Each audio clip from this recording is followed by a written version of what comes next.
Guys and gals, and welcome. Welcome. I'm alive. 12-hour live streams. Do it to me. They get me. I got some emergency. Trying to get me back on track today. Last night we I was kind of obsessed with actually getting my character in a position where he wasn't like garbage. Hot garbage. I can't even explain. Like I was like a punch barb for like almost like 9 hours or something before I got a weapon in my hand. It was absolutely awful. I do actually have some equipment now. We'll go do a gear check before we get started with today's run. Today's going to be focused around obviously getting some progress in levels, getting some crafted equipment, trying to find some better runes and whatnot. Yeah. So GGM Hephaestus. For those of you who don't know, this is a challenge run, and we randomized this beforehand. The challenge is currently Players 8. I cannot change from Players 8. Barbarian, which is a specific, because we usually choose a class. It is Runewords, specifically, and then it is crafted items as a secondary. So essentially how this run works is that I wanted to do a Runeword-only run, but then I realized that like only like 4 of the slots are Runeword slots. You know, your weapon, your shield, your armor, and your helmet. Those are the only Runeword slots that you have. So like you still have amulet, rings, glove, boots, belt, right? So I put crafted items in there with this setup. The Barbarian Mercenary was rolled as a 2-handed barb merc, and he is magic items only, so that should be fun. And yeah, let's get started. I'm gonna hop into voice chat, and we'll do a little gear check, and we'll talk about what we're gonna do today.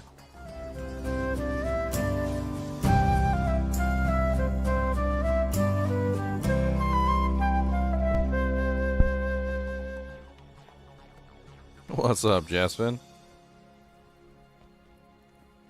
Yeah, ardent supporter over here.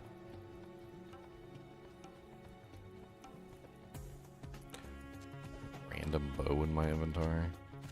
Get out of here. I believe I managed to get the staff right before I went to sleep. Yeah. And I think I picked up Far Oasis Waypoint, although I don't know if that was on the live stream because it was like right after the 12-hour mark, but pretty close. So for gear so far, what have I managed to cobble together? Well, I've managed to cobble together a steel in a claymore with tier L, which is pretty good. I also managed to cobble together a malice with IthLS, so I currently have a steel and a malice, one on each hand. I'm using the steel as my main damage because it's the higher damage weapon, and the malice is over on my shield side. I managed to put together an Ancient's Pledge early on. That was a pretty good option for a little bit of resistances. And I have a Stealth and a Chainmail, and a Nadir and a Helmet. I do not have any crafted items yet, but I have managed to make a crafted item, which I cannot wear yet. I managed to make a pair of blood gloves, which was pretty cool. So I got myself some Crushing Blow and some Lifesteal when I get to level 28, which I'm currently not level 28. Since this is all about Runewords, and also crafting, this is my current rune setup. I currently have 2 Orts, 3 Tiers, 2 Iths, 1 Eld, Nef, Eth, a Tal, and 2 Rowls. And I also have 1 Perfect Emerald, which I plan on turning into an amulet when I get a chance. But I do need a Thull rune, which I need either 1 more Ort, or I need, well, a Thull rune to drop, or several Rowls, whatever happens first. I still don't have a belt. I still have a lot of things. Yeah. A belt would be really nice. I must admit, at this particular point in time, like a belt would be absolutely glorious. I'm tired of having to carry around all my potions in my frickin' inventory. We did find Far Oasis before we hopped off. So at this point, I'm pretty sure we're just looking for Lost City, which I don't know. Is this Lost City right here? It is Lost City. Okay. So we're just looking for Claw Viper Temple then. Level 21, so we still got some growing to do. Oh wow, Lost City Waypoint right there. Oh, good start to a run. Yo, booty cheeks out my face. Another tier rune. Nice. We're gonna need as many runes as we can get. Eventually, you know, obviously, we're gonna be making a lot better items than what we currently have on.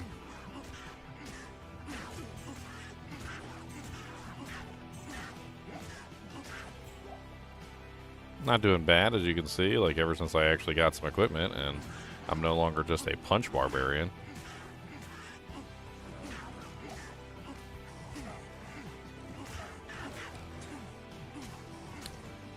I'm kind of set up for high defense right now, specifically so that I can counter most of these monsters. Although, it's not going to stay that way forever, unfortunately. Oh, sad chainmail. It's worth some money, at least.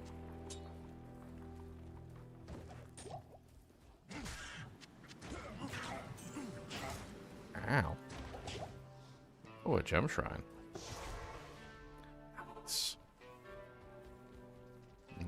So we want to upgrade another gem is what we want to do. Ideally, a sapphire. Let's start moving toward a perfect sapphire so we can make ourselves a two-hit item. That's what we're looking for.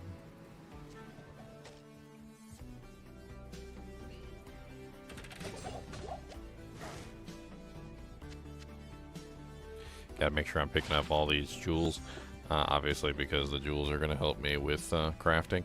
Cody, don't wipe your jowls on me. Thank you. Appreciate it. Thank you for not wiping your jowls on me. Thank you. He said, but Donald, I like to wipe my jowls on you. Come back, let me wipe my jowls. Here, you want me to wipe your jowls off with this towel? Come here. Come here. Come here. Let me see his head. Come here and let me see your jowls. There, let's wipe off your jowls for you. There, how's that feel? Better? You're such a weirdo. He said, yeah, so. Boopins. Boop.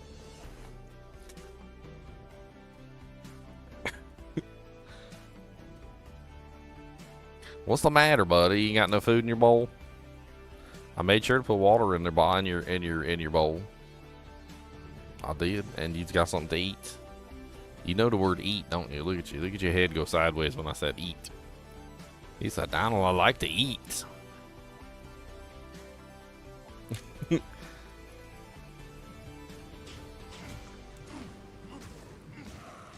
Oh, God. That poison is horrendous. Oh, you got these alligator today? Oh, that's a Mr. Alligator that you ripped up to shreds. Oh, no, poor little alligator. I'm going to put him right here on my shoulder because alligator wants to sit with me, and he wants to be a goodest boy. That's right, and alligator's going to get snackums. I'm going to give alligator some snackums because he likes Tums. I'm going to give him a Tums for his upset tummy. There, you wants a little snackum, alligator. There you go, has a snackum. There you go.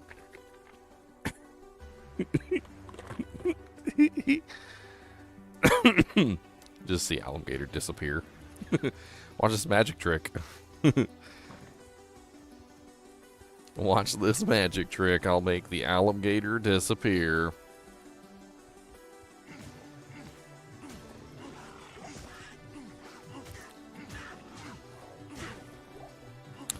Alright, you little punk marauders.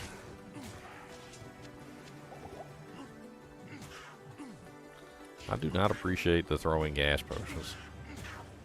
Look at all that horrible freaking poison damage. Ugh.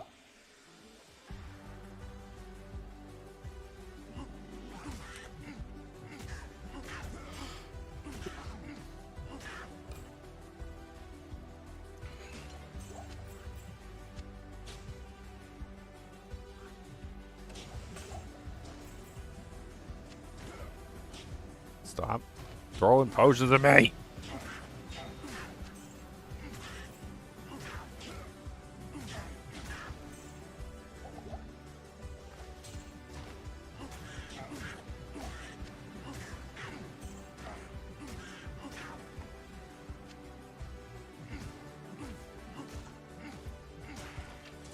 I need more damage. Player's 8 is rough. I definitely need some crushing blow.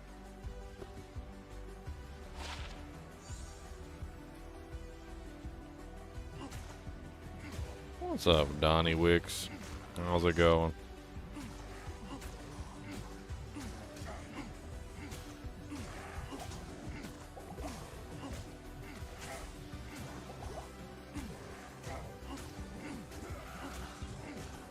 Can't touch this. Dun-na-na-na, dun-na, dun-na.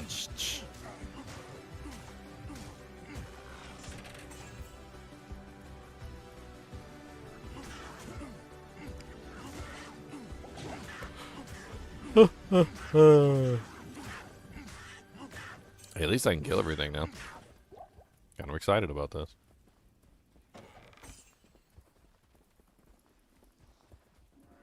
Where the hell is the exit to Lost City or Snake Land?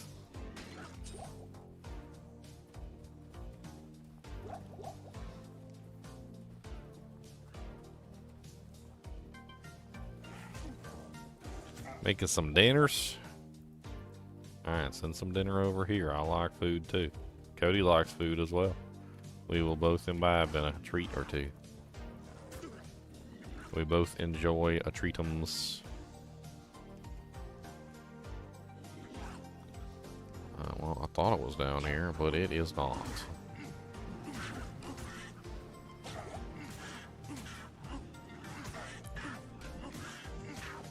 Another tier rune.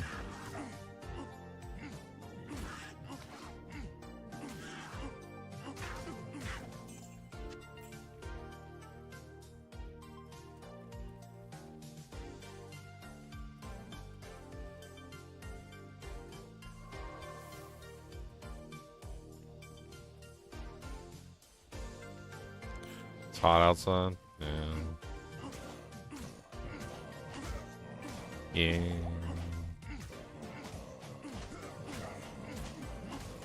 Ow. Poison on touch? That's rude.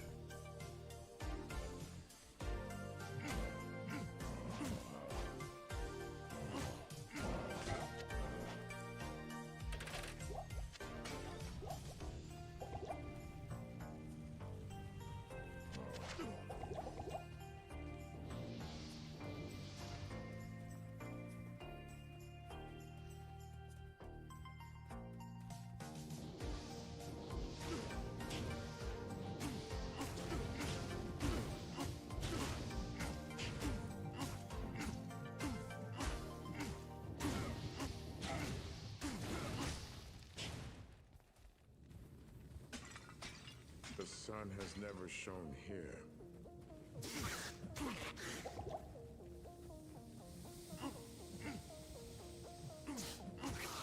Never say never.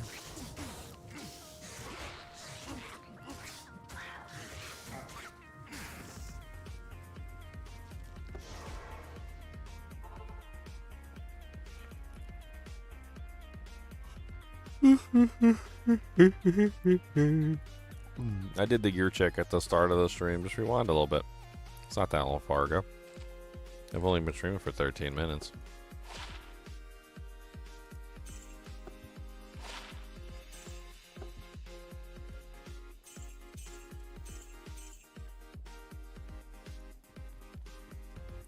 Are we rich yet? I wish.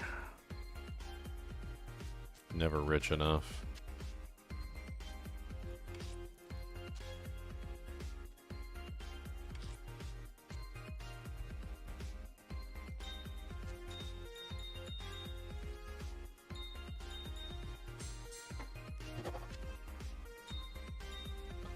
Cody, why are you crying at me? What is the matter? You already went Peppa-Doo because we were just outside. I made sure you got Waldums. You got Waldums. Do you need something to eat? I didn't check your food bowl. Do you got food in there?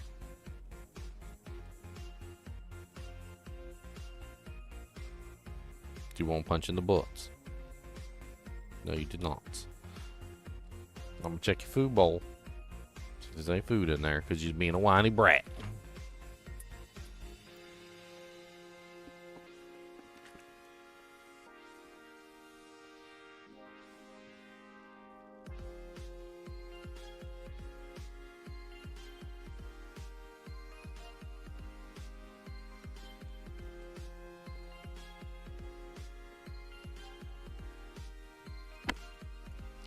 He's got plenty of food in his food bowl.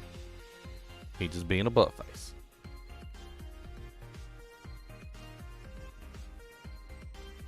Cody, why don't you find your horn? Where's your horn? Why don't you go find your horn and chew on it? Yeah. Where's your horn at?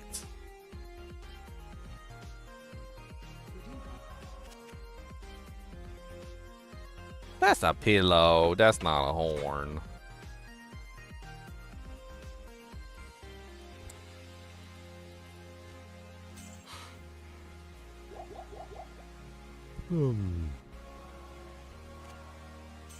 I gotta wake up.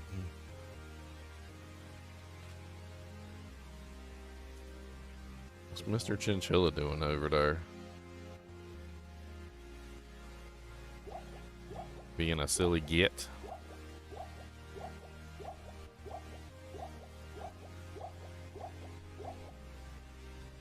Chewing on something.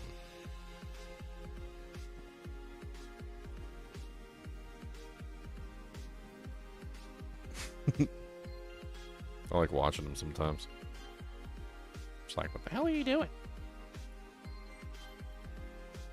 Alright, look, leave me alone. Do what I want to do.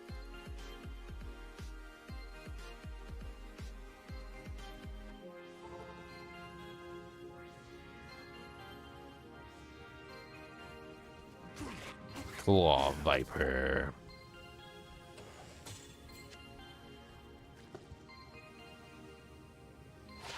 As far as I'm aware, there is no cap on faster run walk, Big Steve. I know because I've tested it. But it does get ridiculously hard to get faster than a certain amount without having like a massively large amount of increased movement speed from various sources.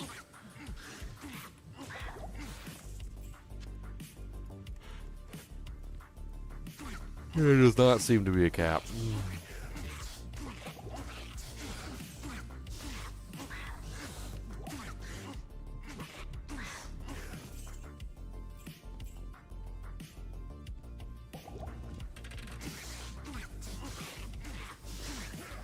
I would advise taking a look at my Sanic the Hoochag videos, where I explore how fast you can potentially run and keep like stacking on different forms of run walk speed from different sources, and the character just keeps getting faster and faster.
It is good to know that the sun shines once again.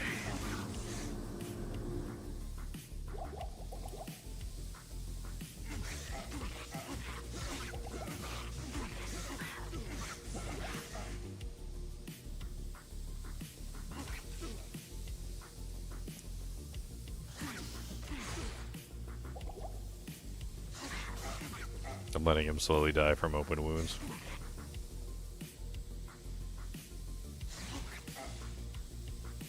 So I don't have to deal with the lightning.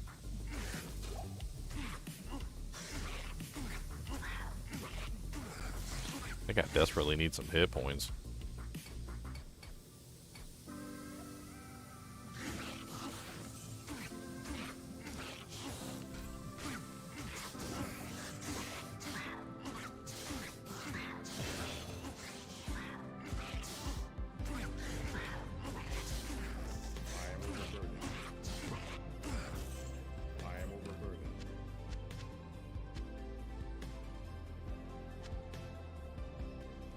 Alright. Where do we go from here? Where do we go, my lovely? Where do we go? Where do we go, go? Where do we go, go? Where do we go, go? Where do we go, go? Where do we go?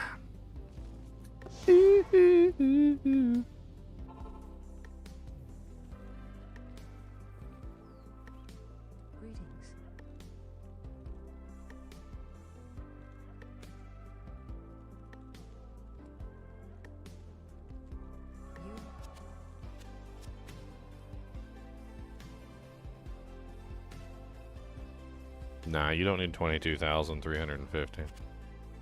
It's not how Run Walk works.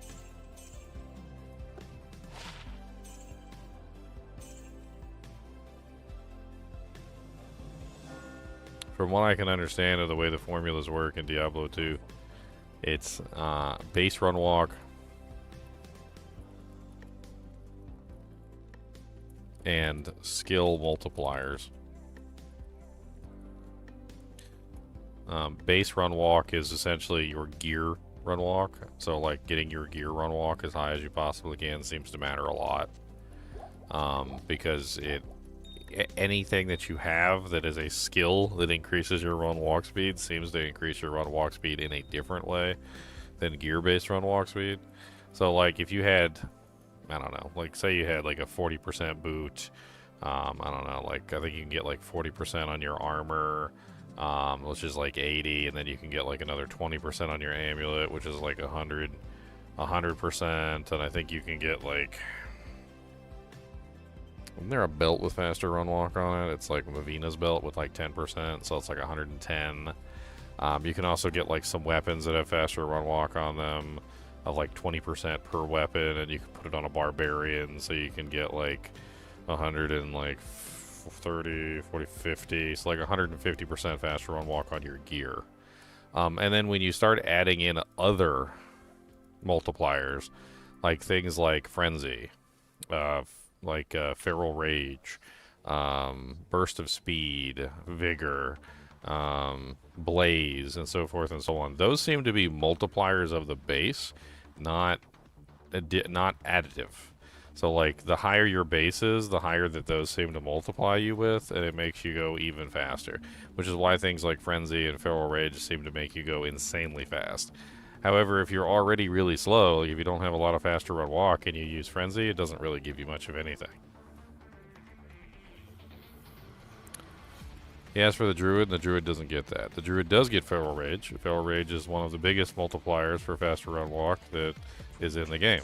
Feral Rage is also something that the Barbarian can use through the Wolf Howl Visor, which is why I talked about Feral Rage. They can also get Burst of Speed from a Hustle weapon, and they can get Vigor from a Harmony bow.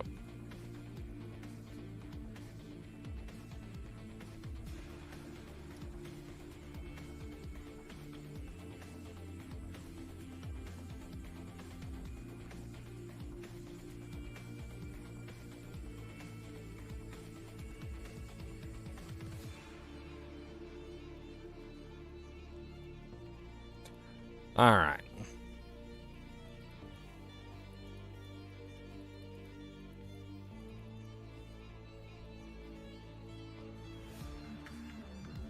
Down into the pits.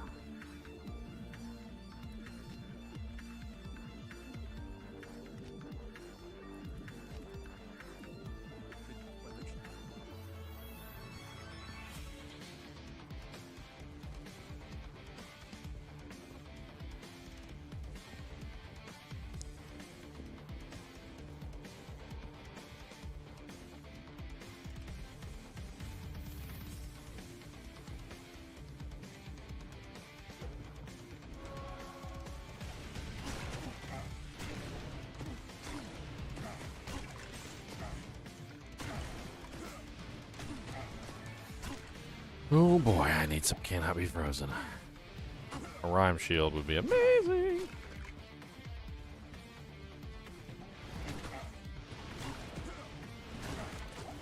Okay. Let's just ignore these guys.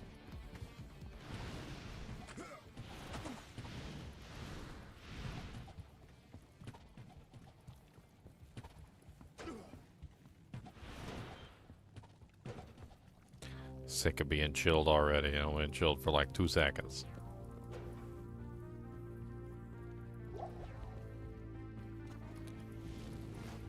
Please don't chill me, I don't wanna be cold. Boom, boom, boom. Boom, boom, boom.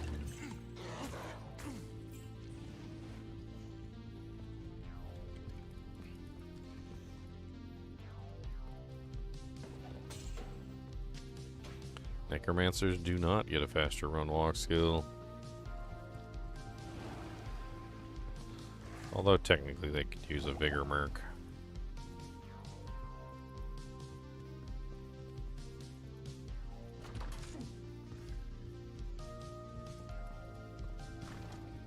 Is the Viper Ammy violating my run? Is it on me? I didn't even know it was on me.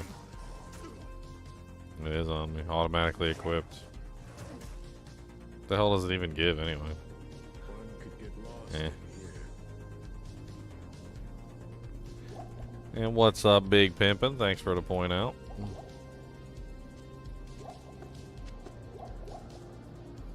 Funny story about the auto-equipping amulet is that there was an entire run where frickin' Meow and Chunks were trying to figure out why he couldn't get to the next area. And Meow couldn't figure out where the amulet was. They said they kept going to the place where the amulet would drop and it wouldn't drop. And they couldn't figure out why the amulet wouldn't drop. Turned out the entire time Meow was wearing the damn thing.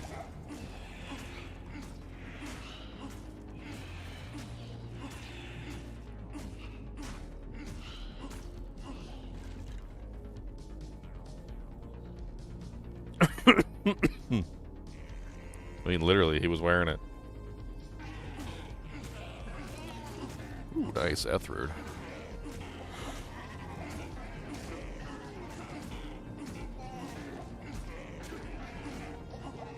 I really need some life leech.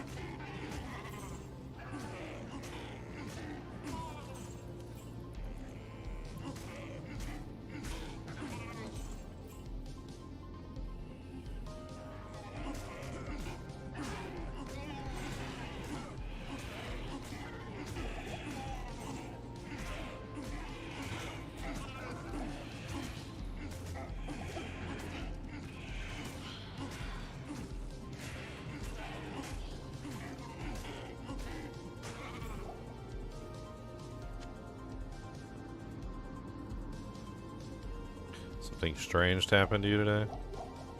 Did somebody approach you and tell you looked really good in them jeans? Hey, boy. You look really good in them jeans, boy.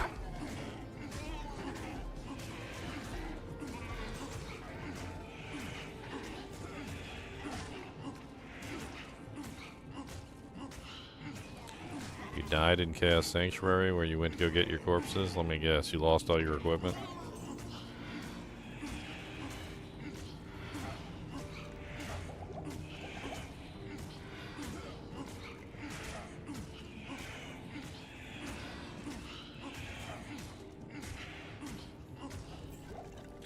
Didn't disappear. You had too many corpses. Yeah.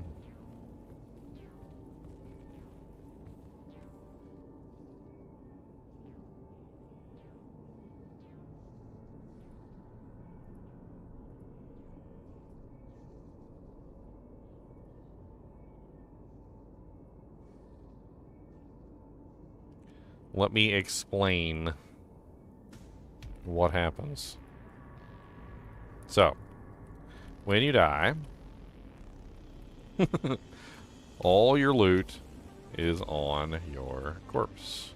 Alright? But, when you go to click on your corpse, so when you click on your corpse, what happens is that all of your items try to equip. Now, if you have some sort of weird scenario where, like, you have, like, strength on one piece of equipment or dex on another piece of equipment, and, like, you can't put the item on without those pieces of equipment, because the game tries to equip your gear in a very specific order, it can fail to equip a piece of equipment from your corpse because you don't have the right stats. The equip order is actually known, like we know what the equip order is.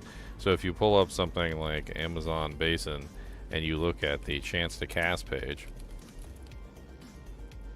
the chance to cast page actually talks about this. It talks about the equip order of your gear.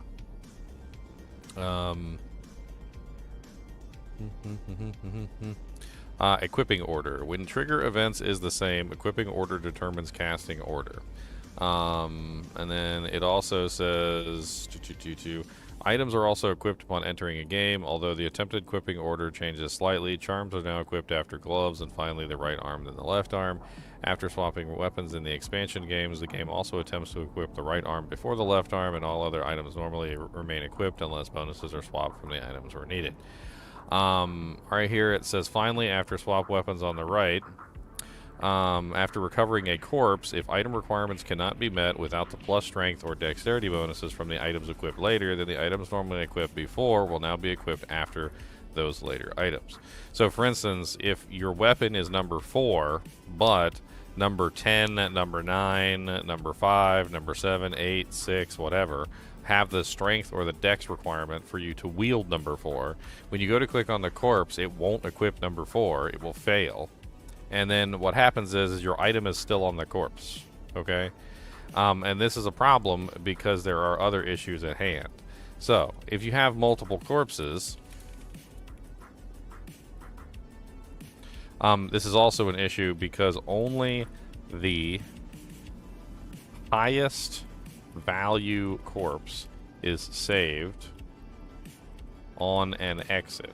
Alright, so this means that when you go and you click on your corpses, and you fail to pick up a particular item, if you happen to have picked up any other item on any of the other corpses and it's worth more than the item that's left on the corpse that's still on the ground, then the corpse with the item that is not what you want is going to be saved and not the item that you do want. Weapons tend to be the least valuable items in the game, and armors and things like that tend to be the highest value items in the game. So chances are you probably accidentally picked up an armor while you were trying to get back one of your corpses. You died, you created a corpse that had an armor on it. Armors are generally worth 35,000 gold every single time. That the armor was probably worth more than your weapon. You saved and exited at some point because you felt like you got your corpse, at which point it only saved the corpse with the crappy item on it and not the weapon that you actually wanted. Moral of the story is don't have multiple corpses. Like, it's not a good idea. Used to be back in the day, people used to pop your corpse. It was actually a whole way you could just make somebody's corpse just pop right out of there.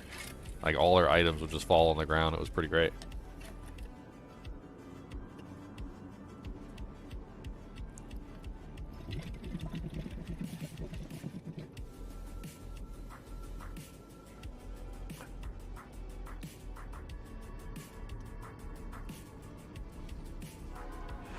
Happened to me earlier in this run, actually, if I remember correctly. I was messing around with the Herodric Malice, and I had 2 corpses, and I saved and exited because I thought I had the Herodric Malice, and when I got back to the next game, the Herodric Malice wasn't on my corpse, it saved the other corpse.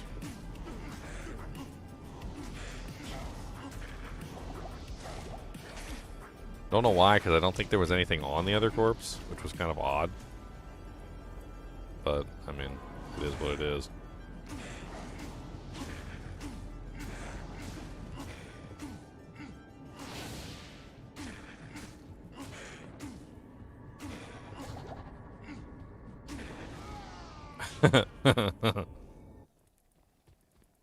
My boy is so weak.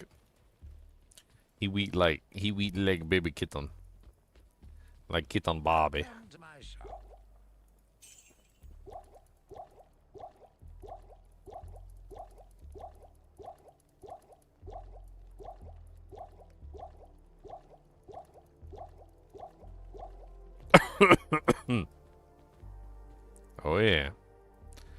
gonna happen on challenge runs, my friend.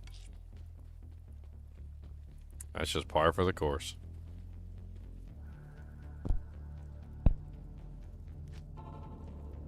Challenge runs ain't no picnic, and that monster had conviction aura.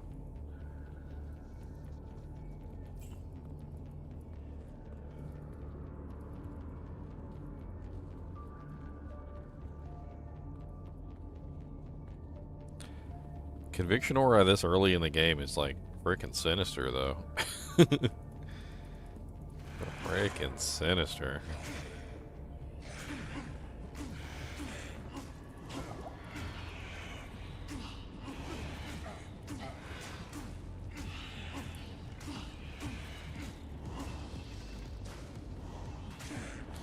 Oh my god, it's never ending. He just keeps running away into more monsters, which makes it more and more difficult for me to damage him.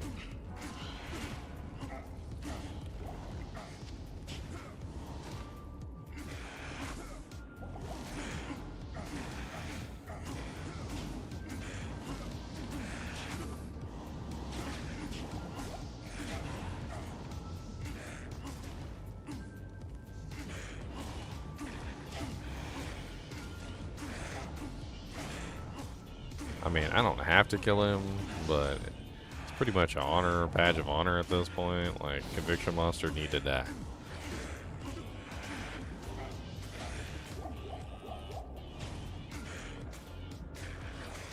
What's up, King Vicious?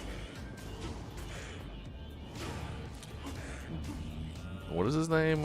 Gordrul the Sharp? How goes the run? For the first 9.5 hours, I was a punch barb with no equipment on. That's how good the run's been going.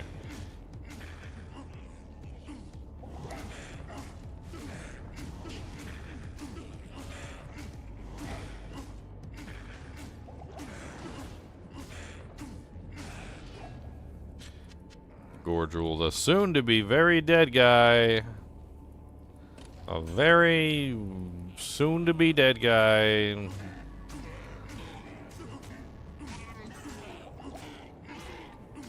Keep on slamming down them burgers. Gonna hit them with the turner. Rest in peace, Mike Tyson Barb. I mean, his fists are completely bloody and, like, broken. I mean, that's what you get when you punch, like, 1,000 monsters to death with your bare knuckles. Bare knuckle brawlers, come on down. We got the bare knuckle brawlers and they're really brown. We got the bare knuckle brawlers, purple and blue. Bare knuckle brawlers with broken tubes. We got the bare knuckle brawlers, come on down. Don't know what to tell you cause we lost in town. We got the bare knuckle brawlers and they're hitting everything. Punching all the monsters and right in their wing. Wang. Wing, wang, wang, chung, come on down, we get sung. Everybody gonna get some hun, hun. Gonna hit them right in the buns. Right in the buns.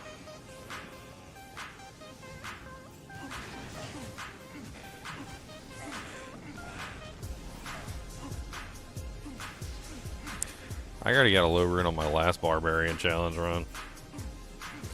Still a self-found player's 8. Neff rune. I got a neff rune. Look at me, I'm gonna go boom. Got a neffy rune. Come on down, baby. Got a neff rune. Cody, stop digging or I'm gonna take you out and hose you down with a hose in the background. Stop digging, stop digging. Gotta stop digging, buddy.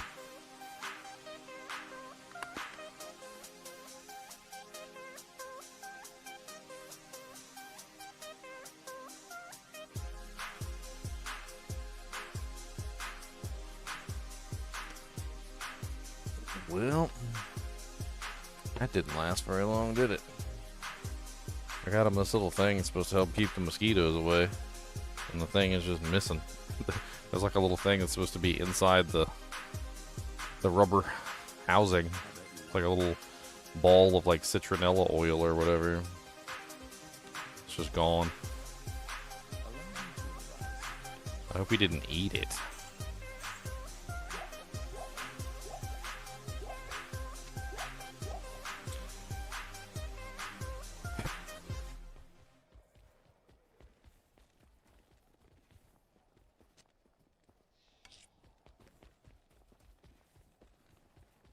What? No vitality paladin? Who's playing a paladin?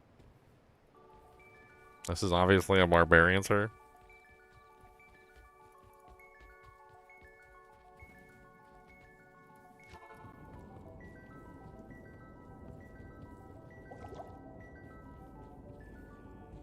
This is obviously a barbarian.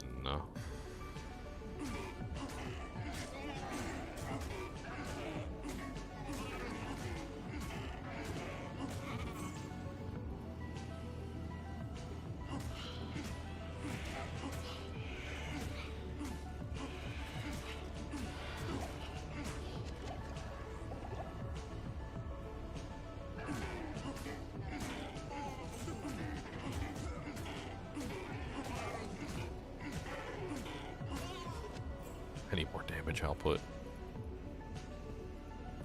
These freaking players 8 monsters are gonna rip me to shreds.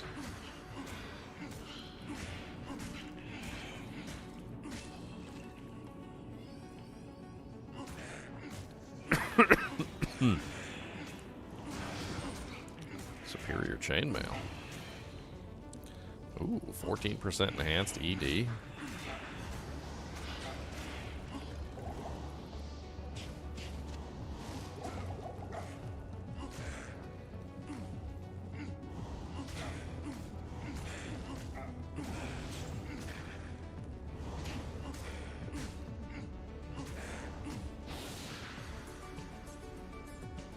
Mine's 82, this one's 86.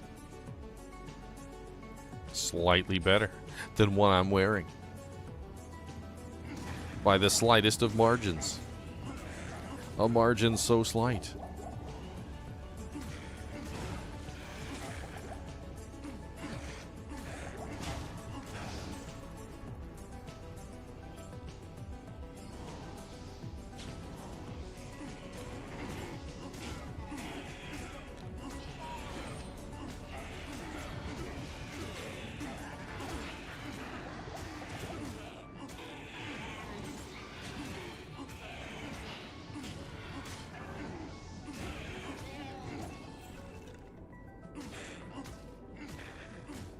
Good Lord.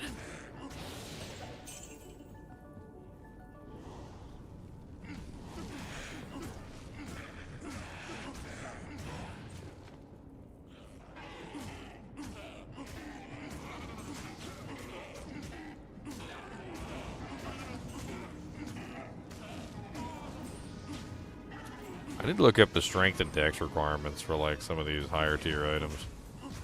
Like weapons, for instance. We're eventually going to be upgrading to higher bases.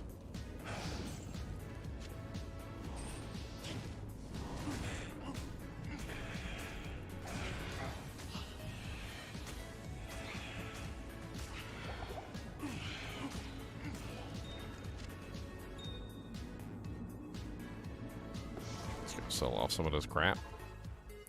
Do janks everywhere, my friend. Come on down and get some hand. Gonna bit some do janks, yeah.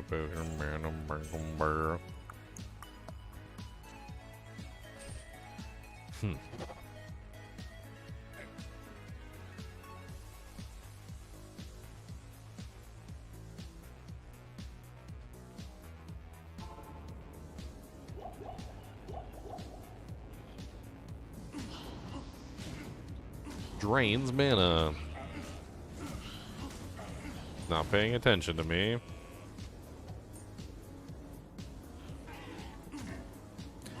Hell Clan, demons everywhere. Hell Clan, demons in your hair. Hell Clan, coming down from Hell Clans. Hell Clans, we got all the Hell Clans. Clans of Hell. Clans of Hell.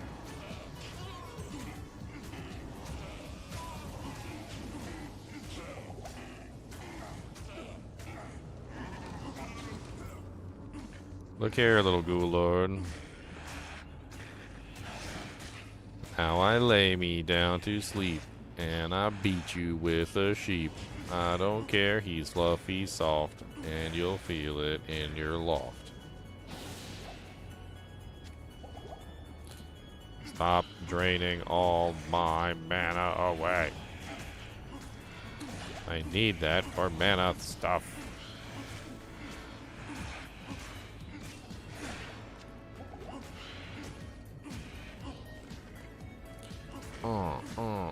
Come back, Mr. Ghoulord. I just wanna punch you.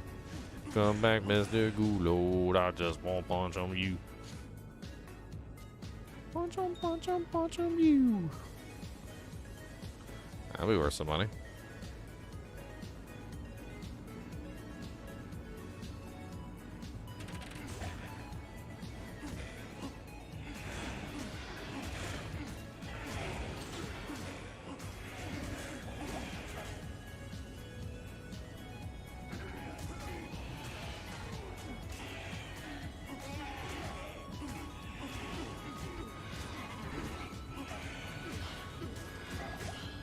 "7 years Laytown, my friends."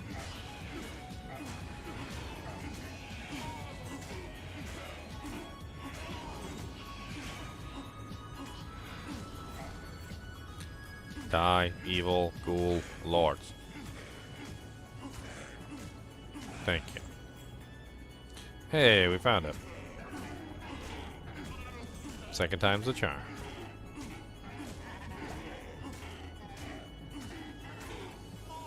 We need to get the hell out of here anyway. Ow, glacial spike hurts. And then he laughed at me. Ow, it hurts so bad. I don't have resistances. Good day. Ask and learn.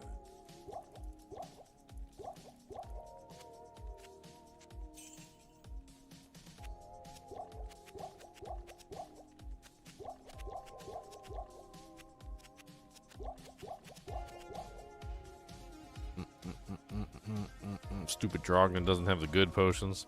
There's nothing the right potion can't cure. I need the good stuff, Drognin, and you ain't got it. I need the drugs. 85% cold res, boys.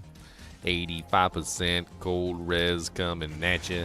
Don't care about your stupid glacial spikes, batcha. I'm gonna hit you right in your ugly face. And I don't really care what is your race. Come on, Samana. Some fancy robes, buddy. Maybe you should get some armor. Oh, I hate staining my hands with the blood of foul sorcerers.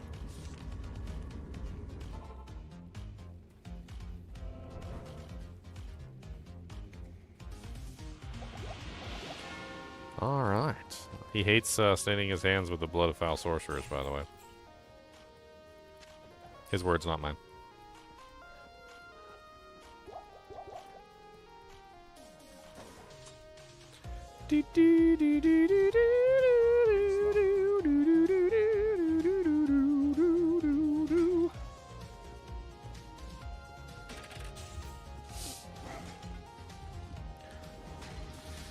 Erdars.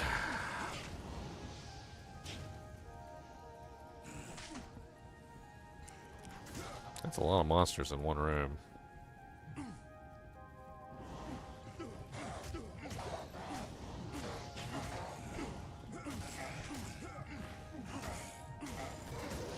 I could literally just stand here and swing my sword for like a day and probably still not kill all these monsters. Swing, swing, swing, swing, swing, swing, swing, and swords to kill them dead. Gotta kill some monsters and smack them in the eye. Don't even tell me what the pizza pie.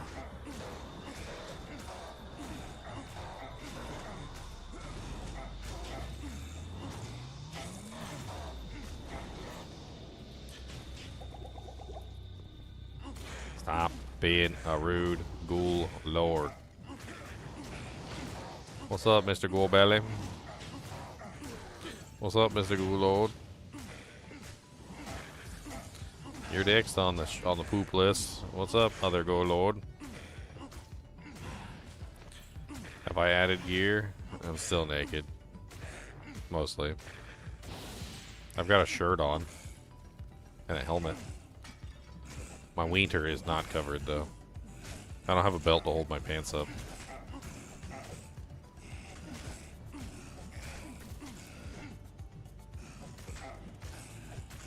And you know what they say, no glove, no love.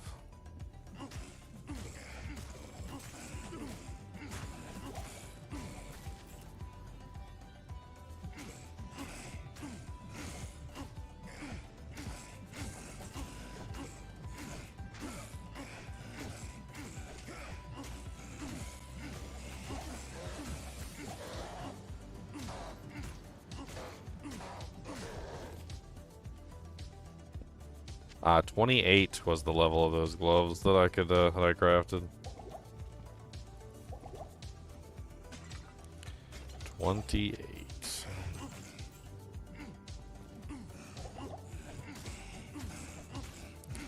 Fanatic Preserve did give me EXP, so I can level and get some EXP.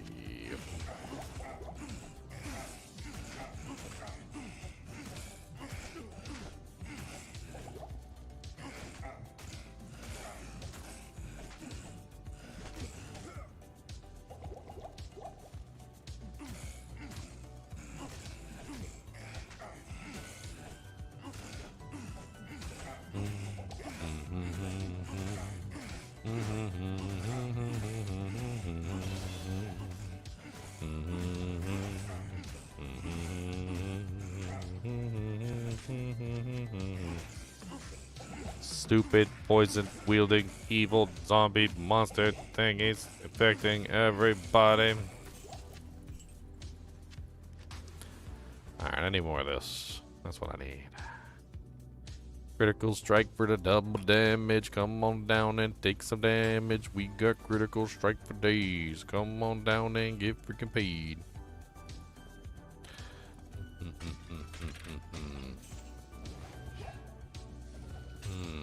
Low quality bone wand. That could be worth some money. Do do do do do do do do do do do do do do do. Zombies, zombies, zombies every friggin' where. Zombies, zombies, zombies, zombies in your hair.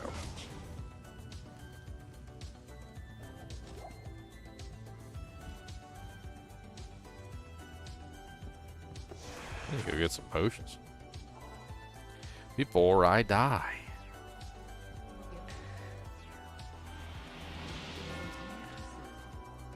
Death is not preferable.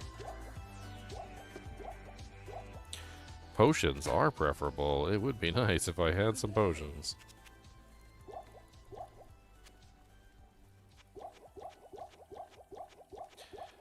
Buy as many potions as you can. Don't even think about it, go my man. I need a couple potions for to drink, so I can't even freaking think. I'm not addicted, you are. I'm totally addicted.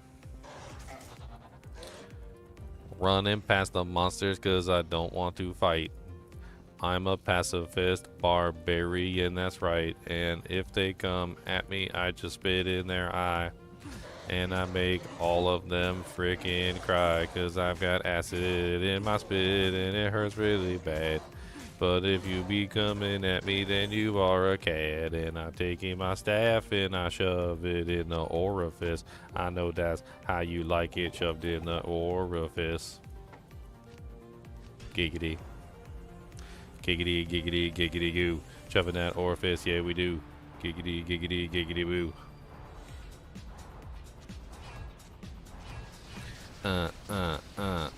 Giggity, giggity, giggity goo. Giggity, giggity, giggity boo. Giggity, giggity, giggity goo. Giggity goo. Need a little bit of cold resistance, sir, so we might be able to survive the Duriel, and that would be really great if we could live, but I'm not sure if we will. We might be a sieve. Drink a couple thawing potions so we can live. 85% cold resistance. We got some cold resist. Need a little bit, baby, this is it. Looking for bear.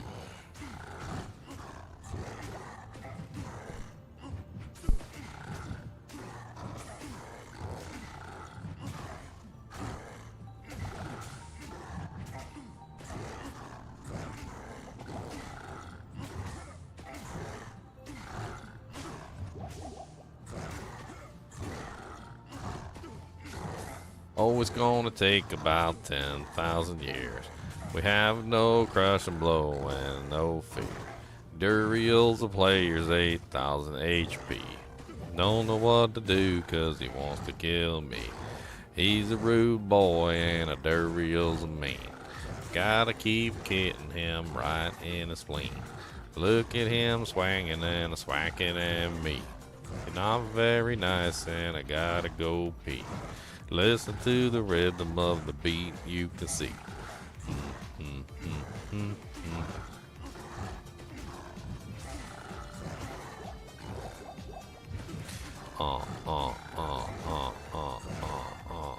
Keep on thwacking, don't stop thwacking, don't stop thwacking. 10,000 years later.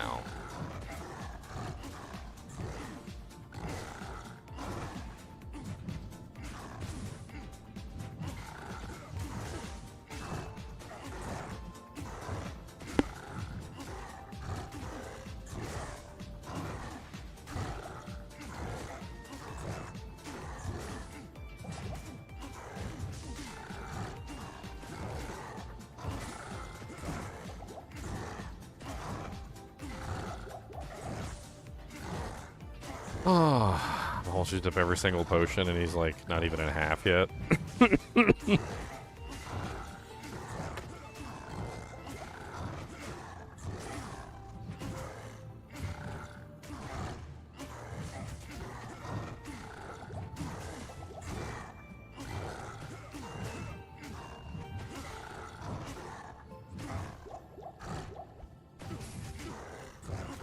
Duriel.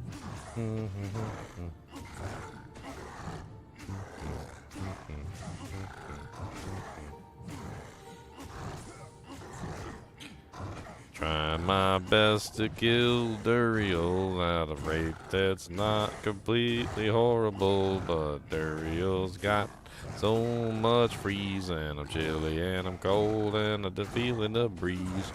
Oh, Lord Jesus, it's so cold. Duriel's making me break the mold.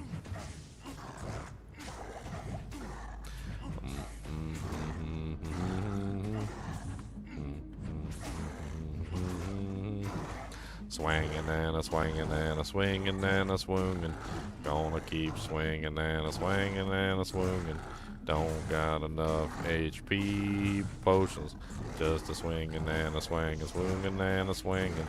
Going back to Luco Lane to get some more HP clones. Gonna put them in the bank and we're gonna do the roam.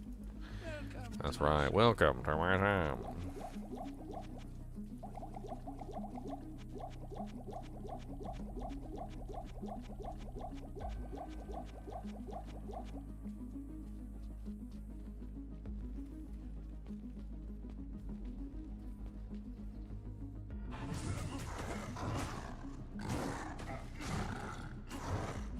It's you and me and you, no matter how we toss the dice, I will kill your ugly maggot butt again. Oh, Duriel, we're so happy together. I will step on and squish all your maggot babies in this room. Don't you worry, I'll do my best to kill you again. No more maggot Duriels anywhere, no, on my watch. Stepping on all of the maggots again. Ha ha ha ha. I'm gonna step on every maggot in this room.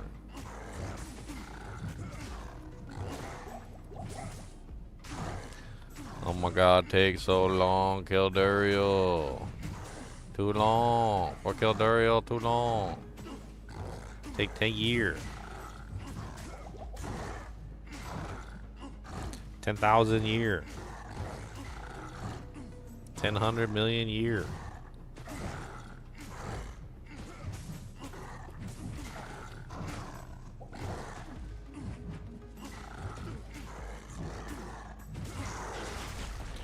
At least I can go toe to toe with him.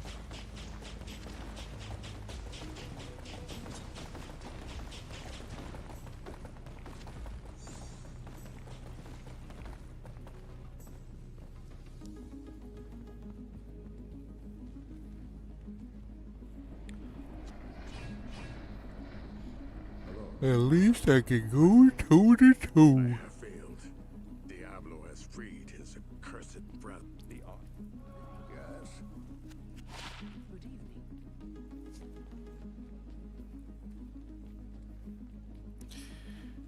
Diablo has freed his accursed. He's accursed. He's accursed.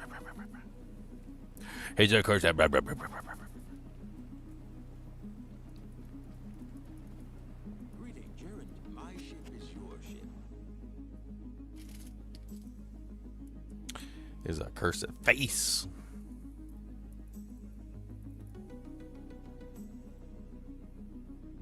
Greetings. What's up, Ralty? Your butthole stinks. I got poopies. Poopies. Poopies. Can't use any of these anyway. Poopies.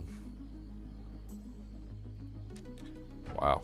Just a whole bunch of trash.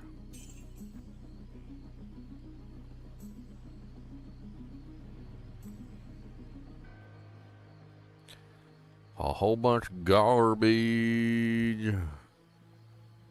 A whole bunch of hot garbage. Hot garbage? I don't know. Everywhere I look is garbage. Hot garbage on the street. Raccoons won't even eat.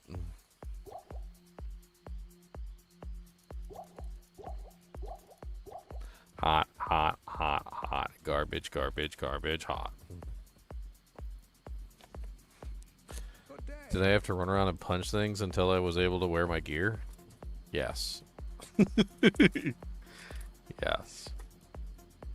This is correct. Yes. I literally punched things for like 9.5 hours straight until I was able to put on my first malice weapon.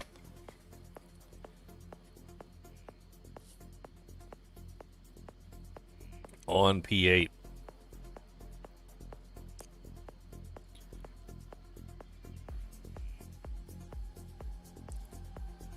Punching, punching, punching things. We be punching everything. Punching, punching while we sing. Punching, punching everything. Got some fists and they do some work. We're gonna hit you while we freaking twerk. Fist in your eye. A fist in your stomach. We punch your wiener and you go down. We I throw... watched about nine of the 12 hours, Ginger. Oh yeah? Did you see me get my first weapon? Yeah, I was super excited. medalists. Yeah. This seems like it's gonna be a fun run. Can't wait till I get my barb merc. That'd be great. I think this will be more interesting than the set one for some reason. The set one made me feel bad for casters. Why is that? Because there's like no good set items for casters. Oh. It's a bunch of garbage. Great for melee characters.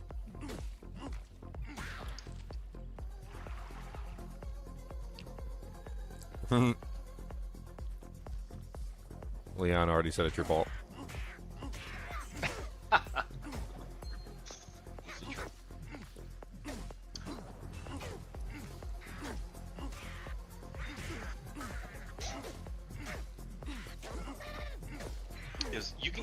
You can craft rings, right? Yep. You'll be fully decked. Fun to see what you get. I need a Thul rune so I can make my amulet.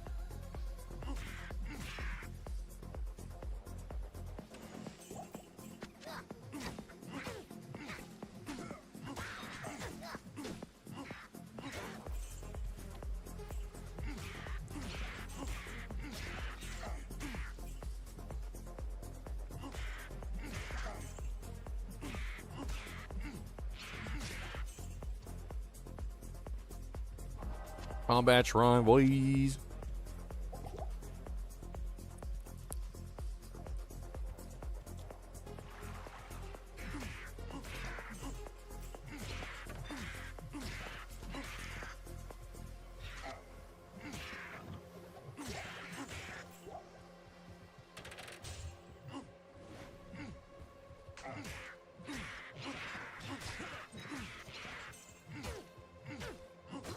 This cheese is delicious.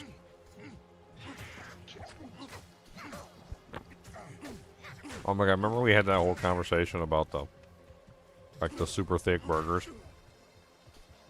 There was a post on X where somebody was asking them, would you rather have a squash burger or would you rather have like this? And they showed a picture of a burger and the burger was like 5 inches thick. And I'm like, come on. It's just a meatball at that point. A big giant meatball. I remember us having a conversation. I like my meat raw and you like it well done. I just like it not raw. Food poisoned. Yeah.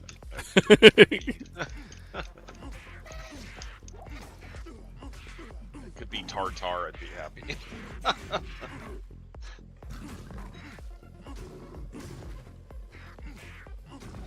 Come on, that's why they make ivermectin.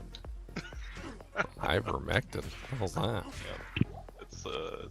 It's parasite dewormer or whatever. I don't know. Just joking.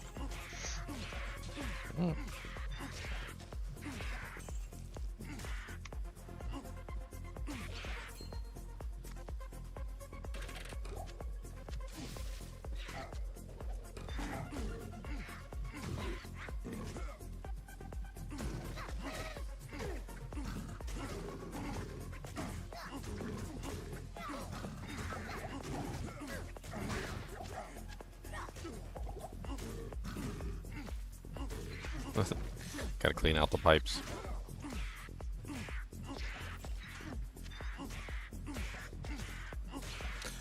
I remember my sister telling me she was talking about her kid. She said she went to the bathroom after her kid went to the bathroom, and there was a turd in there that was so big it looked like it came out of like a 500-pound grown man. And something about like when kids they're basically like brand new. They're like factory new, and all their pipes are still clean. Like they don't have dirty pipes yet. They're like clogged up with a bunch of junk in there.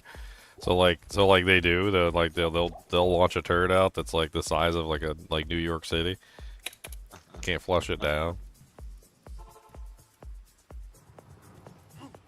I'm talking about like my sister when she told me this. Like I'm pretty sure her daughter was like 4 years old. Oh my god.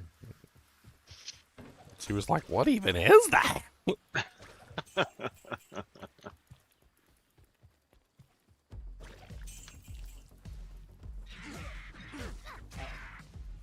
Gotta get the plunger out just to make it go down.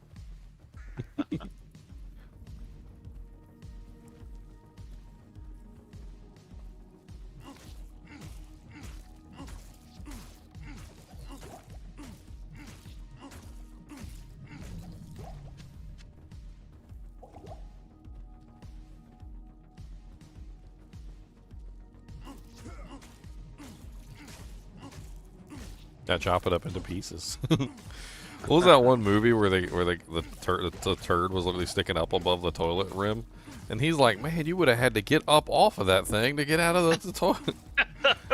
Yeah, I don't remember what movie that was. To get up off of it.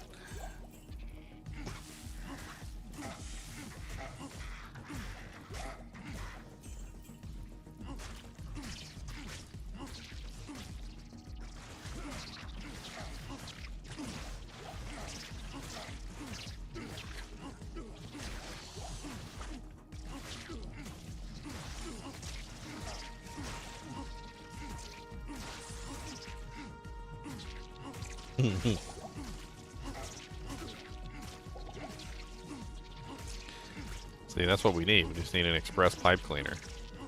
No big deal, right? Just a little colon blow, you know.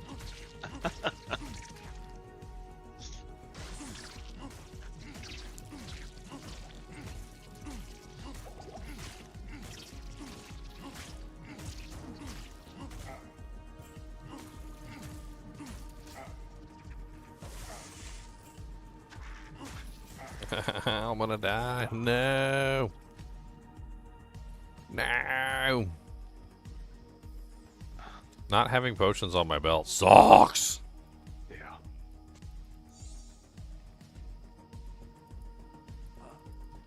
Yeah, I sacrifice everything to get the strength right away so I can wear the 12 socket. Yeah, 12. I mean, any belt would be better than the nothing that I'm currently wearing. I mean, I'd take a sash at this point.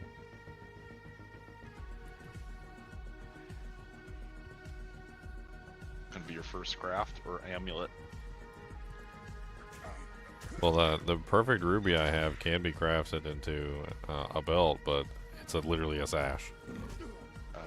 It's either sash or the demon hide sash. Sash is a 2-slot. I don't know. I was trying to hold out for anything else. I mean, the amulet has block chance on it, which could be useful for survivability. Am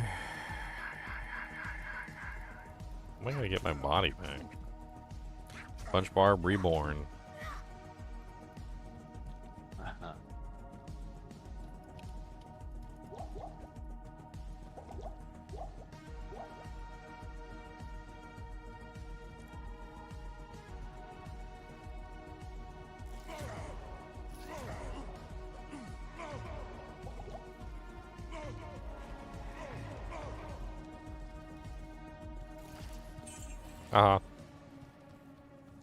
Run away! Run away!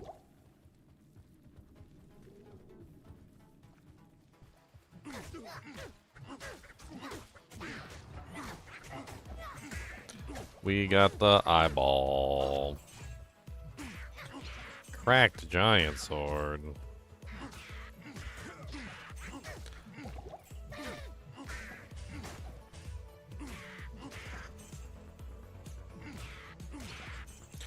I'm probably just going to be trading weapon bases for the most part. Like, I don't really have much choice in the matter, so like most of the Runewords are probably going to just end up being the same, and I'll be just swapping bases. Like right now I have like a steel and like a claymore, but like claymore is one of the lowest bases. I need like a steel or a malice and something that's actually got some heft to it, like a flamberge. Yeah. Constant upgrading. Mm-hmm.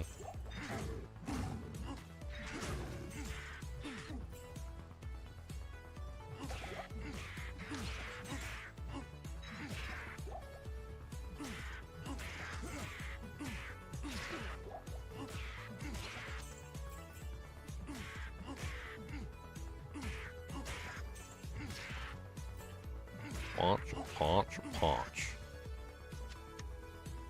Okay. Well, we got the eyeball. Let's see if we can get the flare. I mean, we're not doing bad kill stuff here, and we're getting EXP, so moving our way up the ladder. It's better than the punch him. Look, okay.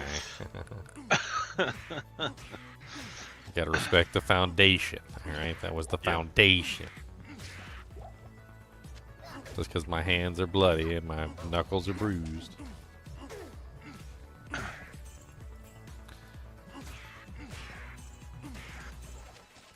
I can't even hold a weapon properly anymore.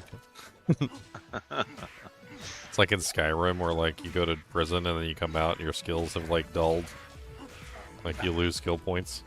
Is that real? Yeah, like you go into prison and you're in there for so long that you come out and you don't remember how your skills work anymore. Like they take away like 10 points from all your skills.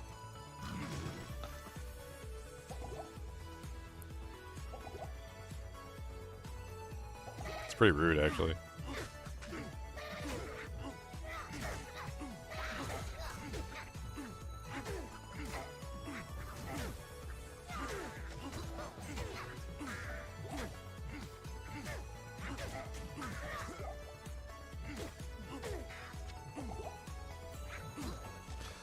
Oh my god, just stop running around all over the place and let me kill you.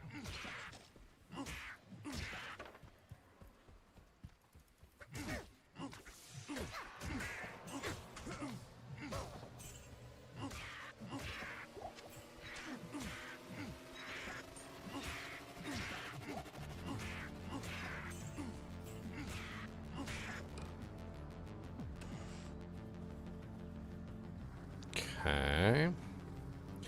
What's up, Killamotus?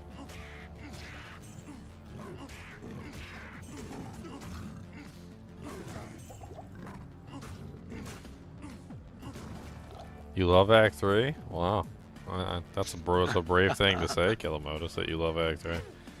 Right here in front of all these people who hate Act 3. That's awful. You might get mobbed. Well, you want to have gay sex with Act 3? Well, that's a little bit too far. That's a little bit too far. Dial it back just a bit. Dial it back just a bit. Your favorite TZ is a Crepe Marsh? Oh my god, this is just getting too much.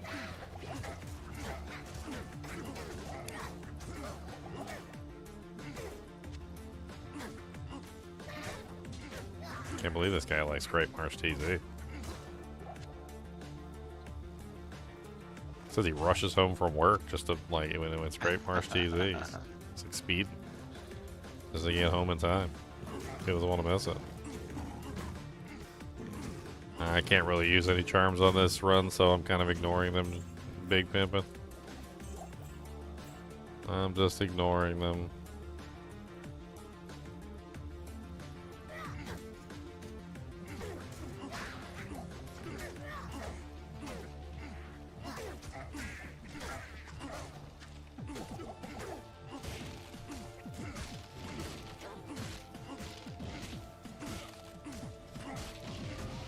Ow!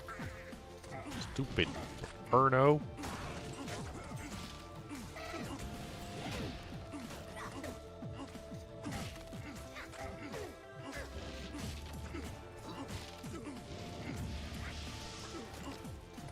Ew, Great Marsh. Yuck.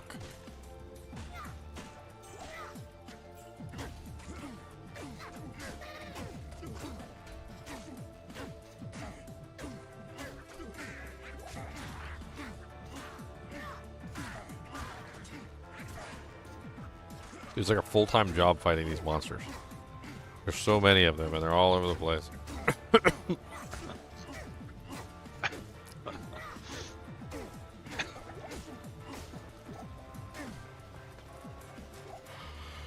I don't want to fight you anymore, Grandpa. What do that man?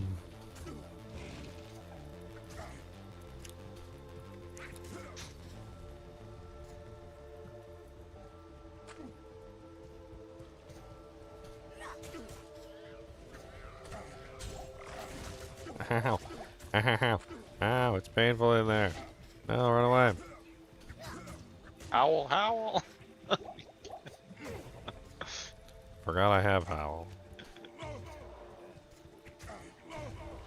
Put like 1 point into it just as an O. I couldn't do anything with 1 point. It was awful. I had to put 2 points just for it to work. Wouldn't hit nothing.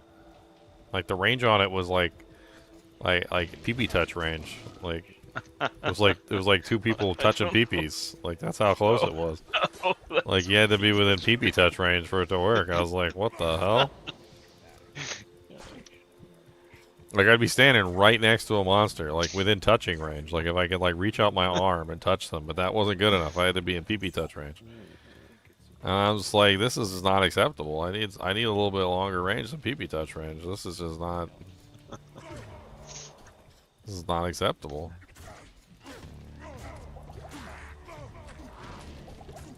Oh my god, that fire. The Inferno is absolutely melting me. Yeah, that guy's fire is. What are they? That shaman? It's just Inferno. It's ridiculous at Oh, normal yeah. difficulty for some reason. I don't know why. It always has been.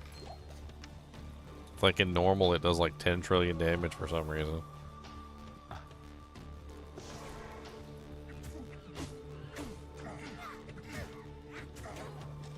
I don't like you. Stop chasing me and spitting poison at me. Quit it. They don't listen either. They don't. They keep chasing and they keep spitting. Almost 24. We get BO coming up too. Oh, look at the chinchilla just sleeping on the little log. He's so cute. He's taking a nap on the log. He said it's nappy time. I'm gonna eat me a Nutri-Grain bar.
Bog creature.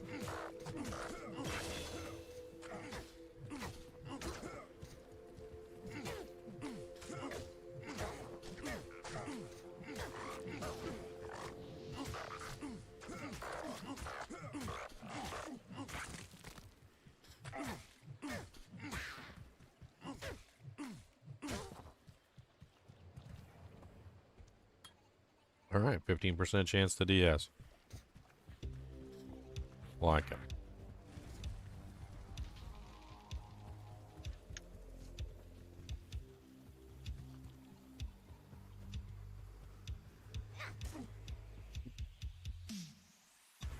How was that?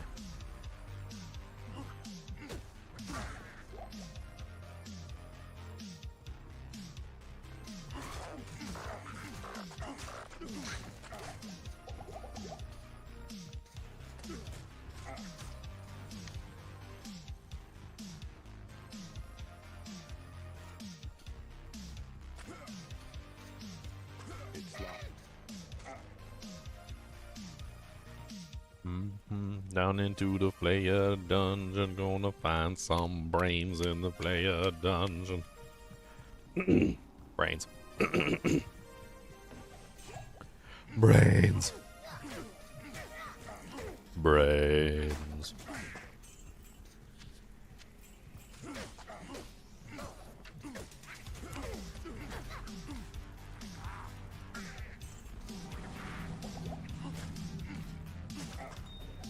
There you go. Let's test it. Fire Shrine against the Flare Shaman.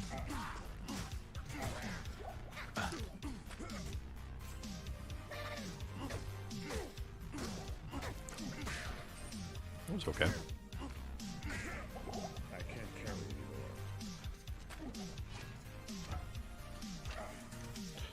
anymore. Oh, bunch of junk, none of it's worth nothing. Put it back on the ground, get yourself a muffin.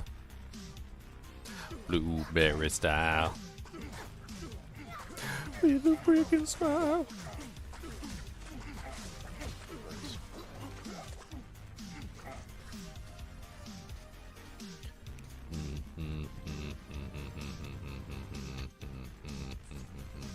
Player dungeon level 2.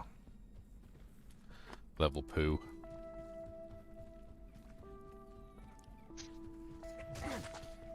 Ow. I just want you little evil players to fall down and die. It's okay if you lay down on the floor and lie. Long as you was dead, that's all I care, and don't lose your head.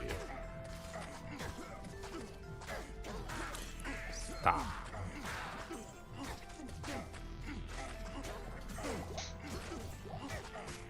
There's so many of them. It's like chasing down mice.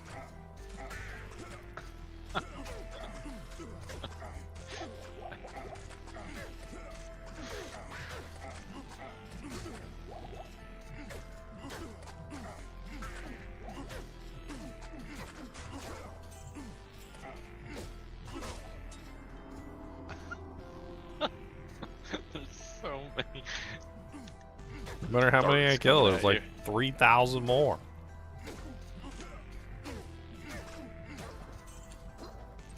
Definitely not my preferred monster type.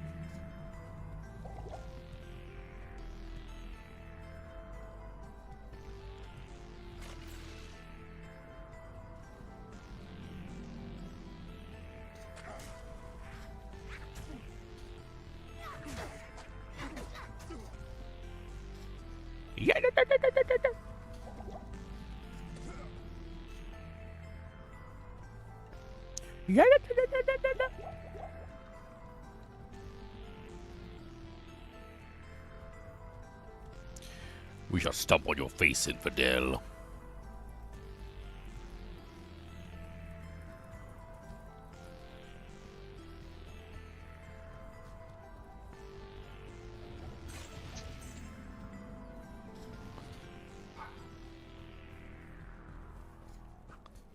The sheer level of go around your butthole to reach your ankle. Like, I don't even...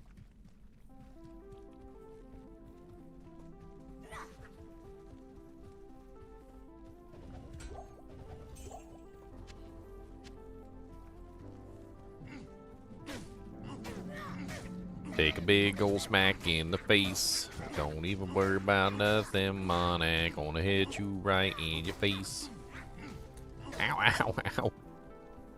Frickin' Inferno.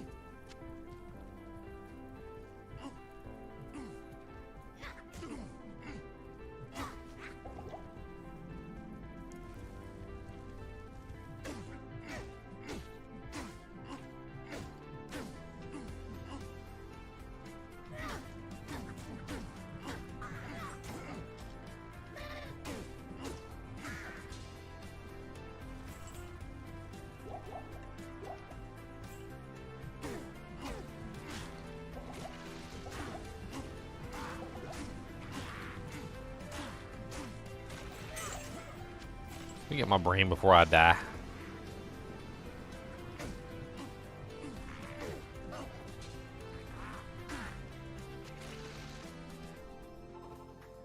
A freaking Inferno kicking my butt cheeks. You got a thawing potion and you got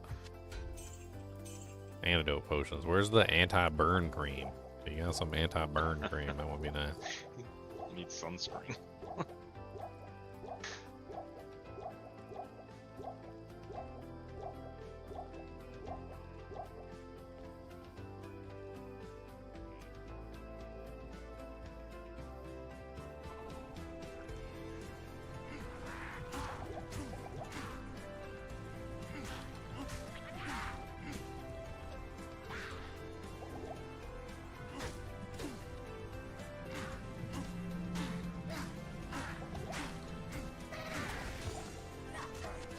Yeah, give me my jade figurine. The statue. I am overburdened. I am overburdened.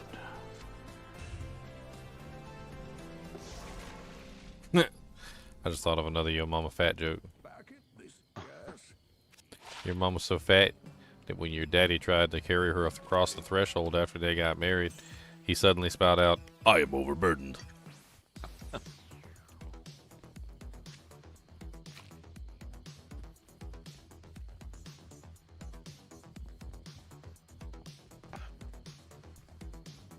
Free.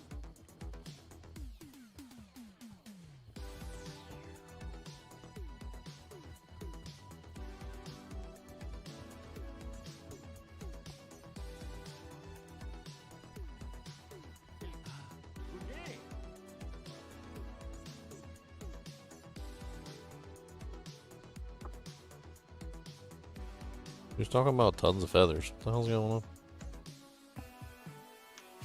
Did you know a ton of feathers probably weighs more than a ton of steel? No, it's actually true.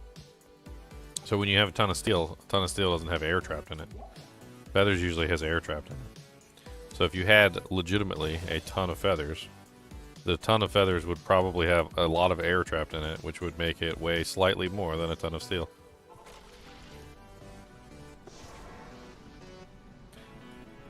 When I say ton of air, I didn't actually mean a ton of air, but just a lot of air would be trapped in between the feathers. It wouldn't be the same as the steel, which would be a solid conglomerate mass. Unless you're talking about scrap steel, and then it might be similar, because then you'd have a bunch of air trapped in with the scrap steel as well.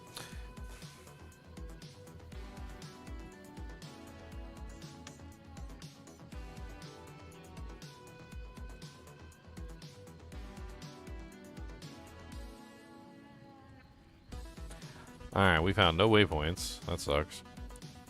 So I guess we're traveling back down through the Flare dungeon. The hard way, because we have no leap.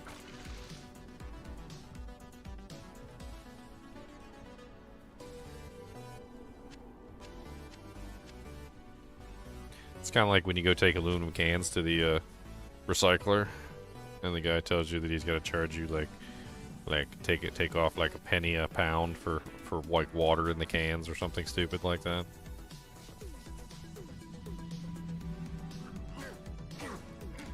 I mean, he's not wrong.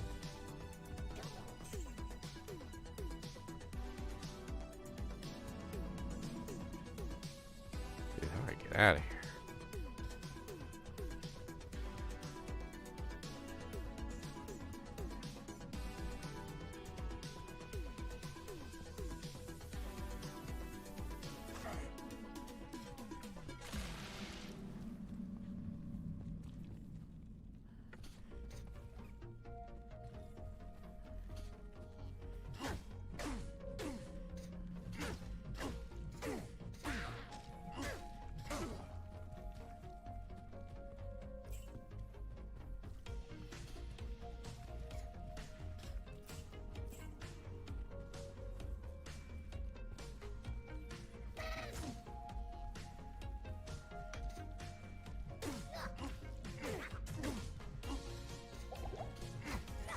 Hell out of Dodge.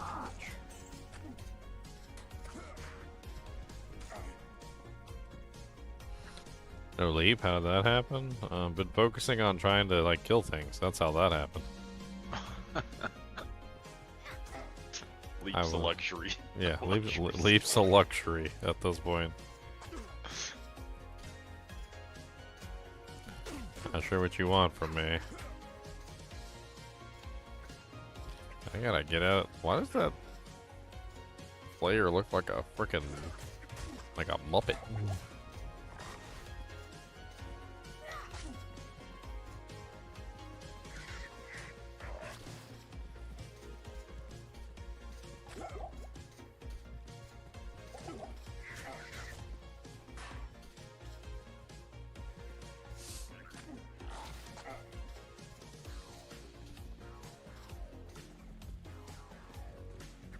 Looks like it's the waypoint.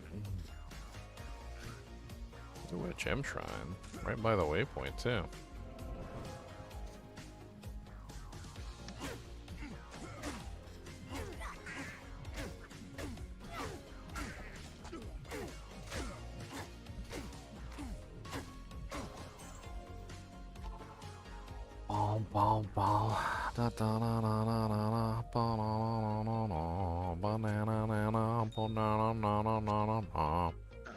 Oh, how'd you like the Donkey Kong game? I thought that's how you play it. That's good. I liked it. Very cathartic. I get to run around and destroy everything. Which felt good after that horrible set run. Felt really good. Felt really good indeed. I felt like a champion among men and elves.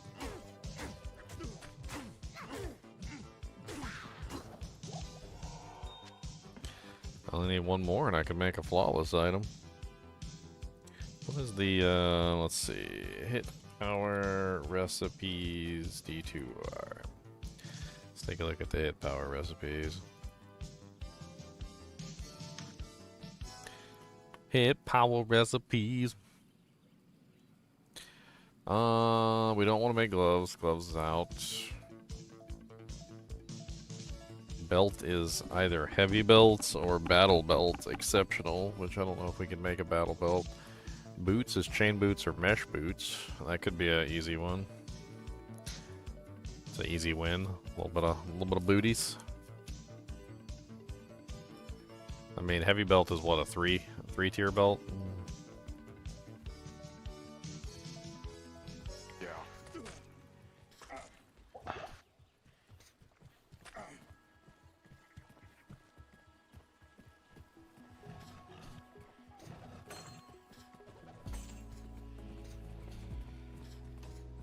Yeah, that's a 3 tier.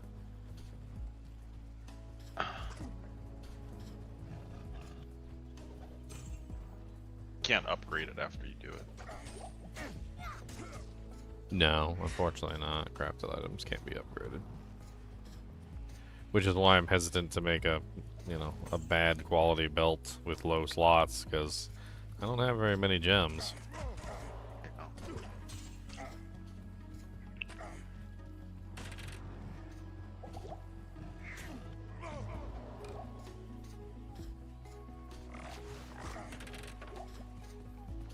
These monsters are just like so annoying to fight as a melee character with a single target attack. I mean, I can kill them, but it's like picking fleas off a dog.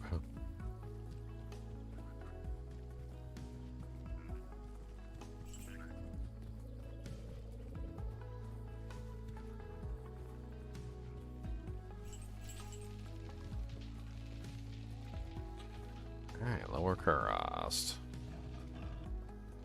Ooh, a flawed ruby.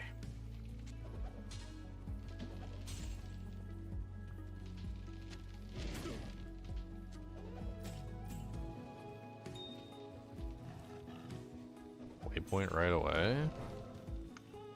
What is this madness? Oh, a towel root from a random corpse.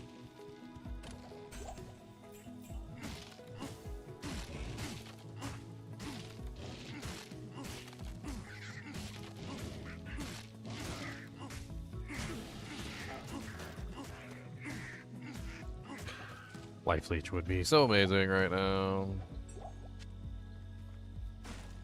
It's like the bread and butter of the melee, and I have none.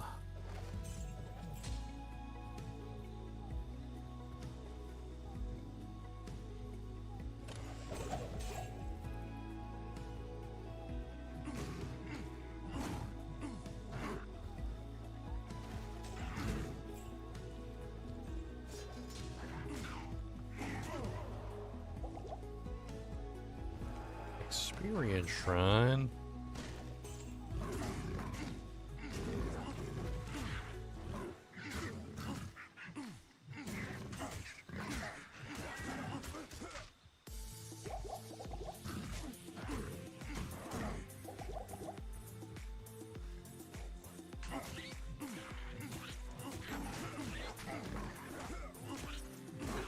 Oh, they gang up on you real fast, don't they? Ooh, nice, there's some super chests right here. One thing super chests do have a lot of is gems. They tend to drop a lot of gems. Oh, that's nice. Might be worth a little farm here for gems.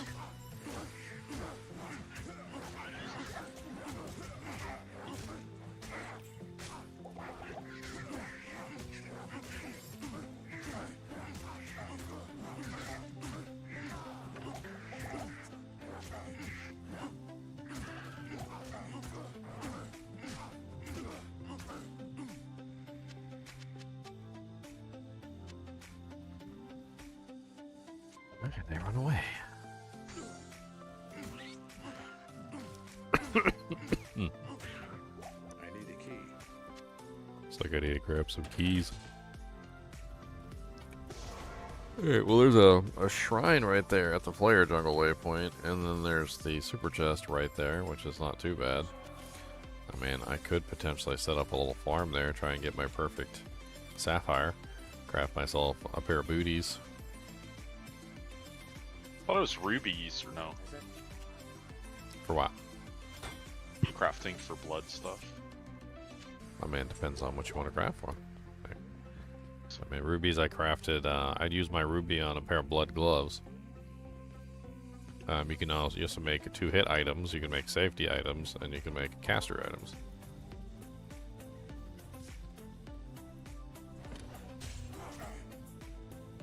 So caster items is flawless amethyst.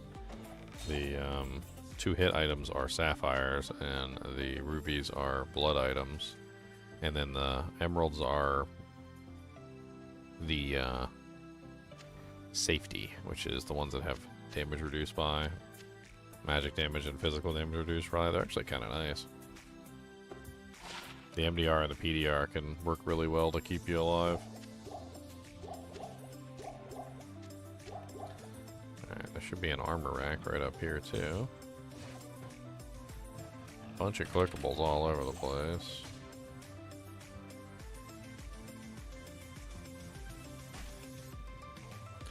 And make sure I'm checking the shrine too.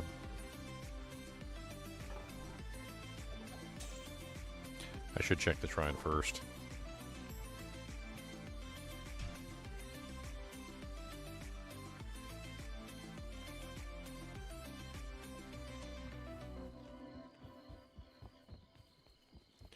I mean, both of the weapons I have open wounds, but yeah, in the future an open wounds belt would definitely be nice.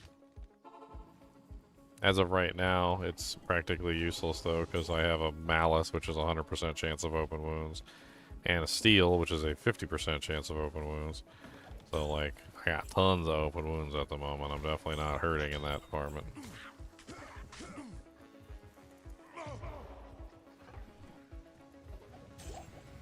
Like you said, those might be the weapons you keep remaking over and over again. For a while. Yeah, for a while, literally. Not even joking.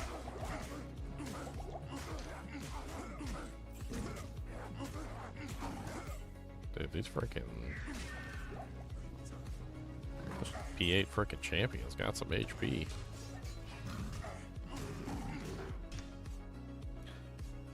Kind of do a little farm here with the super chest. I don't want to get stuck fighting a bunch of monsters. Not unless I got like an EXP shrine or something.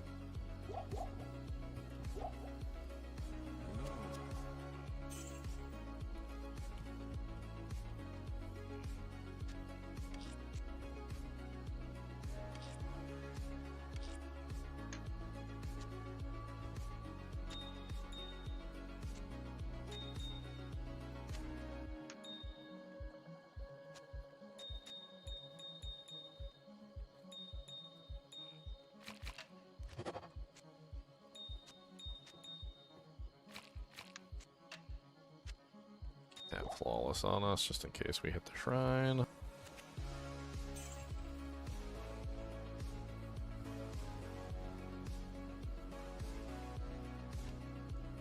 I mean, the unique claymore is not garbage, it's just garbage when you find it usually. One of the things I noticed about a lot of the unique items is that they're not exactly garbage, they're just, some of them are just kind of a little high level. Like they're placed a little bit too high on the rung of the ladder, so to speak.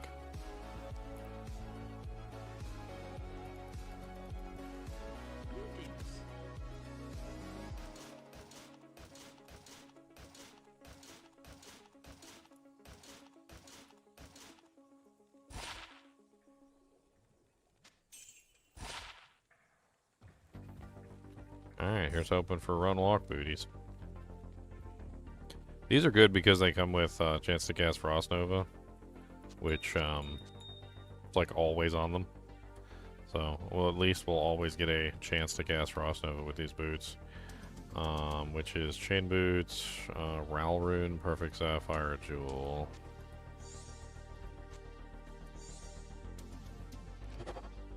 He found the hack to get Rowls and Towels. Those are disgusting. I mean, I'm still gonna put them on, but they're disgusting. They didn't even roll nothing. They rolled no faster hit recovery. They rolled no faster run walk. They rolled no resistances. 7% magic find and 39 defense versus missile. Like what the F is that? Repair 1 durability. What the F is that? It's Worst boots I've ever seen. takes damage. Those are like Taking those are thorns. cursed. Thorns. Those are cursed by the devil. Those are devil cursed. Why did the devil curse me? What did I do?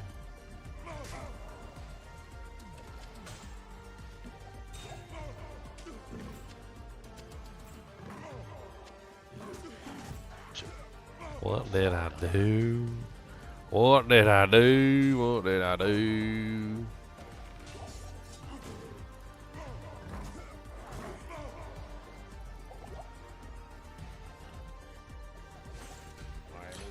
A Thunder Cougar Falcon mask. Oh, nothing on it.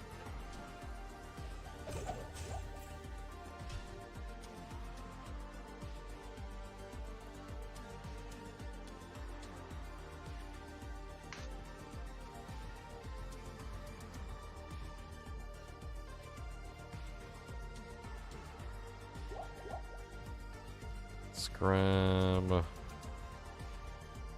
A gem. We need a new gem.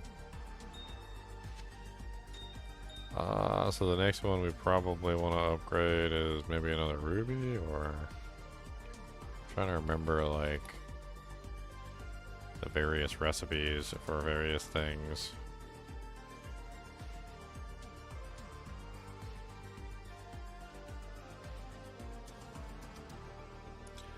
Let's take a look at the caster recipes.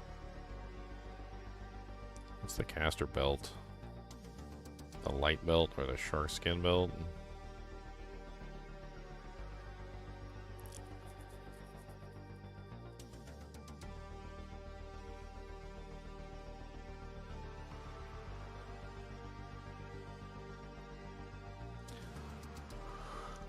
I really need another ruby. Making a ring would be great. If I could make one ring, one cat, one blood ring. Let's just take the blood ring with us, or the ruby with us.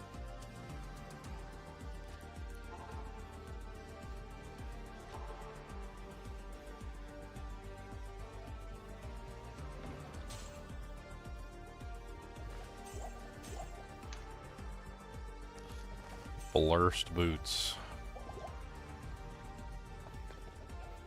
I don't know what's worse. Like, how bad the boots are, or the fact that I'm still going to put them on. I don't know what's worse. I feel like that's a cry for help is what that is. Impossible. Stop punching me. Guys are so aggressive.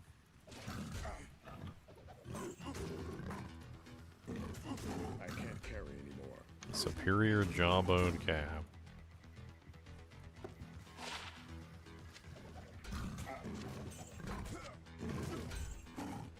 +1 shout.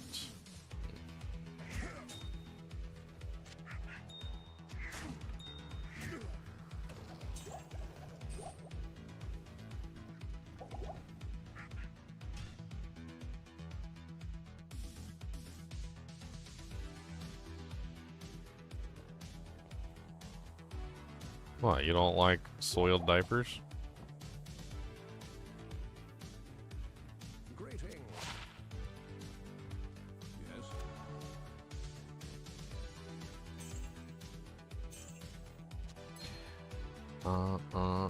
Beautiful attack rating ring that I can't put on, so I sing. I don't know what to tell you, bling. Beautiful attack rating ring. Yo mama, yo daddy, yo greasy, greasy granny. She's ugly, she's nasty, she showed her nasty fanny. Play your jungle to see if there is a jammy shrine, and if there's not, we gonna take it and we'll move along while we sing a song. Song, song, song, song, singing, singing, lots of songs, clicking on the skeletons wrong.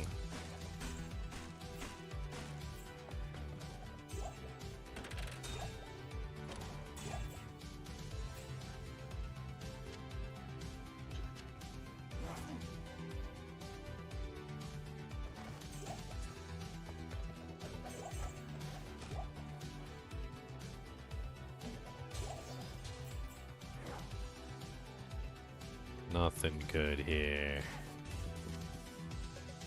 One socket superior split mail. What is this garbage? Garbage. I should be on the lookout for items for my merc too, I forgot. I need blue pieces of equipment for him.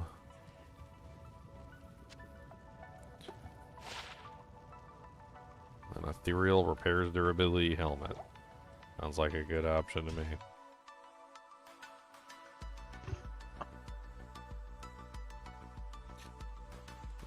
I swear the Chinchilla has learned where the camera is, and he's now just sitting there in the camera and staring at it. Look at him, he's just staring at it. Wants to eat it. He does want to eat it. He does want it. You're not even wrong. Chinchillas eat everything. That's the first thing they do. There's actually this well-known thing that I figured out with chinchillas. They do a test chomp on everything that they come to. Doesn't matter what it is. Test chomp. Is this food? Let's see. Test chomp. No, it's not food. Is this food? Let's see. Test chomp. Yes, could be food. Is this food? Test chomp. No, this is definitely not food. Like, they literally will do a test chomp on anything that they come to see whether it's food or not. Like babies. Yeah, like little babies.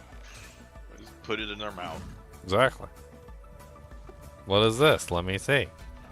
It tastes like death and pancakes. Okay, not food. Don't want to eat that. What's this? Tastes like rubber. Rubber. We love rubber. Let's eat it. Rubber's the best. I remember one time I was in the family room and I had one of the chinchillas was just running around. And on the table there was this, you know, like cordless phone dock that you basically just put your cordless phone on. This is back when, you know, obviously we still had landlines. And the chinchilla is just like running around and he just like, he leaps over the table. He doesn't touch the table. He leaps over the table where the cordless phone dock is, okay? And in midair, his hand goes down. He grabs the wire, lifts it up. I saw all this in like slow motion. Lifts it up, chomps the wire in two, and then just keeps on going as if nothing happened. And I'm just like, you little bastard. You little dirty whore bastard. I mean, it was the swiftest, cleanest motion I've ever seen in my life. No wasted energy. Like, he literally just, like, leaped through the air, grabbed the wire, put it in his mouth, chomped it, all in one swift motion of, like, of just fluidness. And I'm just sitting there amazed. I'm like, how the hell did you even do that? You little turd.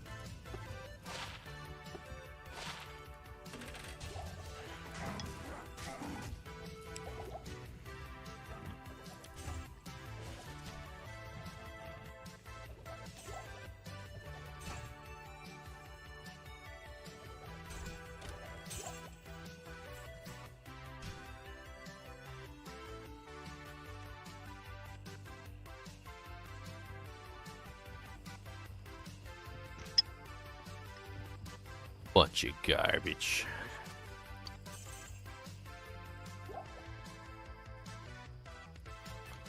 I was having some conversation with somebody one day too, and they were like, how are chinchillas? How are they compared to ferrets? And I'm like, well, chinchillas like to chew on everything, and they're like, oh, well, I can't get a chinchilla then. I'll just get a ferret. And I'm like, ferrets like to chew on everything too. I was like, what's your point? It's like, you don't seem to be prepared for ferret ownership, let alone chinchilla ownership there, sir. They're going to chew on everything that you own. I think ferrets are worse. Ferrets are like teething toddlers. What's this? It's like that phase that all dogs go through when they're puppies and they just like chew on everything, but like 1,000 times worse. And they never outgrow it.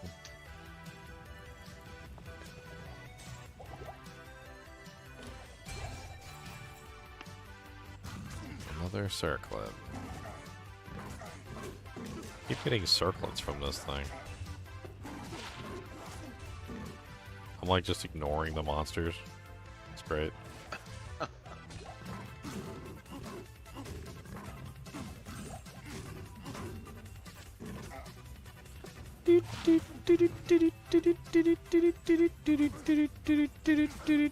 What's up, Zacharomite? It'd be a shame if somebody punched you in the eye with a sword.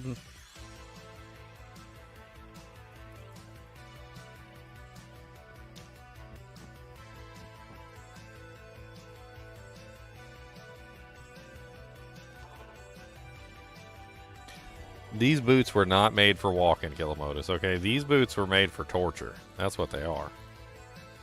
They're just a medieval torture device.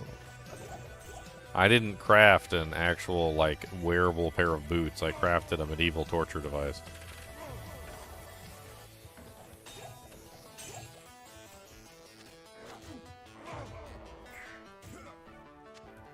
I'm getting gems, but I keep getting diamonds and topazes, which is like the exact opposite of what I want.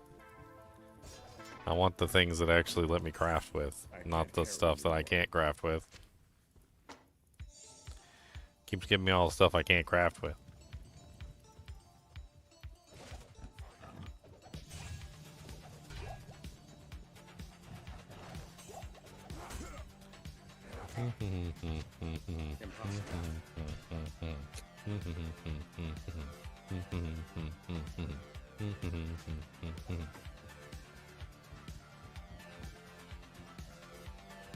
It's a really pretty blue armor. Oh, wow. It's such a neat color.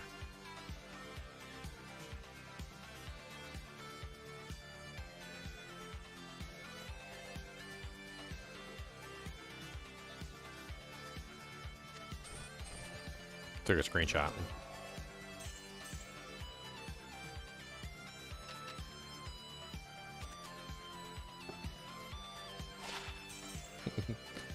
Sid said he saw a skull. The chinchilla skull.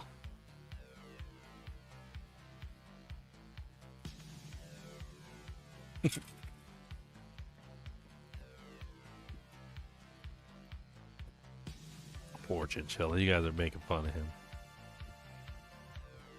He's a good as boy. He just wants to chew all your cables and wires. And he just doesn't understand why you don't let him, okay? Those evil cables and wires need to be chewed.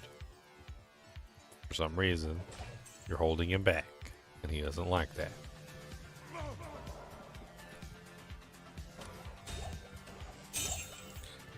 flawed amethyst.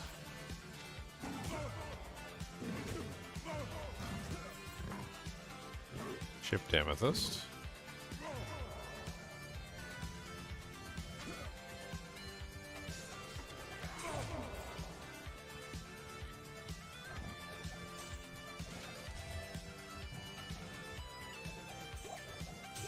Surprised I'm not seeing more runes. I do see a beautiful experience shrine here, though.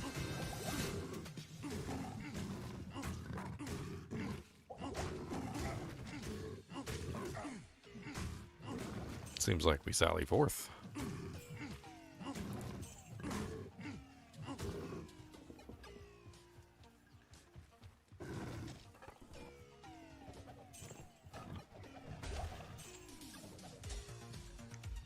Sally forth.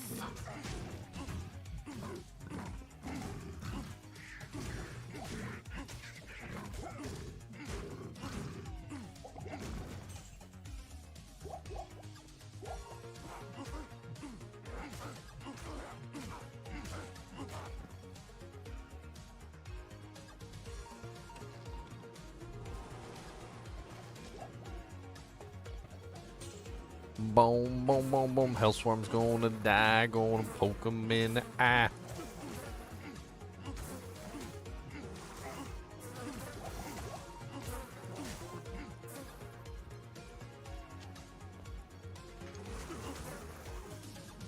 How's the run going? Way better now that I'm not naked. Punch Barb.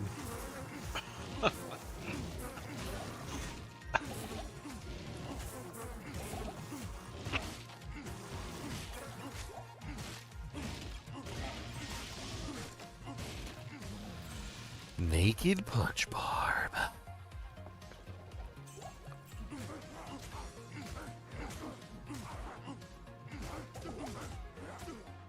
He's like, what are you talking about? There's nothing wrong with being a naked Punch Barb. This is just blaspheme the holy name of the naked Punch Barb.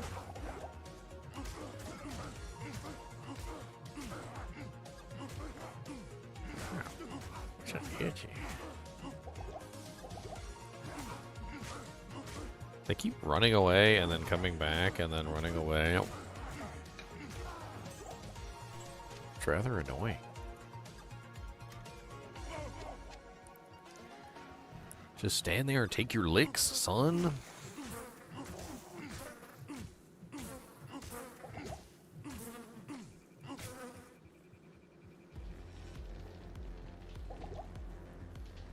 Alright, let's go get the heart. Into the sewers, where all the poopy is.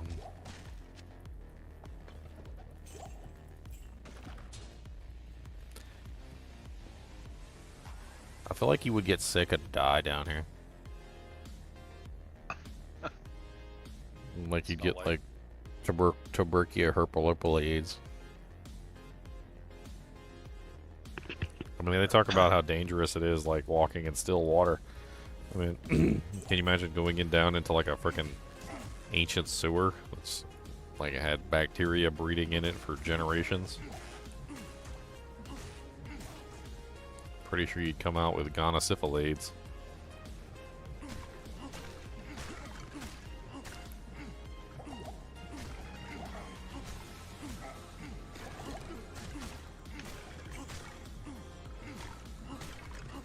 Yay.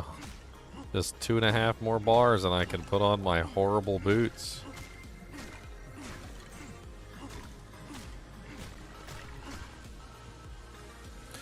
Gonosyphilades coming down with your gonosyphilades.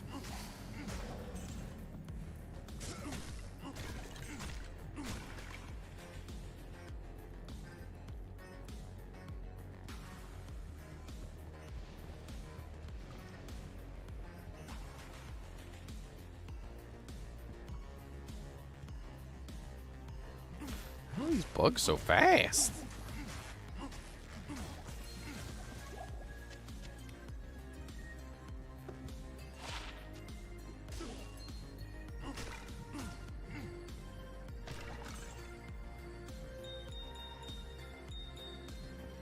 All them gems I picked up.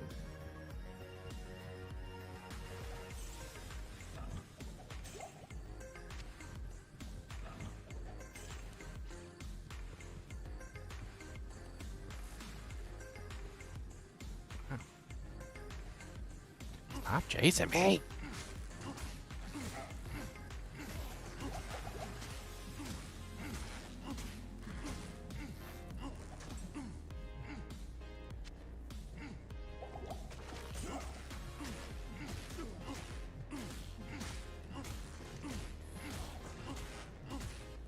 My damage is so bad.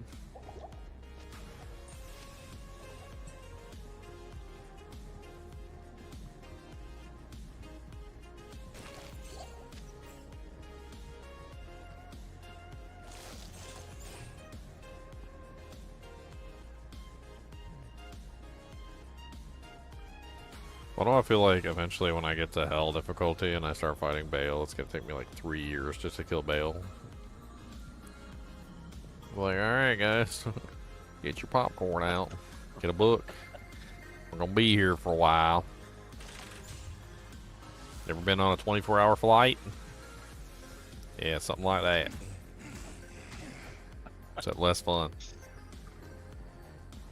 And Ginger sings show tunes the entire time.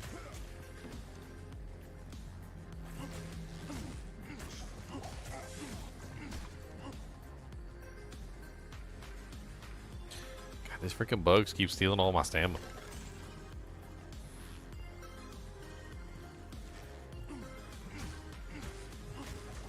Haha, stamina potion. Infinite stamina glitch.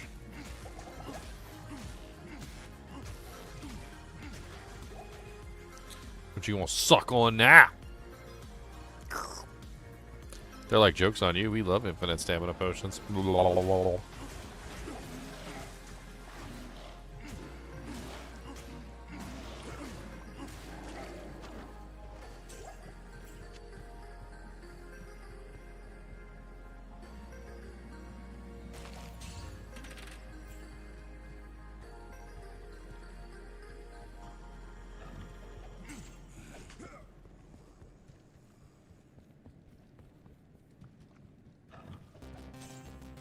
Sometimes I find it right away, and then sometimes it takes me forever to find the stupid thing. Yeah, I know. Sometimes it's in the middle. It's painful. Elrune boys, yeah, boy, yeah. Elrune's coming at you for days. Look at me, got my Elrune getting paid. Don't tell me what to do, got a Elrune. You don't got one, that's okay. Cause I got an Elrune, my boys. Gonna hit you with all my toys. Elrunes, Elrunes, Elrunes for days.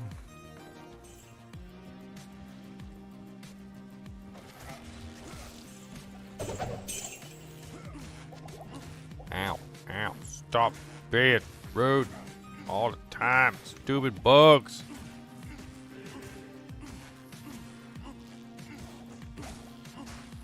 Have damage.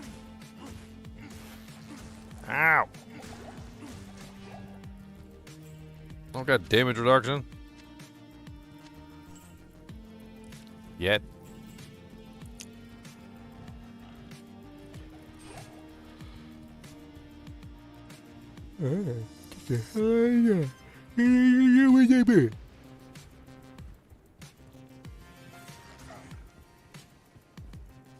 Dagobah system. The Dagobah system? What's in the Dagobah system?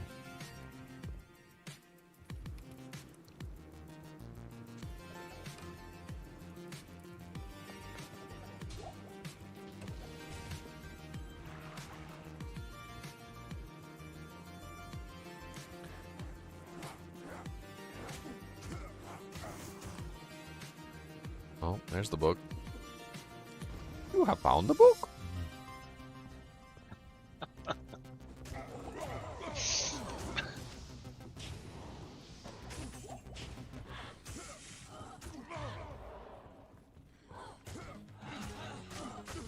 Ow.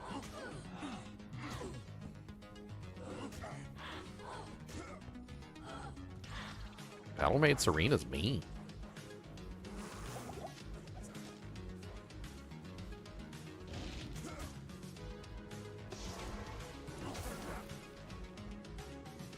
So do I have to use two-hand, or is it just the Merc? No, I chose two-handed sword because I want to be able to switch back and forth between a two-hander and a one-hander. That's what I did.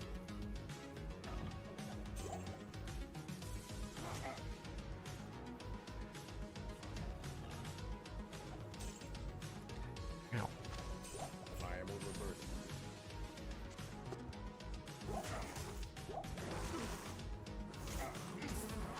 Give me that superior chain, man. Ooh, 8 point.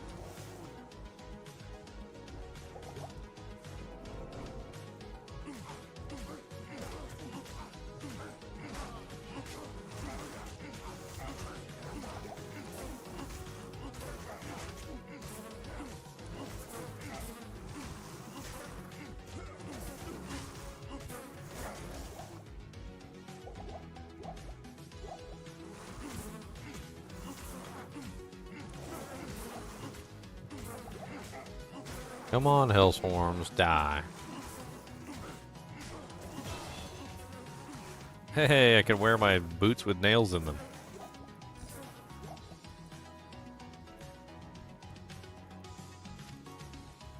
What's that mean?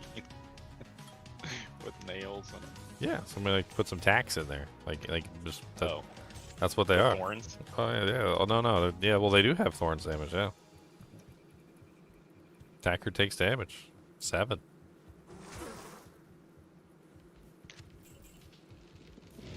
And defense versus missile.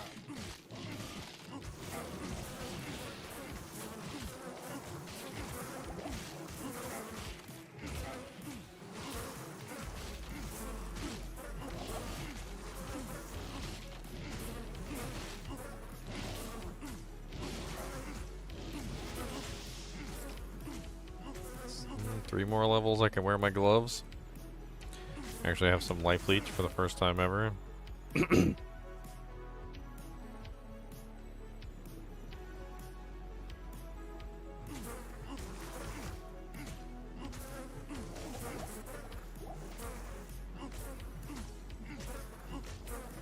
can't carry anymore. I need a flamberge. Flambers. I need a flamberge. It's a flamberge. It's a two-handed sword.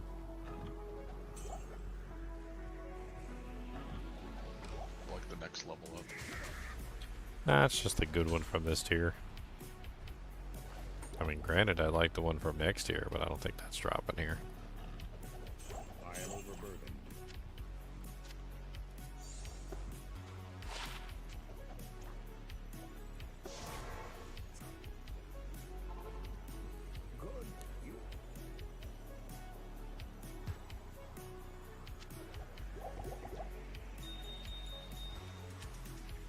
So many diamonds. Unfortunately, I don't think I can use the diamonds for anything. Maybe if I manage to craft something. No, because I can't craft socketed items. Yeah, I don't even know. I don't even know what I would use it for.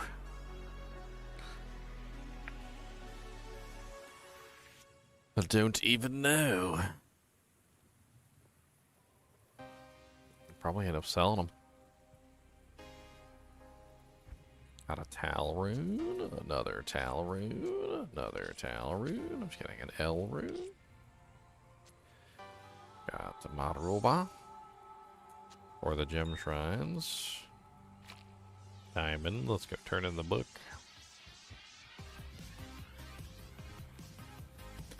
Scallops. I need to take a quick look at the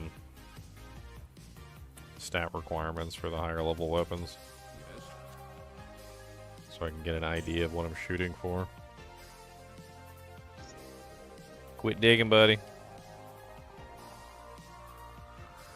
Don't give me that look. You always look at me like I'm the devil because I told you stop digging. You're tearing yourself to pieces, buddy. You got scabs all over the place because you're digging too much. Yeah. Scabby boy. He gave me the side eye when I called him Scabby Boy. He's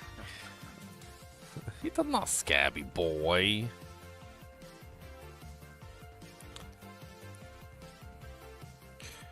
Oh.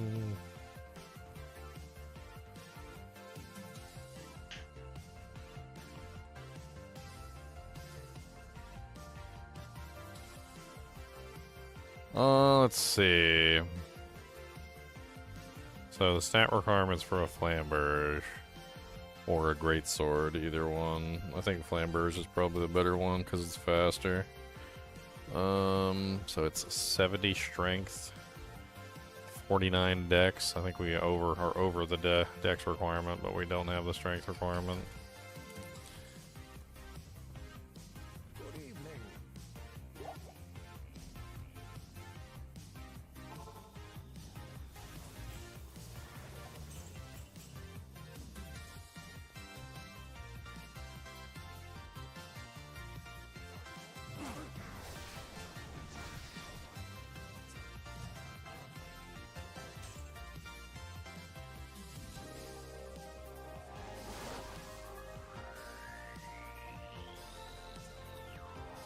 Reimagined, pretty much the same thing. I watched a guy literally find, what was it? A burr rune, a jaw rune, a Griffin's Eye diadem, a Tyriel's, and a a Griffin's? Did I say Griffin's? In 100 runs doing a Countess. It's gotta be the most thing. I don't know what people are trying to achieve with these mods. They're basically just like cheater mods. It's like, oh yeah, just get like, you know, just have like 7 or 8 burr runes from like 100 Countess runs. Yeah, no big deal. Pretty much everything you ever wanted. Zod runes. The whole 9 yards. I don't understand the point of making the game easier. The game's not even that hard. And PD2 is even worse, because PD2 makes the game so easy that the only thing that's even good is the end of the game. You know what other game does that? Diablo 3. Where literally none of the game mattered until the actual end. Where literally all you did was run maps over and over again because there was literally nothing else to do in the game. Because your character was so powerful that literally nothing in the game mattered. It's like, oh, okay. Well, I've got everything in the world I've ever needed. But the only thing that's a challenge is this little thing at the end here. Okay, well let's do these greater rifts. Oh, well this is boring.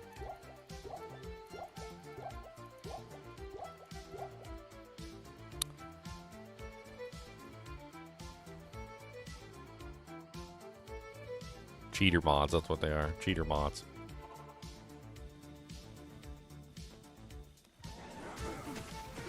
I mean, think about what I'm doing right now. Right? What am I doing right now? It's a challenge mode, right? I'm challenging myself with like a more difficult version of the game. I'm making it harder on myself. I'm restricting myself from specific things. I'm not using charms. I'm using only runewords and crafted pieces of equipment. Like, I'm restricting and tying my hands and making things more difficult for myself. Like, why would I want to make the game easier for myself? Like I have to challenge myself in these ways to have fun with the game because I'm so good at the game. Why would I want to make it easier on myself in any way, shape, or form? I'm trying to make it harder on myself.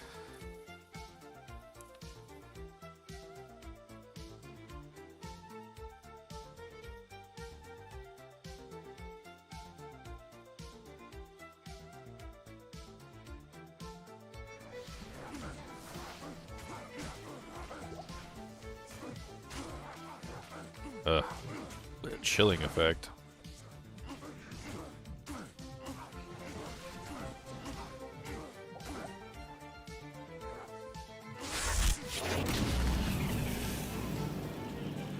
Thanks for the follow, Yujiro.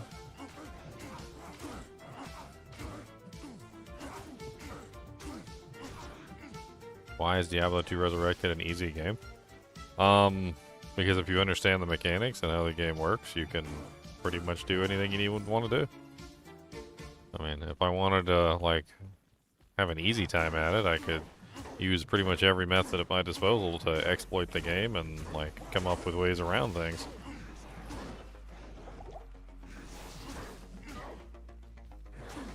These guys are just gonna heal spam each other, aren't they? Go for DPS output. But I didn't say Diablo 2 Resurrected is an easy game. I said PD2 is an easy game. Like, there's literally no challenge to PD2. The way that they change the game, like, you're gonna just fly through the entire PD2 with absolutely no issue whatsoever until you get to the very end. And the very end, only the content at the very end is gonna offer you any challenge whatsoever.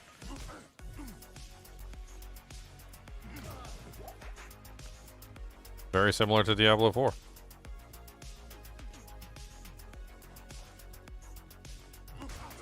Very similar to Diablo 3. God, little punk, stop healing everybody.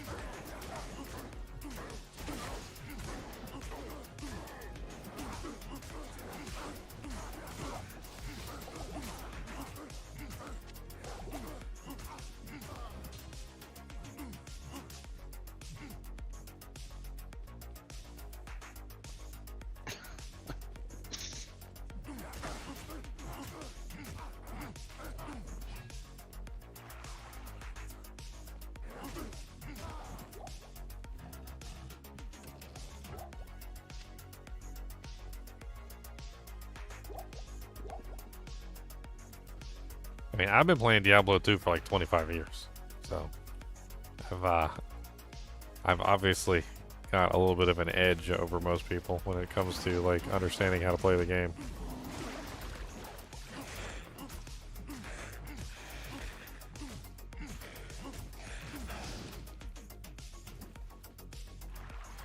Maybe that's why people like these mod versions. Maybe that's why D2R, Diablo 2 Resurrected, Reimagined, and like PD2 were so popular. It's because like literally people just don't know how to play the game, so they think the game is really hard. And they think the game is really difficult, and they think the game is like oh my god, I can't find a Duriel's in 5 minutes, and they want instant gratification, and then they go download Diablo 2 Reimagined and do like 10 Countess runs, and like 2 Duriels pops out of the Countess's butthole, and they're like instant gratification hormones kick in. But like, I mean, I just don't understand it. Just because I know, just because I realize what's going on, doesn't mean I understand it.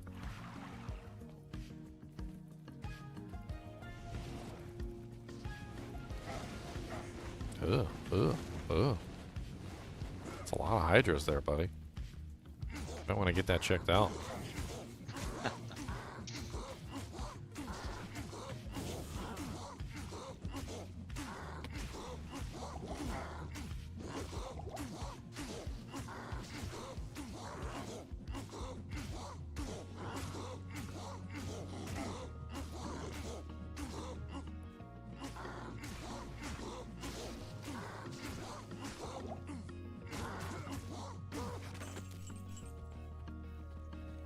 Alright, who's next to the barbecue? Barbecue. Come on down!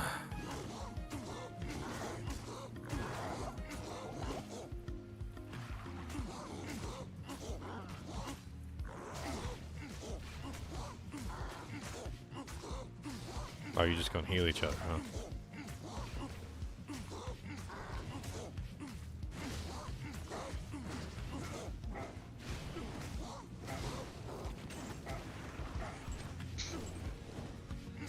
I don't much appreciate that. Gilib Flamefinger.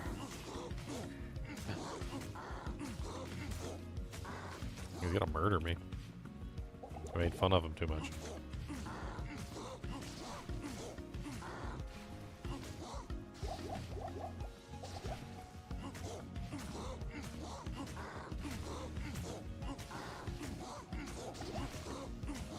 I mean, the funny thing is like if you look at what I'm doing, like and how my challenges work, like could I be any different than like a friggin' like PD2 run? In PD2 they give you a whole extra inventory and extra charm slots.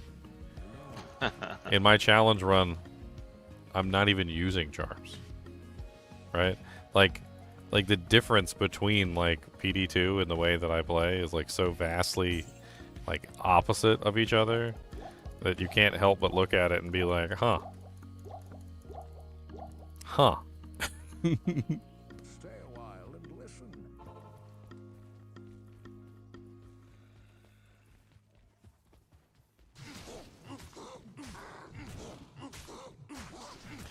Die, stupid council member. Yeah, nobody like you. Die. Die in ball fire.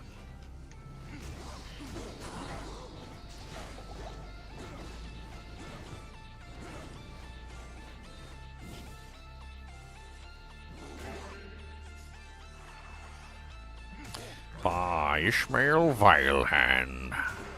The man who wiped his butt with his hand.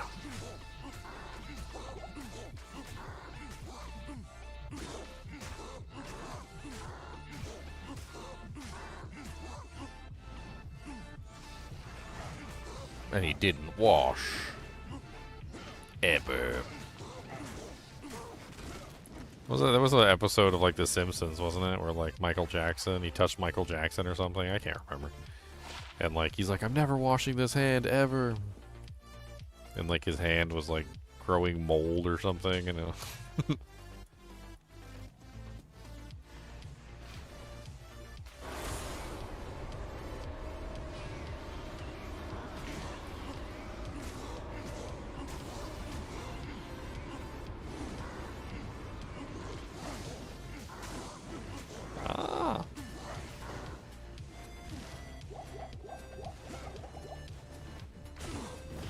Haha. Frost Nova boys.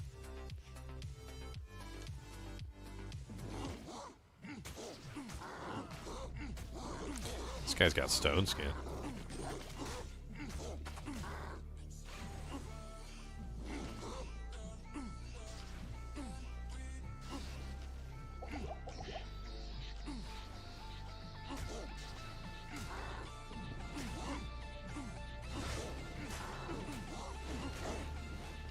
Your mama's so fat, her nickname is Mother Earth.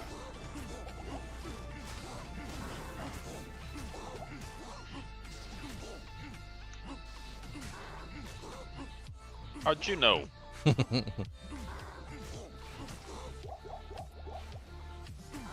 They taught us about her in class.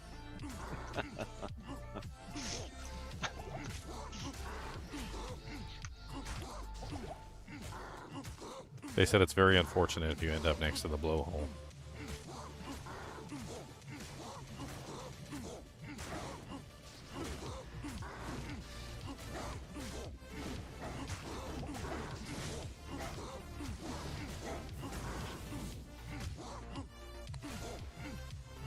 The dark power Nephroon.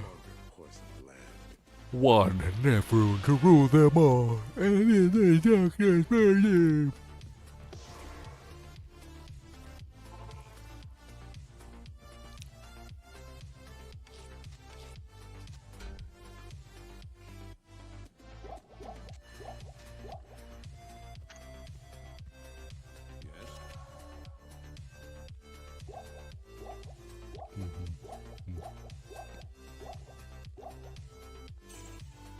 Let's put it this way, LJD. Okay, when it comes to mods. If you were getting a brain surgery done, and a doctor came in and introduced himself, and he's like, "Hey, my name is Katar. I'm going to be doing your brain surgery. I'm a pediatrician." And you're like, "You're not a brain surgeon?" No, I'm just a pediatrician. But I dabbled in brain surgery on the side, you know, when I was in college. Have you ever done a brain surgery before? Well, no, but it should be easy enough. You're not going to feel very confident about guitar doing your brain surgery, are you? Right? That's how I feel about mods. Most of these people making these mods are like interns at a building that makes video games. And they don't have enough knowledge of Diablo 2 to make proper modifications to the video game, let alone like ones that I would consider good. So most of the time I don't dive into those mods because I don't feel like they have the expertise needed to actually make a functional mod. Like when I see things like doing 100 Countess runs gives you a Tyriel's, a Griffin's, 2 Burr runes, a Jaw rune, several low runes, like I know that that person has no clue what they're doing. Like they don't have any understanding of how balance works or anything. When I look at games like Project Diablo 2, and I see that the entire game has become ridiculously easy to the point where nothing in the game is difficult at all, except for the end game, I know that they have no clue what they're doing. Right? Like, there's a balance to Diablo 2, a subtle balance that exists because of a carefully crafted selection of abilities, like synergies, items, runewords, sets, all sorts of other things. And people just stick their hands in there and start wiggling shit around, and they're like, let me see if I can get this to work. And lo and behold, like, they end up messing up a bunch of stuff. And, you know, like, who would have thunk it? Of course they're going to mess stuff up, because they didn't know what they were doing to begin with.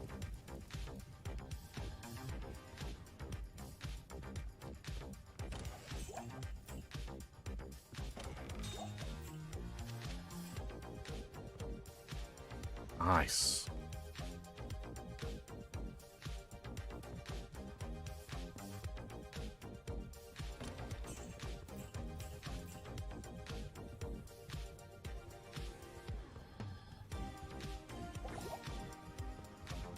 So many dolls. I need a key. Maybe one day I'll break down and make my own modification for Diablo 2.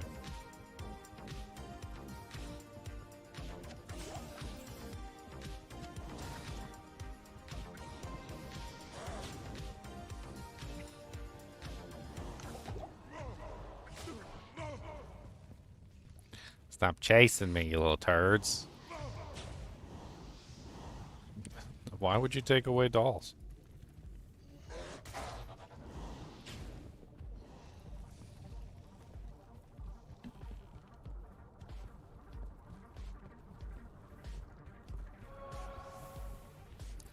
Nice, there's level 3, but I don't have the waypoint. Let's see if we can find that real quick.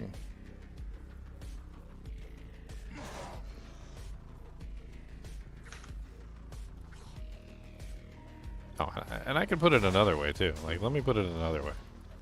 Like, how many videos have I done on unique items? All of them. How many videos have I done on sets? All of them. How many videos have I done on classes? All of them. How many videos have I done on skills and abilities? All of them. Okay.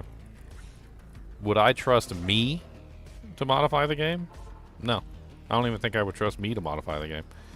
Like, the balance of this game is so well done that it's near perfection. And, like, sticking your hands and meddling in near perfection is almost always going to end up in an inferior product. You're going to ruin it in some way, shape, or form. That's just how it works. It's not me just, like, making stuff up. It's the truth. Like, the closer you are to perfection, the easier it is to mess it up.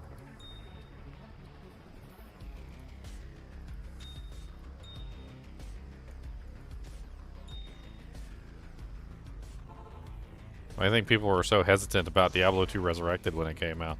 People were so scared they were going to, like, friggin' ruin the entire game. Especially after that Warcraft 3 Reforged debacle. That's right, I said debacle. Okay? I don't break that word out often, but that was a debacle. They did a great job with Resurrected. Hey, yeah. Well, it's Vicarious Visions did it, that's why. You know who handled Warcraft 3 Reforged? No. Blizzard. Oh. They hired another company to do Diablo 2 Resurrected. That was Vicarious Visions, which is now Blizzard Albany, if I remember correctly. They got renamed.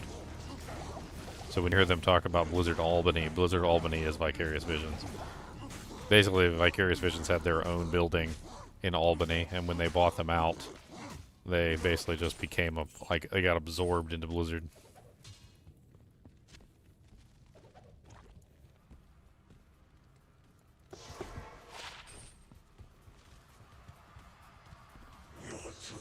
You're too late. I can laugh too. Ow, he hurts so bad. Ow, it hurts. Ow. Why are you so mean?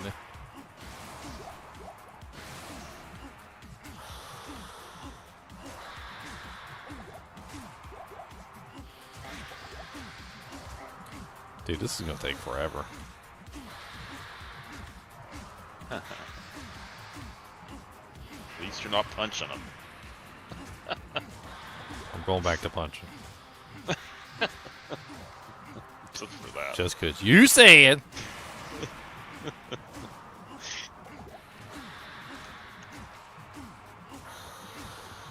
I think I need a literal river of potions to kill Mephisto.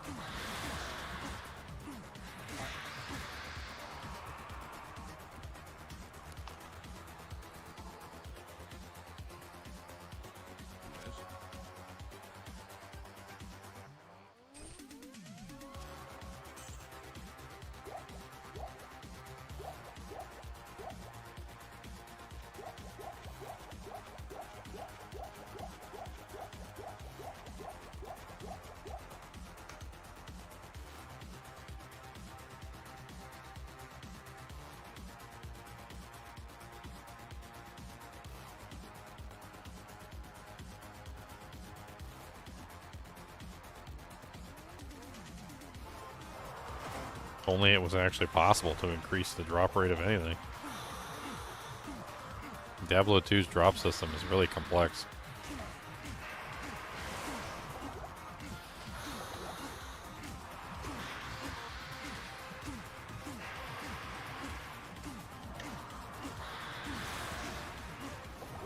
And the unfortunate moral to the story, after having to research the drop system, tells me that the reason why most people don't find a lot of Burr runes and Zod runes and all that other stuff is because they're playing the game wrong. which is a really loaded statement to make. Kind of upsets people sometimes. They're like, what do you mean I'm playing the game wrong? I mean, there's every possibility that because of the way the drop system works, because it's not random, because instead of being random, it's a conflagration of events that lead to a result, and like you don't necessarily know what the conflagration of events is, you could potentially just be playing the game wrong and just never find an item because of the way that you play the game. I often wondered sometimes, back in the day, like why specific people seem to have like way better luck than me. Like why they were finding so many items and I was finding nothing. And like where it seemed like every single time they turned around, it was like they're like, oh man, another skin of the Viper Magi. Oh, another Sur rune. Can't believe it. That's 3 Sur runes today. And I wonder, like, you know, obviously some of them might have been lying. But you know, I wondered myself, I'm like, you know, like, are these people like really just luckier than me? Or they just ran more, getting, you know, better RNG than me? It turned out, no, they weren't. They were just playing the game differently than me. And because they were playing the game differently than me, they were finding the items and I wasn't.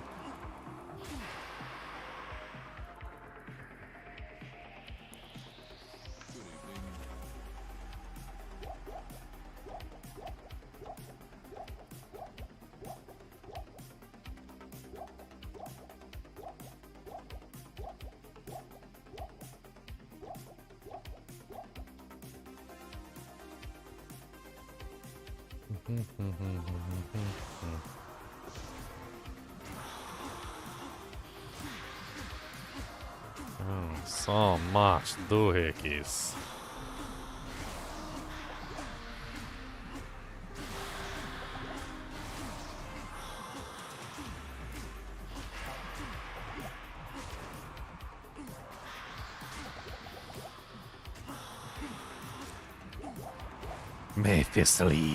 Mephistopheles. 10 years Laytown. Fighting Mephistopheles, fighting Mephistopheles, Mephistopheles, fighting Mephistopheles. What's up, Seth? Welcome to the fun. Welcome to the struggle bus. The bus of struggling.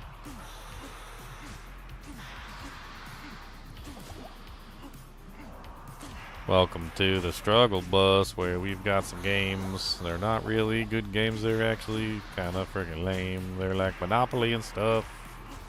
And some sorry. Boss of the Talon Ort runes. Oh man. Why you do me this way? On the day of a Mephisto kill, I will do you this one favor. And I will not ask any questions.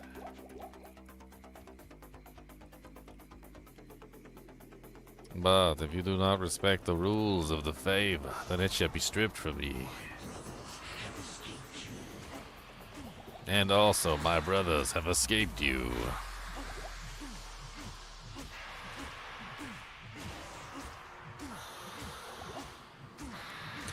Working on a railroad, gonna kill Mephisto, taking about 10 years to make some room. He's gonna die some freaking time. I don't know when that is. Shut up, okay.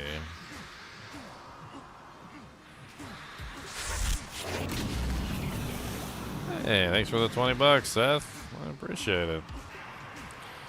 He said, I'm trying to think of Trang's gloves and a belt that utilizes 18 fireball as a main attack. A bunch of facets and such, feeling around which character would be best. I've already done this build before. Easiest one to do that build on is to do it on a Paladin and use Conviction Aura.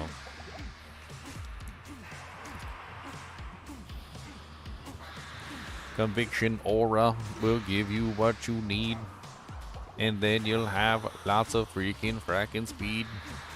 We'll have the negative res, and then we can stack facets, and then you get some faster casting. It's a really awesome. Faster caster rings, faster cast amulet.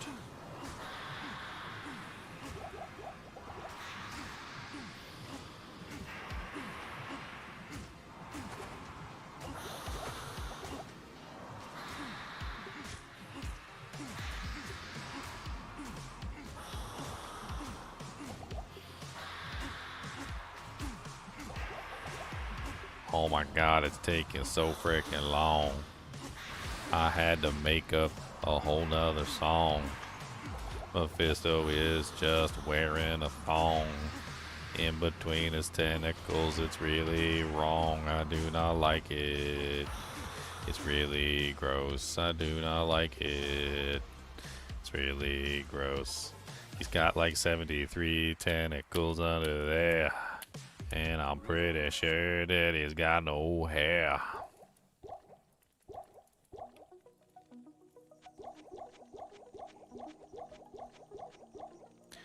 If you have fun, the build is good. I mean... I mean... I mean...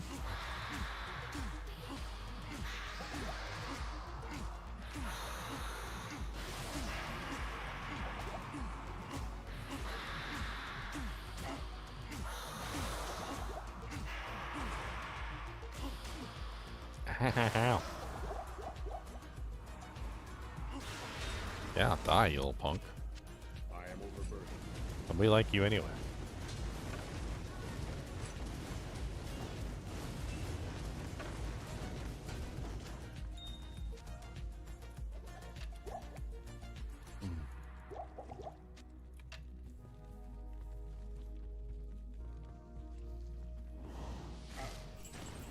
It's locked. Yeah, I can't remember when I did that build, Seth, but I did a build where I made a Paladin, was using Conviction Aura. I'm pretty sure I did Vengeance alongside of it, because they just kind of meshed. You use Conviction for Vengeance anyway. Well, basically just spammed firewalls. It was kind of neat. If you were to turn it into an actual build, though, you would need as much plus to skills as you can get. Not Paladin plus the skills, that would have to be raw plus the skills. And then you would stack on as much negative res as you could, and also plus skill damage as much as you can as well. Flickering Flame might not be the best option, because Flickering Flame is only negative res and not plus skill damage. It also... I mean, it would give plus 3 skills, so there is that. It does give plus 3 skills. But generally, you're going to want as many raw plus the skills as you can get.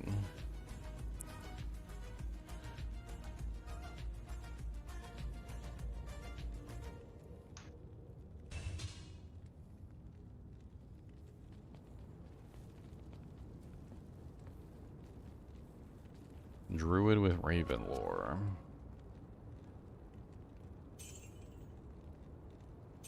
I mean, I don't really see it. I mean, you can get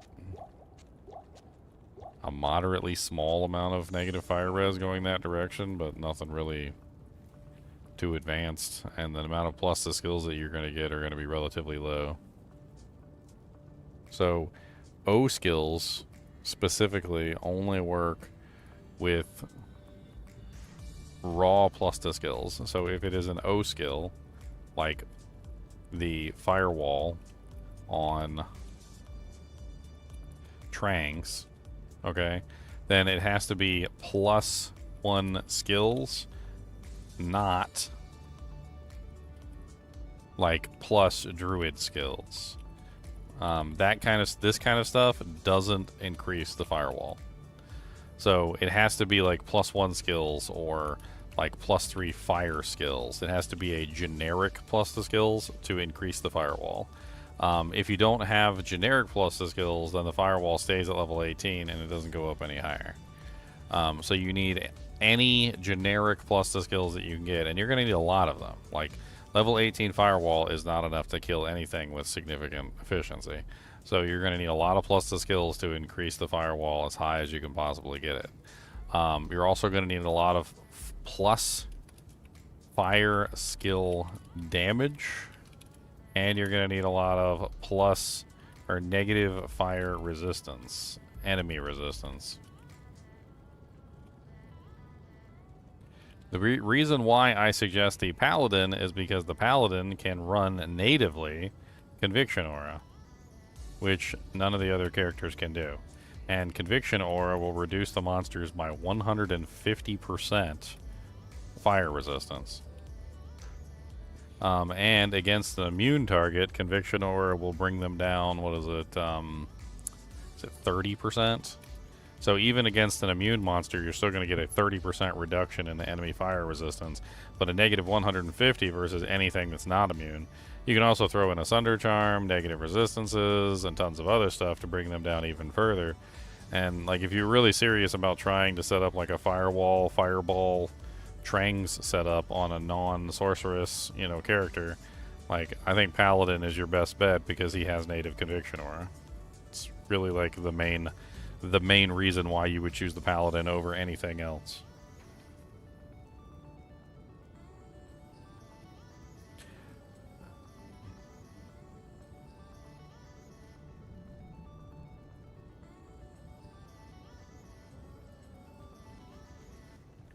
Alright, so now we are in Act 4. I need to be in Act 5 already so I can get my merc.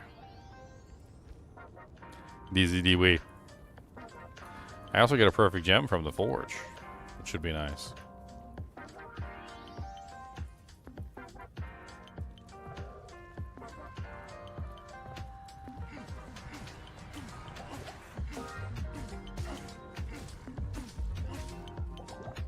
Ugh. Well, this is disgusting.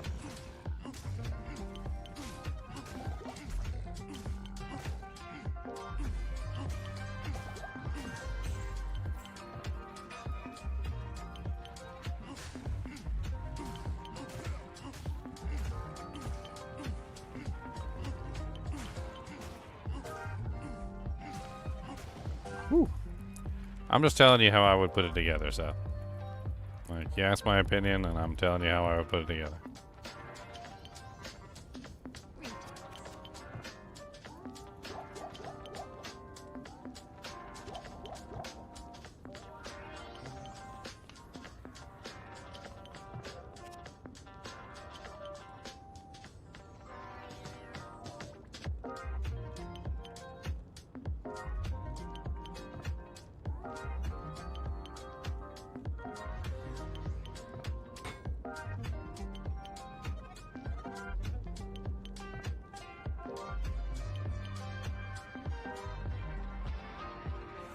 I just did. I just did complain. Literally explain Sunder Charms with Conviction. That's literally Sunder Charms with Conviction. So this is Conviction Aura, and this is Conviction Aura with the Sunder Charm right there. So at maximum Conviction Aura, you get a negative 150% to a monster that's not immune. That's what I said. When they are immune, then that's 30%. That's everything that you just asked. This is literally the entire thing right here. This is it.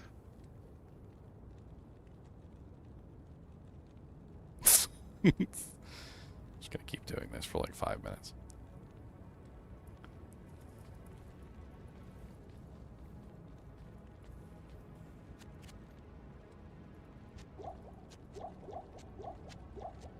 The added benefit of running the Paladin is that you could, of course, also run a Plague on your Mercenary.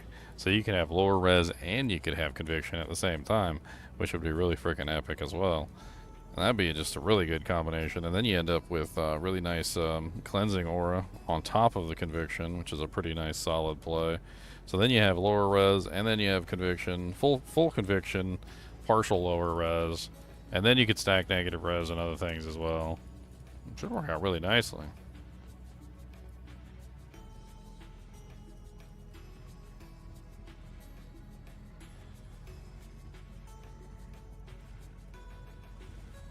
Dude, these monsters are kicking my booty cheeks.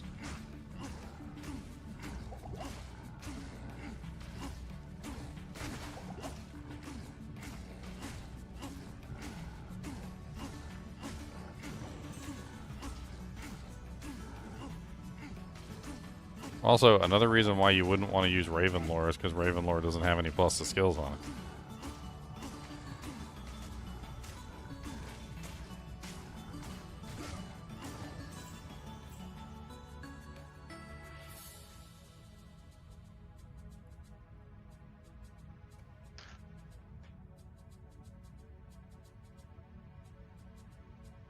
So, Ravenlore has +3 to elemental skills. This does not apply to Firewall. It has +7 to Raven. This does not apply to Firewall. It has 10 to 20% enemy fire resistance, and if you throw a facet in there, you get an extra 5, which brings it up to 25. That will apply to the Firewall. Out of all of the things on this helmet, this is the only thing that's applying to the Firewall right there. That's it.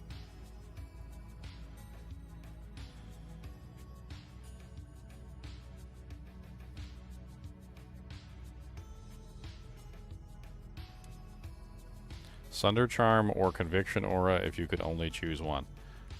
It's always Sunder Charm if you can only choose one, because Sunder Charm will break the immunity every single time, whereas Conviction Aura will not. Conviction Aura does not have the ability to break every single monster. It is impossible. And on top of that, most of it is wasted in the breaking. Think about it like paying a toll, right? So let's say you go up to a toll and the guy says, okay, you've got, the toll is like $130, right? And you're like, oh, okay, well, I've got 30% negative res, and so you subtract 30, and now the monster's at 100. Well, they're still immune, and you've wasted all your 30, basically not even breaking their resistance, right? Whereas if the monster is sundered and you subtract them by 30, then now you have a monster that went from 95 to 65 and you actually get somewhere. Having the two together is always better than the two separate. So you always want the two together if you can get them. In fact, you always want all three, because there's 3 methods to bring down resistance. One is Curse or Conviction Aura, which is lower res or conviction. Those 2 methods are basically penalized by 1/5 penalty whenever you're going against an immune target. However, Sunder Charm breaks the immunity, and then Conviction and lower resistance still apply at their 1/5 penalty from the 95% value instead of the 140% value. This allows them to actually bring the resistance down lower, so stacking them together with other negative resistance equipment is going to help tremendously. Let's give you an example. So let's pretend that you had a character that was set up with multiple types of negative resistance. So let's say you have Conviction Aura with 150%. You have a lower res aura, which is something around like 70%. Then you also have negative enemy resistance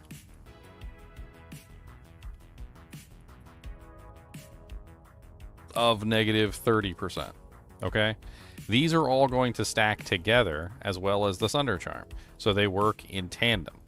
The Sunder Charm always goes first. Okay? So the Sunder Charm is going to take a monster that has 150% cold resistance, and it's going to bring that down to 95%. So they're no longer going to be at 150, they're going to be at 95%. That sundering immediately cuts the monster's resistance to 95% exactly, no more, no less.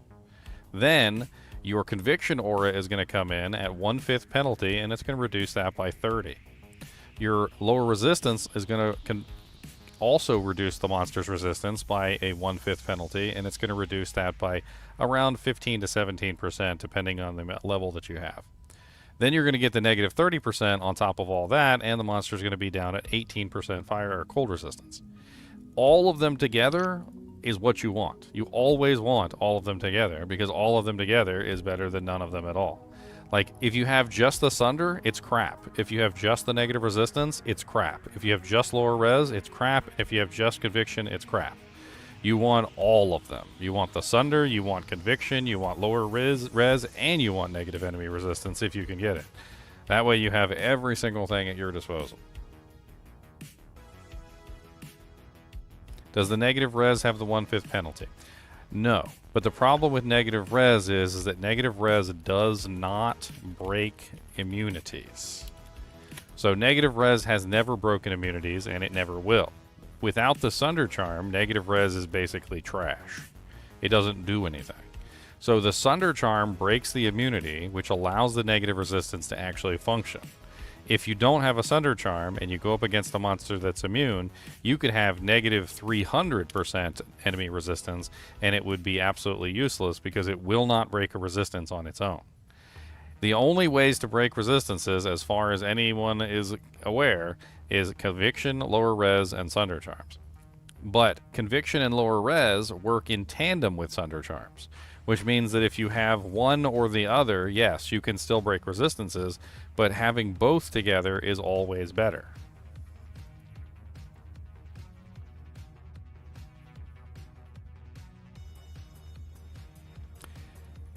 Sunder and negative res gives the best value, yes, but there's a limit to how high you can get it and make things actually function properly. Let's take your particular scenario, like your case scenario, right? So you're going to be dealing with a firewall, which is level 18, right? You have no synergies. You're just going to be doing level 18 firewall, right? So let's pull up firewall and D2R, and let's look at the stats for firewall. So with firewall at level 18, you'll be doing 1,098 to 1,121 damage, which is arguably pretty garbage.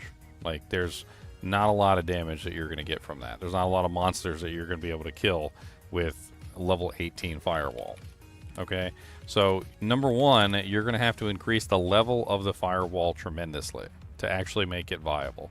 How many levels can you get before, like, you run out of plus to skills? It has to be generic plus to skills, not class-based plus to skills. So it has to come from specific pieces of equipment that are going to give you generic bonuses. You can use 2 Soges or 2 Bolcathos, so you can get 2 there. You can use a Arachnid's Mesh, that's 1. You get 1 from the Annie for free. You can't get any from your skillers. You can't get any from your other bonuses, like your torch. Your torch isn't going to give you any either. So you got 4 there.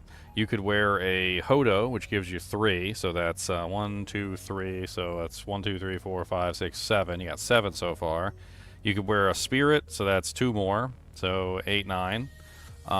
You could wear a +2 helmet, but you'd probably end up going with Crown of Ages for 2 facets, so that's 10.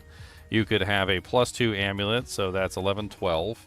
And +2 armor is 14. Okay, so at this point you're sitting at 18 plus 14, which is what is that, 28, 29, 30, 31, 32. So you'd be at level 32 if you could get that running, which is going to be 2,489 fire damage, right? Then you're going to take your 2,489 fire damage and you're going to multiply it. So if you can get your negative res to an extremely low value, then you can basically multiply that by 2, right?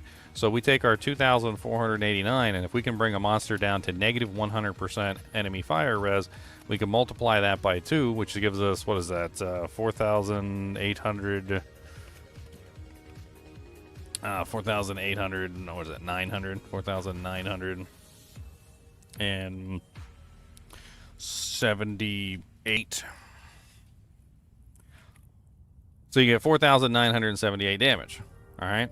Now, here's where things get tricky, right? You also have facets. So facets are going to increase the damage as well. So facets are 5% damage bonus each facet, which adds up to a really large amount. Let's add up the facets. So you can have 2 in your helmet. You're probably going to want at least 1 in your armor, so that's 3. Most of the good plus the skill equipment has no facets, no sockets, so you really can't do much with that. So you're basically like 15% fire skill damage with between all the facets. So then you take your fire skill damage and you add that on there, so it's 2,489 plus 15%, and then you multiply that by 2, and you end up with a total damage of about 5,724.7. Against non-immune targets, you'll probably do more, but against immune targets, you'll do less. Oh, appreciate the $50, man. Holy crap.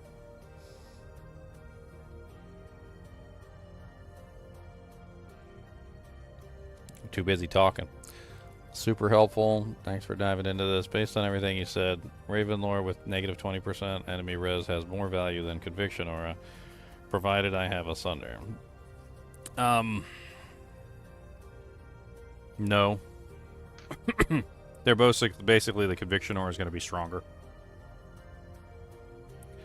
Because the Conviction Aura at 1/5 penalty is still 30%.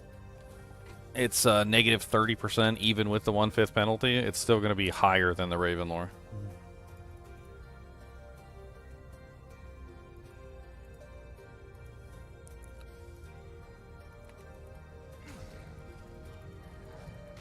Ow. Stupid venom, lord, pump, butt. Man, damage sucks. I need my mercenary already.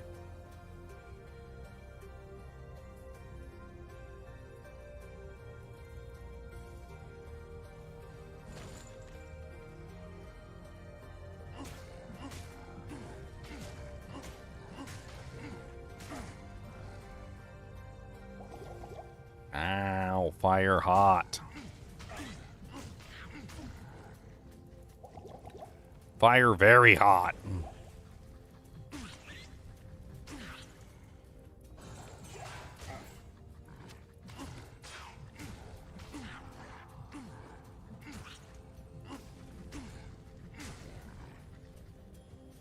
I just don't think Ravenlore is a good choice for this particular build. I understand you're trying to make it work, but if you want to make Ravenlore work, you're probably better off doing like a native fire build. It works very good in a Druid fire skill tree, like if you want to do like a Volcano Fissure Druid. It works very good for a Volcano Fissure Druid. It's a very powerful item for Volcano Fissure. But if you're trying to do the Firewall Trangs and the Fireball Trangs, like I definitely would not recommend Ravenlore for that setup.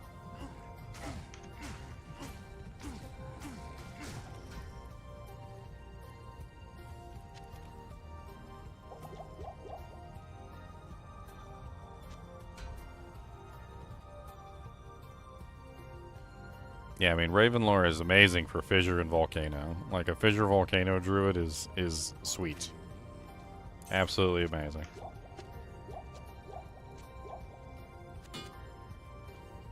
What do you need?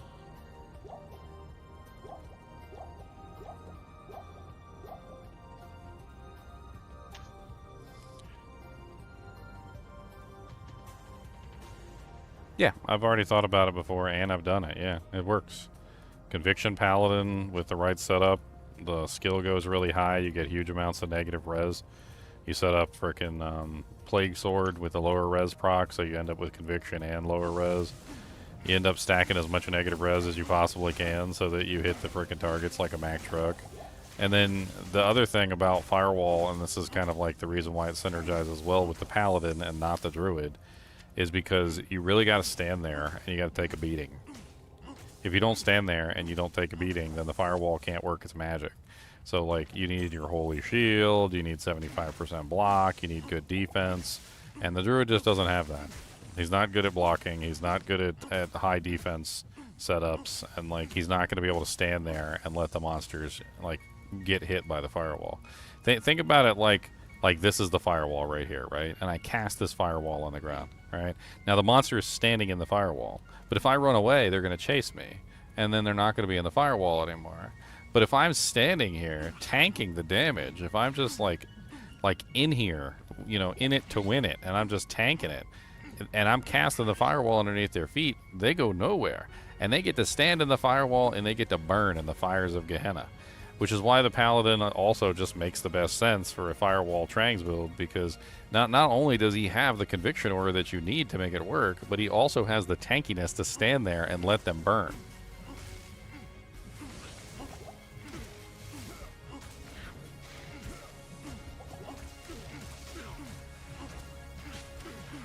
I don't think you're going to have an easy time with a Firewall Trangs Paladin. Not unless you decide to add in third-party abilities. A Firewall Trangs Paladin is going to be a difficult build no matter what.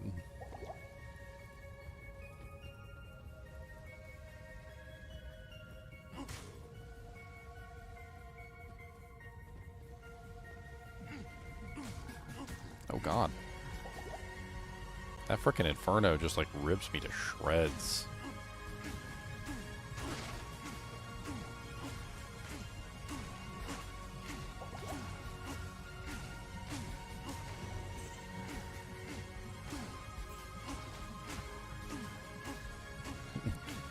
I don't know why you're worried about the Paladin being overpowered. Like, it's... Yes, the Paladin is an overpowered class. Like, I'll agree with you there. But where I disagree with you completely is that the Paladin is somehow, like in this particular case, is going to be overpowered just simply because he's a Paladin. Like, what you're doing with him, with the Trang set and all the other stuff, he's going to be the weakest character that's ever existed. Like, his damage is going to be subpar by most characters' standards. And even under, like, GG endgame equipment, you're going to be falling behind other players. Because you have to stand there and wait for them to burn.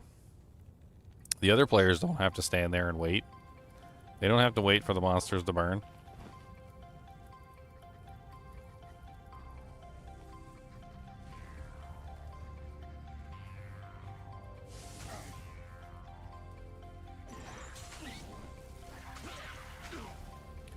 I mean, it's not just the synergies. You need supporting abilities to actually make them work. Like, if you don't have supporting abilities, they just don't function.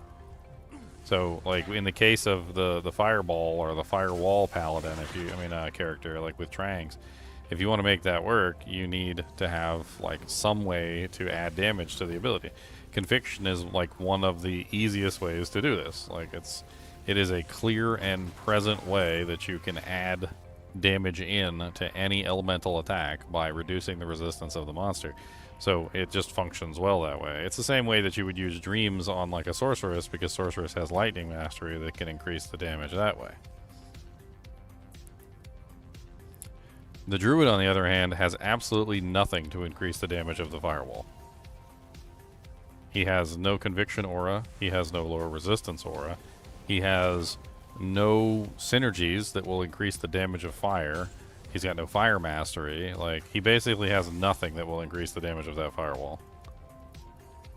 The only thing that maybe you could say slightly synergizes in the most basic way is the bear, maybe. Like the bear itself.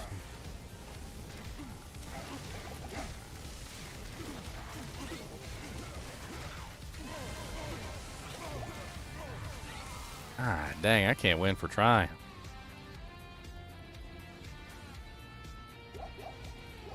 Got no freaking belt slots. I've never got no damn potions in my belt, ever. Because they're always out. Use one potion and the slot's empty.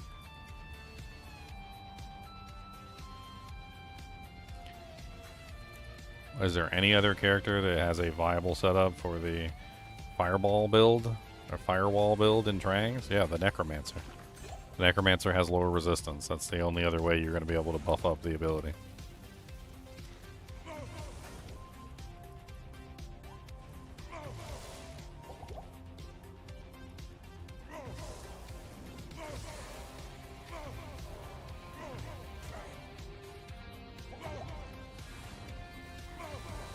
That's the reason why they gave that ability to the Necromancer in the first place. That set, they gave it to the Necromancer because the Necromancer has lower resistance.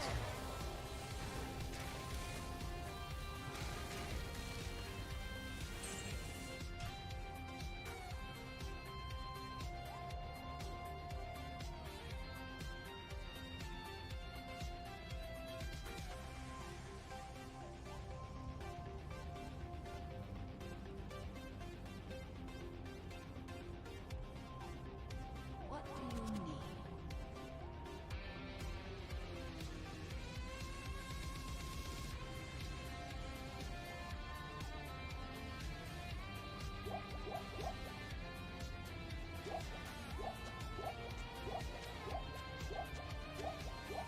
I mean, there's a character that you could set up with 6 facets. Yeah. I've already done a poison character before that way. You basically just take 2 phase blades, fill them with facets, and that's it. Like, you just got tons of negative poison res. You don't need infinity, because infinity doesn't lower poison res. And then what you do is you just put on a bunch of equipment as well that gives negative poison res, like just like 4-faceted armor and like 3-faceted helmet, and then you use Whirlwind and you grab a bunch of poison small charms and you fill your entire inventory with poison small charms. And then you basically just whirlwind through a pack of monsters, and the monsters just die from poison because you have like massive amounts of negative poison res. You add the Sunder in to make sure that the monsters are always broken, and profit. Run around whirlwind poisoning everything to death.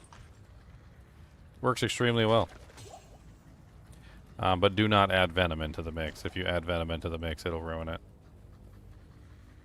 Venom does not make things go faster, it makes things go slower. Much slower. By a ridiculous degree.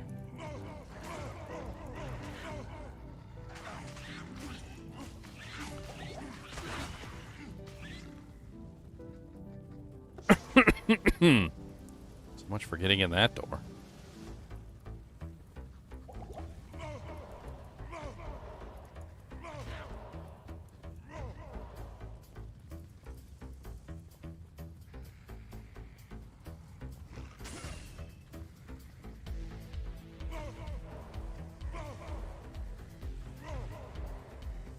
On a barbarian, I mean, you could potentially get some damage, but I don't think it's going to be better than other setups.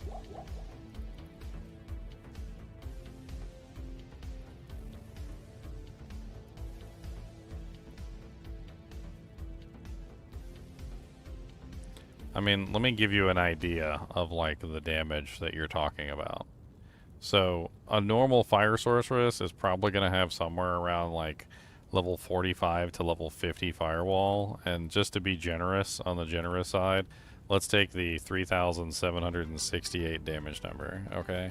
So this is a general, like, firewall that a sorceress has, except they also get synergies. So they get a 4% bonus with warmth per level, and they also get the fire mastery synergy as well.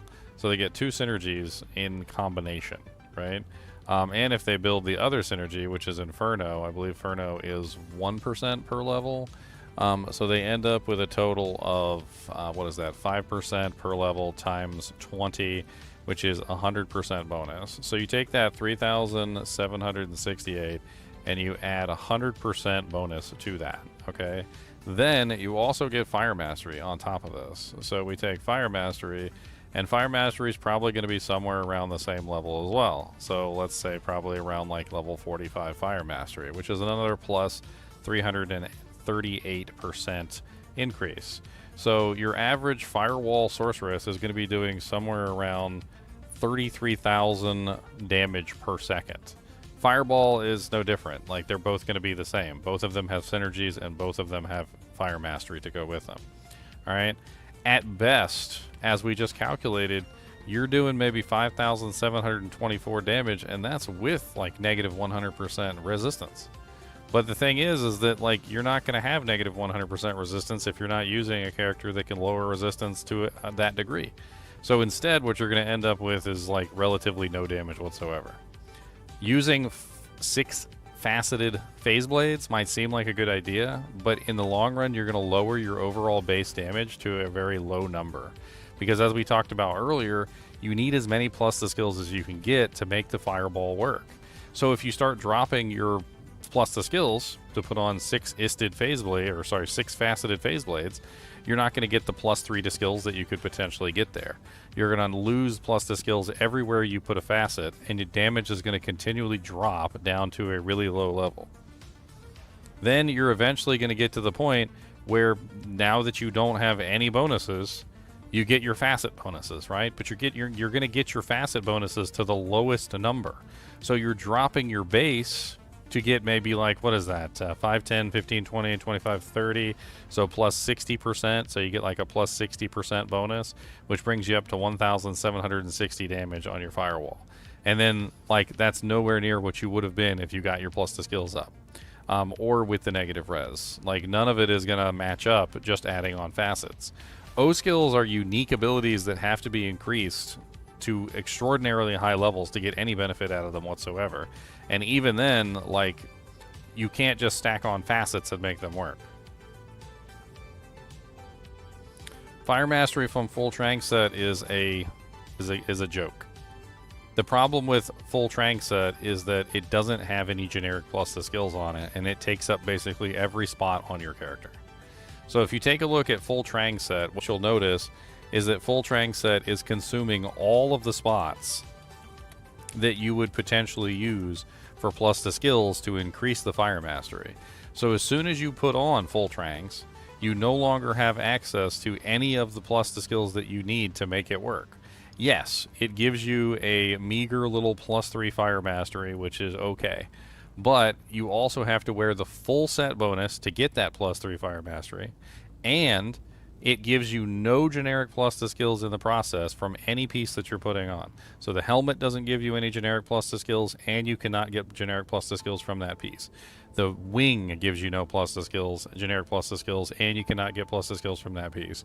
The belt gives you no plus the skills. The gloves gives you no plus the skills.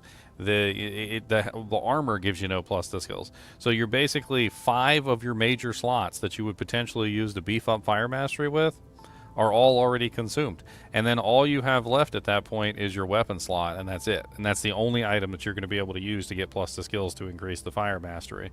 So it basically just ends up being garbage.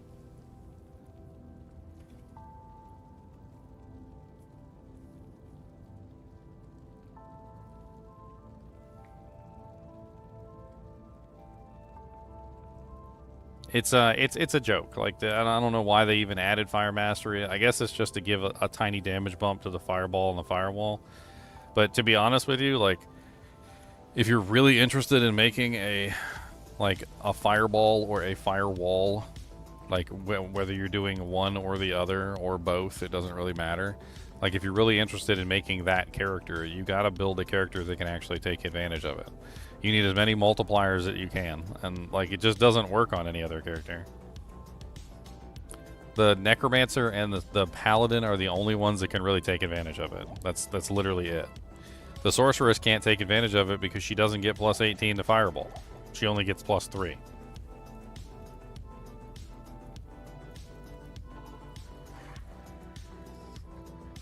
Then the other problem that you're running into is you're consuming all the slots that you would use for faster cast as well. So you've got no faster cast equipment. You've got no plus the skill equipment. So the fireball is going to do basically 0 damage, and it's going to be really slow.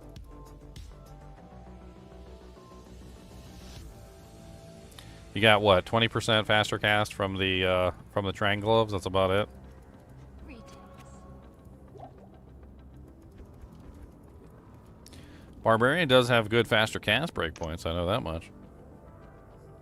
I think that's about the only good thing that the Barbarian does have. I think they share the same faster cast breakpoints as the Sorceress. Other than that, though, they really don't make a good choice for it. Neither does the Druid. That has horrible faster cast breakpoints.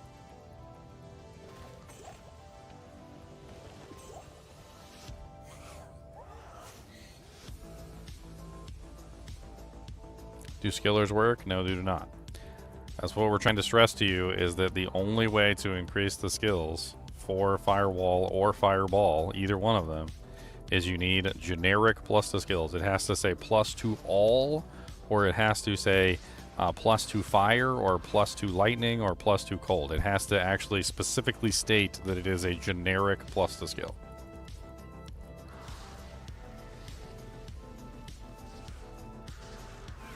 So if it says anywhere on it, Druid or Elemental or Lightning skills or any of that stuff that is specifically to a class, you know, like the Sorceress has a Lightning skills tree, right? If it's to a specific tab or if it's to a specific class, it doesn't work. I'll see if I can find good old Grizzy Wiz.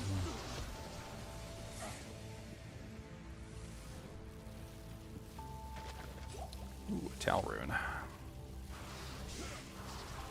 Torch does not work either, even if you use the wrong torch.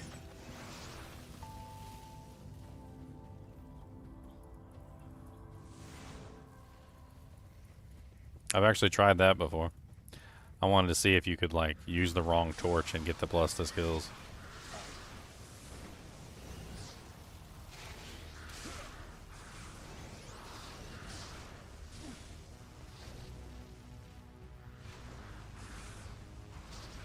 It did not work. I can't remember what build that was for. I think it was a barbarian build, if I remember correctly.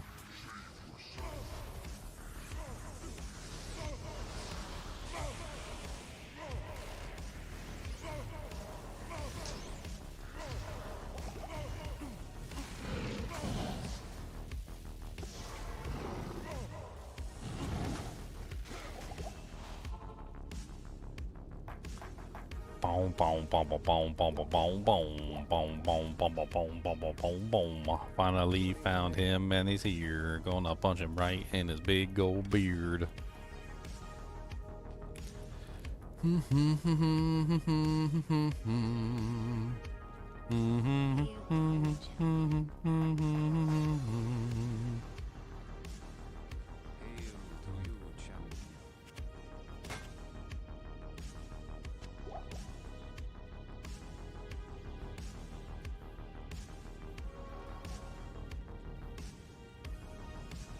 Oh yeah, the Hydra Paladin. I did that one too. Dragon Scale Shield. It's an okay build. The Hydras kind of suck, to be perfectly honest. It works, but it's not a good build. It's definitely not.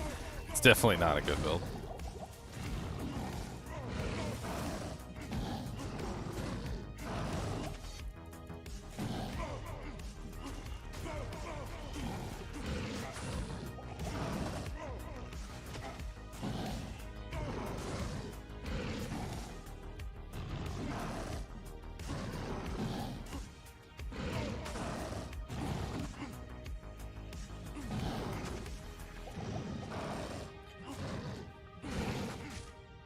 I see Izual's gonna take a while.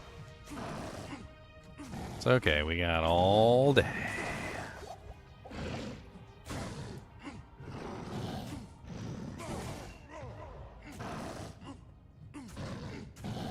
As I talked about already, Seth, the problem with the two phase blades is you're losing too many plus the skills. It just doesn't work out. Every time you take away a plus the skill, you're losing base damage. Every time you add a facet, you're gaining base damage, right? Or you're gaining a multiplier. But every time you reduce the base, you're reducing the overall damage that the skill does, and then you're increasing the damage in return. It's like giving somebody a slice of pizza and taking away 2 slices of pizza. Like, yeah, you gave him a slice of pizza, but you took away 2 of his slices of pizza, and he's 1 pizza slice in deficit.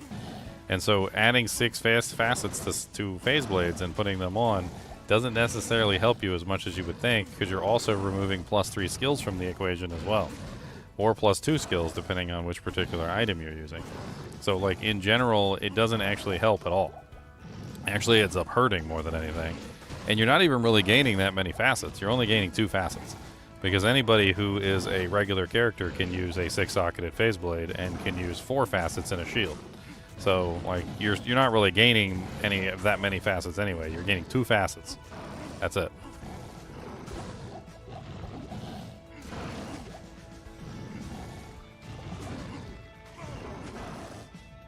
Oh, we are out of potions, and my boy is, like, barely even injured. I'm gonna fill up my whole inventory with potions.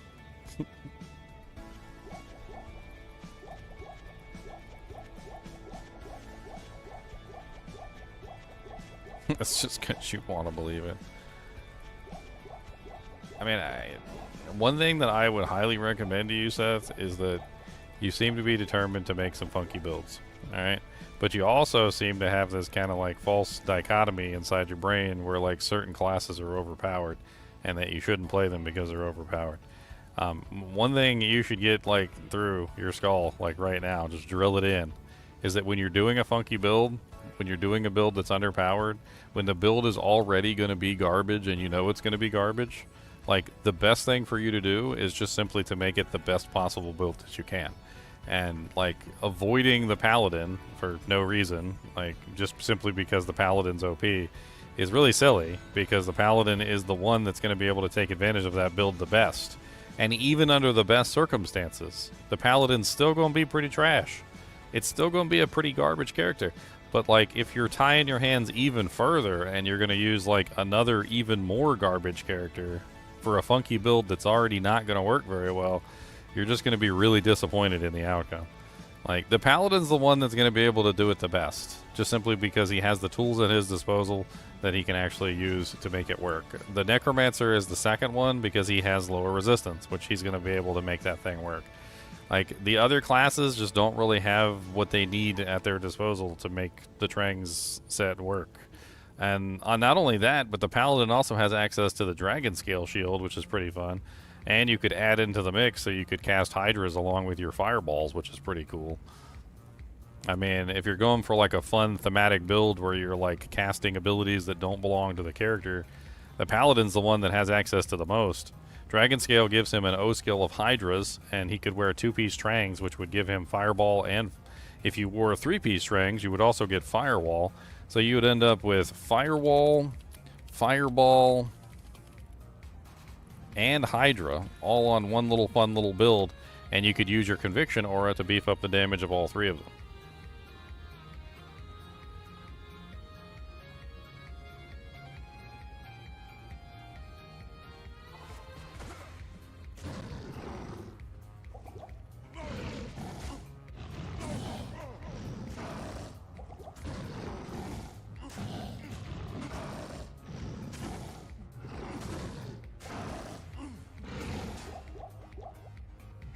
Off meta is this game. I think some people go too much into the off meta category, and they try to make a build that's absolutely horrible, and they're like, it's off meta. I mean, if you're making an off meta character already, you don't have to go out of your way to like Tanya Harding yourself. You can, you can just build the character to the best possible ability that it's capable of being built. You already know that it's going to be a subpar character because it doesn't necessarily work very well. So, don't shoot yourself in the kneecap like before you even start.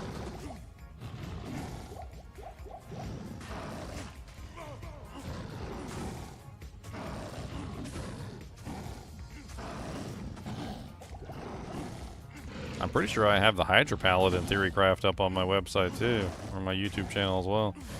I don't know where it is, but it's probably in there somewhere. I've done all sorts of crazy Theorycrafts. Let me check my Theorycraft playlist. Maybe it's sitting in there. Let's check the playlist, shall we? Yeah, tie your hands and then also chop them off. Then they're free. Let me see. Theory crafts. Build theory crafting. Here it is. 36 build theory craft videos. Bump, bump, bump, bump, bump. Healer Merc. I don't think this one is a theory craft video. I probably was right after this one. Unblockable Amazon, Shadow Warrior, Toxic Jab, Storm Owl, Inferno Sorceress, Sanctuary Paladin, Thor Barbarian, Double Sting Barbarian, Frosty Cheeks, the Holy Freeze Paladin, the Elemental Necromancer, Lightning Spears on, Exploding Arrow Amazon, Max Crushing Blow Amazon, level 3 overpowered character, Bone Slayer Blade, Plague Javelin, Elementress, Bowenmancer, he's a fun one. Badgerine of the Starmen, not to be confused with Wolverine of the X-Men, not that pathetic punk. This is Badgerine of the Starmen. Sanic the Hoochhag, Thorns, Paladin, Poison Bomb, Melee Necromancer, Zoo Druid, Easter Bunny Barbarian, Godzieler, Sherman the Tank, Paladin, Sanic the Hoochhag Original, Spreading Plague, Prakazan, Rabies Druid, and another Bowenmancer. I don't see him in here. Let's hold on. Let me search for something else, shall we? Let's try Hydra. Hail Hydra.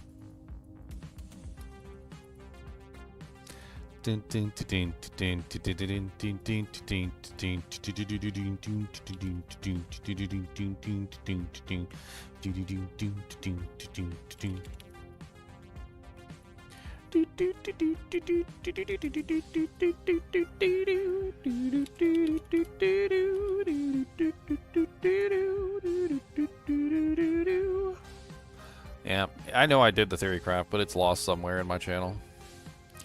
In my massive 3,500 video ridiculousness. It's alright. I mean, if you want, I could do a Theorycraft on it for you right now.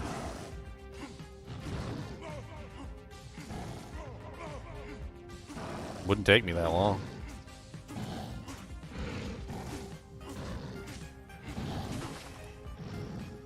Holy Fire adds elemental damage to your melee attacks, but it won't add elemental damage to a spell that's been cast. No.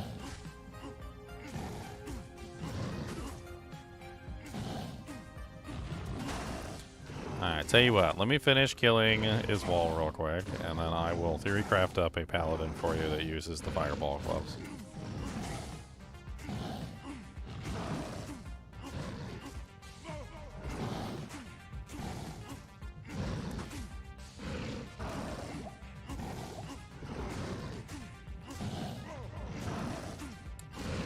I say real quick, but Izual's dying very slowly. I was gonna say something. What I mean by very quick is that not quick at all. That's what I mean by that. At the absolute pace you can. At the fastest pace I can go, okay? I'm a grandpa. Leave me alone. I'm a grampy poo. Oh, let me get a freaking portal up before I die.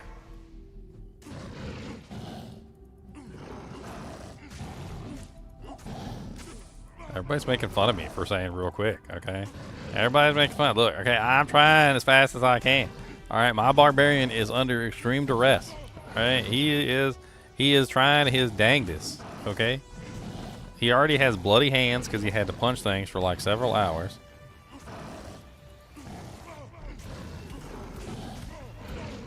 Several hours. 9 hours straight.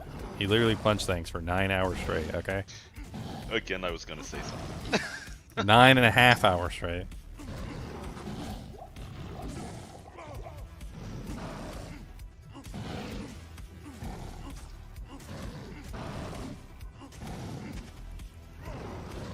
Player's 8 Izual is a challenge to behold. He has the highest HP out of like any monster in the game. And here I am with no crushing blow, just trying to fight this monster, this ridiculous monster. Yeah, I wish I could make a duress. You're not even wrong.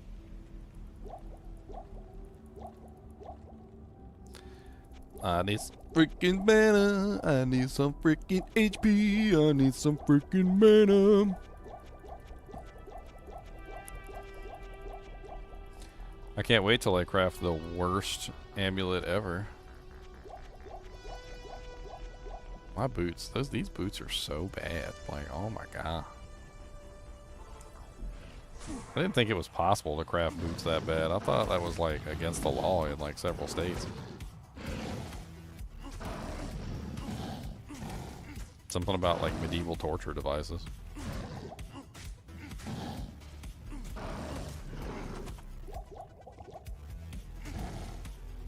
Look here, Izual. You at half health, and you's going down. One of these days you's gonna die. I'ma poke you in the eye. I just pretty scratch your shield. Oh my god, you feeling real. Look at you, you's coming at me. That's okay, I's got to bat me. Gonna hit you with a rat me. Oh my goodness, look at you. Beefy, beefy, beefy boy. Beefy, beefy, beefy boy. I'm so beefy, beefy boy. It really doesn't help that he's just like chilling me over and over again.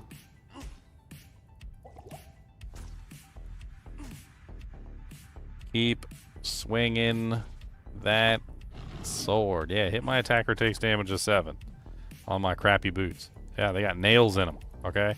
Nails in them.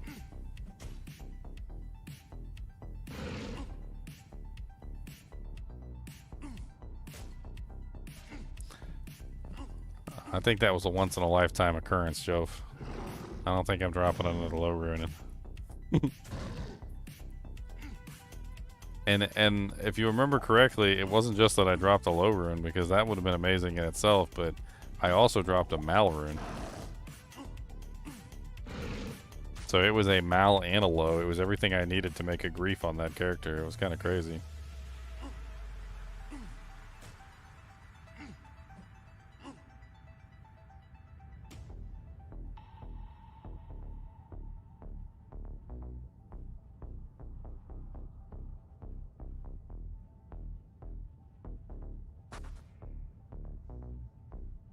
Oh, I'm dead.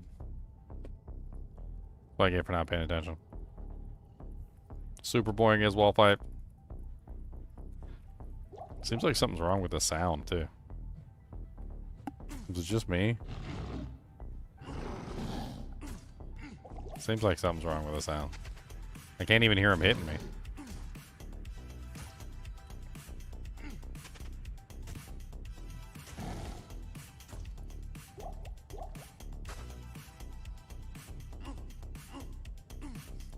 Slowly, slowly killing his wall, my friend. Slowly, slowly killing his wall in the end. Slowly, slowly killing his wall. Ho.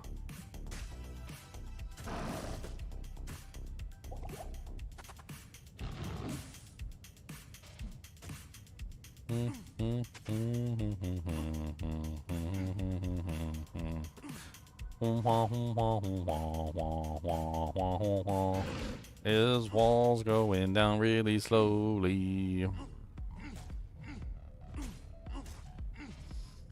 I'm starting to lose my mind with this fight. Like, he's just taking, like, no damage. I can see his HP going down, so at least I know that I'm slowly killing him. And when I say slowly, I mean excruciatingly so.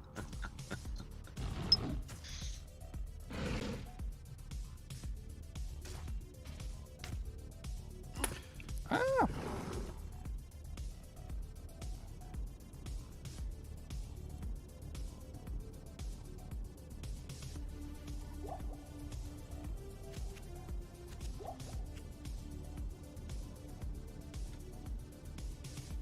Waiting on an important email.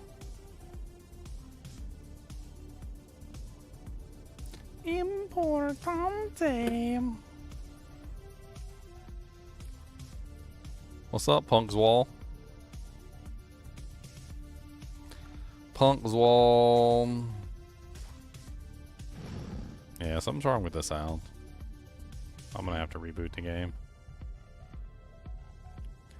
Like, I can't hear him attacking me. I take a lot from audio cues in this game, and there's like no sound coming out of this. Like, I can't even hear me hitting him. The hell is that? I can hear the music though. The sound got bored.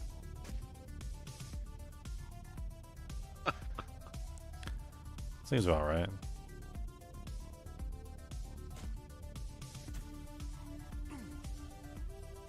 It's weird too, because like every now and then I hear a sound. It's like it plays one every now and then. It's like, oh yeah, that's right. I'm supposed to be playing a sound, and it does like one sound, and then it stops again.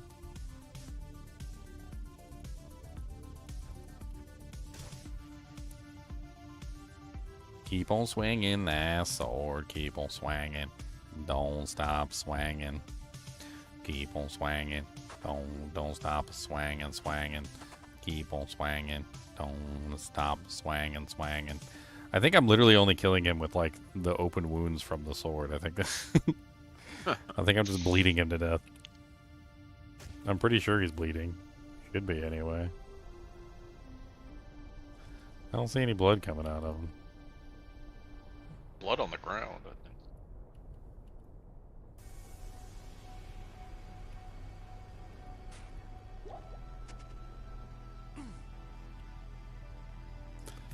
Come on, die as well. Oh my god. Nobody likes you. You betrayed your entire race. And then you got to gloat about it afterward. Izual's attitude, I mean, yeah, Izual's attitude pisses me off. He's like that quintessential person who just like betrays someone and then like calls them an idiot for trusting them. Duriel was a fool to have trusted me. Like, was he a fool to have trusted you, or were you the fool that betrayed your best friend? Pretty sure you were the fool who betrayed your best friend. Like, let's be honest here, okay? Oh, let's be honest.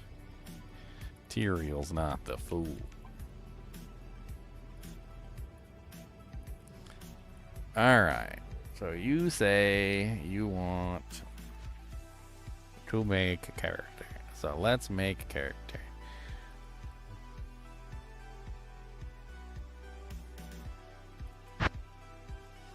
Ooh, no. Alright, create new character, Paladin. We're gonna call him GGM underscore Hot Balls. It's gonna be his name, Hot Balls. GGM Hot Balls. I hope you guys are prepared for the hot balls.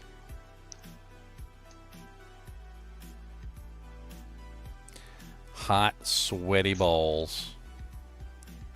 Come on down and get some hot, sweaty balls for you.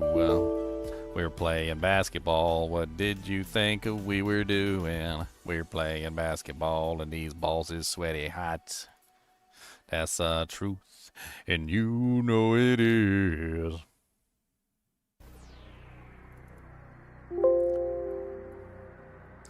Alright, so let's give him a meager level of level 93. We're gonna put him in hell difficulty. Let's give him max gold real quick. Let's fix his waypoints before we do anything else. Let's go to his quest log, long finished batch. Set his skills, which is 93 or 92 plus 4, which is 96, 97, 98, 99, 100, 104, so 104, something like that anyway. And then his stats are going to be like, let's pull out the calculator. So 92 times 5 plus 15 is 475. And then we got to calculate his base stats out because it never does that. Bum, bum, bum, bum, bum.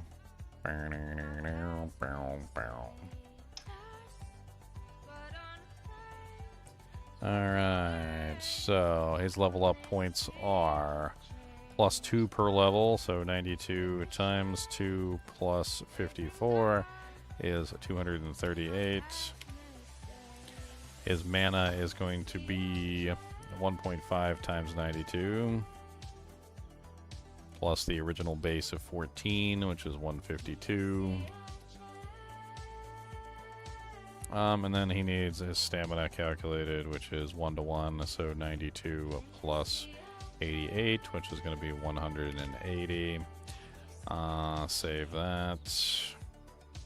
Now for his equipment. So, without a doubt, he's going to be using trangs. Two-piece trangs. Easiest two-piece for that is going to be the gloves and the belt.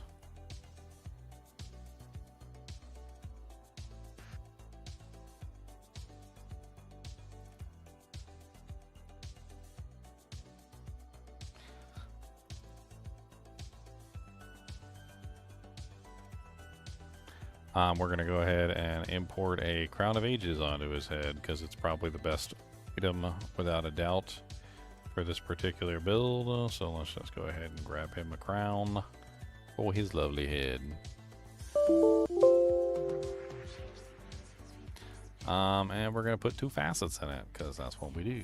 Jewels. Fire facets. Die. Boop boop. 1, 2. Alright, so from this point, we're most likely going to be using a unique for the armor piece because we want as many plus the skills as we can get, and we also want as many facets as we can get. It's a combination of the two. We don't want just plus the skills, and we don't want just facets. We want the maximum number of both. We also want a lot of faster cast as well. So this might end up being a different plates. In fact, we're going to add another option into the stash, which is Skin of the Viper Magi. Skin of the Viper Magi is another good choice just simply because it has faster cast and +1 to skill, and you can put a facet in it. It's not quite as good with +2 to skills, but it does have more faster cast, which could be the difference between getting our firewall or fireball breakpoint off, which is important. Where are you at, Skin of the Viper Magi? There you are. Alright, and let's put a facet in that as well. Bink. Alright, so the shield, pretty much, there's not a lot of choices for the shield. If we want +2 to skills, the only option really for us is Spirit. Unfortunately, that means no facets, so kind of like up Poops Creek without a water. There is a unique option which doesn't give us any resistances, which is going to suck balls because we're not going to have any reses. But if you wanted to go with a unique option, there is Lidless Wall, which does have +1 to skills and would have room for at least one facet, which would be a decent option. For the weapon, I don't think there's really a lot of choice. I'm pretty sure that the best weapon for this is probably Hodo. Not only because it's +3 skills, but it also has a good amount of faster cast on it. It's pretty much everything you need in a weapon. Yeah, pretty much everything you need. So let's go. Runewords, weapons, Hoto, Heart of the Oak, in a flail. Now, we're in a unique situation where we might actually be able to melee, so maybe putting in a flail might not be a good idea. In fact, let's edit this. We need to pull this into the window pane here. Edit from this location. Let's go to item code, and let's change this to a Scourge. Because we could actually melee with it. And that is something that we can do as a Paladin, is we could actually throw out some melee attacks. So having it in a Scourge would be better than having it in a flail. Unless you want to just go for minimum stats, which I can understand. Hodo is what, 4? I think it's 4, right?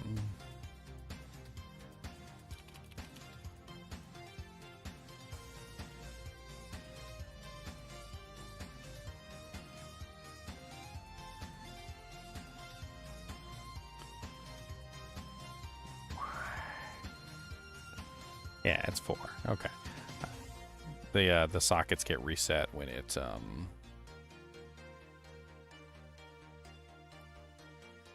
it does silly things. All right, stop. Okay. All right, so save modified item, close, boop. There we go. So now we have a Heart of the Oak Scourge. Also, instead of Lidless Wall, obviously another good choice is the Spirit Shield, because it does have +2 skills and it has resistances. You might find yourself in an amulet, you need generic +2 skills. So the more generic, the better, and you want as many +2 skills as you can get. So we don't really have a lot of choices for these. You're pretty much stuck with the same exact options that you would normally use on any character, which is Mara's Kaleidoscope, because it has +2 skills. And then you're stuck with the only other options for your rings are either Stone Ring of Jordans, or you could use Full Kathos Wedding Band. Since you're going with a mana heavy build, I probably recommend Sojas. That way you get a large mana pool. And then for your boot slot, I don't even know what you would want for your boot slot.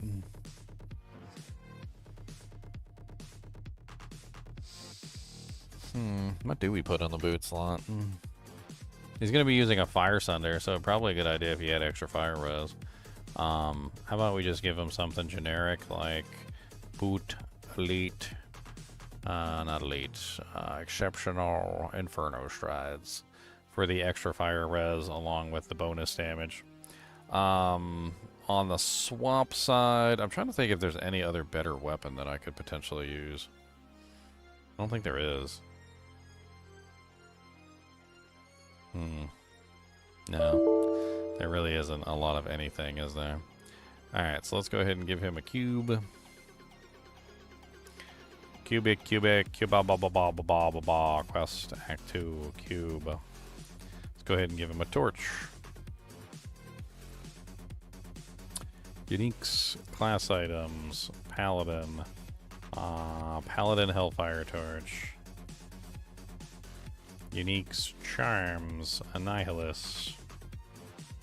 And then come his actual charms that he's going to use. I don't really know.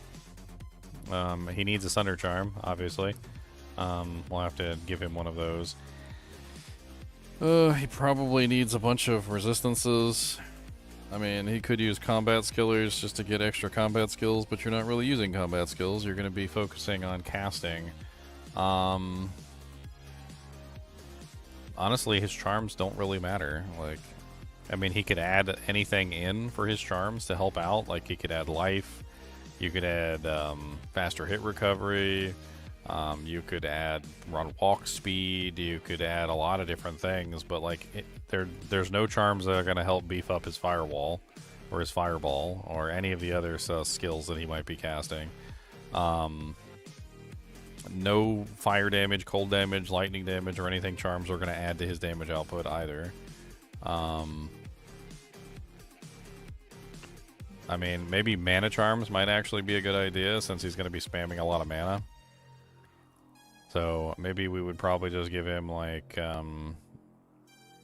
let's just give him life mana charms. There, you can just have a whole bunch of life mana charms. Is there something to beef the skill in the Paladin tree? Conviction, which we're going to be doing, but it has a maximum output, so it doesn't go any higher than 25. It'll already be at 25 with the plus the skills that we have. We won't even have to put 20 points into it. It'll be maxed out on its own. Oh.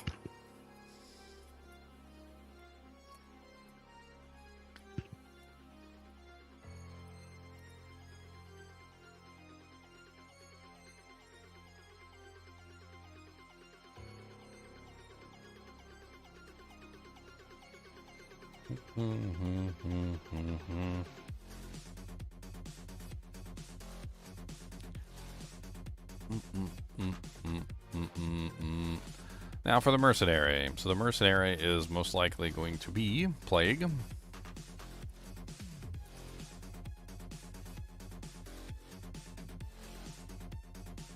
And let's just have fun with him. He can just be double Plagues. And then we'll give him a armor.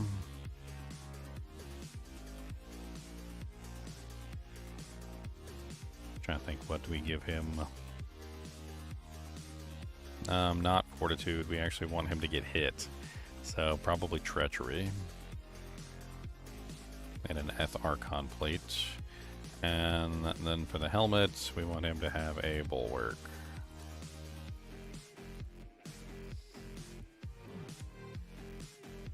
All right. Anything else I'm missing? No. Okay. Let's copy him over.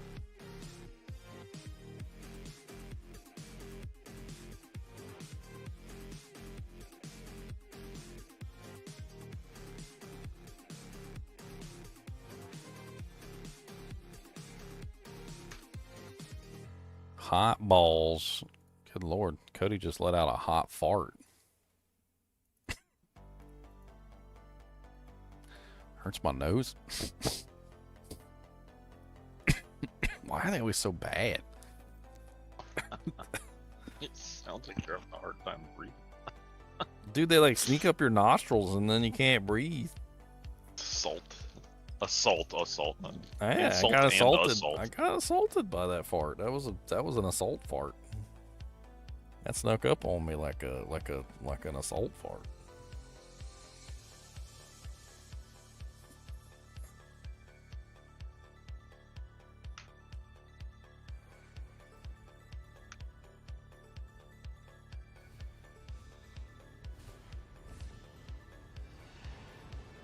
My eyes start watering too. Like it's not even just the smell. My eyes will start watering. Cody, you got the gas.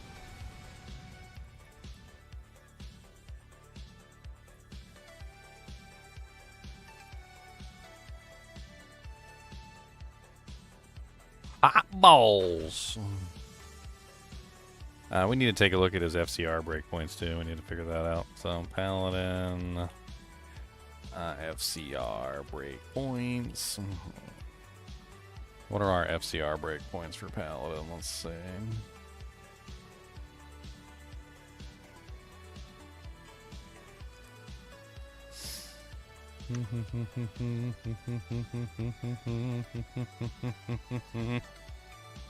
Okay, so Paladin is 75 and 125. Those are the 2 breakpoints. What are we sitting at gear-wise for faster cast? So we've got 40% on the Hodo, which is plus the, well, 35% on that. And then we also have the Skin of the Viper Magi, which I think is going to be probably the choice, because that's another 30%. That brings us up to 105. Unfortunately, that's not enough. Oh wait, no, we also got the 20% from the gloves, so that's 125. So yeah, that brings us right to the FCR breakpoint, the maximum FCR breakpoint for Fireball. That is exactly what we want. Alright, so let's go ahead and get our strength. Looks like we need at least 77 dexterity.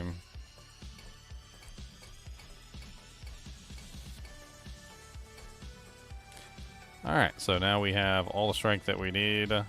Now we're basically just going to be stacking some stuff. So we got tons of mana, because we've got 2 soldiers on, and we've got a bunch of other like bonuses coming from random places. All this mana coming from these mana charms is kind of ridiculous. Oh, yeah. That is a lot of mana coming from the mana charms. And then we get the Sojas too on top of it. That's nuts. 1,324 mana. Let's go get our little Mercenary.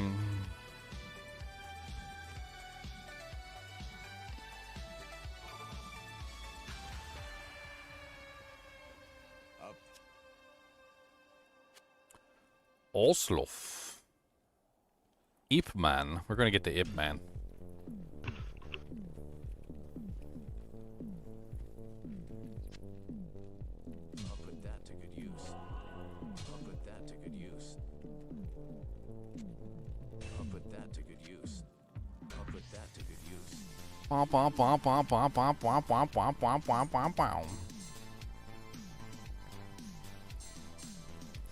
Alright, now for our character. Now we definitely don't need any more mana. I think we're good on mana, so let's just go ahead and stack life.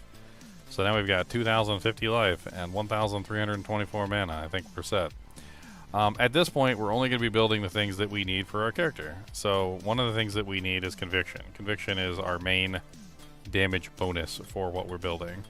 With 1 point in Conviction, we're already at level 16. We only need to be at level 25.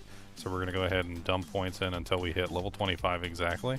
And we could have actually done 24, but I don't want to include CTA. You can include CTA if you want to. So at that point, now we have our Conviction aura, and we are set for that. And now we have 89 skill points that we can use for other things. First thing we're going to max out is we're going to max out Holy Shield.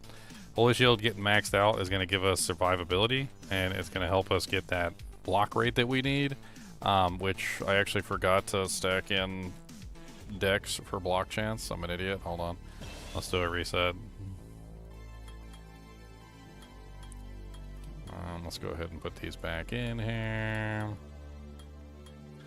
I need to go ahead and bring my strength and Dex up.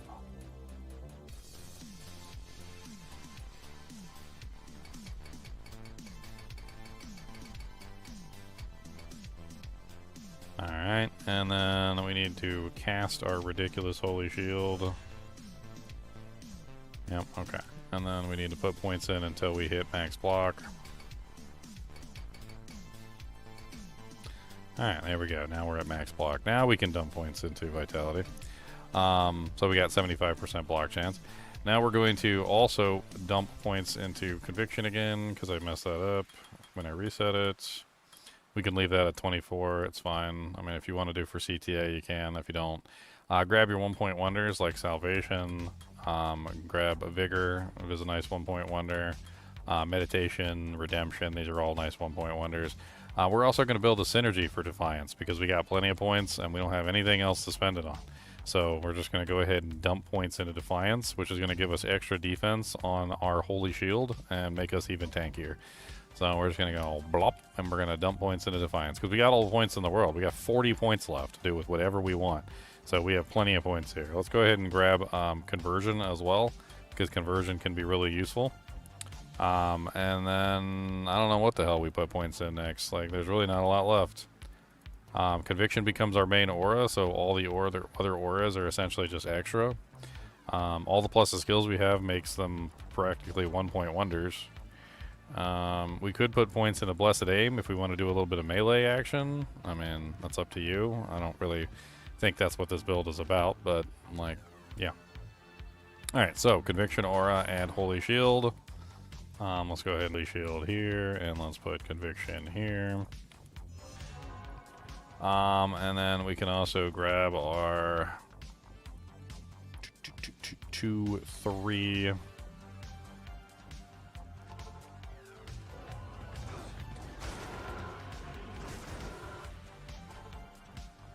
And then I think we're set up.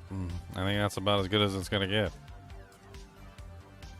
We've got our Trangle's Belt and our Trangle's Girth. We've got all of our damage output, and now it's just a matter of putting it to the test. We need our Sunder Charm, of course. Let me go grab that real quick.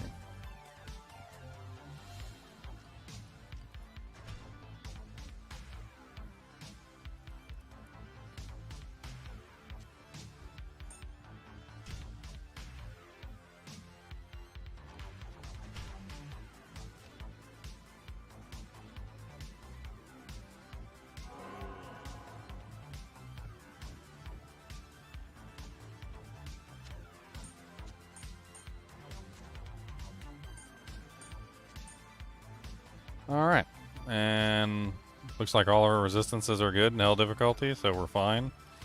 We got our 75% chance to block with our Holy Shield up, and if we cast our 2 abilities...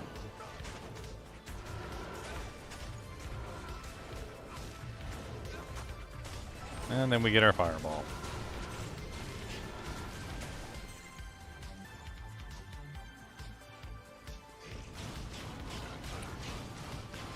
Come on up here, Mercenary. We need some lower res.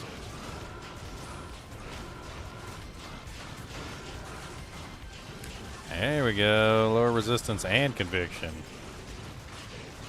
What's up, Eldritch the Poopifier?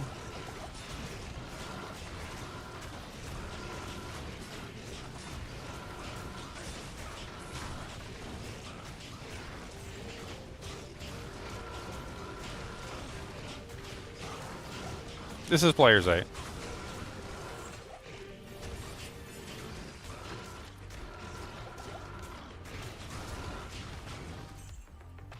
course, because I was already playing Player's 8, so this is the same player count I was playing on my Barbarian. So it's already set to Player's 8. I can bring it down to P1 for you if you want to see what the P1 performance is.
Now, before I forget to do this, because I will, I'm going to put in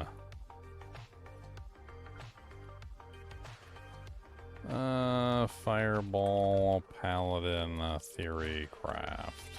Otherwise, I'll forget.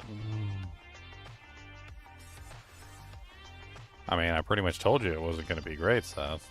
Which is why I'm telling you, like, that's why I'm trying to tell you that you're, like, shooting yourself in the kneecap for no reason. You're like, You're like, I don't want to use the Paladin because the Paladin's overpowered, and I'm like, don't worry about the Paladin being overpowered. Like, you're playing a subpar build, my friend.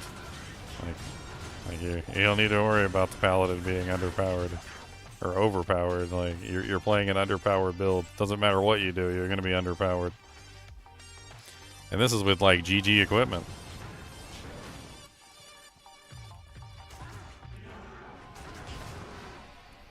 Even with GG equipment. I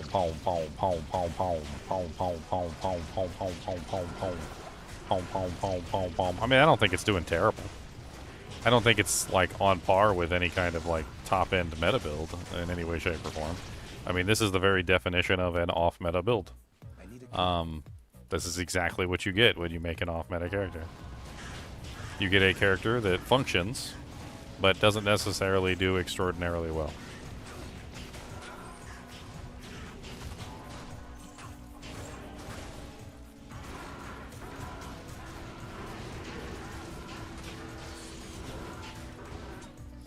I think the Mercenary's doing half the work himself.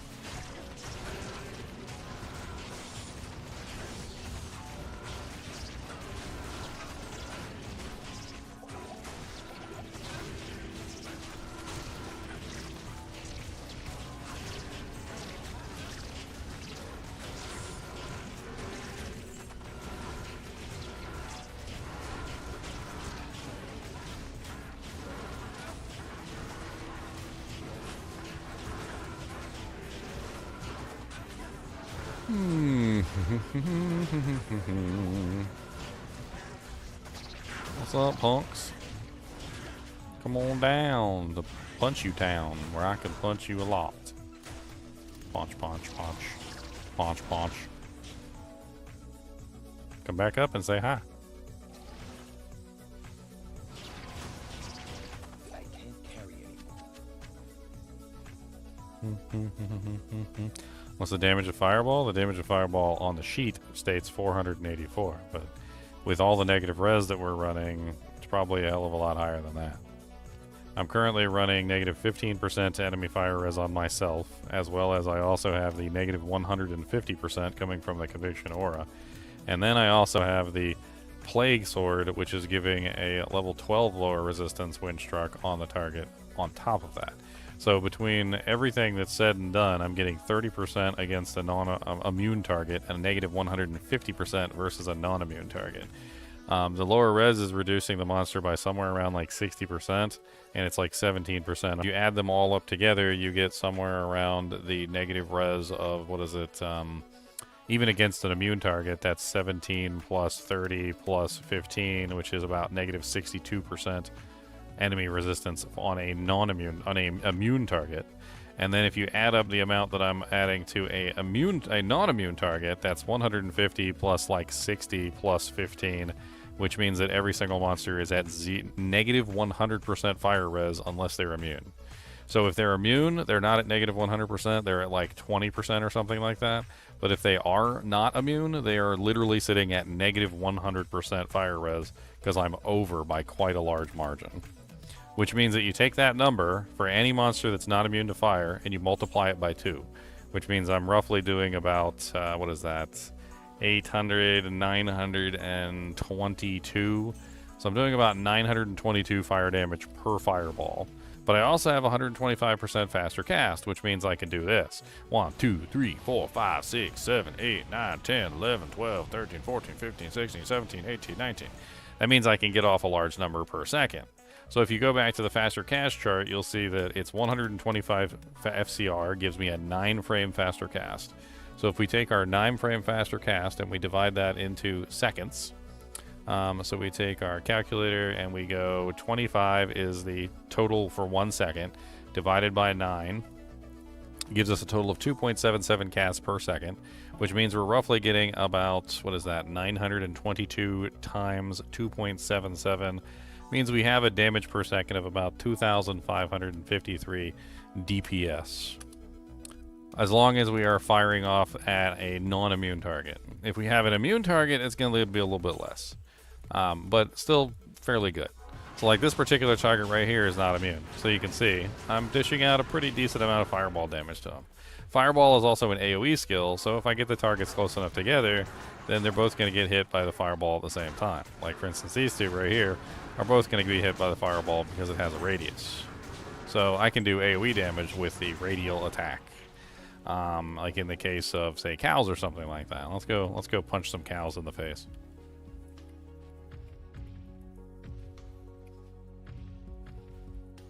I tell you, after watching you build it, I think Holy Bolt does more damage to non-animals. I mean, I have 40 points left. I could add Holy Bolt in the mix. And you're 100% right. Like, the most synergistic thing you can do for Trangs is the Paladin. Yeah, and the second is definitely the Necromancer because he has lower resistance. And the others do nothing. There's like nothing, with the exception of what's one other class kind of has like maybe the Druid, like if you wanted to do the Firewall version, because you know you can summon the bear and the bear will stand there, tank the monster for you, so that you can have the Firewall under their feet. But as the Paladin, you can do that anyway. Right, with the bear thing, it's like, okay, you could use the Amazon and get the, you know, The Valkyrie, yeah, exactly. You could use the assassin and get the other thing. I mean, I think this build would actually work surprisingly well if you added in Firewall into the mix. I'm not sure why you're like so hyper fixated on just the Fireball itself, but if you added in one more piece of equipment and you grabbed the Firewall, which comes with the 3-piece, you could get the Firewall and the Fireball together, and then you could alternate between the two, which would be even more powerful. And you already have a tank right there. Like, the X5 Merc will sit there and tank for you. Oh, the Paladin is a tank. Like, I even set him up that way. Like, I dumped all the points into Defiance to get the extra defense bonus from Holy Shield. So he's sitting on, like, massive amounts of defense. Like, he's already at 11,837, and you could easily upgrade the Viper Magi and probably add, like, a huge amount of defense to that. I didn't even bother to upgrade the Viper Magi. Another interesting thing you could do is instead of using Spirit, you could grab Dragon Scale, and you could get the free Hydras. Unfortunately, you're diluting things a little bit by removing some of your plus to skills, but Dragon Scale does come with free Hydras, so you would have Hydras to cast alongside of your Fireballs, which is also interesting, but you would lose your 125 FCR breakpoint, at which point you would probably drop it down to a lower breakpoint.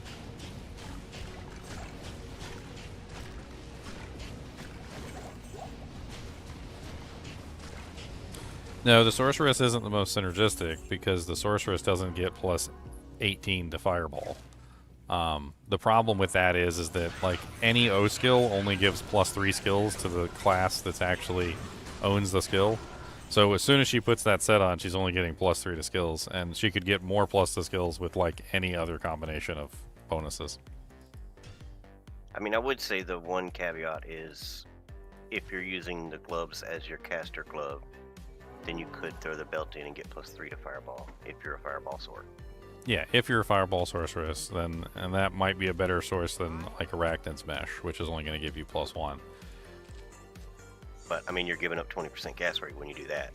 But you're also giving up plus 1 fire skills for Mage Fists. As I'm saying, you're getting plus 1 skill to go Trang's glove and belt versus Mage Fist and Arachnid, but you're losing 20% gas rate.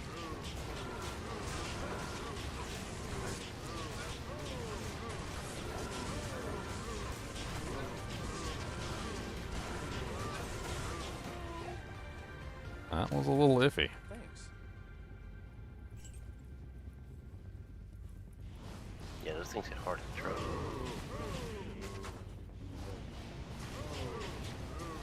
He's having mana regeneration problems. He's got 1,200 some odd mana and he's still regenerating like super slow.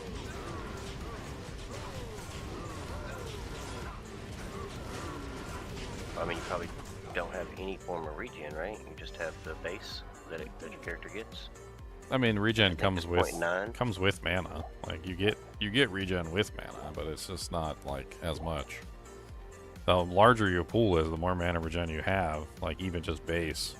So 1,268 should be a pretty considerable amount bonus.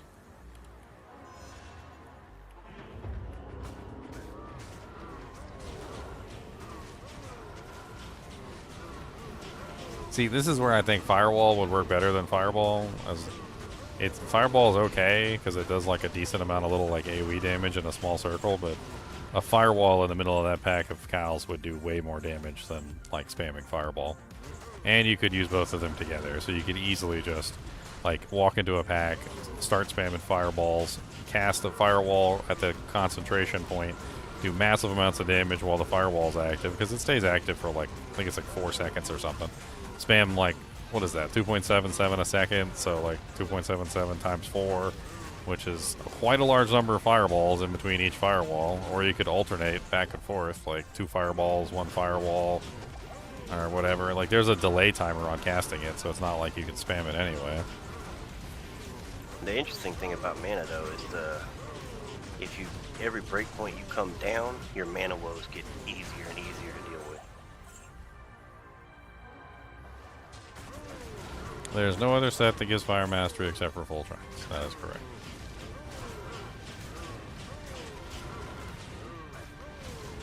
I mean, the Necromancer's not a horrible choice. He does have full lower resistance, and then you could use Infinity on like a Mercenary.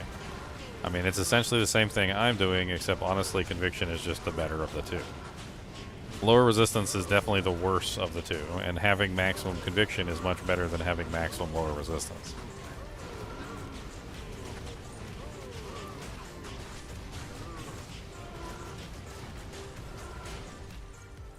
I mean, granted, you could also use a Fire Golem, which is a nice little fun little addition, you know, because if you're going to be a fire build, you might as well have a Fire Golem to go along with it.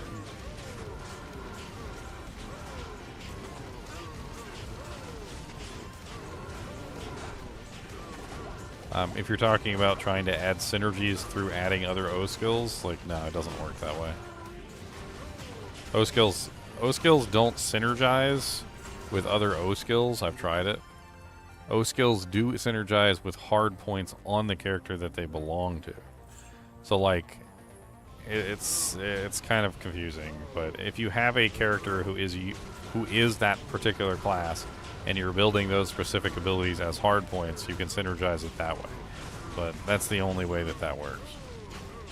You have to realize that an O skill is a soft point. So it's not going to do anything except for like summon Druid.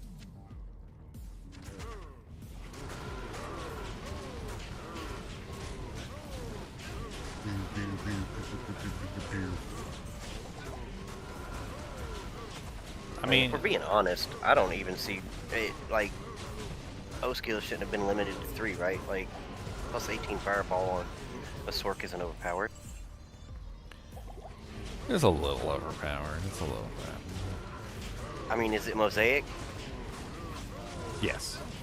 Of course. It's always Mosaic. I mean, if it doesn't beat Mosaic in overpowered, I don't think it's over. I don't even think it beats Hammers.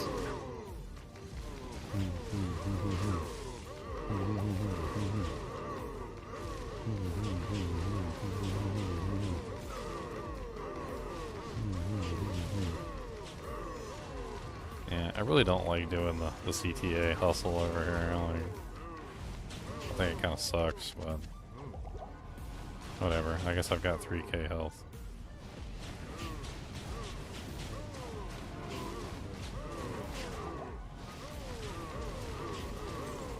I think this guy might be immune to fire. I think that's what it is. I mean, this is just P1 cows. I got Blaze too. I forgot about that. There you go. If you want a niche build, you just do Blaze Sork.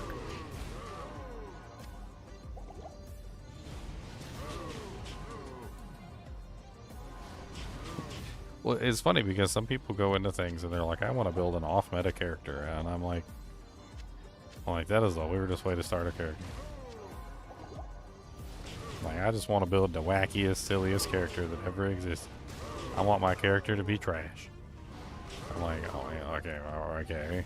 That seems like a bad way to start a character. I want my character to be dirt.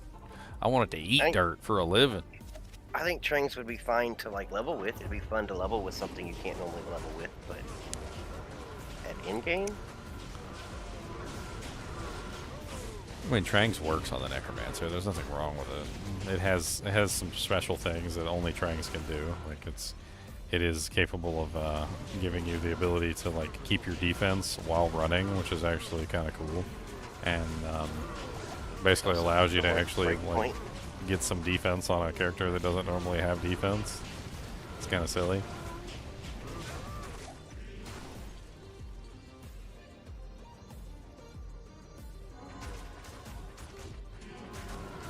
Are there any O skills that can be potentially broken? I mean, the main problem with O skills is that they lack the ability to actually utilize the synergies for most of them. Like, it's just a way that they work. Like, we theory crafted a whole character around the Vengeance weapon, which is Kingslayer. And it works. Like, there's nothing wrong with it. It's not like broken OP or anything, but we made a sorceress that actually uses it and runs around murdering things with it, which is pretty darn cool. Does about just as well as the Vengeance Paladin does. I mean, there's that. The main issue with all of them, though, is that, like, there's no synergies for anything that's an O skill. So you have to find a way to synergize it that you wouldn't otherwise normally think. In the case of dreams and, like, dragons that give Holy Freeze and Holy Fire and Holy Shock, like, the way that people use those is they use those by putting them on a character that has a way to synergize them that is not the Paladin. So yes, the Paladin can use them and he can synergize them, but any other class can't unless they have a way to synergize it. The only character in the game that can really use those is the Sorceress, because the Sorceress has Fire and Lightning Mastery, which can synergize with the Dreams and the Dragons. She doesn't have the same thing with the Holy Freeze version, and there's not enough Holy Freeze ones to actually make a build with like that work. Like when you're doing the Vengeance, like the Kingslayer, the Vengeance works really good if you have a way to synergize it. The Paladin can synergize it, but he already has Vengeance, so why would he want to use an O-skill Vengeance? The Sorceress, on the other hand, can also synergize it because she has Fire and Lightning Mastery. And that's kind of like how you have to approach things. You have to approach things in a way it's like, okay, well, what am I using this for? Like, how am I going to actually make this thing work? Like, what classes can actually take advantage of this? And that's what you end up with. You end up with figuring out which classes can actually take advantage of stuff like that.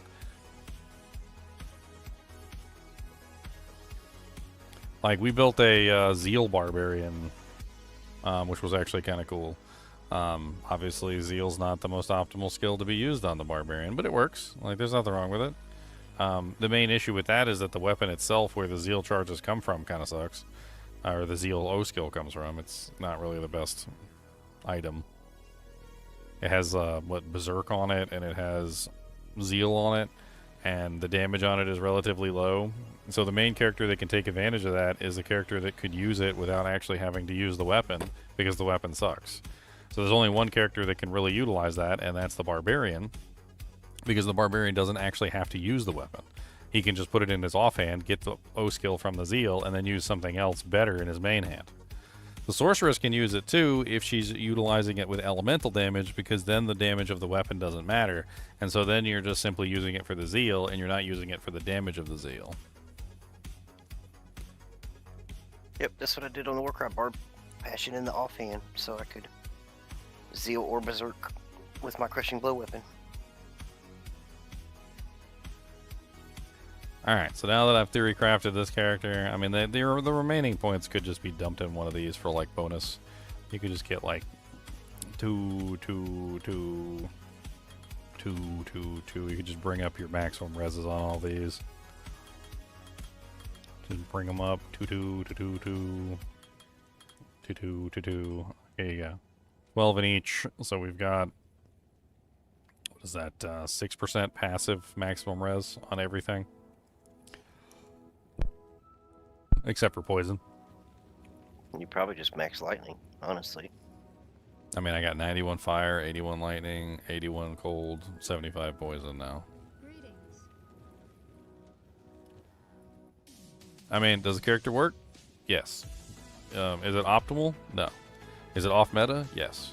Like, this is about as good as an off meta character as you're going to get. You could adjust it slightly. You could go with a little bit more plus to skills, and you could go with a little bit more facets. Maybe you could like swap out for like Lidless Wall or something, but you're going to drop your FCR breakpoint, and you're going to go down to the 75 breakpoint instead of the 125, which is going to make things worse. You could add in the firewall by adding in one more Tranks piece. You're going to lose more plus to skills that way, but you can also grab the firewall in so you can have an extra skill. You could slot in the Dragon Scale Shield, and you could potentially add in the Hydras, but again, you're going to lose more faster cast, and you're going to drop an FCR breakpoint. That's up to you. You're also going to lose a lot of resistances too when you do that, so your resistances are going to go down for taking off the Ridiculous Spirit Shield with like 45 all res base and then the 35 res like additional, so you're going to lose a lot there. You can also play around with other things, like you could add in melee attacks. You could add in holy bolts if you wanted to. You could alternate between like fireballs and holy bolts. You could add in Fist of the Heavens into the mix if you wanted to. Like, there's enough points there that you could potentially like min-max this like to the nth degree. You know, because like I threw, what was that, like 12, 12, and 12, so 24, 36. I put 36 points in like random crap basically.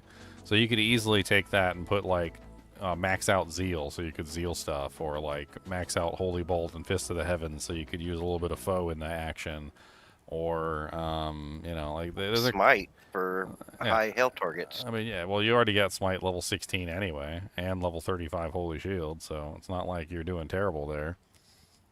I mean, with the amount of plus the skills you have, anything you put a point into is going to become a 1-point wonder. Like, you could go down and grab Fanaticism if you wanted to do some Zealing, dump points into Blessed Aim for extra attack rating, yada, yada, yada, yada, yada.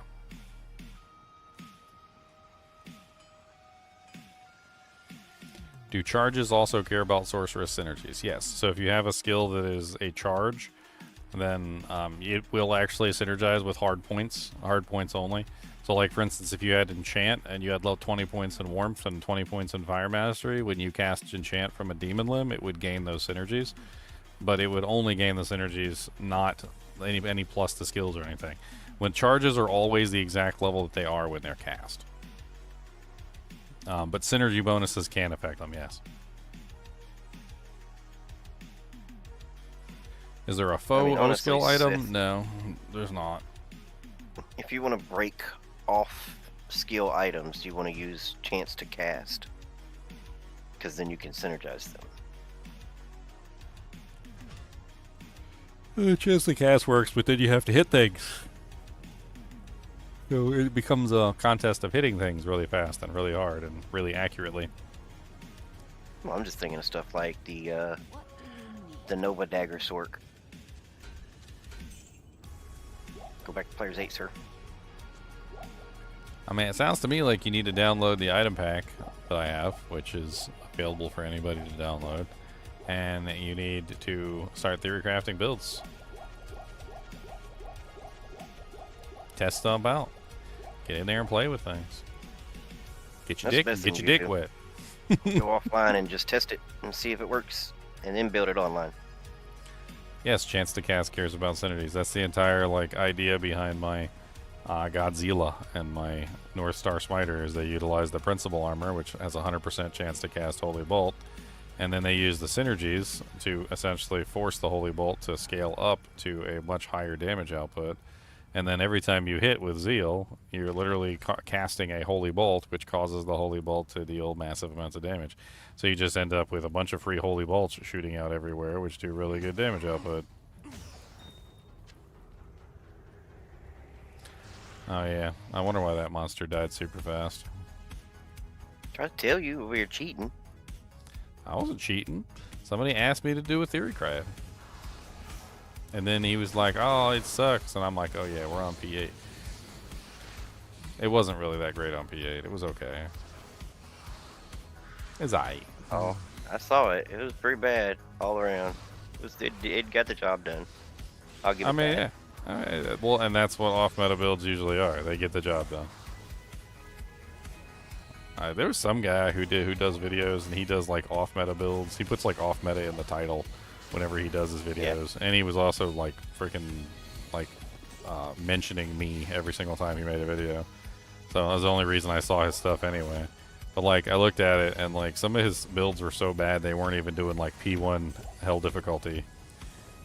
And I'm like, if you can't do P1 hell difficulty with your build, that's a failure. Like you failed.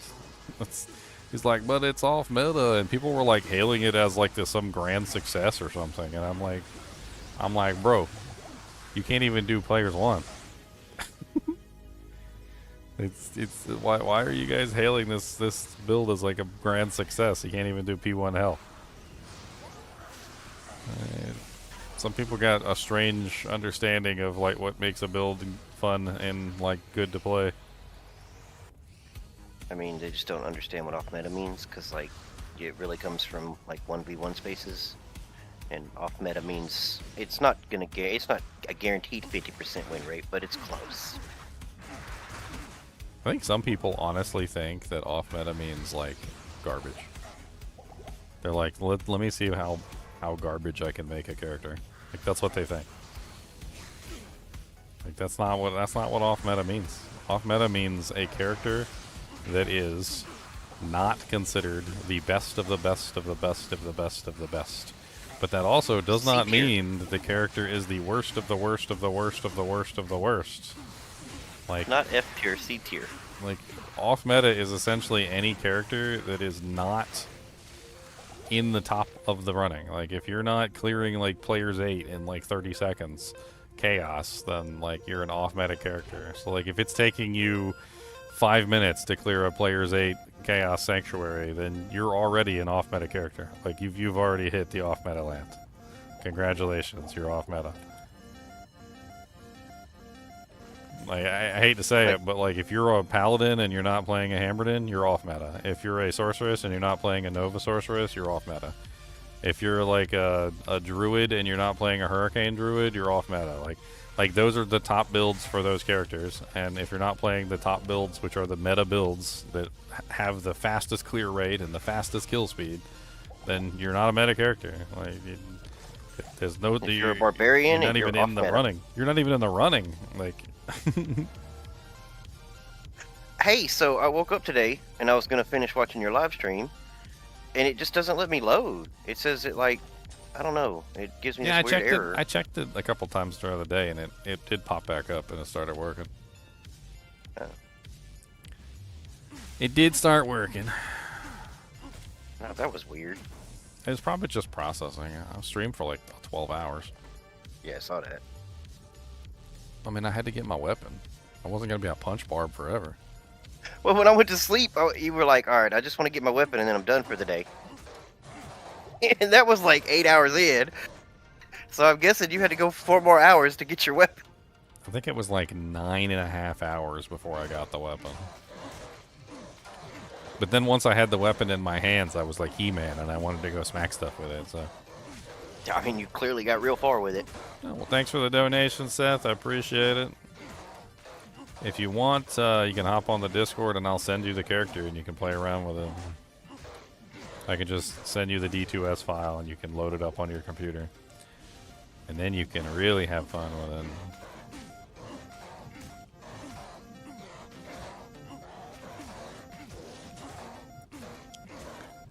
Stupid Erdar gonna punch you right in the weentums.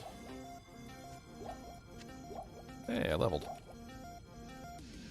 If I wanted to make a dream character, which one do you think would be better? The Sorceress or the Paladin? I mean, I've done a dream character. I did the Godzilla. I mean, it's okay. The Sorceress is interesting, too. I mean, you can either do it as like an addendum, just like to a build, or you can actually build a whole character around it. Yeah, that's what I was planning on doing with it, was making it like just pure, I walk around in static field until things die. I mean, I don't know if your damage is going to be that high, but... I mean, I tested it out with the Rune Wizard hero editor thing. Yeah, but you can only get them to like 50% HP with that setup. If you did like a high negative res setup with static field, you could potentially get them lower. Yeah, that's what I was doing, was Dual Dream and then Crescent Moon and I think I just did chains. Well, so you can get monsters down to 25% HP in hell difficulty. But you got to stack, like, massive amounts of negative res.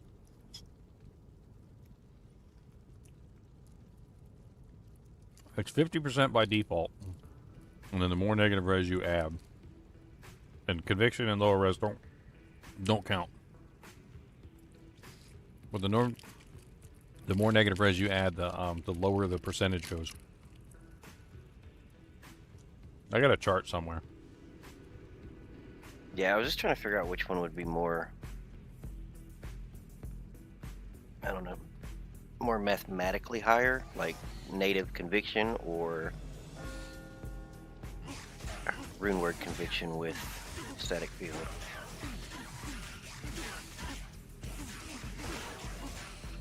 So I don't particularly think, like, I love conviction. Don't get me wrong, but I don't particularly think that conviction is good with the holy shock aura, the holy fire aura, etc. The problem with conviction is that what it does is it only applies to the targets that are around you. Those auras have a huge radius. Like holy fire when it's maxed out, and holy shock when it's maxed out, it's like a radius of nearly like 40 to 50 yards. Some of them are even higher depending on how high of a level you get them. Conviction only has a radius of 13 yards. So like at the end of the day, like you're only getting the conviction bonus at like the minimum or the maximum radius of conviction, which is 13 yards, 13.3 yards. Like if you run a build like around holy shock on a paladin or around holy fire on a paladin, you can build out the damage output, or like the negative res, and the negative res applies to the entire aura for the entire range. So it gives you the highest damage output for the longest distance. So like when you're in the cow level and there's like cows all around you, like, you know, a screen off to your left, a screen off to your right, a screen off, you know, in front of you, behind you, and your holy fire or holy freeze aura or holy shock aura is ticking. Like, if you have a huge amount of negative res, you'll be doing a consistent damage on anything, no matter where they are on the screen. Whereas with Conviction Aura, you're only going to be doing good damage if they're within the Conviction Aura. So, I mean, would that just make Plague better then? Because you get a bigger radius on those rocks? So it basically makes the native auras usually better than the items, is usually what it happens. The only thing that the items are better for, as far as I can understand it, is that each item adds an additional tick. But you can't increase the level of the aura anymore, so the tick damage remains rather static.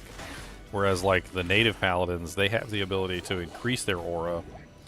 I need to get back to town and get some town portal scrolls. They can increase the range of their aura and the damage of their aura rather tremendously. So they might not go 2 ticks, but they can go a lot higher level, and they can get a lot more negative res than you can with the other setups. Like dragons, you get 3 pulses, but with dragons you can basically get like no negative res. Like you're essentially stuck because you only have access to the the armor, the shield, and the weapon. Well, so you the have weapon to has negative res, and and then you got the helm. Yeah, so you only have to you can only use those items because those items specifically are required to make the build work. Which means all those slots are now used up, and you can't get any more negative res from any of those slots, which is the main slots that you get negative res from in the first place. It's complicated. Before Sunders, Conviction was always the better option, and Dreams and Dragons were always better than the native use. But ever since Sunders came out and negative res became more powerful than Conviction in terms of its damage output, like, you generally always look toward negative res first now, and then if you can add Conviction and lower res in, you will. But, like, it's not the priority. I mean, let's take an example. So let's assume you use offensive skillers, so you get like at least 8, so plus 8 from the offensive skillers. You can also run, like a +2 shield. You can get +2 helmet, +2 armor, so that's 8, 9, 10, 11, 12, 13, 14. You can get at least +2 on the weapon. That's 15, 16. Or you could just use Crescent Moon. So let's just drop it back down to 14, which I think Crescent Moon is better. And then you can add like Arachnid's Mesh, so that's 15 Soges or Bolcathos, so that's 16, 17. And then so then you got your 20 base plus 17, so that's already what is that, 37? I'm trying to see if I can get it right. I know you can get higher than that. I must be missing something. So 20 base plus how many skillers is it? It's 1, 2, 3, 4, 5, 6. Well, technically 5. Hold on, technically 5 because you'd want your Sunder. Plus 3, plus 1, and then you get like plus 2 shield, plus 2 helmet, plus 2 armor, plus 2 necklace, plus 2 for your rings. Did I do the belt yet? Plus 1 belt. No. So that's level 40 right there already. And then, so now you have level 40 Holy Shock instead of, you know, whatever. And then you can add in a bunch more negative res. So you got 35 negative res on your sword. You can add in like 2 facets on your helmet or 1 facet on your helmet. You get another facet in your armor or 2 facets in your armor or whatever you're running there. You could potentially even add in some facets on the shield too if you go with a +1 instead. And you can add in a ton of skill damage and all sorts of negative res there. So you got like 35, 40, 45, like maybe 50, like negative 50 res, like right there just between that. And then you run the Holy Shock Aura native, and then you could use like Plague or you could use Conviction for your Mercenary to add in more negative res there. But then you have your negative 50 applying to everything, and it's a much higher level, and it hits further away. It tends to have much higher single target damage too in that regard as well. So like when you're running around and you're actually trying to kill targets, single target, it's like when you're zealing, like the damage is going to be way higher on the zeal than it is on any of the other characters. It's definitely comparable now. Like it's a comparable build all around. The Holy Fire version and the Holy Shock version, actually. I think I need to go back to town. Was that Giant Sword? Ooh, 3-socket Giant Sword. Yes.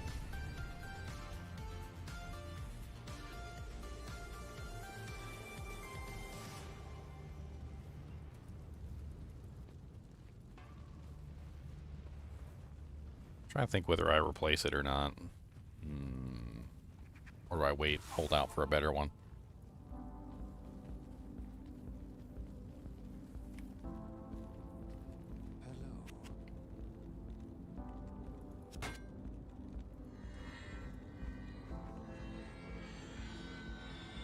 I mean, if you get an IO, that could be your Oh, no, can't. Never mind. Hail to you, champion. I mean, I would love a Bulwark. I would love a Bulwark. I was thinking about Crushing Blow, but you can't make that in a sword. Black. I was thinking about black.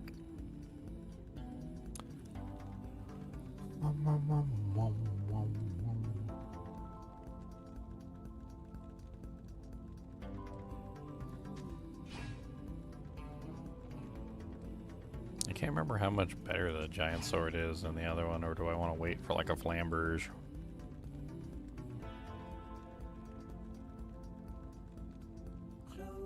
I'm pretty sure it's a lot better damage output than the Malice, than the two-handed sword. What do you have the two-hand?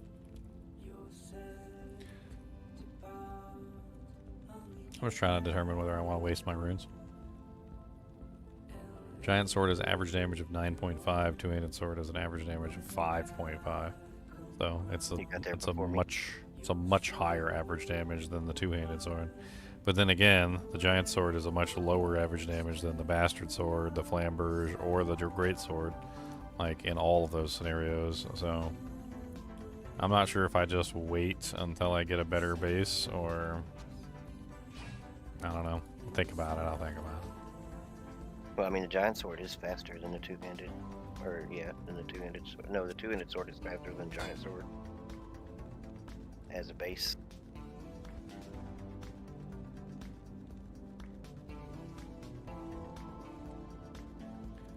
Oh, one thing. I just need to get to hell difficulty.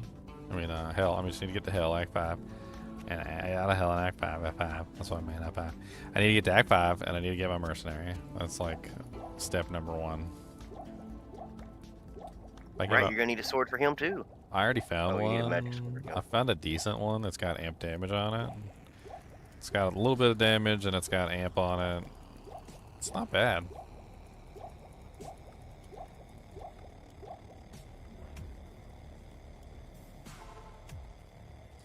That was not where I meant to go. Oh dear.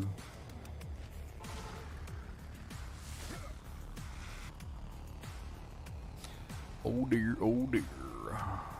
Oh dear, oh dear.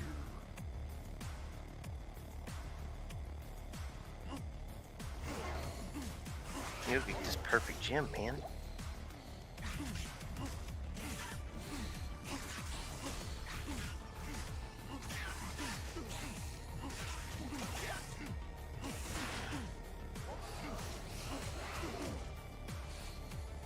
I'm trying to get this perfect gem. If only I could stop getting like mobbed by grotesques. So you've gotten perfect flawlesses already, or perfects already, huh? Yeah, a couple. Like I've been gem shrine hunting.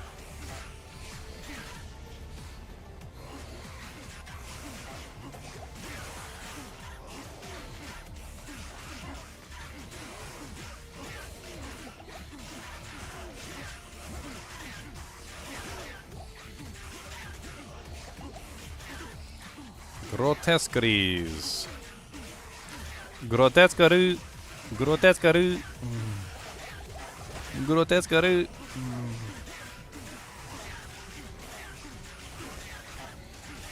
I was watching those silly videos of those people from like different countries trying to speak English, and it would just laugh. I was just laughing.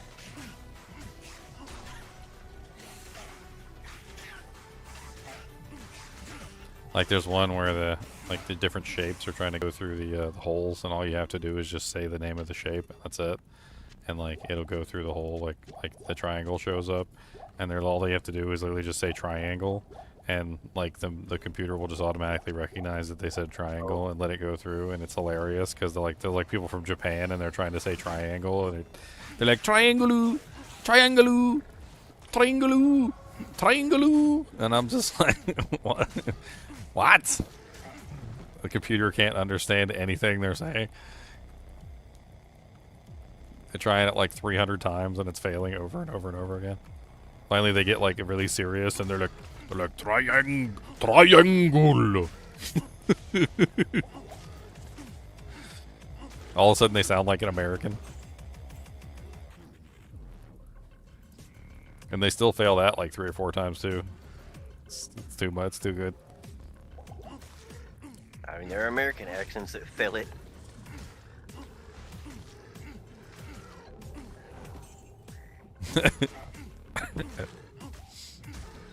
Somebody went to Japan and actually like found there was like some sort of English test. Apparently Japan has this English test, and people pay like really good money to take this English test.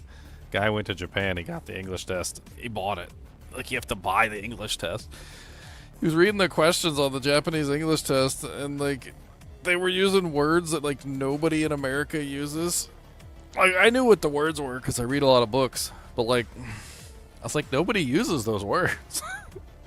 I was like, why are we taking a test on English on words that nobody uses? Defenestation. Let me see if I can find one.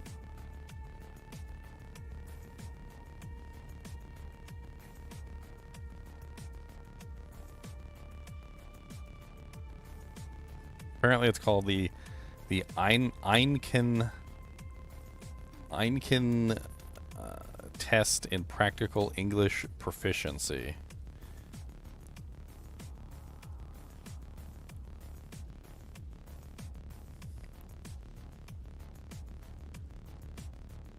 Some of them are like baby questions though, like for like lower grades, but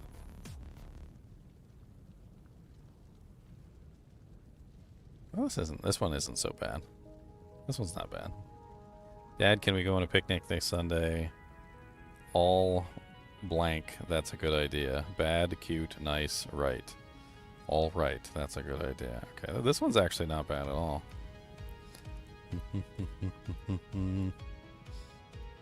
Where's the high grades though? These are like low baby grades. These are like, all I got is like grade 5 here. Where's the high end stuff? Like, what? It's all blank, so like you're just filling in the missing letters of the word? Oh, they have, it's like multiple choice, and like some of the words they have in there for the multiple choice are just like completely insane. I'm trying to see if I can find one. One of the ones that actually has like hard questions on it. Not these are like preschool ones. Like some of these are like pre-K. They're not even hard.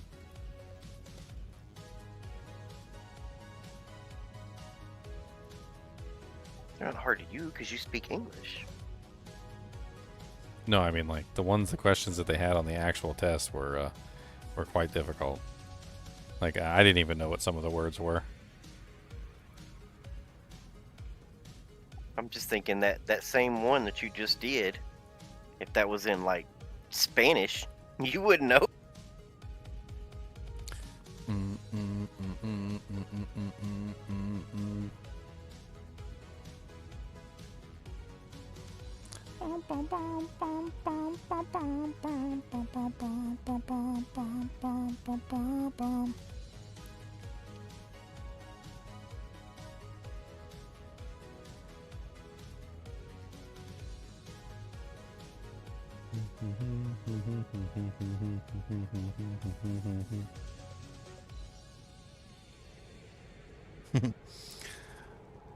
These are all easy.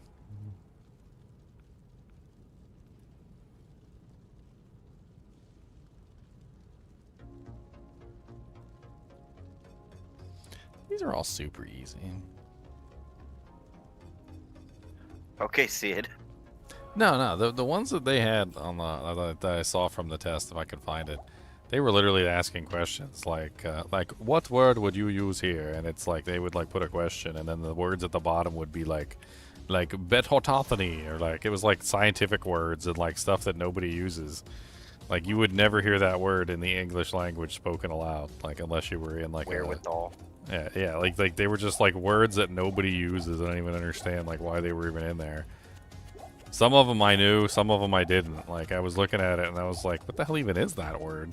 It's like, that's an English word?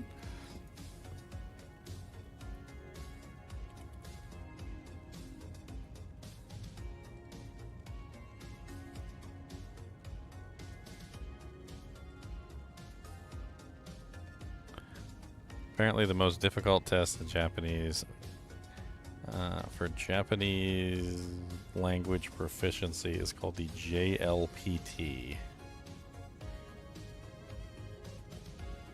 But that one's for Japanese.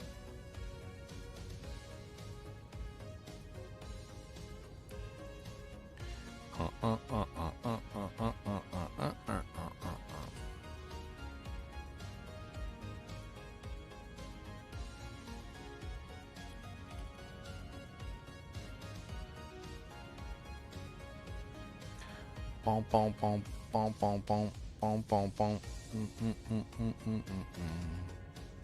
Why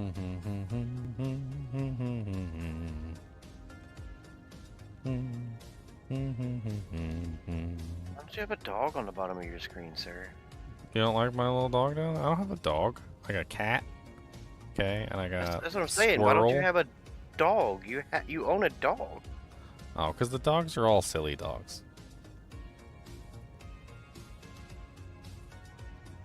They're like... Here, I'll pull it up. Here it is. So There's like one animal on there you have. Let's see. They added a bunch of dogs. Dog. No dog. Why no dog? There's a chicken. There's a fox. Crow. Cat. Turtle. A bear. A capybara. A hamburger. snowman, gingerbread man. There's a wee bit that's a corgi. I don't have a corgi. There's a squirrel. There's a husky on here. I don't have a husky.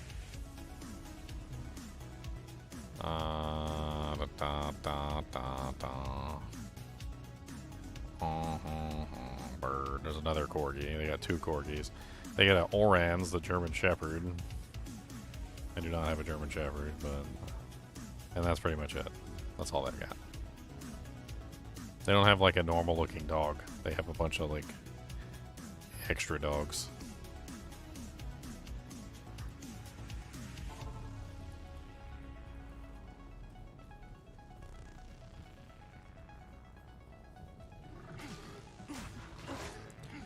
Die, you stupid morphine punk. Punch you in the eye.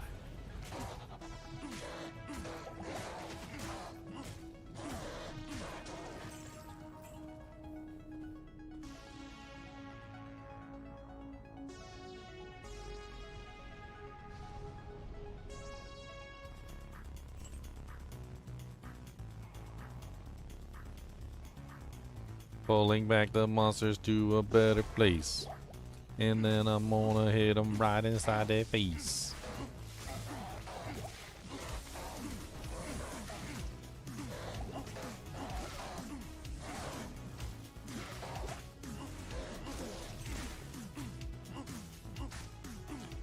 Huh? The player going through hell? I always go through hell. Why wouldn't I go through hell? The challenges generally end at hell difficulty. That's where they end. Hell Bale. If I don't go to hell, then what am I doing with my life? And challenges wouldn't be very good challenges if you stopped at normal difficulty. Oh man. You know how easy of a time I'd have if that was the case? I'd be over here rejoicing on my set run. I would have been done at the end of normal. I wouldn't have had to suffer through nightmare and freaking hell difficulty.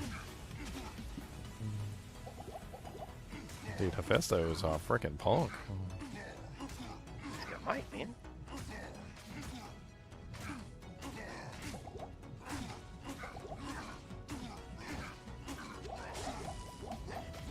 Oh, and I think this will be the exception. For what? With this run? To the yeah, this is it. You're gonna rejoice once you get past normal. It's gonna be easier. I mean, if I can find the runes. I think that's one of the big caveats there, is like if I find the runes that I need to make the build run more smoothly. Like if I find the soul runes, and if I find the am runes and the runes, like make a duress or whatever, or if I find a lum and can make a smoke, you know, like a lot of this stuff really hinges on like, can I find the runes? I've had runes where literally the highest rune I have found like the entire run was a Mal rune, and that was it.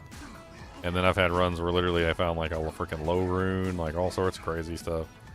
Like it's really gonna come down to like what do I find on the way up the journey. Well, I mean, with Players 8 though, you can just you'll be able to do LK runs, and anything that's not super high, you'll be able to do pretty easily.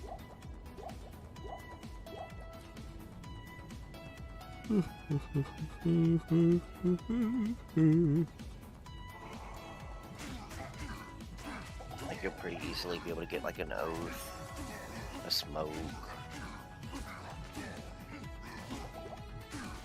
Mephisto hits really hard. He's might enchanted and he's spectral hit, and this is not polite.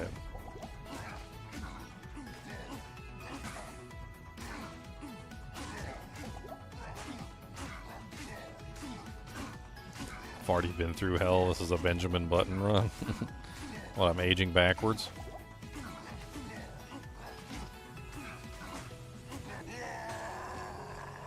Yep, the further you go, the more runes you get access to, the easier it's going to get. I don't know. I'm still a barbarian, and my damage is still based on my weapon. And if I don't have a good weapon, then damage is still going to be garbage. Well, I mean, like I said, you're going to have access to Oath, and then probably can get a grief. That's like the best weapon in the game. Not enough mana. Dang, that freaking mobbed me at the freaking doorway.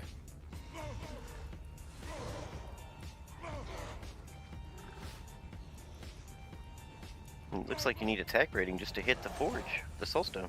Apparently. Why You is missed my about howl 7 not times. working? Like, I don't understand what's going on. Yeah, you might be bugged or something. Like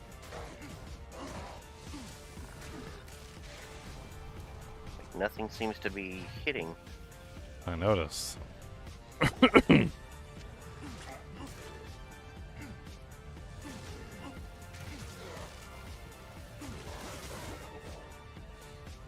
I'm certainly getting hit.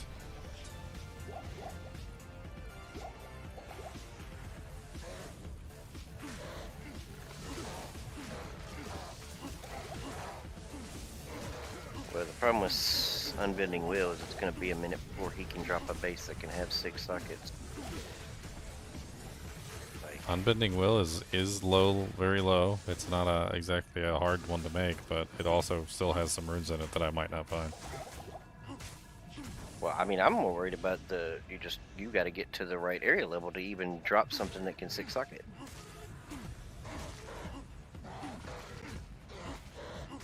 I mean, take a look at Unbending Will. Like, look at the runes in around. Oh yeah, no, super easy. It's super easy for online. Offline, like, I've done a lot of these runs, I'm telling you, like, it's not super easy offline. Like, finding the runes for Unbending Will, even though they are relatively easy to find, like, sometimes just getting those runes, like, a foul and an IO together at the same time is sometimes more difficult than you would think.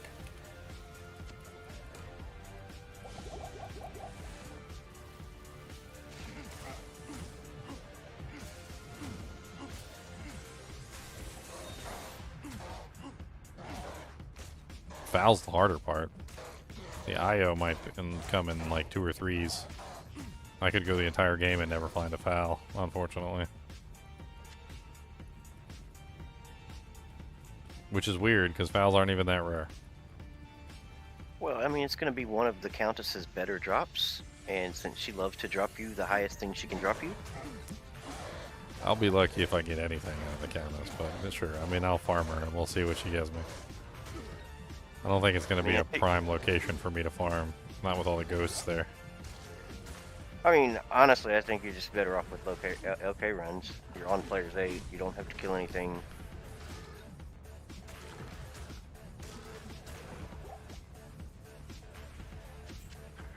But it's just how tedious do you want to be and how long do you want to do that? I mean, I feel like if you spend forever gearing up your character, like, any challenge becomes moot. So, I mean, there's a point at which I'd probably cut it off. I mean, farming is fine, but, like, it's kind of the reason why I made up that rule for my solo Sylphound runs, where basically I wasn't allowed to just sit there and farm infinitely. Like, I don't think that's necessarily conducive to the way that a challenge works. If you let your character farm infinitely, well then of course they're eventually going to find the gear that they need. It's just a matter of time. Even if it takes you a month, you'll still get, you'll get it eventually. One way or another. You're like, oh, yep, got it now. Did I ever get enough for another freaking Thal rune? No, I didn't.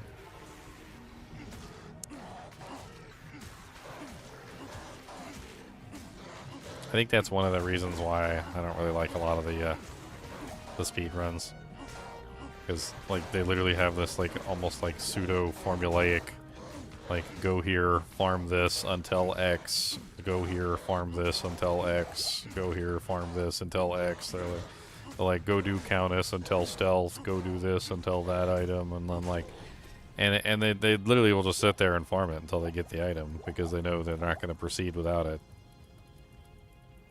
Well, they do evolve, right? Like, if they've done Countess to like 14 or 15 and still haven't got the stealth words, they just move on.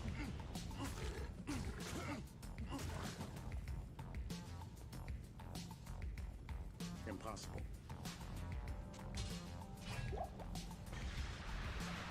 I didn't even hit it that time. I just walked up and my weapon instantly disintegrated from my hand.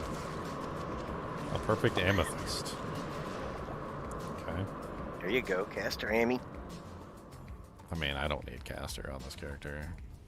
Well, I mean, the boots might not be bad, honestly, but you already have boots. Yeah, I mean, they're the Just- worst boots I've ever seen in my life, but... I mean, just getting, like, mana and What's- mana regen. What's on the caster ring? I mean, I don't even know what's like mana and mana regen. Yeah, they all have mana regen.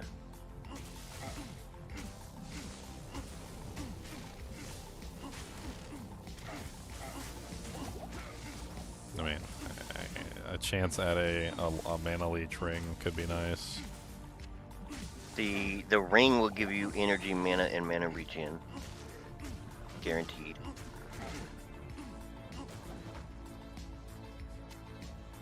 I mean, there's a lot of gems here. I mean, I got... You could do a belt too, though, right? So, the thing kinda about the would belt like- is I was kind of waiting for, hopefully, like, to get, like, a 4 slot is what I was hoping on. Unfortunately, a lot of them are not 4 slots. Like, I think the caster one is the Vampire Fang. But it's the light belt, which is, like, one of the worst slots. The Emerald Can could you also make a gamble? belt. Depends on the sea And maybe level. get a I was- exceptional belt. I was actually looking at that, like sea levels and whatnot, to see like whether or not I could gamble them. I had that pulled up before, but I think it's gone now. You have to look up like TC class for D2R and then search for that item and see like what level it shows up. So like for the light belt, it would be the shark skin. Right. Which apparently doesn't show up until TC class 39. So you have to be 35 at a bare minimum. And then the sash, which is the demon hide, doesn't show up until 36. Now, granted, I could potentially gamble it, and gamble is what, negative? I think it's negative 5 plus 4. So I'm currently level 20. What am I? 28 or 26 or something? 26. So 26 plus 4 is 30. So I wouldn't be high enough to get the demon hide sash either.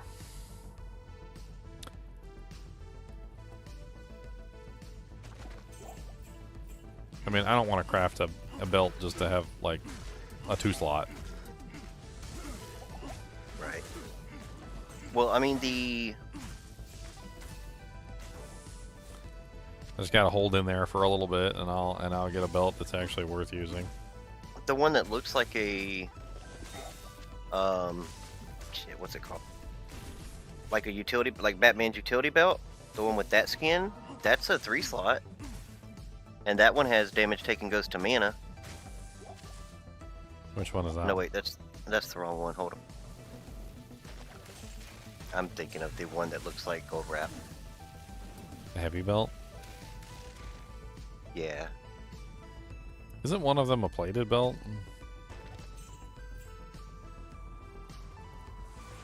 Because I could probably make that right now.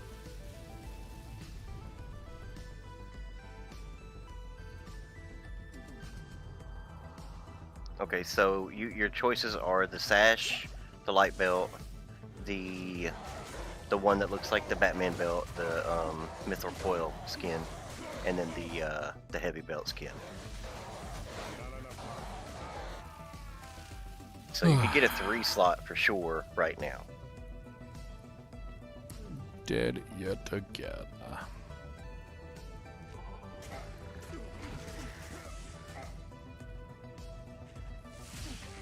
Having no equipment sucks. Ball sacks.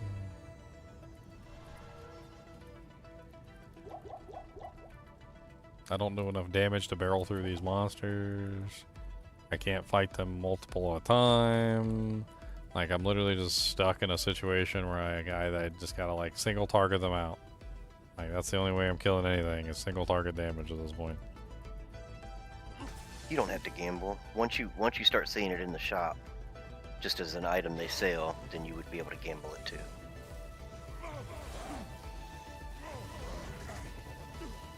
is my howl just not working anymore? Like, I don't understand. Are Urdars completely immune to AI controlling effects? Is that what it is? Maybe? Or maybe they're resistant? They don't seem to be howling. And I think that's literally the reason why I died earlier, because I tried to howl them away and it didn't work. Let me go find out with my max howl.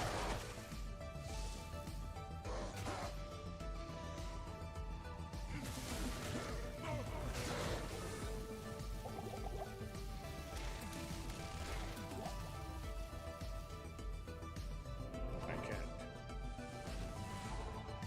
Alright. In town.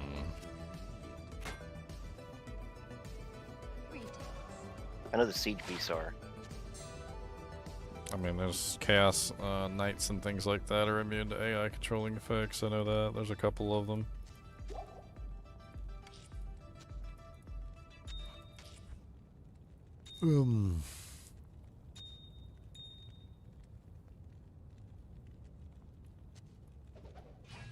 No, they're not. I can...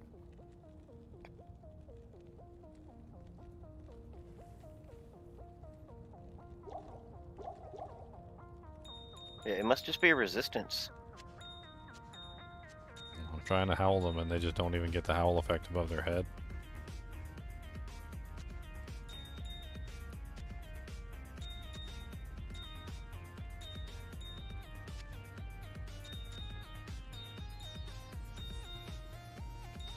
Isn't there like a level thing with Howl?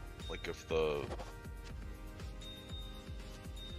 I mean, if there is, it's not affecting me because I'm currently in a terrorized zone and they're still fleeing. But you have maxed Howl. I think the points in it make it affect. Well, that's what I'm saying. They might be resistant to it and his is just so low. They're able to just resist it. Yo, daddy couldn't resist your mama. Ooh. Uh-huh, he divorced her. Ooh. Divorced.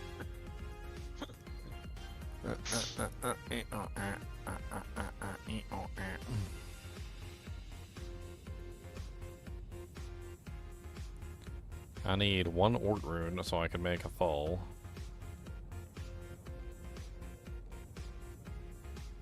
Where are the friggin' crafting recipes? Let's go take a look.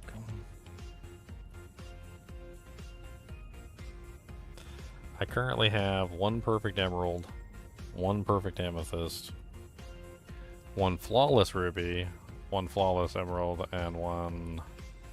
That's it. So potentially I could, if I do a little hunting for caster items, I could potentially make...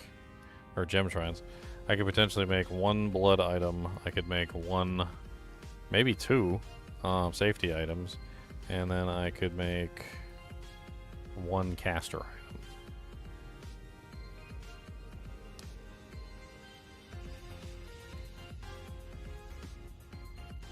I think the safety belt gives you damage taken to mana, which seems like that would be kind of helpful.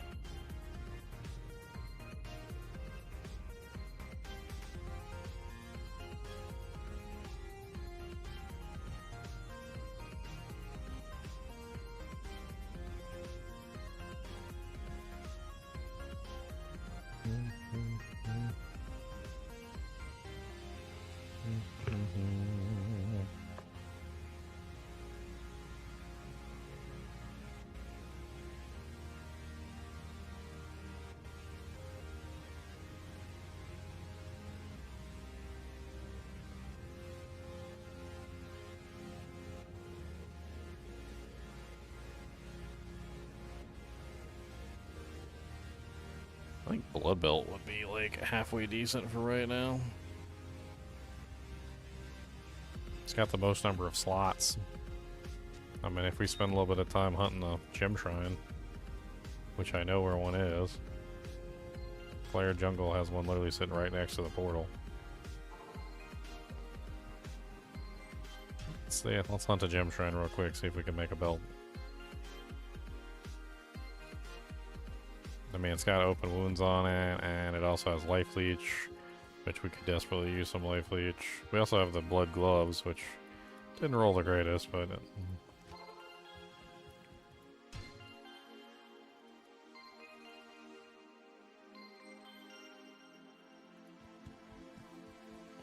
Yeah, I mean, I think that's the priority, right? Is just get your slots filled and then start using your perfect gems to upgrade things.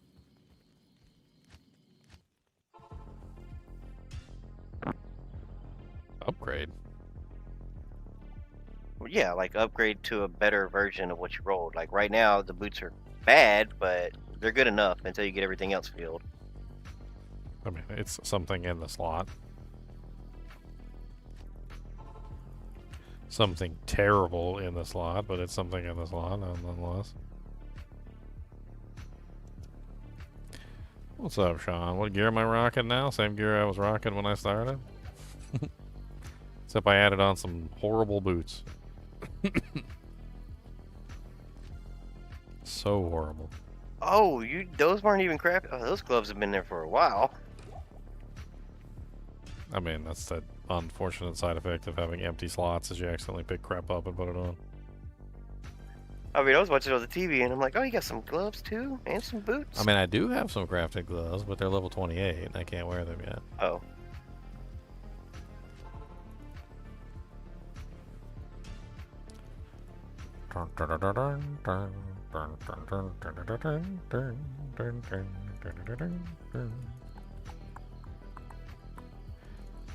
Didn't I have another one? I thought I had another shrine. It was like, so the Flare Jungle is right here, and I'm pretty sure it was like Black Marsh or something, or was it Darkwood? It was Darkwood, wasn't it? I was gonna say your Black Marsh is right next to your Countess. Yeah, it's Darkwood and Flare. They're right next to each other. The shrines are literally right there next to the waypoint, so I can just do that over and over again.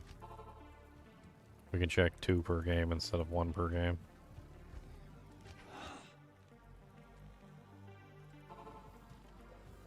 Exploding shrine. You can always end in Act 1 too, so you don't have to run all the way across the thing.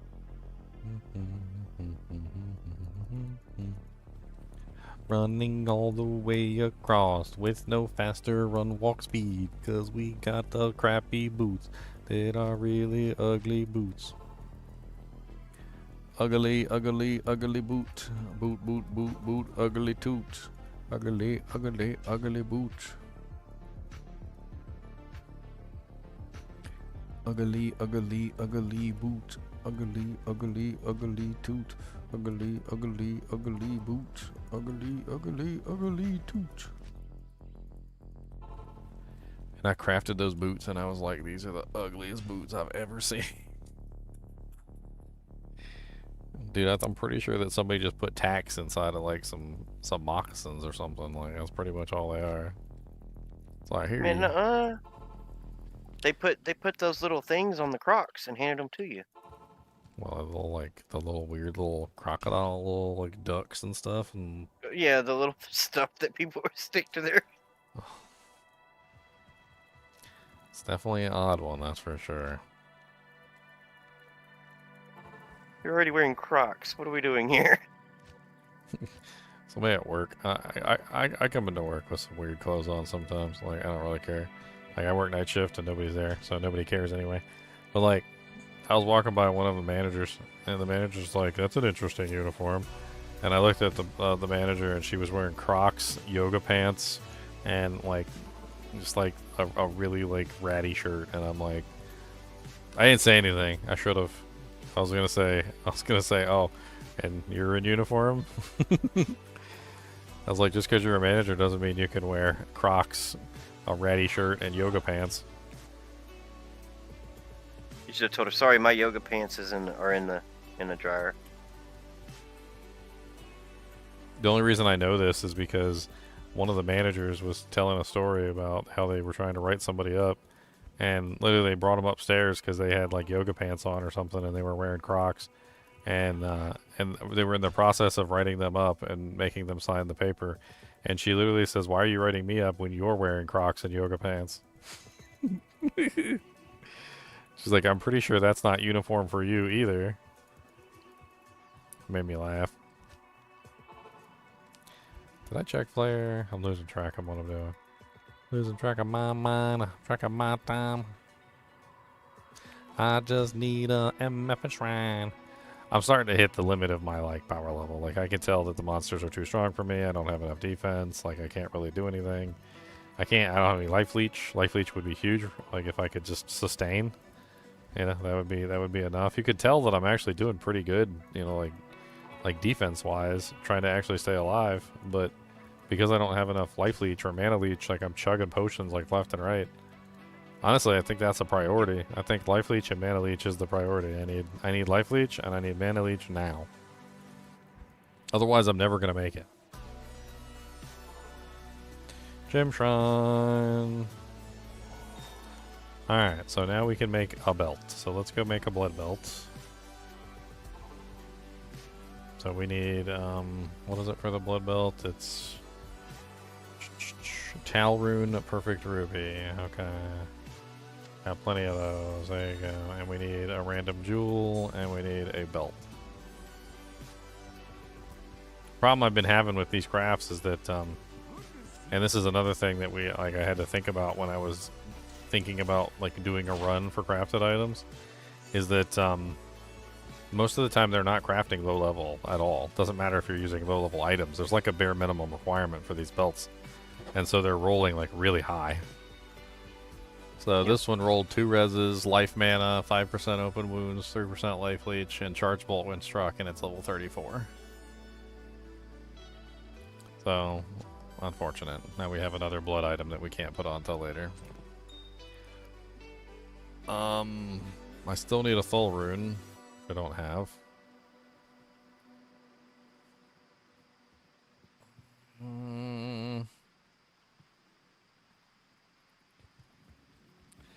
Let me go murder the Countess real quick, I guess.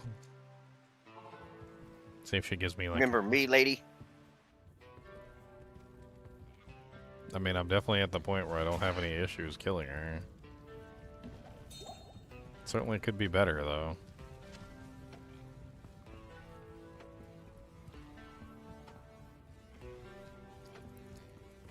You probably want the ring, huh? To roll it?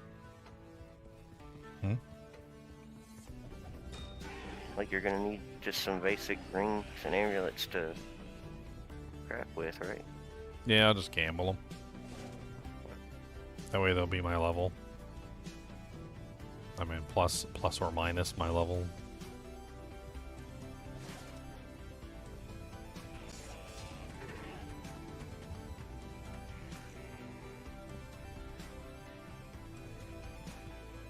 But if the items themselves are a little bit lower level, then you'll know that the requirement will be lower level.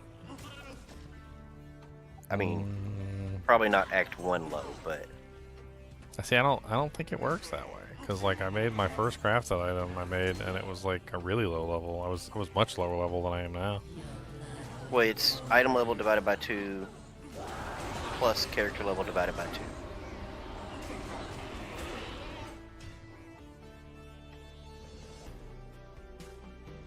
Look at that, 3 hits.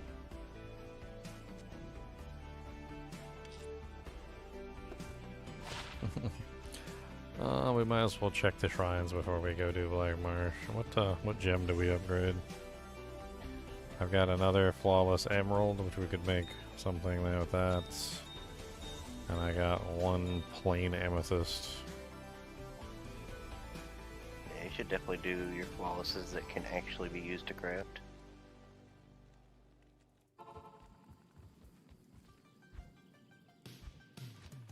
I'll just check both the shrines. And if they're not anything, I go straight to Black Marsh, kill the Countess, rinse, repeat. See if we can get enough Ral runes to make another Ort, and then we can transmute up the Orts to make a Soul. Then I can finally craft 1 amulet.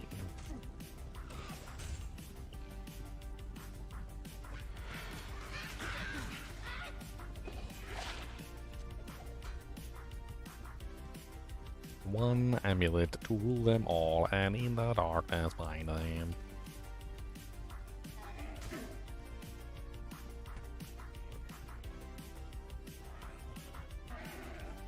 You need you a 2-socketed barb helm with some skills on it so you can.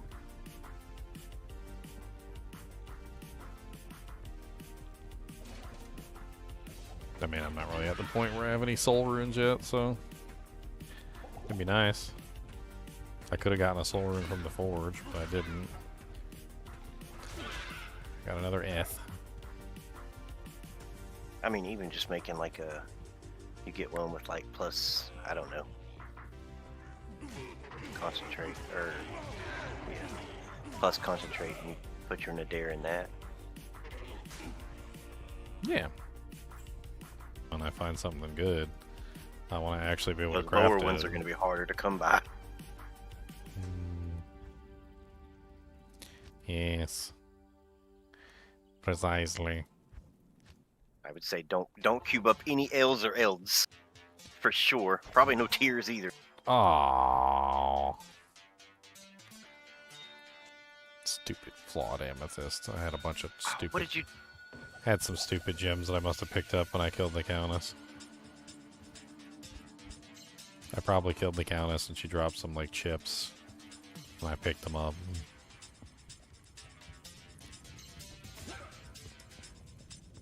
That's the gem you're least worried about upgrading. It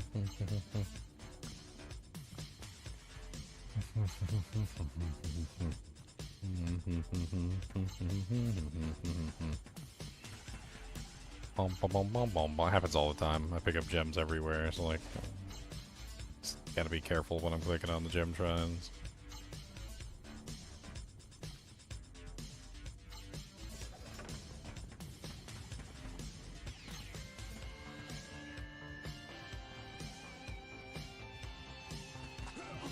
The fact that the Countess only ever drops me like one rune, but like the majority of the time, is mean. It's very mean-spirited of her.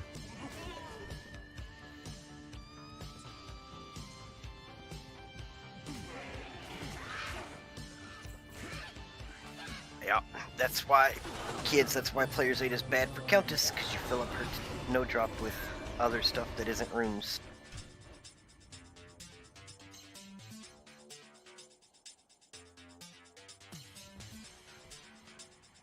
Boom, boom, boom, boom, boom, boom, boom, boom, boom, boom, boom, boom, boom. I mean, technically I can make it now, so I can make the amulet. So if I take my 3 towels and I transmute them up to a Ral, take my 2 Rals, turn them into an Ort, take my 3 Orts and turn them into a full, and then I now have what it takes to make an amulet. Other than the Ort, I was okay with all of that, but you've gotten very few Orts. I've gotten like none. You can't get any Orts in normal difficulty. You can get Rals. Not until you get to like higher tiers, higher areas. Countless only drops to guaranteed Ral, that. so you have to transmute up to Orts, and you have to transmute up to Thulls. Unless you find You're them. guaranteed So. to get those 3 runes back, though, so... Or one of each. Man, gambling an amulet is 63,000 gold, and I do not have 63,000 Already? gold. 63,000 gold. I think I'm better off just killing monsters and finding an amulet. Yeah, go kill Trav. Trav has a good jewelry drop rate.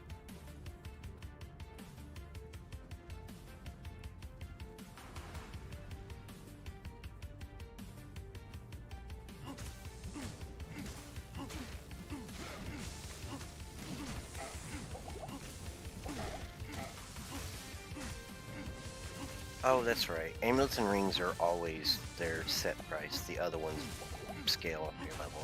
Yeah.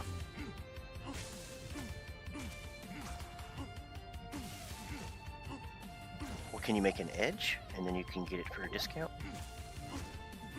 I don't have an Amarin yet. Oh, I thought you got an AM from your...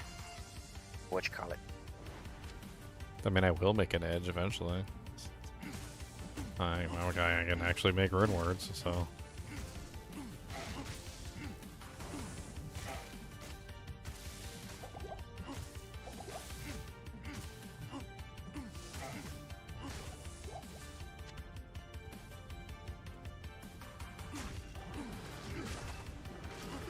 I just hope this amulet rolls dual each for you. I mean, it's gonna roll a block chance. I know that. Alright, that'll be okay sometimes.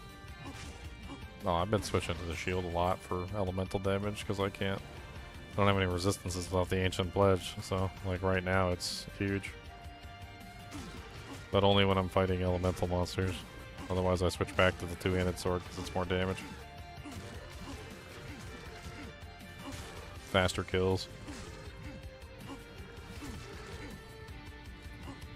You can taunt those guys and they won't shoot at you. They'll walk over and hit you. Yeah, I don't have taunt though. Oh, I need more potions. you always need more potions. We went over this last night. I know. Always need more potions. It's Your an tongue addiction. is super, super blue. Technically purple because I've been drinking an equal amount of both.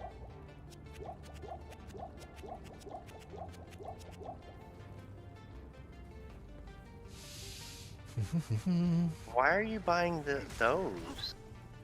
The big potions? Yeah, you only have 45 minutes. Oh, I mean, yeah, I could probably buy the smaller potions, mana potions. Then you might have had 63,000 gold. Maybe. I just wish potions were like scale, right? Like,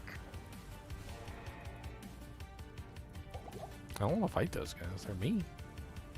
it's the one thing I hate about the barbarian is like I drink a super healing potion and it gives me a little wedge of life back.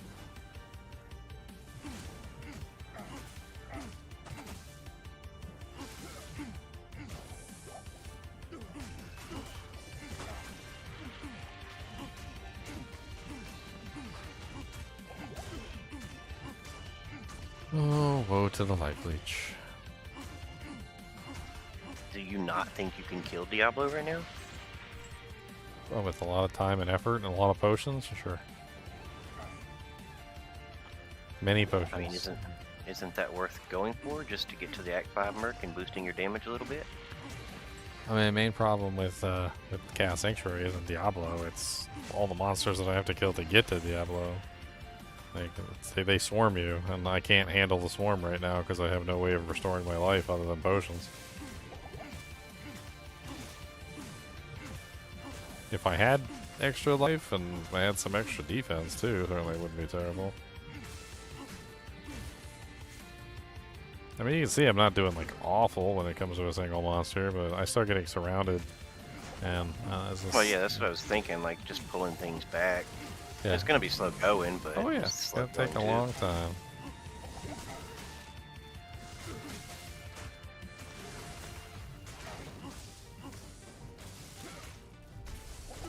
Alright, well, we just need money to gamble an amulet is all we really need. So, maybe I could just do some super chest runs real quick. There's a super chest right in LK on this map structure. It's literally right there, so should be super easy to just run over, pop the chest, pick up the valuable items, and just move on. Do you have a super chest on your Act 4 on your River of Flame, or did you get a map without it? I don't think I saw one. Oh, there's Hunter's Row. What's that? Wither String? The unique Wither String. Put you 2 birds in there. I mean, there's an amulet from LK, but I don't know if I want to use the amulet from LK. It shouldn't be that bad. What's the area level? I don't know, I had to look it up.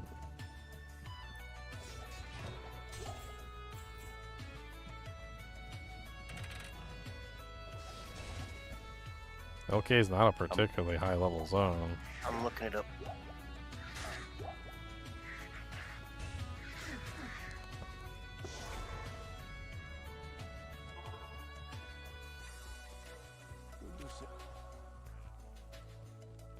Great aim.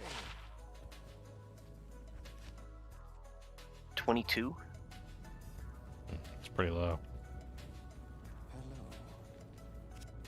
I mean, technically, if I gambled the amulet, and it rolled -5, it would be 21. So that's only if it rolls -5.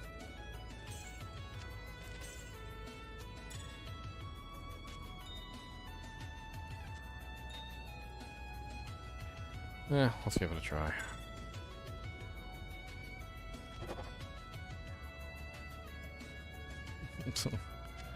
Well, I can put it on. 6% increased chance of blocking, 10 life, damage reduced by 4, magic damage reduced by 1. It's pretty terrible. I mean, that DR by 4 is not bad. Yeah, it's pretty terrible though. I mean, the DR and the MDR is like okay. That's about the only good thing there. At least it's better than the boots. What is the safety ring recipe? Are these all out of my reach?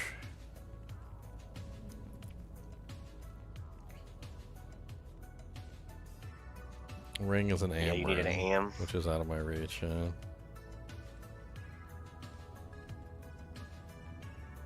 Okay, so I guess we just hold on to this last.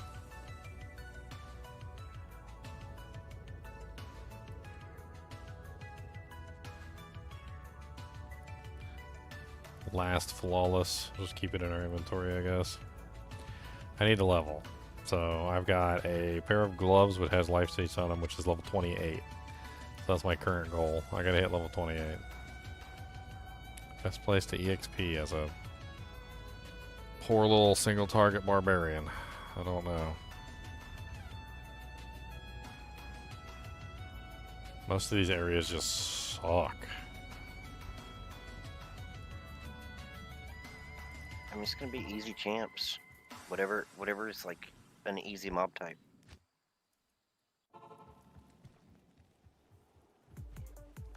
You need to find you a champ off of a waypoint.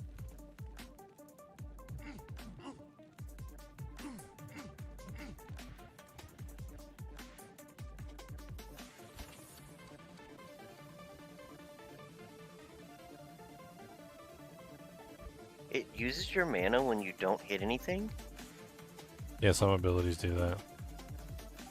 Sucks.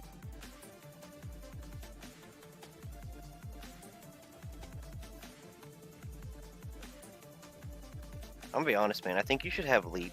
That way you can leap over things like when you were in that one spot where you couldn't get over the stairs. Okay.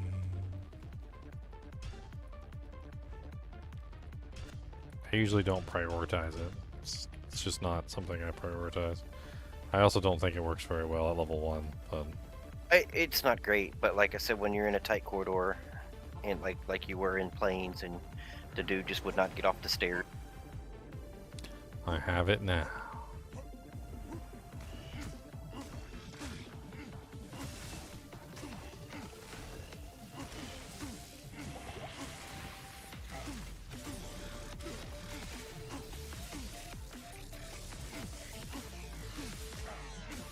It also synergizes with Howl, right? You howl them, but they're locked onto you. You can jump one time and they get knocked back, and then they'll run them.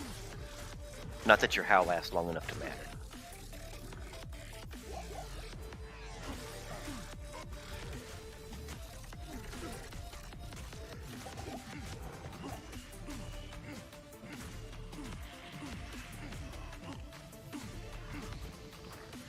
I want to make the, I don't think it's a bad idea. I think we'll make the giant sword. I've been thinking about it, and I think the giant sword's a good move. Where did I put it at? So, if L F. And we can take the malice two-handed sword away.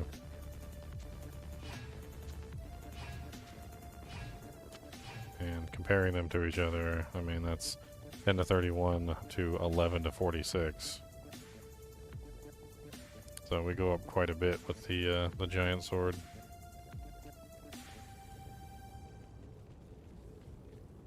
Wonder if it would be better damage than what I'm using right now. Yeah, it's technically better than the steel, even though the steel's faster. The open wounds doesn't care about your damage, right? It's like a specific percentage of the mob's health. It's your level. Oh, Higher level you are, the more damage it does.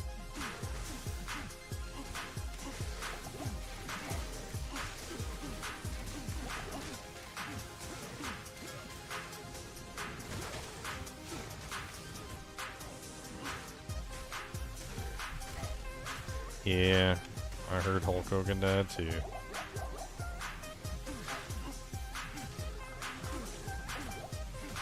Apparently it's been a bad month for old icons.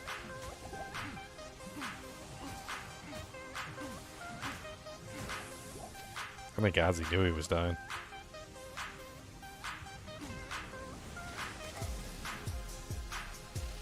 He had like a farewell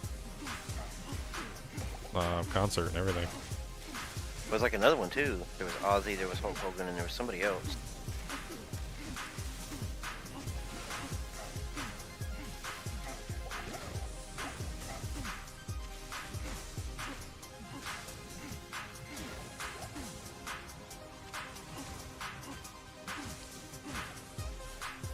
What would give for 3% life leech at this point?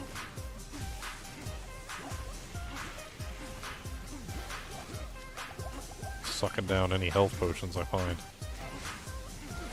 Literally.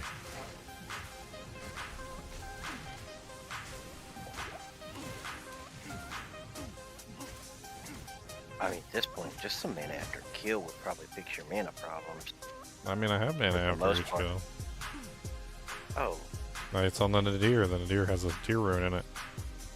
oh right, and steel does too. Sucking mana potions down for days. Sucking mana potions every which way.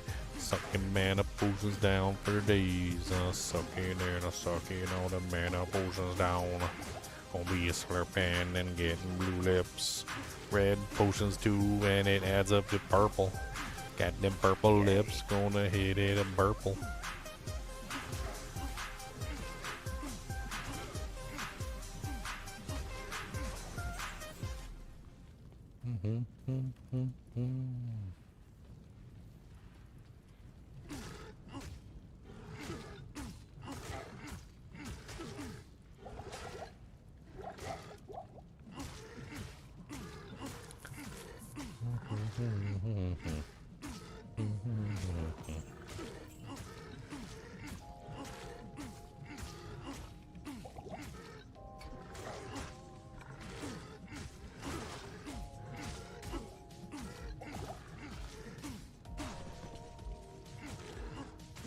Morphine, morphine, killing the morphine. Do do do do do do do.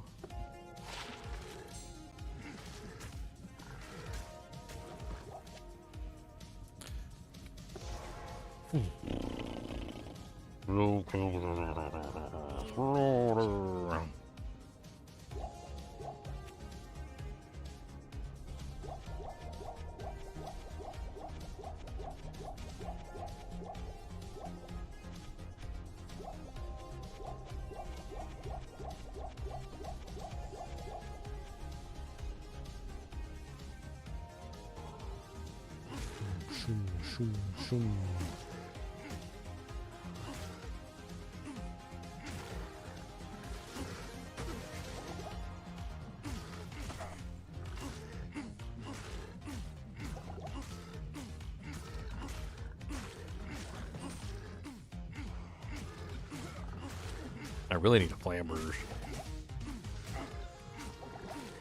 Or an elite weapon would be really good too.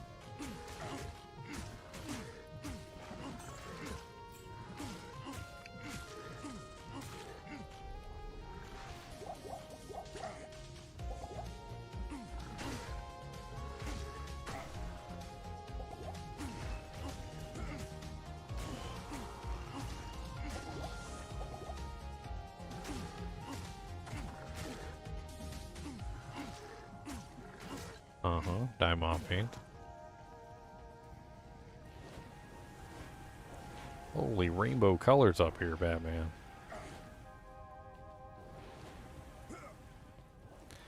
Rainbow. It's just too many rainbows. Ow, ow, ow, ow.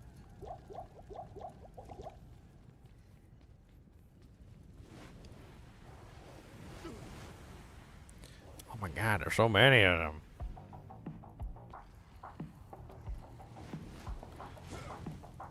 Gotta catch me, can't get me. Gonna run away, and I hit you in the butt cheeks. Chicken butts, chicken butts. Holy Jesus. Scary up there.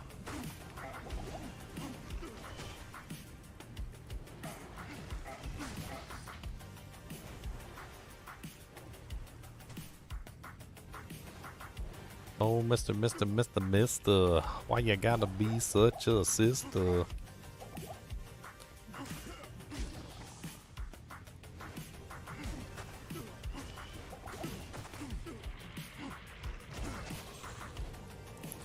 Another one bites the dust. Glowing hands in the darkness. Glowing hands in the light. Glowing hands gonna kick you right out of the fight. Glowing hands. Come on, glowing hands.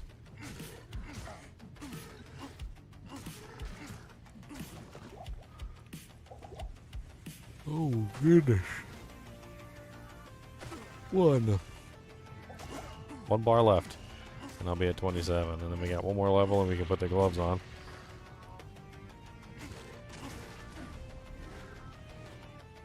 And then 6 more levels and you put the belt on. Yep. I mean, the gloves have life leech on them, too. I mean, that'll help tremendously. And crushing blow. Which, again, will also help tremendously. Oh, God. Almost deaded. That's a lot of lightning and fire coming out my face. It's like a fire. Gonna probably die again. Cause we got the lightning coming at me, friend. Don't know what to tell none of you. Cause there's lots of fire coming from your purview. Probably gonna melt off your armor. Cause your armor's made out of wax paper llama.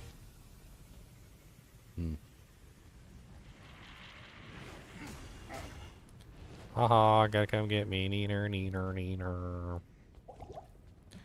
Neener, bo peener, banana, fana, fo peener.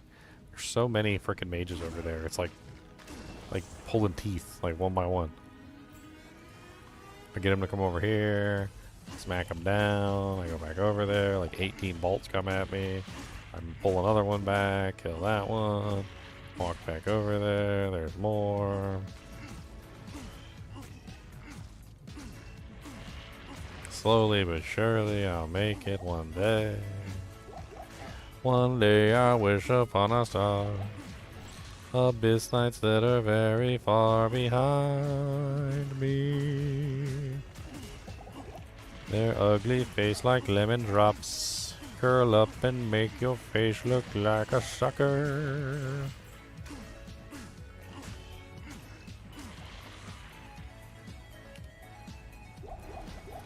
Ow. Yeah, just pull all your teeth at once. Exactly. See, he's thinking with bacon grease. That's how you think with bacon grease. Let that be a lesson to all you guys who don't know how to think with bacon grease, okay? Miles knows. Everybody take notes.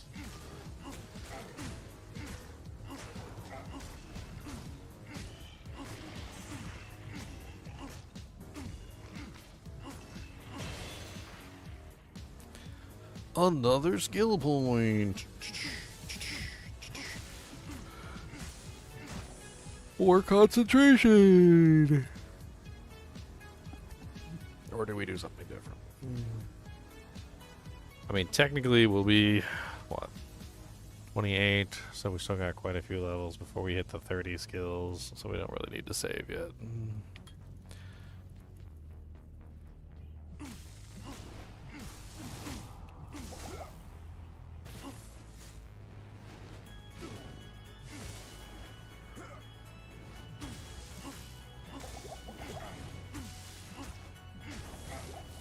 Die. I punch, I kick, I make you bleed.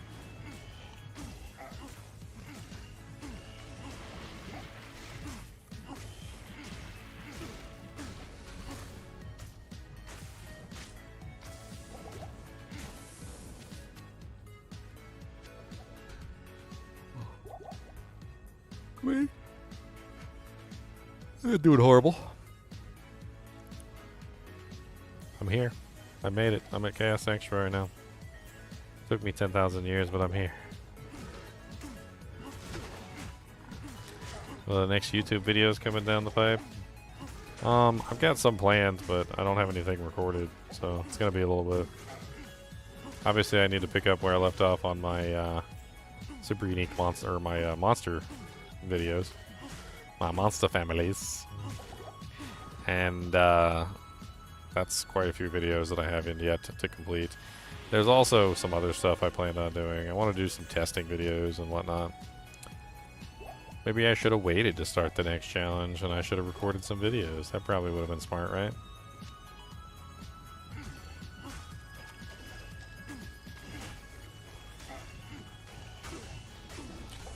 That probably would have been too legit. Such an intelligent person. So am I smart.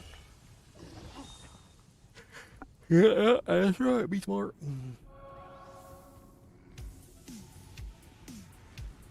Oh no. Not the Venom Lords with their evil flames. They're gonna kill me, and I think it's lame. They're Inferno with so effing hot. I'm pretty sure that I've got a heat rash.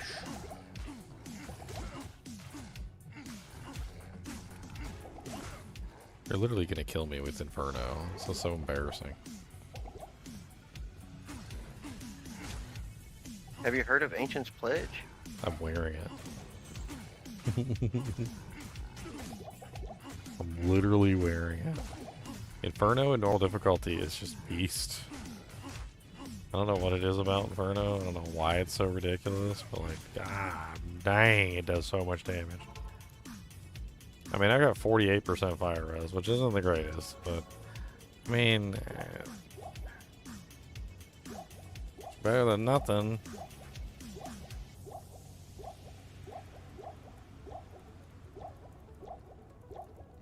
Can you shake a stick at it, though?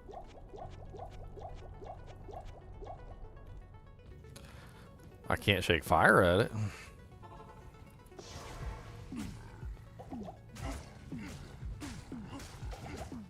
It's alright. 30, you get natural res. Yeah, I'm looking forward to it. I'm looking forward to it.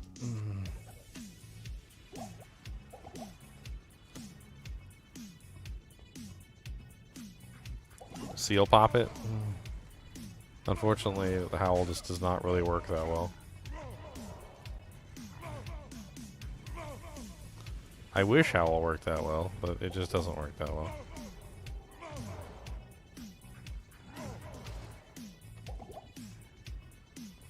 As you can clearly see, half the time it doesn't even hit the targets because they're not close enough. And then, like, even if they do run away, a lot of the times they just run away until they hit a monster or a wall, and then they just come right back. Some of them seem to be completely unaffected by it. Don't know why. Oh god, oh god, oh god, oh god. Why did I do that?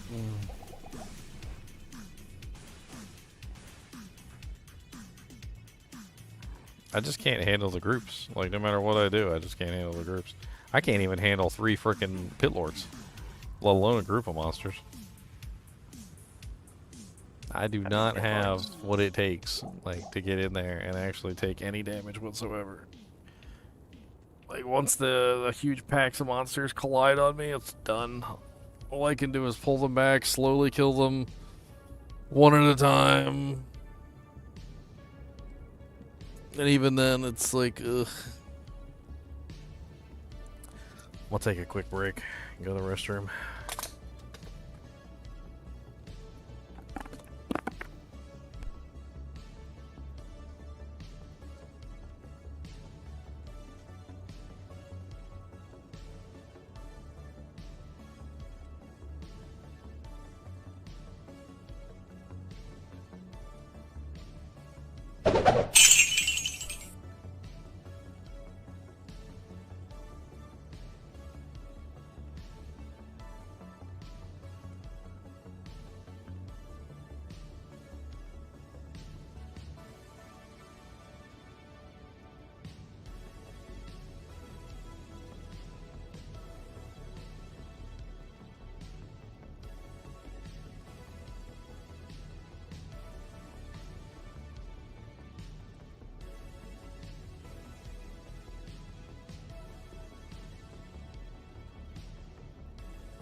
Share the load. The load. The load.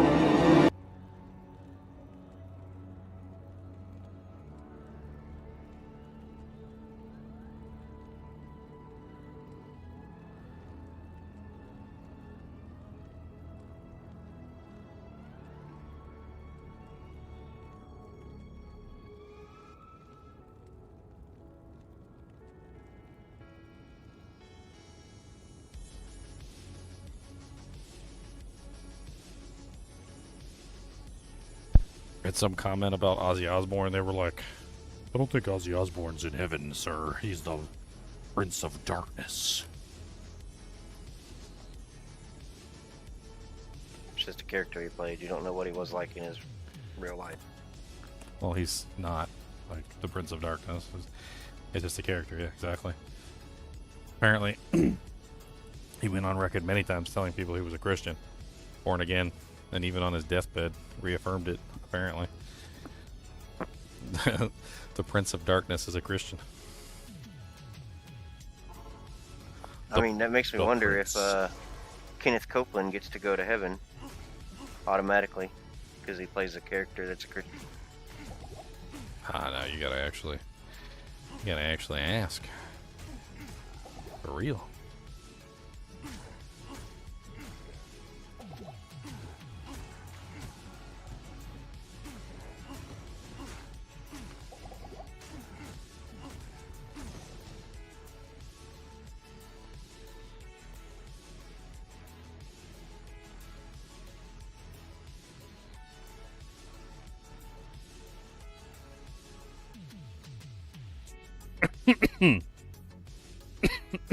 Dang. Oh, I left my water over there.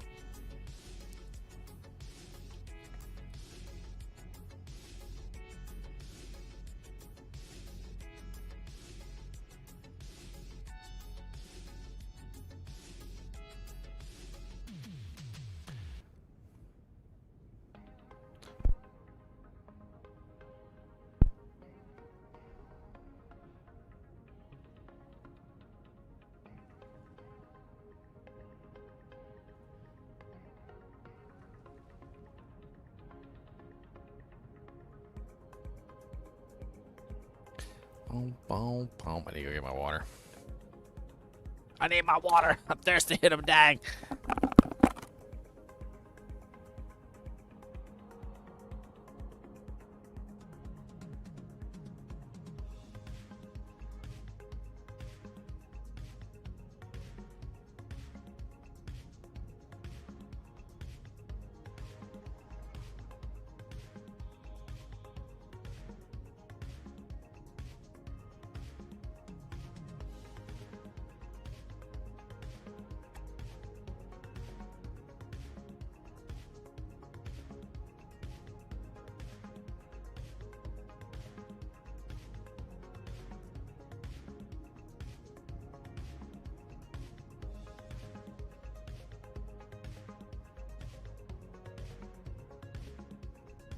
I always had a funny joke about Certainty of death, small chance of success.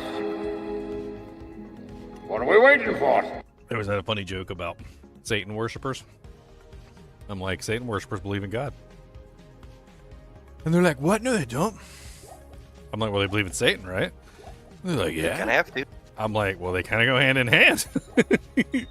I was like, you can't believe in Satan without believing in God. I was like, so you either believe in Satan or you don't believe in Satan. You either believe in God or you don't believe in God. I mean, Satan worship is just choosing sides. That's all that's doing. You're just choosing sides at that point. You're like, I know about the war of heaven and hell, and I choose hell. Yep. You're like, this guy got screwed over.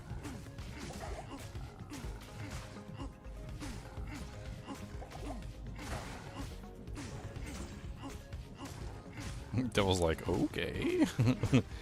You know I'm still gonna throw you in hell, right?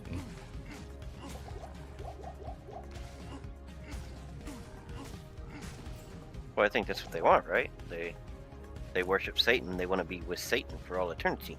I want to be with Satan. What's your name, little boy? Oh, my name? Oh, my daddy gave me a really good name. My name is Damien. I think I really like my name. What did you say your name was? Damien. Why are you saying your name like that? I'm not saying my name any special way. What are you talking about? I'm just saying my name the normal way. My name is Damien.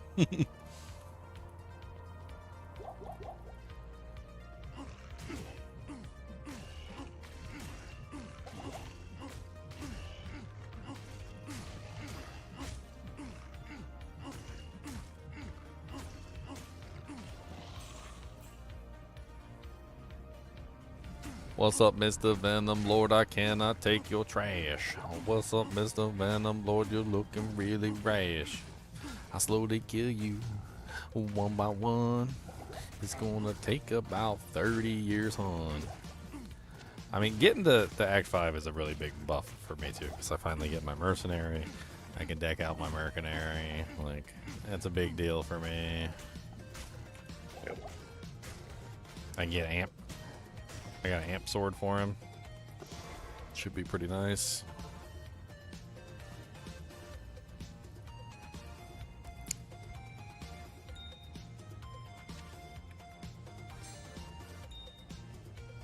I'm gonna slowly run out of gold though.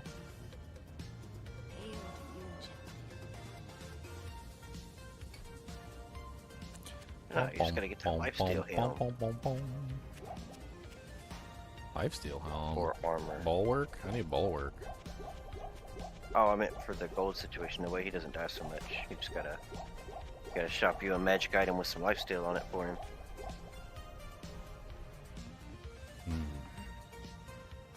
I mean, I've got an amp sword right now, but yeah, a lifesteal weapon would probably be good too. I picked up Oh, you this can't claymore. get it on like an armor? I mean, he's blues only.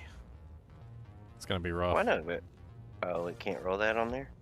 Or it's rare? Super rare? I don't think you can get life leech on a blue armor or a blue helmet. Oh, I think it has to be on the weapon. I think that's the only place. that's unfortunate. Yeah. It is indeed.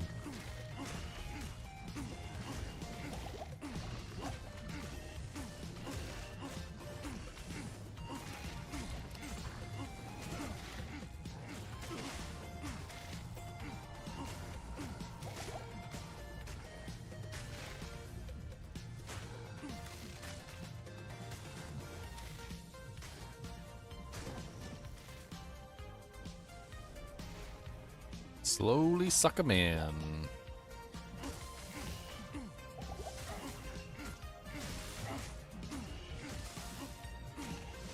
Two to barb skills, 2 to increase speed, 2 sockets. That's not bad.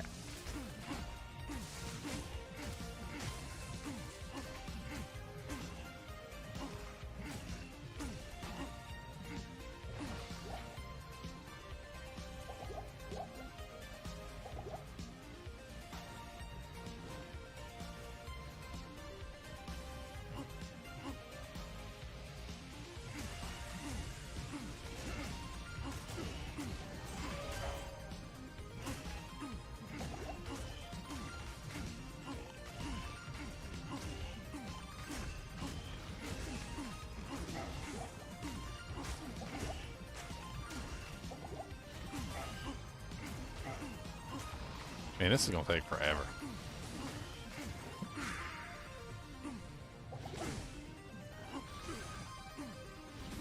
Alright, freaking decrepify punk.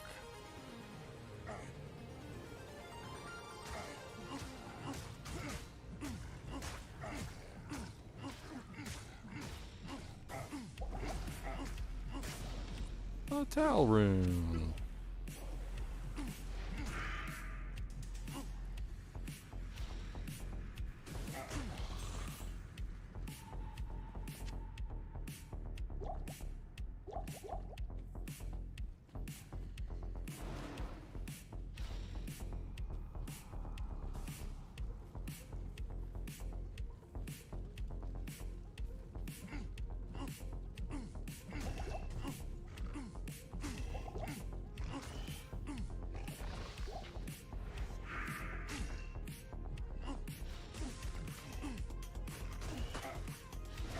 Ow, ow, ow.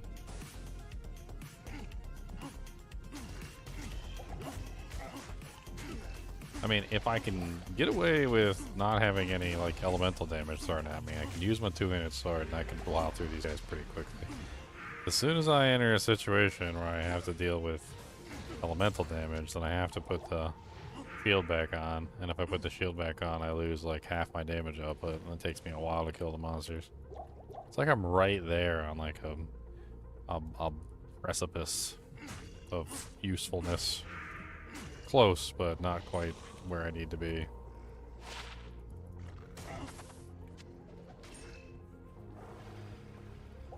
And the Venom Lords make everything so spicy because I can't frickin' deal with the fire that they put out. So as soon as the elemental damage shows up, I gotta switch to the sword and board.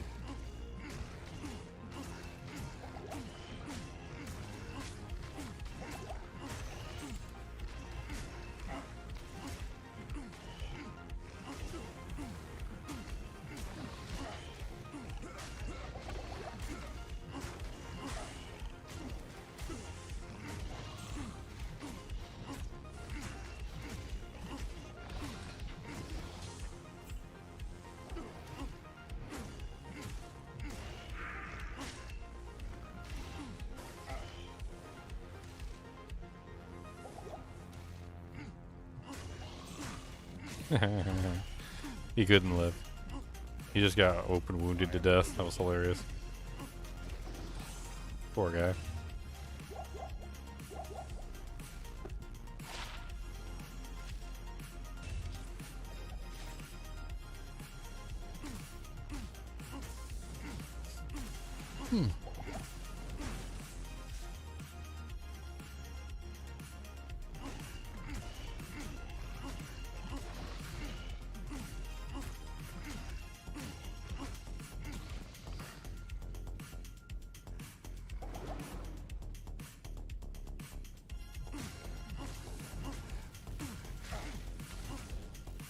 Well.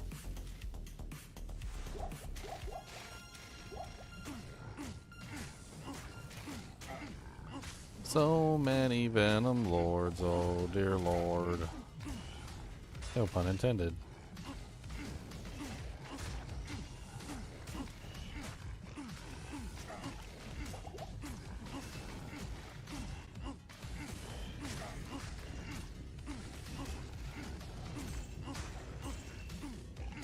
Okay, got them all. Nice.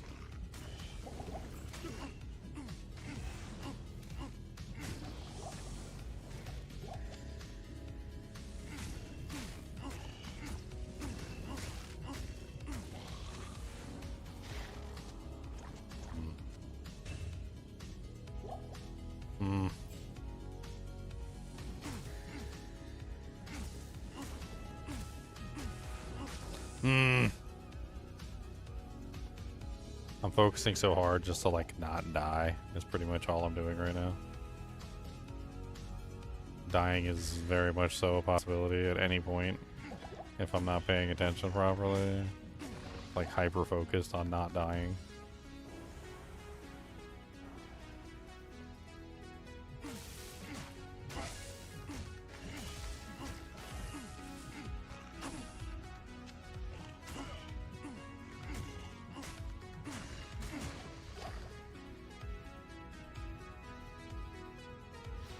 Just when I think I'm good, a Venom Lord pops out of nowhere.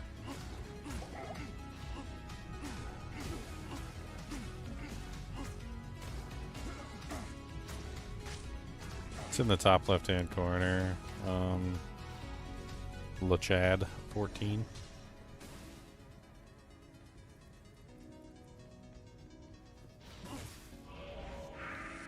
Okay, time to get out of here. The top left-hand corner of the screen. What do you need?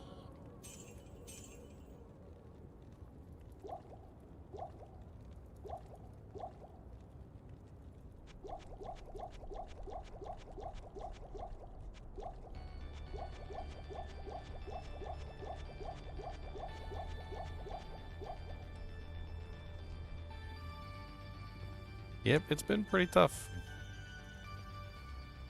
been pretty tough.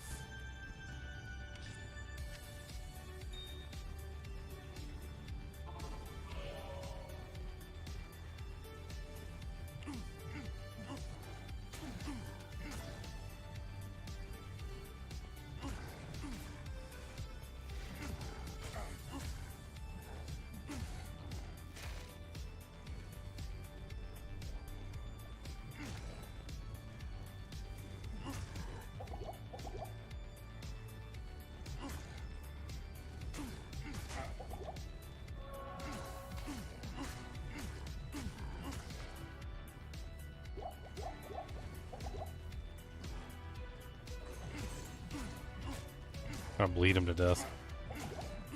It's working. Slowly. Slowly but surely. Surely but slowly. Surely, slowly.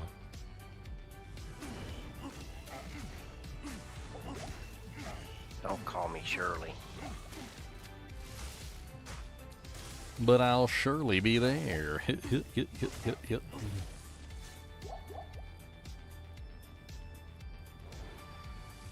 Oh, hello, Stonepox. Where did you come from?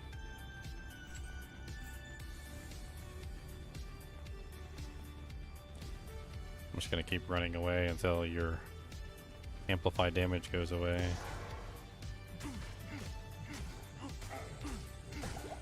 You get no helpsies.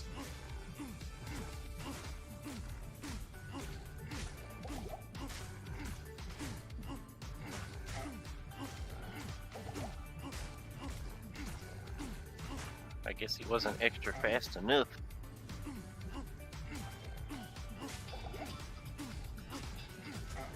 Extra fast enough. Like he just let you run away from him. He's got a cool sword. I'll take it from him. My sword. He got a buster blade. Something cool.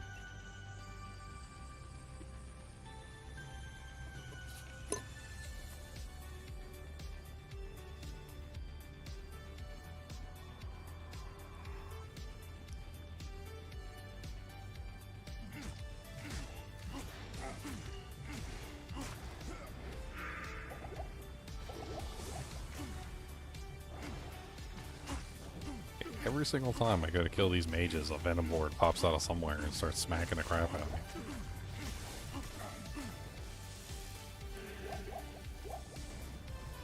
Yeah, I've been doing a lot of challenges, and like, the venom lords are one of the nastiest monsters. Like, they have such high HP and such high resistances of like every category. They're like next to impossible to kill for most characters, unless you're just one of the lucky ones that has the right element. Like they have like almost like 2 to 3 times as much HP as most normal monsters in the same areas. Like they're disgusting.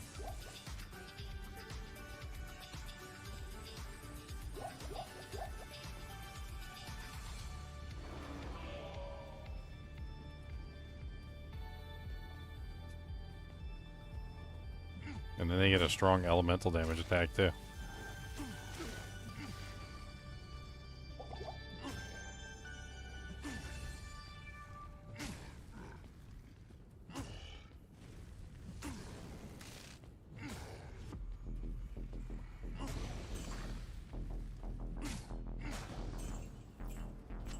Nice.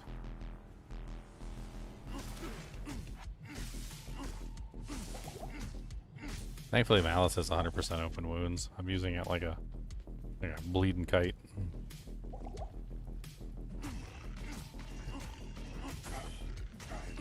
Whenever there's no Venom Lords, though, I could just sit here and just fight the Doom Knights like mano a mano with the two-handed weapon out, which is actually pretty good.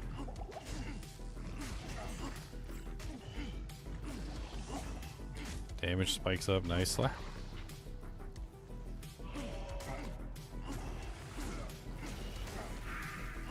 Oh great, lower res poc. Run away.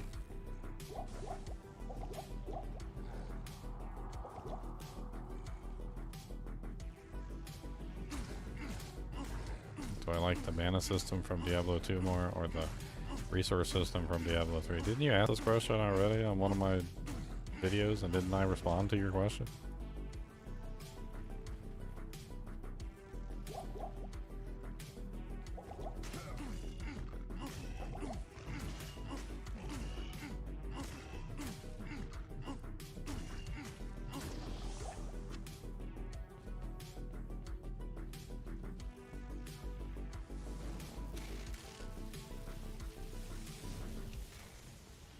Diablo 4 has been moving away from the resource system. They've been unifying it back into one system again, which I think proves unequivocally that the mana system from D2 is better.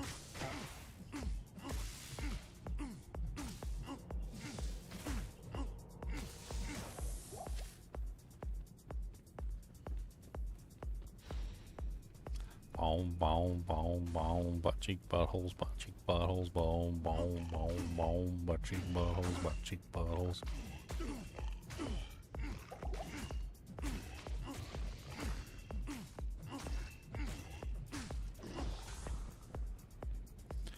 What would be the best two-hander for my character? I mean, I'm just a physical damage character, so... I mean... A death. Breath of the Dying. An oath. I don't know.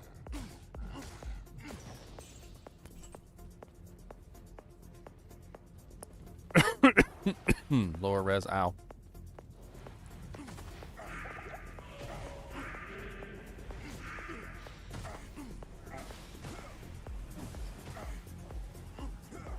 Okay, super chilled and stuck in position. Holy crap. What the hell was that? Character was like spinning in circles in place. Greetings.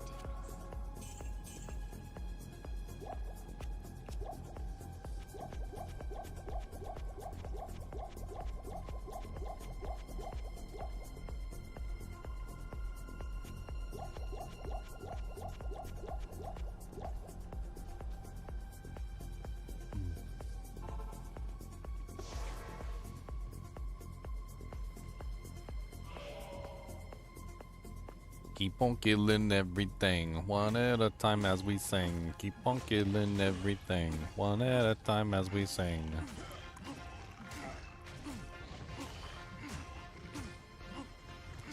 You want to see my amulet?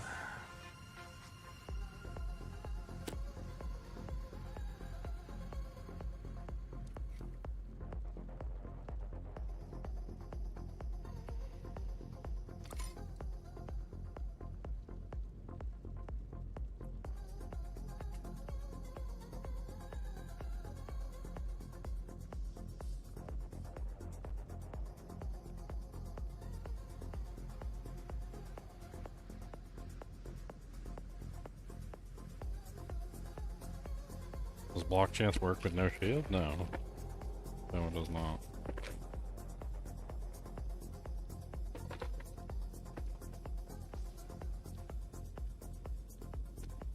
What about weapon block? I don't think it works with that either. I don't either.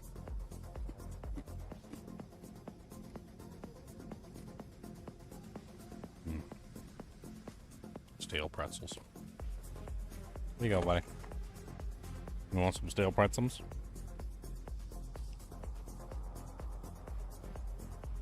He said, what?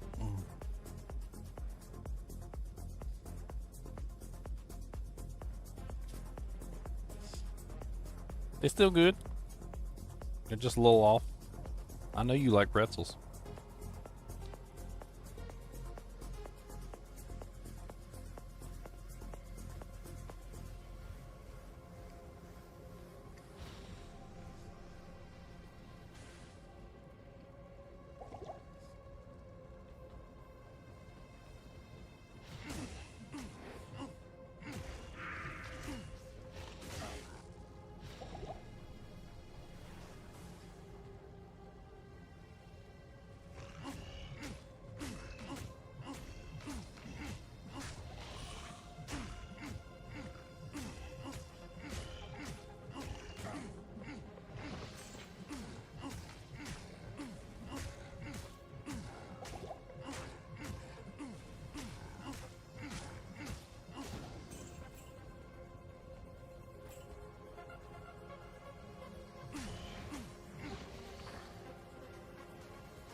So many Oblivion Knights.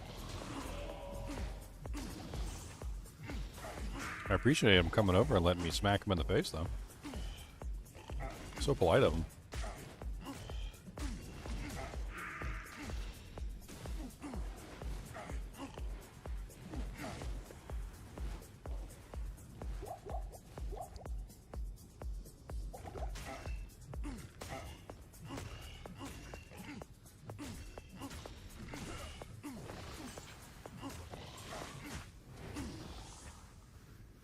Alright. Slowly but surely. Just making progress. Making progress, making progress, making progress, making progress.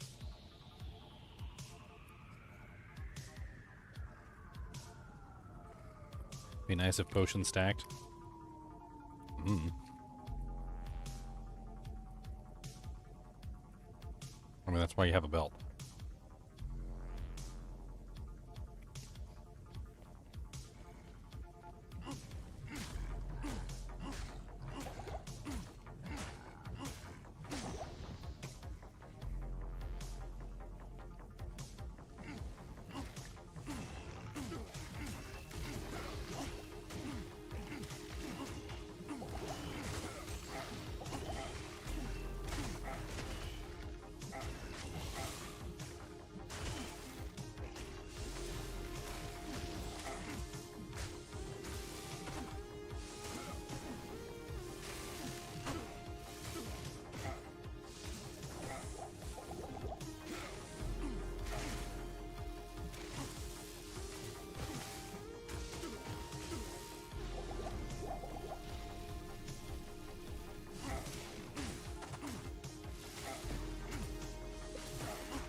What if Diablo drops me a rune?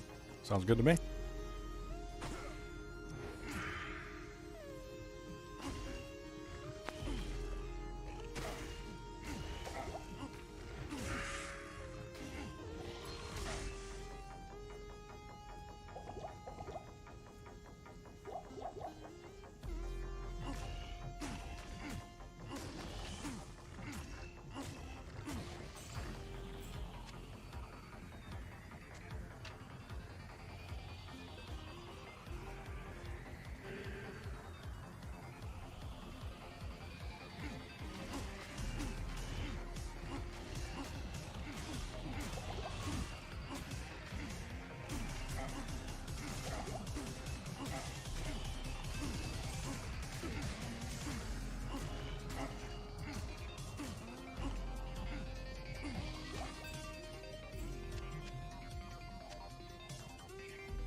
Go back to town.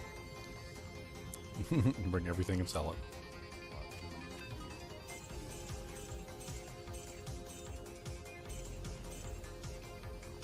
Money. Money, money, money, money.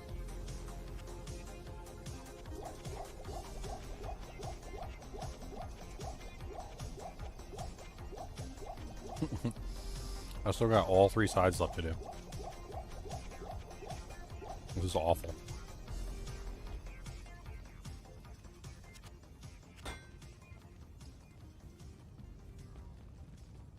On the bright side, I'm almost level 28.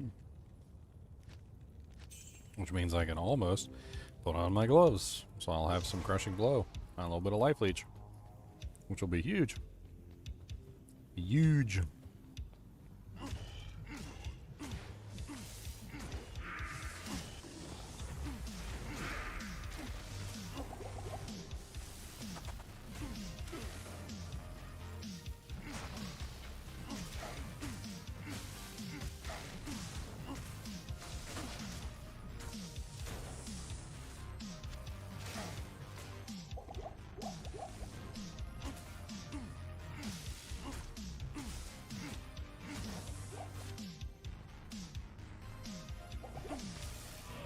So many evil monsters coming for me.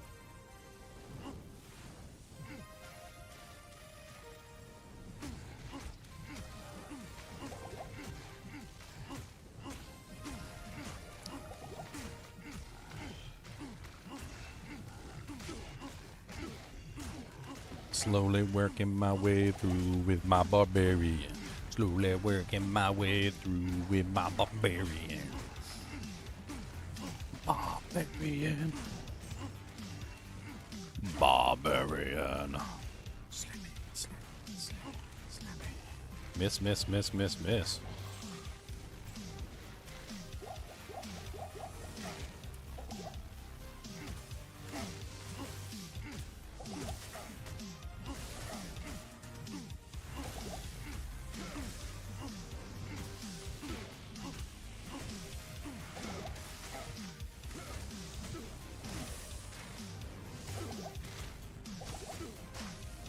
God, these Stormcasters are so annoying.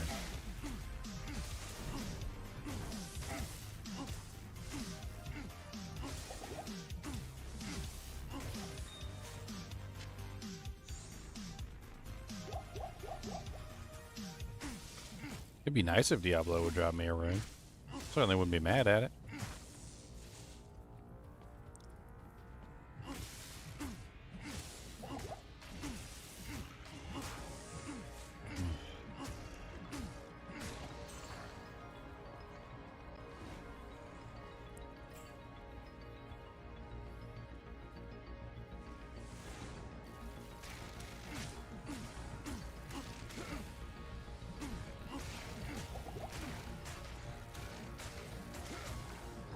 The hell?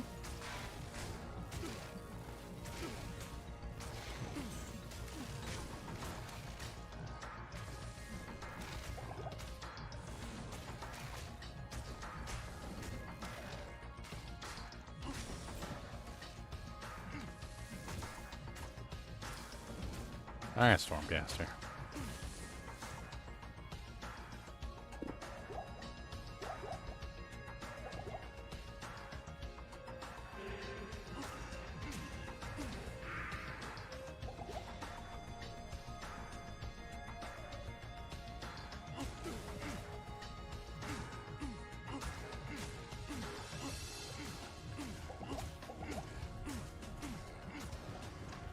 Gargoyle head. What's up, Oblivion Knight? It'd be a shame if somebody killed you. The hell?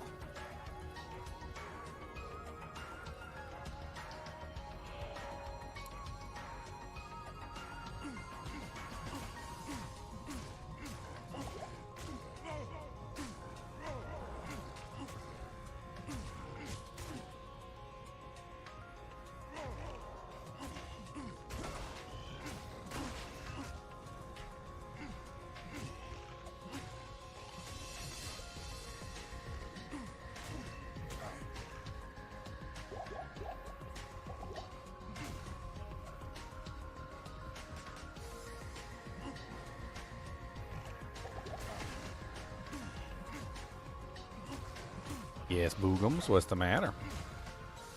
I heard you getting some watums, you was thirstums. And you've got some foodums in there too, you got some foodums in your bellums.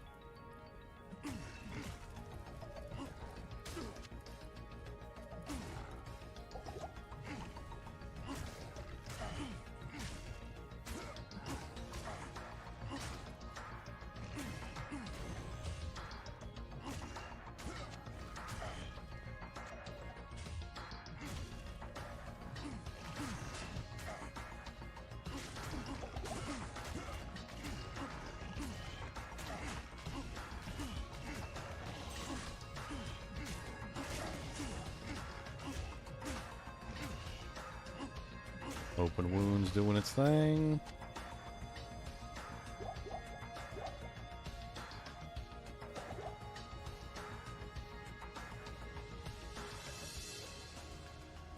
Man, I haven't even killed Grand Visor or Chaos yet. This is so slow.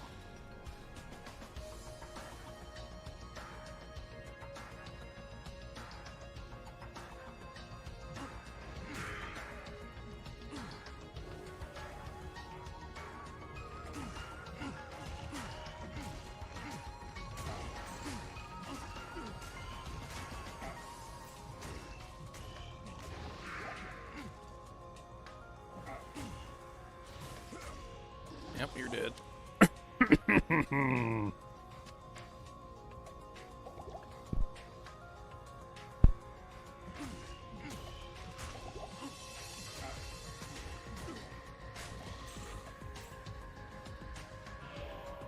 I feel like I'm climbing up a hill in real life. Like a real big steep hill.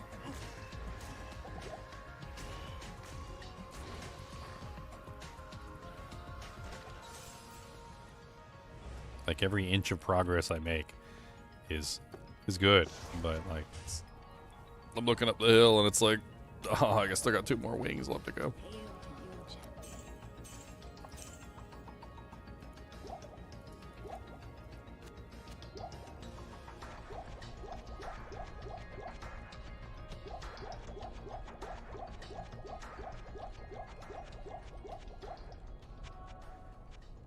Let's get some more potions.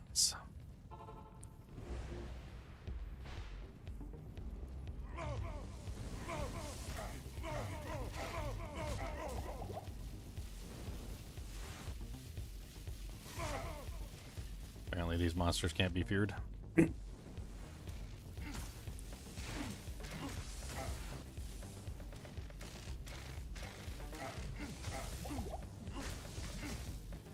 Ow, he hits hard. If you mean the Oblivion Knights, yeah. The Stormcasters are not fearing either. You're just, I don't know, your game's broke. Doesn't work.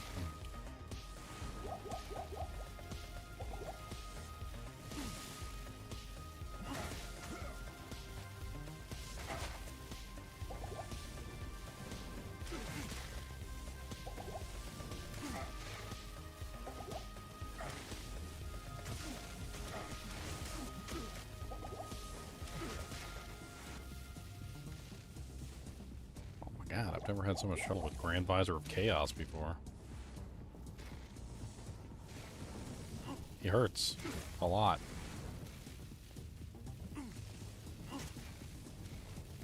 And I have no mana to actually fight him.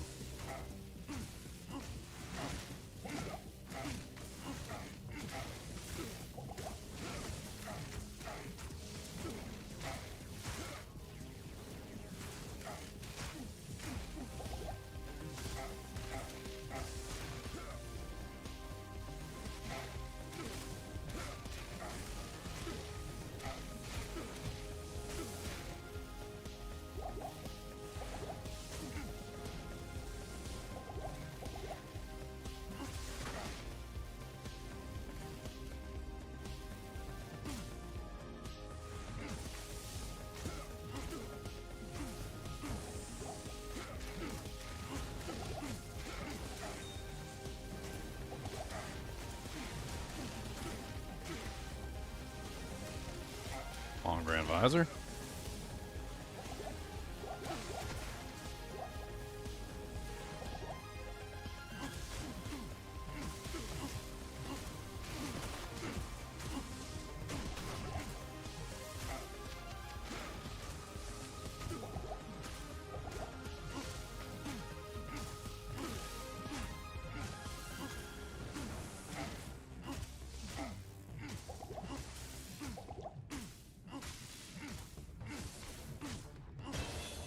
Oh my god, I can finally wear the gloves. Yay! I get life leech now. I'm so excited. I'm so excited. Do do do do do. I get some life leech. Do do do do do. What about CB too? Now the game just got super easy for. Well, easier, that's for sure.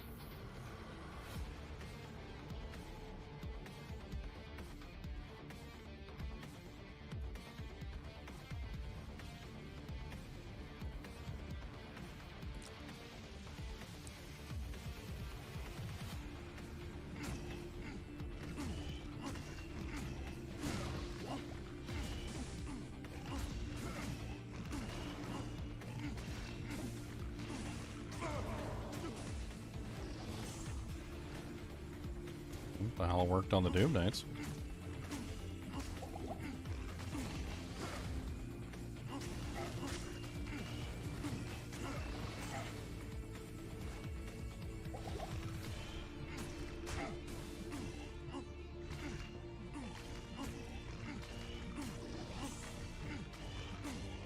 I think the other mobs are just not getting close enough to you. It looks like you're hitting them, but you're really not. I don't know. I was standing in the center of an entire pack and held down the button and nothing happened.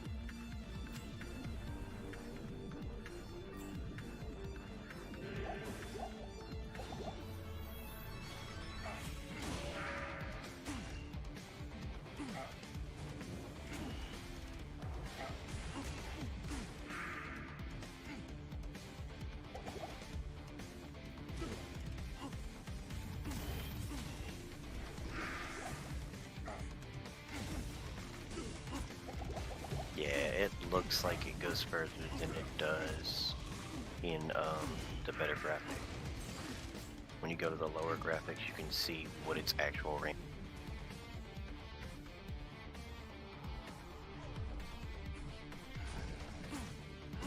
I mean, I'm standing right next to this guy, and it works on him. It doesn't work on these guys. I know it doesn't work on them.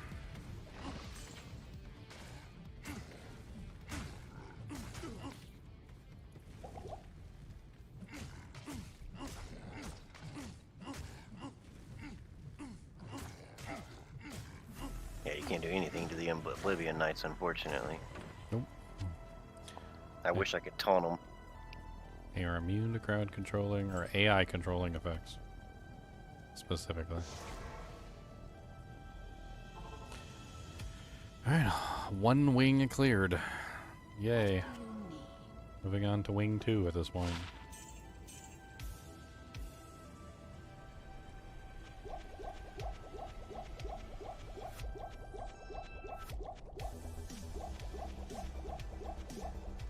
Gonna pick up everything I got, so that I'm constantly selling stuff in town.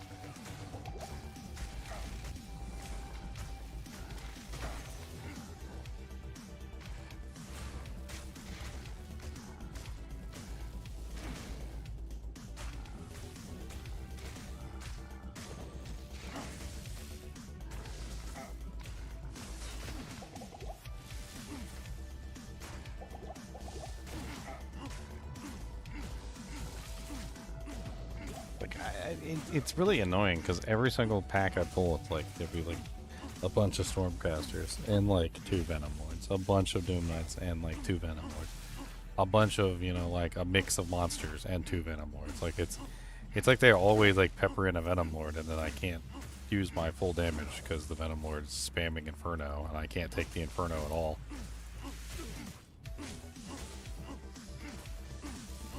Can't even take it with a shield. Still does massive amounts of damage with the shield, but at least I can survive it.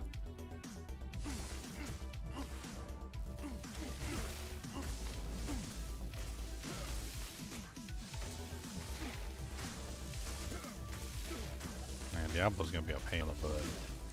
At least I have a tiny bit of crushing blow to help out with the beginning of his HP pool. Even if it is only 6% CB. You're probably gonna want the what is it?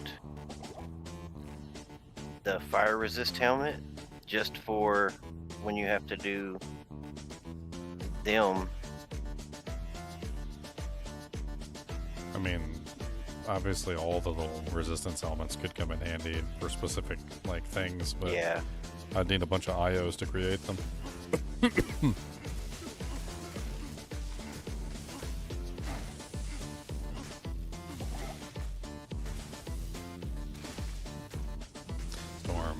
Stealing all my mana away. I don't really like it, they are buttholes, okay.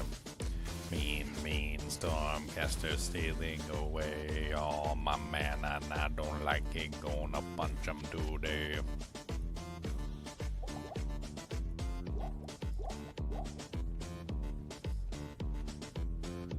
So many more Stormcasters. Stop shooting the little spiders at me. Nobody likes the little spiders. Nobody. Nobody likes those spiders getting shot in the face.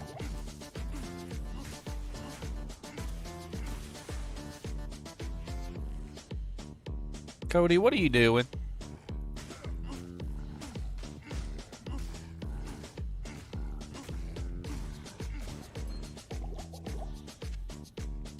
Yeah, what are you doing? That was a weird noise. What was that? Sound like you were eating a monster.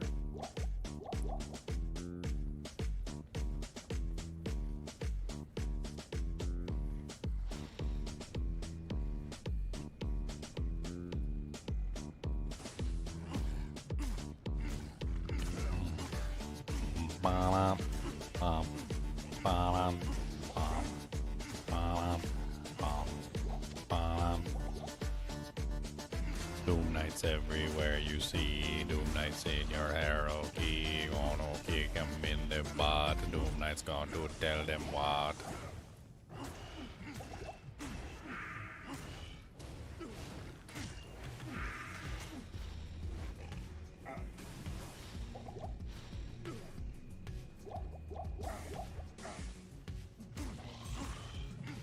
Doom Knights are actually pretty easy to kill. They're mainly physical damage. My defense works pretty good against them. I don't really have to worry about it all that much.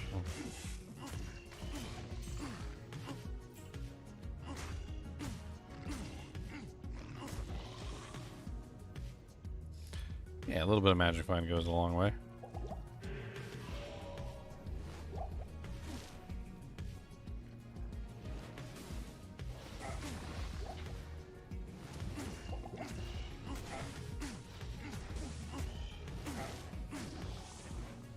One, two, three, four, five, six.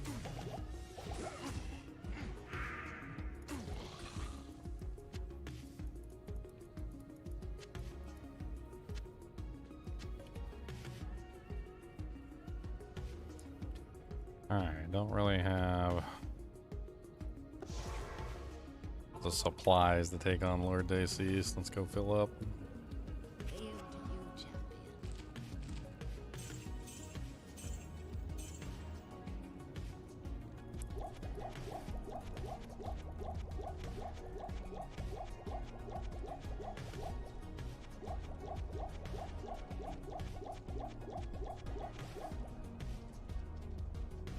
Literally fill up.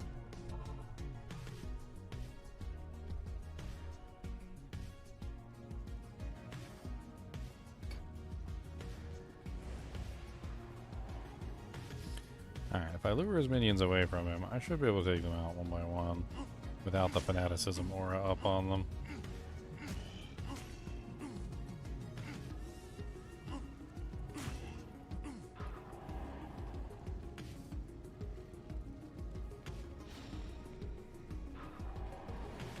Of course he came over here.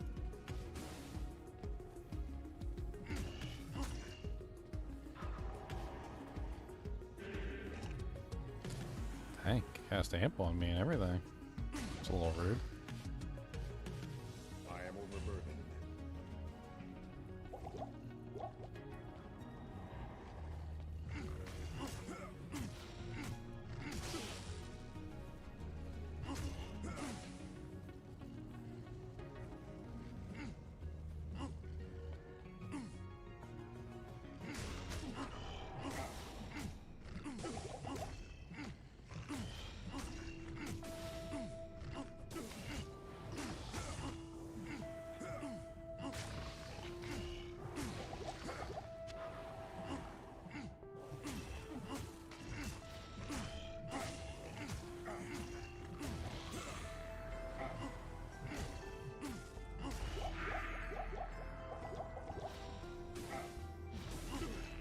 Extra strong or enchanted.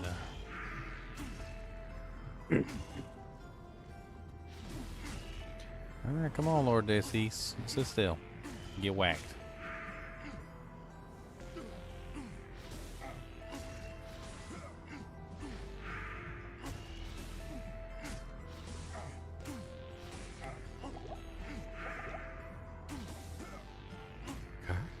Alright.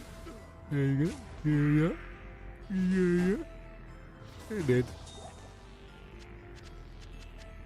I dropped a blue poignard. Exceptional level item.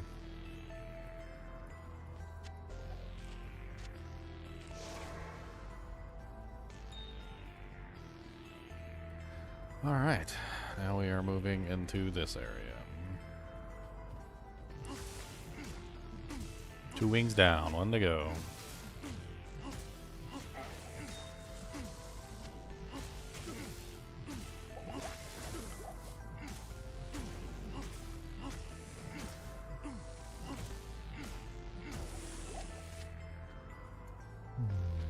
I forget, you can't hire a mercenary unless you do the Ralor Tal quest, right? I don't think so. I don't think the anything but the first one is gated.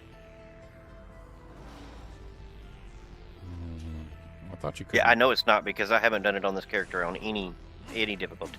I thought you couldn't hire the mercenary, the back 5 mercs, until you did that request.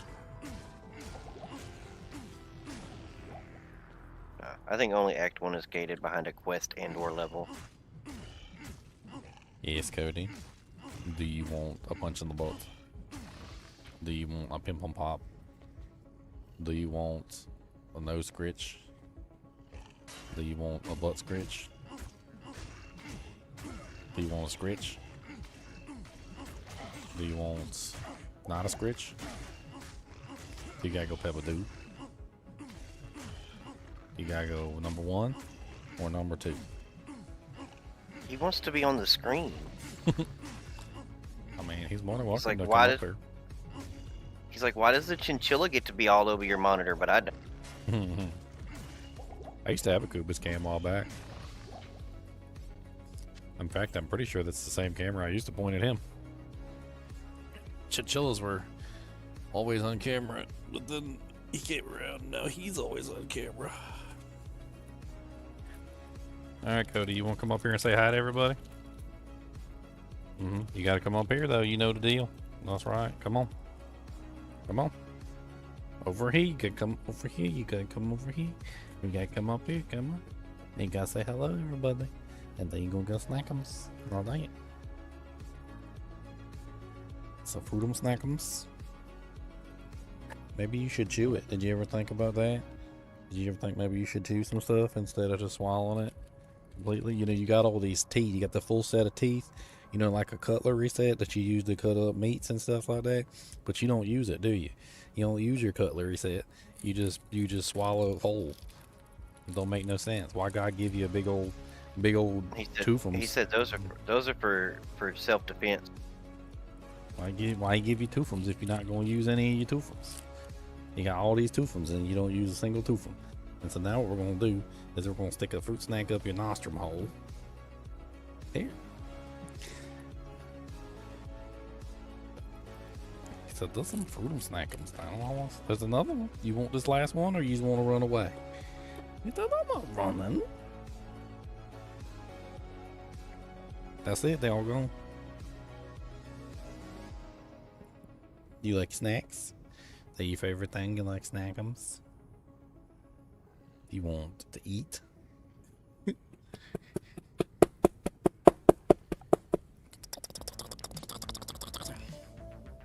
Look at these big monster teeths. Look at this. Look, teethums. Look at these big toothums in there. Look at these monsters. Look at the monster toothums in there. Leave my toothums out of these. I was feeding him corn chips one day, just like tortilla chips. He literally like swallowed the whole chip. It gets stuck in his throat. And you could hear him like hacking. Like,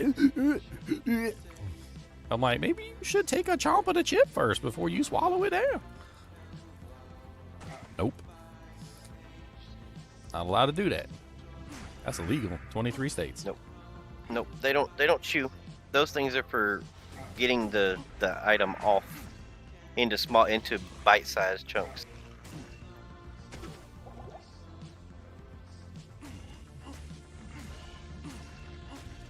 I was looking at his teeth one day.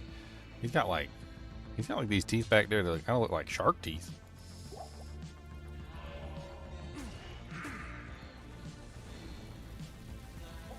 Like he's got fangs, and then he's got like regular like incisors and stuff like that. But he's also got these ones that straight up just look like shark teeth. I'm like, what the That's a hell are good these teeth to have. things? Those grow back. What the hell is these? +3 to fissure at level 30. Seems pretty good.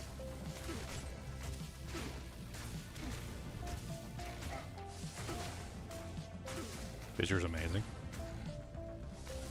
The fact that it was on a low level door helm.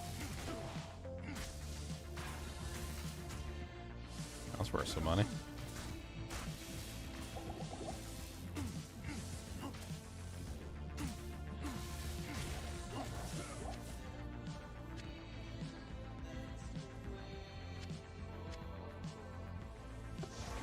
$30 ED, 9 max damage jewel. Mm-hmm. I think those are max on a yellow.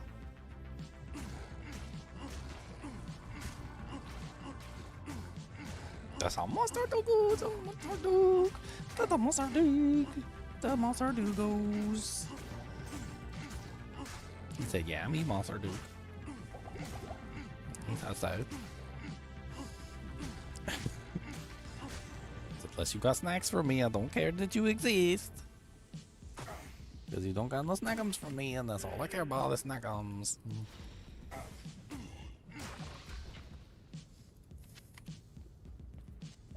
Cody's only my best friend when I got snackums. Phoenix Firestorm proc on a Fury Druid.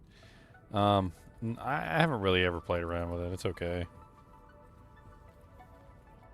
I think I was more interested in the other one is why. There's a fissure procking item, which fissure is way better. Firestorm has very limited range, and like it's not really the greatest damage ability. Like even the damage that it states is actually divided by 3, because it's actually splitting the damage among the tines. So like if it tells you it's 3,000 damage, it's actually 1,000 damage per tine because there's 3 tines.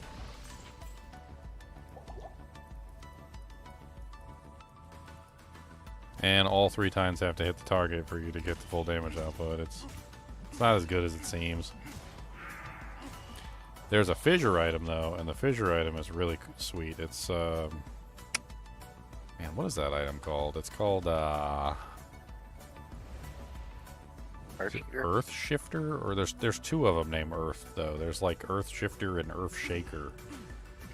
It's the Thunder Maul one. There's a Thunder Maul one, the big giant monster baby.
Alright, everything's clear except for the next boss.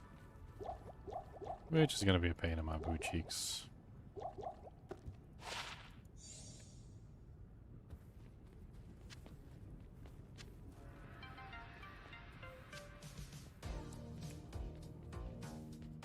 Just gotta go ahead and take everything back to sell. I don't want to start running out of money.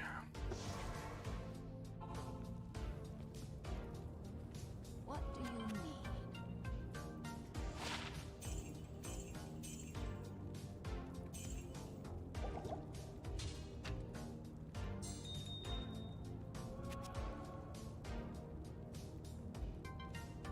wants 20k. And if I wait a couple minutes, I can sell it for 25k in Act 4. Act 5. Whatever. Yep.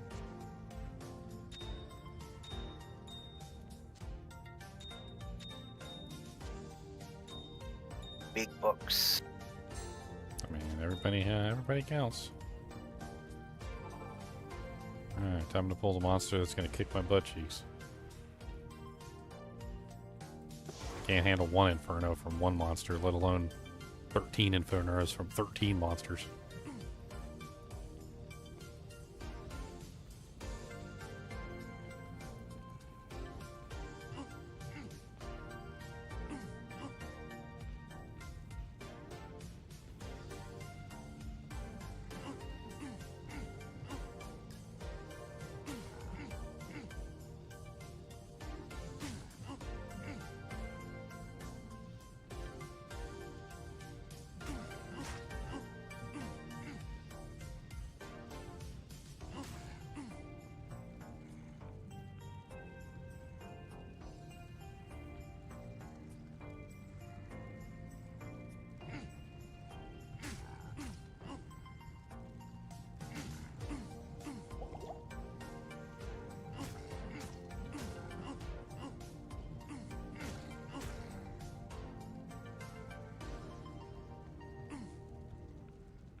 Nope, you got too close. Yep. I was literally just like one step away. Do you have taunt? I'm using the prevent monster heal. No, I don't have taunt. I'm using the prevent monster heal blade to just kind of like hit him with the open wounds and let him bleed. That way every single one of them is slowly dying. Quite a few of them are already pretty low.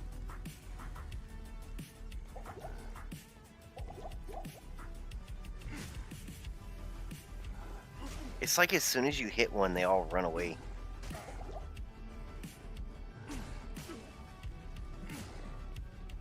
They're acting like worse Devilkin.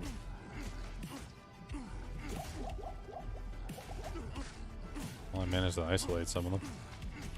Yep, you definitely got them off the leash. I mean, I can kill one or two of them together. Like, one preferable to two, but like, it's there.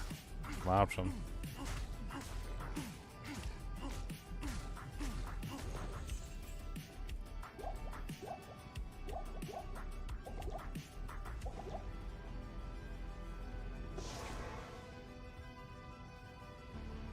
I don't know, with as much time as you spent on every individual fight, I think Battle Cry would have been very beneficial.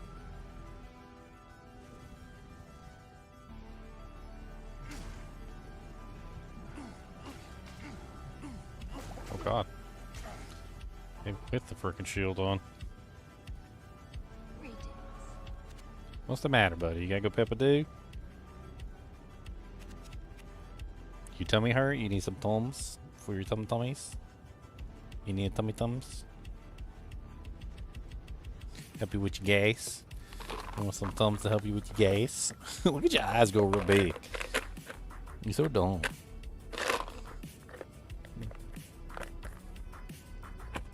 There, have some Tums for your tummy. Since you don't gotta go pep-doo. Have some Tums. Maybe that helps your tummy and steadily down. He said they taste like chalk. You don't need to taste nothing anyway. I ain't never seen you taste nothing your whole life. I gave him this one of those like sour like candies, the ones that like the little like sour strips, And he just swallowed the whole thing. Like, didn't even think about it. Just swallowed it. I was like, did he even taste it? And then this time I held it. And he, like, tried to take it from me. And he actually got to taste it. And, like, as soon as he tasted it, he spit it out. And he, like, looked at it funny. Like, wait a minute. And then he tried it again. And it was, like, super sour again. And he spit it back out. And then he kept going back to it over and over and over again. Like, and that was the first time I ever saw him taste anything was when I made him taste it. I had to make him taste it.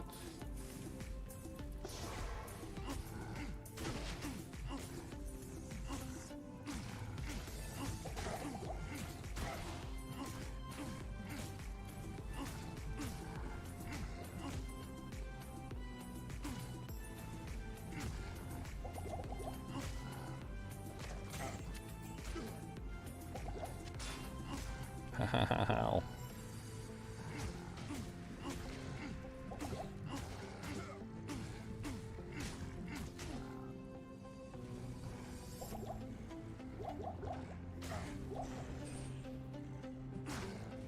Nice, open wounds is doing its job. Slowly but surely they're falling down.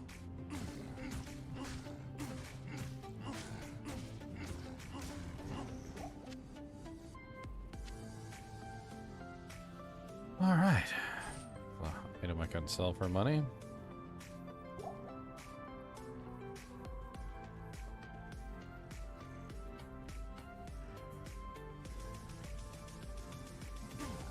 And just get another one separated.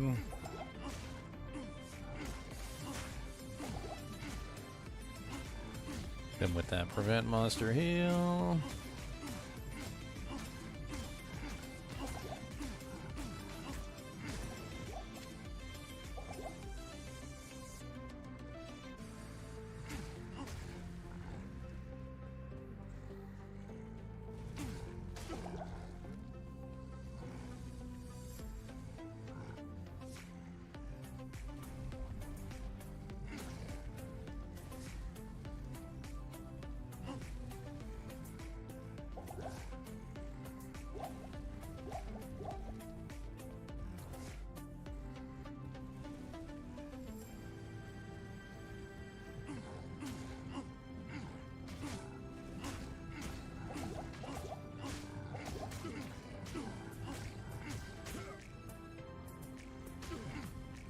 Ow. Gotta make sure both of them are prevent monster healed so they're not regenerating. The pain in the butt to have to do all this damage for each monster and then... Yeah. What would Battlecry do for me anyway? Isn't that just negative target defense? It also lowers their damage. Yeah, but only if they don't have any enhancement in damage. Ooh, a 2-socket Gladius. I'm pretty sure it lowers everything, like Inferno becomes a moot point after I battle cryo. Nah, it's only physical damage. It's enhanced damage, basically. It's just like Weaken. They work pretty much exactly the same. But like what they do is it reduces the physical damage of the target by a certain percentage. And if they have any enhanced damage, it actually subtracts from their enhanced damage. So if they have like Might Aura or extra strong, or they're a Fanatic pack that has like extra like enhancement or like anything, or if there's like a Might Aura on them from another monster or Fanaticism or anything, like it just subtracts from the Fanaticism aura itself.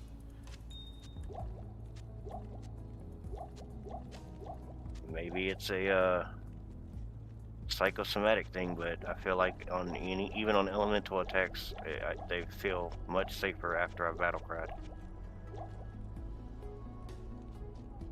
Yeah, I mean, you can look it up. It's pretty well documented.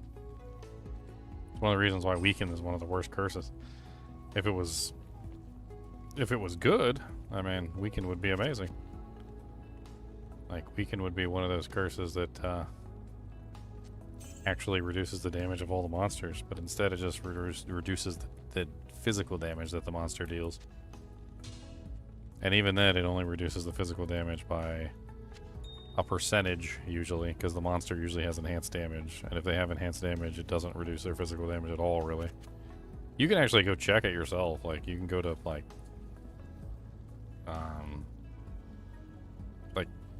Chaos Sanctuary and get somebody to cast Weaken on you, which is the same effect, and then just look at your stat panel, and you'll see what goes down and what doesn't go down. And it doesn't even go down by much. It goes down by like a tiny little bit. It's basically like the equivalent of, like, say it reduces the monster's damage by 50%. It's the equivalent of 50% enhanced damage. So it's like losing like a ruby jewel, essentially, off of your character.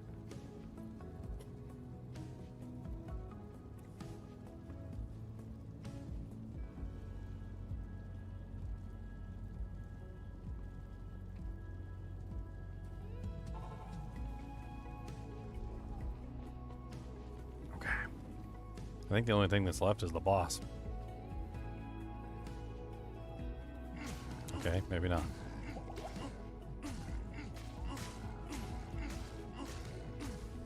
I mean, well, how would that affect Armageddon then?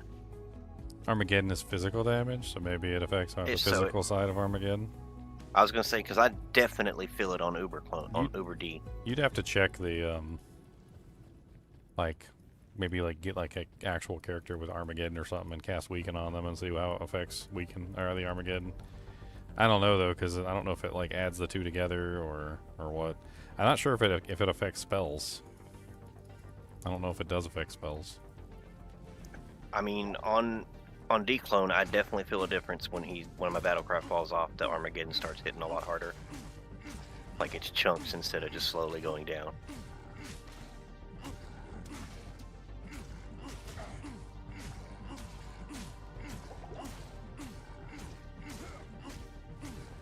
Which I could understand that, because that does have a physical component.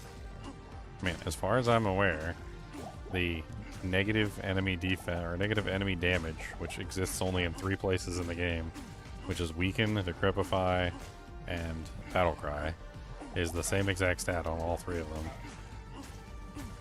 them.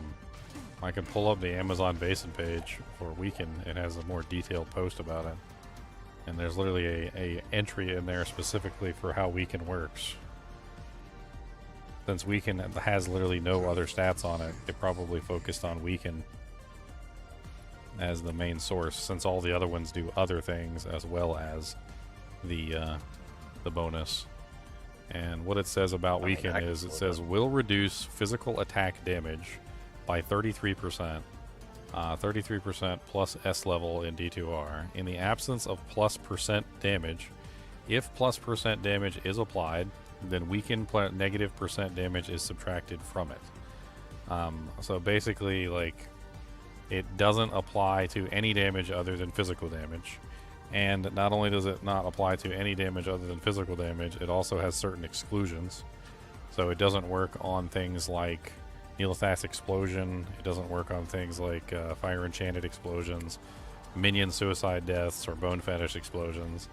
And it also doesn't work on any monster that has plus enhanced damage. So if they have any form of plus enhanced damage, instead it subtracts from the plus enhanced damage instead of subtracting from their damage. Which the only case it actually works, as far as I understand it, is if a monster doesn't have any enhanced damage whatsoever, no extra strong, no might enchanted, no fanaticism, no fanatic or like, you know, champion modifiers or anything like that. And if a monster were to hit you for like 100 damage, then you would get minus, 33%. But in any case where they have enhanced damage, like say they had like an extra 50% enhanced damage from like some modifier, then instead it just subtracts from the enhanced damage, and then they still have enhanced damage left. Because then like they're usually a lot higher than like 33% or 50% enhanced damage. Because, fanaticism, even at a lower level, gives like something like 200%. So it'll just subtract from a small percentage of the fanaticism. I'm assuming since enhanced damage doesn't apply to spells, if it is working on physical damage spells like Tornado, Twister, Armageddon, Molten Boulder, is there any other physical damage spells I'm missing? Hammers? Hammers are magic, aren't they? They have a physical component, though. I thought, well, not actual, but that's why concentration affects them, because they hit. I mean, it only affects those things if it's a physical damage attack, apparently. So maybe it does work versus Armageddon, but it only works versus the physical part of Armageddon, not the fire part of Armageddon. And since you can't apply Right. enhanced damage to Armageddon, then like there is a component there where I guess it always works against Armageddon at the very least. But that's like the only thing really, because I don't think any monsters in the game use Tornado or Twister, and or Boulder. So it's pretty much just Armageddon. Yeah, it's probably the only thing, according to that I could think that it would affect would be Diablo's stuff. Because I think his Firestorm has a physical component.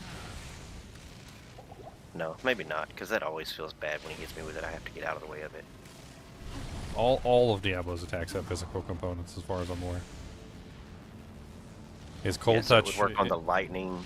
His cold touch is a physical attack that has cold damage. His fire on the ground is a physical and fire attack. That's been confirmed a long time ago. The lightning attack that he does is lightning physical. The one that he like Yeah, I shoots know out. that one's half. Armageddon is half and half as well. It's physical fire.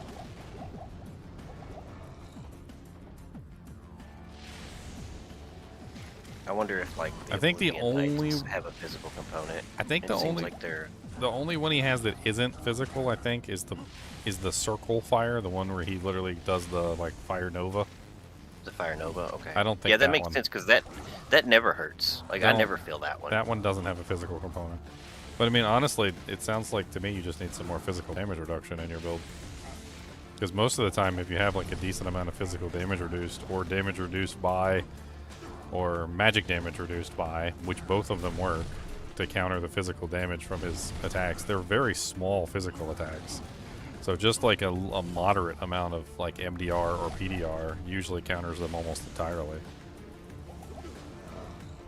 I found that out the hard way on like the sorcery. I said like 95% like fire res, and I was like, why is he still killing me? And then I added like, I don't even know, I think it was a lot. I think it was like 20 PDR, and it like completely eliminated the fire damage from his attack.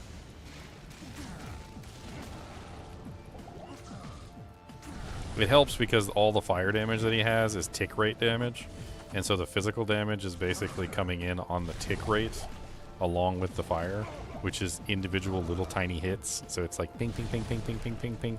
And so like every single tick is like baby damage, and so just a small amount of PDR usually cancels it out. I actually found this out the other day when I was running the firewall build. I used firewall underneath of some monster's butt that was lightning enchanted, and the firewall only hit him for like a fraction of a second, and he emitted, I think, what was it, like 18 sparks I counted? Which means he got hit like 18 times in like a fraction of a second. And I was like, oh my god. So I mean, it's like 18 little tiny itty bitty hits. Well, your MDR PDR doesn't seem to be helping right now. I don't have enough. I mean, it is helping. I'm not getting my butt kicked. I only have 48% fire resistance, and it seems to be like countering most of it, but I don't have enough to completely counter it. And that lightning thing he has is not going to get countered by MDR PDR. That lightning thing does too much damage in It's normal the difficulty. lightning, It's bugged. Lightning hose just has a lot of damage. It's actually bugged in normal. In the other difficulties, it's nowhere near as dangerous. Well, because you can get up underneath it. In normal, you can't. Now, you can completely dodge it if you're just hitting him with your weapon.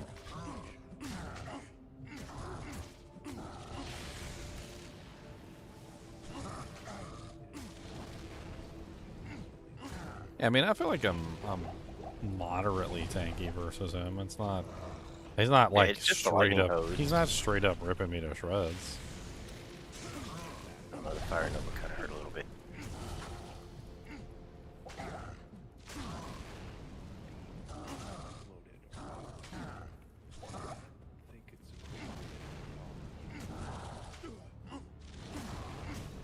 This is gonna be a long butt Diablo kill, though. I'll tell you what. You're tapping him with the other one every once in a while, right? Well, I got open wounds on both weapons, so it doesn't really matter. Steel has 50% open wounds, and Malice has 100% open wounds. It's dumb. Right. I mean, it's a sacrifice, right? You sacrifice some open wounds for the other stats that Steel gives you. I mean, honestly, I'd probably be better off switching them to Malice, because Malice has the negative defense per hit, which might make it easier for me to hit him in general. Just keep stacking that negative defense per hit, so I'm getting like 100% hit rate.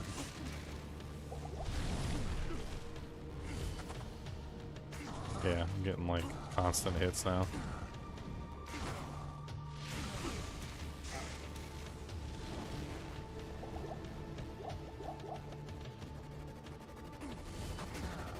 Man, how are you gonna get Can't Be Frozen this round? Duress?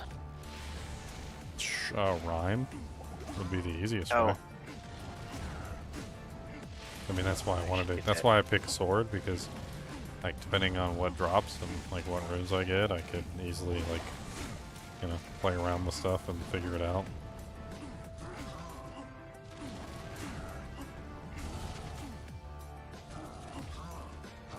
I mean, it says I have a 70% chance to hit Diablo, and then I also have negative targets defense on both weapons.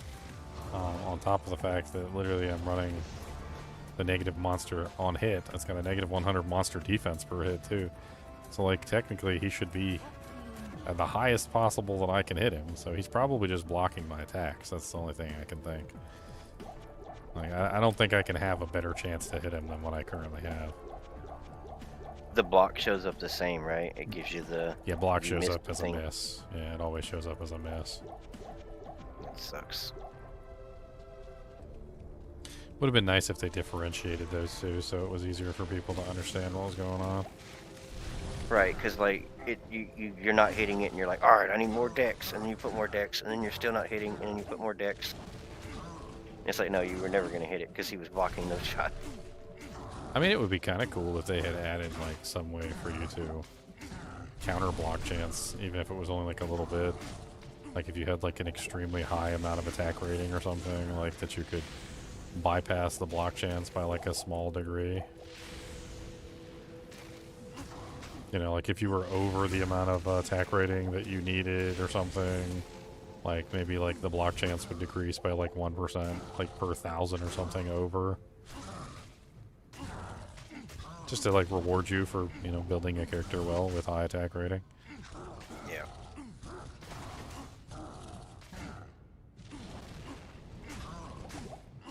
Right, it doesn't have to completely remove it, right? It could just like the target's block chance is 10% lower than what it normally is. Yeah, I mean, it doesn't remove it. That's what I'm saying. Just lower it so that you're being rewarded for building your attack rating.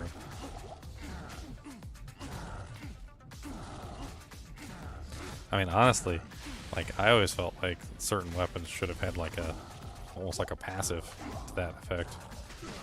Like, I think big maces and axes, which are generally known as shield breakers, should probably Yeah, have for had sure. like a negative, you know, like reduces monsters' block chance by, you know, like 5% or something, like passive effect on them, to give you like a reason to use the big two-handers.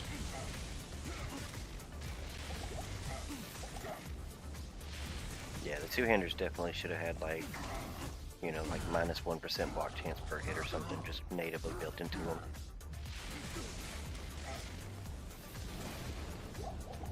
I mean, you take enough big wonks to your shield from a big old pole arm or something, yeah, you can't hold that shield up anymore. Yeah, you done with the freaking lightning hoses?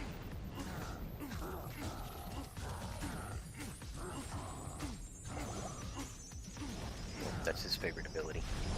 Just sometimes, literally, he'll go in like these like sprees where he sits there and he spams the lightning hose like 6 times in a row.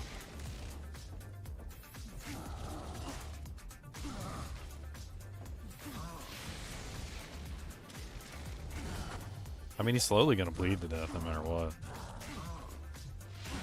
Just a matter of time.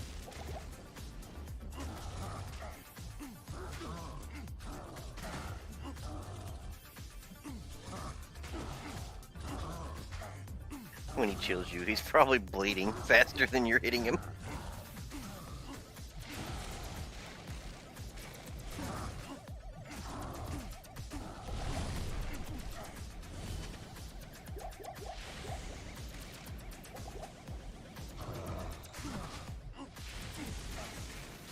Ow.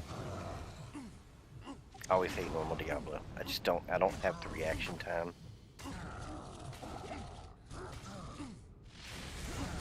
I mean, it's definitely not an easy monster to fight. Normal Diablo definitely was one of the more unbalanced Diablos. He doesn't really, like, seem to match the difficulty that he's in, depending on, like, what character you play. Like Necromancer. Summon Necromancer is atrocious. Like, the skeletons don't have enough HP to even survive, like, the most basic attacks from Diablo. Like, he does, like, one Fire Nova, and, like, your entire army falls down.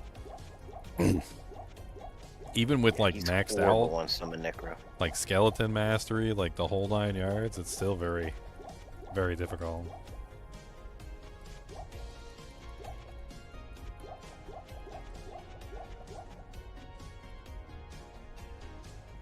Going for the Act 5 mercenaries so I can get some Act 5 mercenaries. And we punch him right in the eye. Cause he doesn't like us and he stole our chicken pot pie.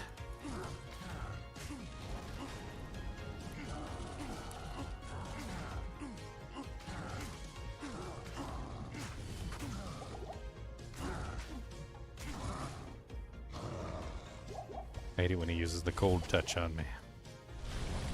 You know all the bosses have that stupid cold touch ability too? Bale has it. Diablo has it. Mephisto will even use it. And Duriel. of course Duriel. doesn't, Except right? he's got Holy Freeze. Oh, he just does cold damage when he hits you, right? Andy doesn't have it. I think Andy cold touches too. It's just a melee attacker called Cold Touch. I've looked it up in the thing. And like any of the bosses seem to be able to use it. It's just like generic. You see their hand like glow blue, and then they smack you with it. It's like a really cold pimp slap. Who you fighting, Diablo? Hmm? He was throwing spells and stuff off the other direction.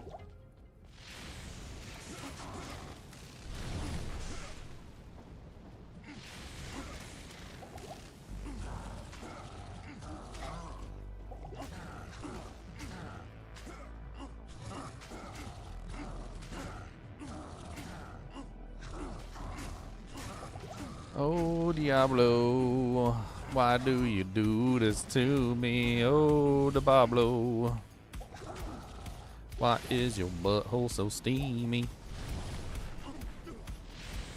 Ow.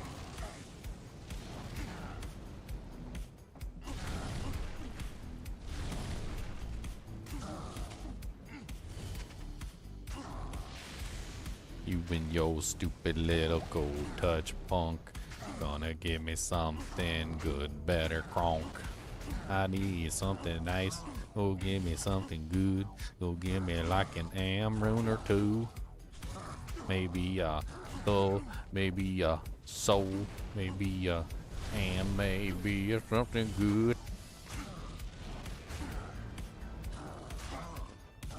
It's crazy. Most of the time I care about the drops that the bosses have, but like I think this is one of the few cases where I think the boss drops are completely and utterly useless to me. Dead items, can't use them. Unique items, can't use them. Rare items, can't use them. The only thing that he drops that might be of remotely interest is blue items, I guess. Yeah, so you can get some good blue item. I'm hoping for blues. And then a rune, if he happens to drop me a rune. But honestly, like, my luck with getting, bosses to drop me runes is terrible. Yeah, boss runes are rare as all get it. Super rare.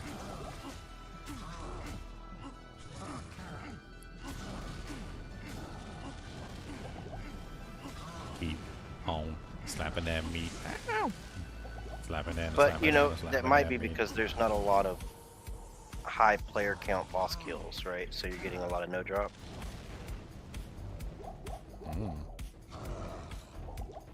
Even when we used to do P8 runs over and over and over again, like, I still didn't see a lot of rune drops from the boss.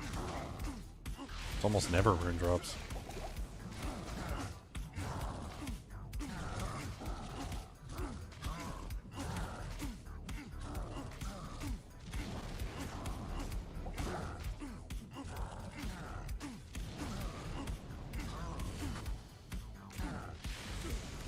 Oh, he's gonna get me! Batman, save me! Greetings.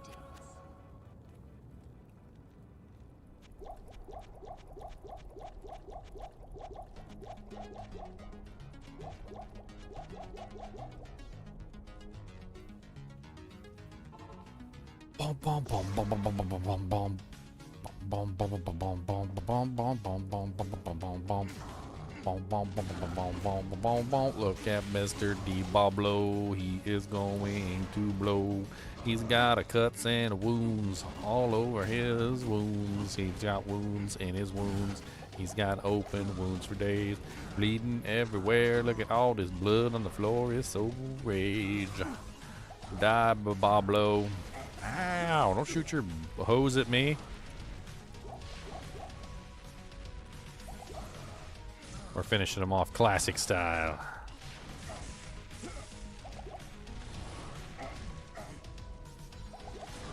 A battle of the century.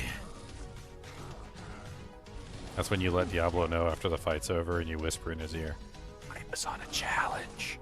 And you tell him what the challenge is, and he's like, am I really that weak? Yes, Diablo, you're really that weak. I was mostly naked. Because I haven't been able to craft any equipment. Do you have any perfect gems? No, I used my last one on my caster amulet.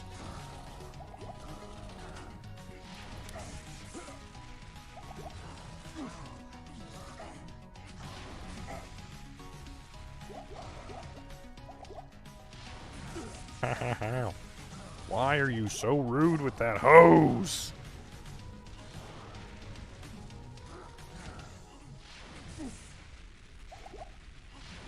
Come on now, he's not that weak. It was a nice long fight. Well, no, like, he thinks it's an even match, right? That's the whole joke. And then you tell him about the challenge, and then he's like... he's like, no! He's like, I am weak. So weak.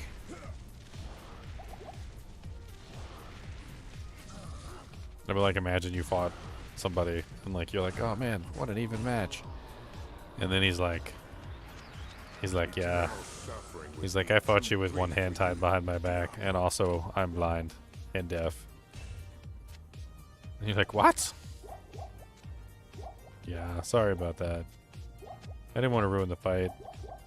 You were trying so hard, so I wanted to make it even.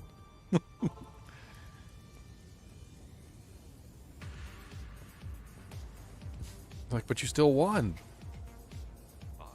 Yeah.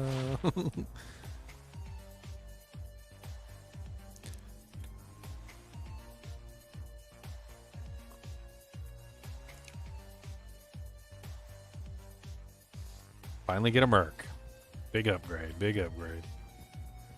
Boom, boom, boom, boom, boom, boom, boom, boom, boom. I got plague beads. They probably came out of somebody demon's anus.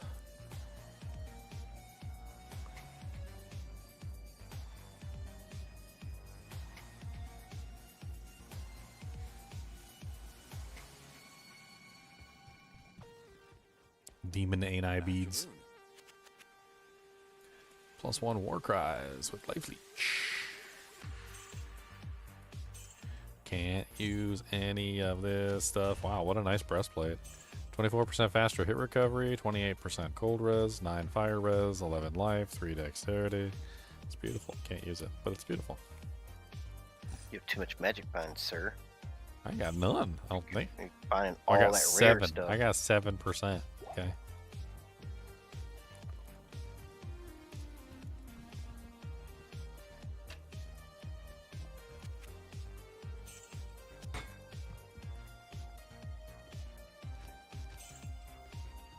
Can I get a barbarian from Qualokek? Nope. He does not let me hire a barbarian. Maybe I gotta go do the siege first. Maybe once I kill Shanky Poo. Shanky Banky Panky Poo, Shanky Banky Lanky Poo, Shanky Danky Danky Too, Shanky Wanky Panky Poo.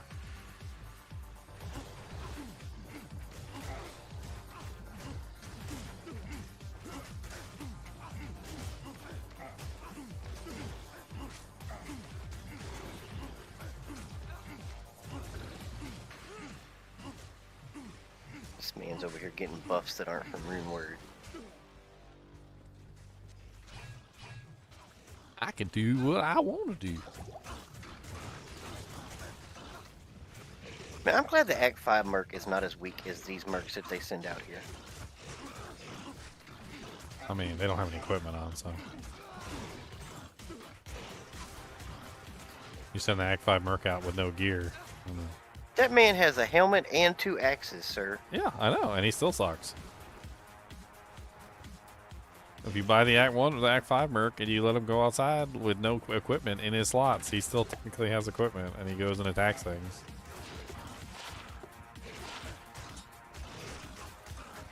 To wit, he does horrible. I remember one time I did like a little test with like the Act 1 Merc, and I had just gotten the Act 1 Merc, and it was like a level 4 Act 1 Merc. Did like no damage, and I was like, I wonder if I put a cracked short bow on this girl, will she do more damage than if I leave her like without a weapon? And I put the cracked short bow on her, and her damage went up by like double. I was like, wait a minute, what? Like it wasn't even blue. It was just a cracked short bow with like 1 to 2 damage, and her damage like doubled.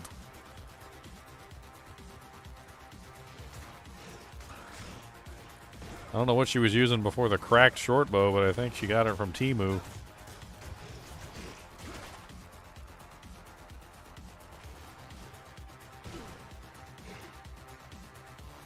Taking a little side path here, I'm just going up. I just want my dude, Janks, give me all my dude, Spanks. I just want my dude, Janks, give me all my dude, Janks.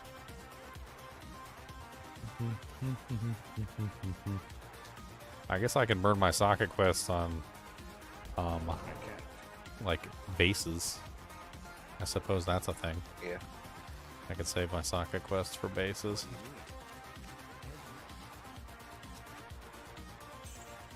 Yeah, Thor, that's pretty big. Or you could get 2 sockets in your barb's weapon. Yeah, that's also another option. And put your skulls in there. Well, ideally, if I could find a Cruels of Amplify Damage, and then put Amarins in there for Life Leech, that would be the... Or like 1 Amarin and 1... Shell? Probably F, so he can actually hit stuff. Otherwise, he just whiffs all the time. He's gonna have... That one has Battlecry, right? I think so. I don't know. Yeah, he should be spamming Battlecry to make it where they have no defense.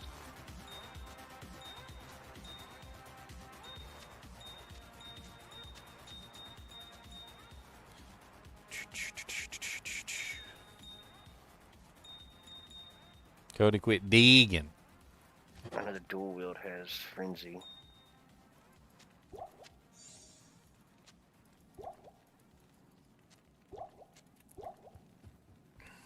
I mean, they gave the dual wield one Iron Skin. I wish they'd given the other one natural resistance.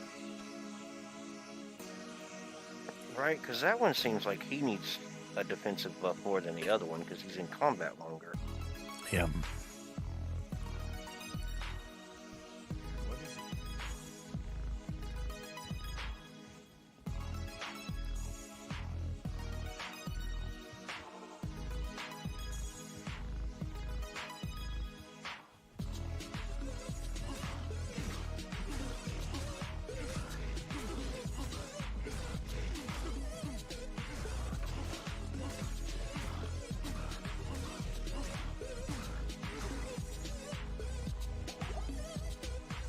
So is the Act 2 Merc the only Merc that's not gated behind something?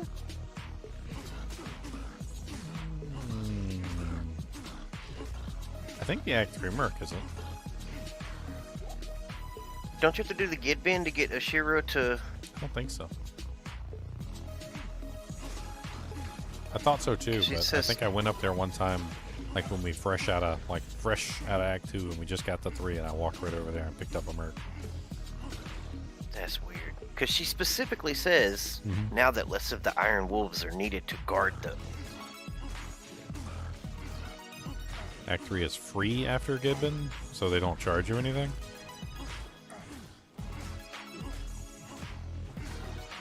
Because I'm pretty sure I don't have the Gibbon. I didn't even bother doing it because the rare ring is meaningless to me. It's just money, I guess. But like, Oh, I like love the check. rare ring on a season start. You can yeah, always get definitely. really good. But on my challenge, it's worthless. Like right now, I Yeah. don't have any purpose for it. So I skipped the quest. I was just like, you know what? I don't want to look at the dual leech double res ring that probably Ormus is going to give me because it's a challenge run. Oh man, next time you can like rush to Act 3 and get the Gid Bin and then just use it. It's the same color as a Runeword. Did you see the ridiculous ring that Akara gave me one of my runs? I did not. Dude, she gave me a ring that was so godlike. Like it was like one mod off of perfect. Out of all the people who give you stuff, Akara is my favorite. Or not Akara, the Gid Bin one. He's my favorite. Hold on. Like, Charcy never imbues me anything good. Anya never gives me anything good.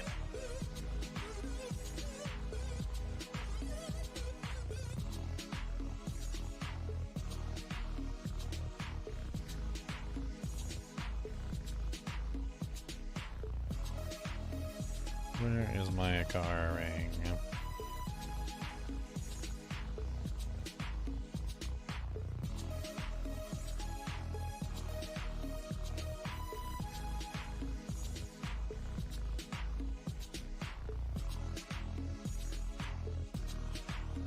I posted it on my YouTube page as well.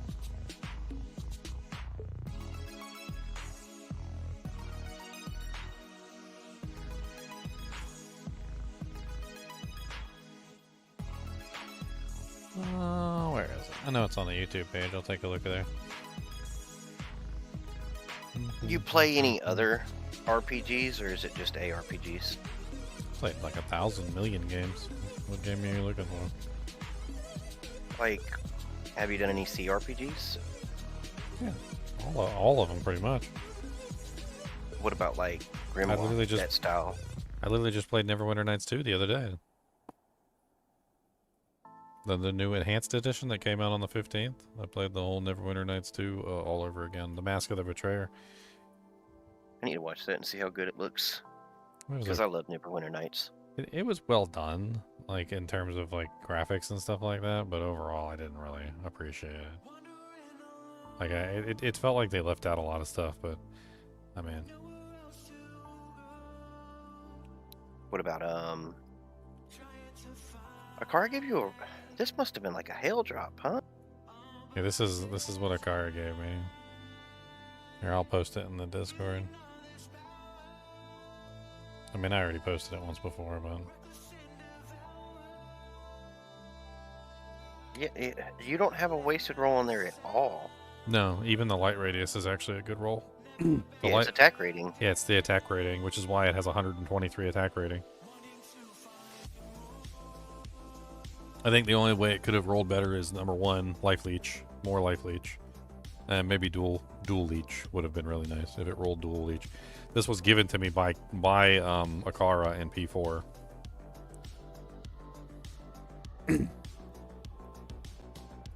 Yeah, but I've played pretty much everything, all the CRPGs. I played Baldur's Gate 1, 2, 3, like Baldur's Gate 4, which I would count as like Dark Alliance 1 and 2, because they're kind of in like a different genre.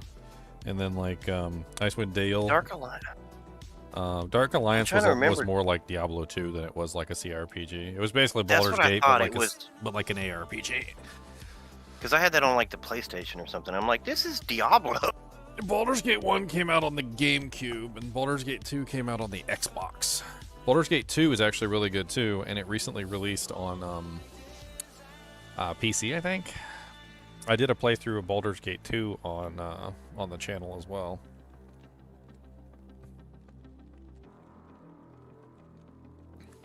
What about that crowd-funded one?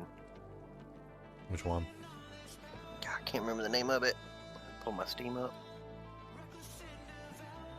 I mean, here, I'll put some links for you in like the GGM general page here. And I got tons of playlists. So I've got Baldur's Gate 3. That was I did that on launch. I played the entire thing all the way through. And there's a little funny one there where me and Chunks played together, which was pretty cool. And then there's Baldur's Gate Dark Alliance 2.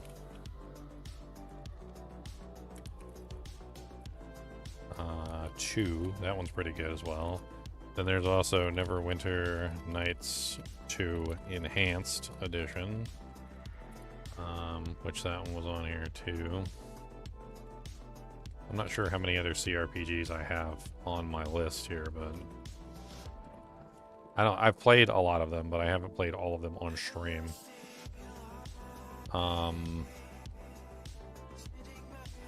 Cody.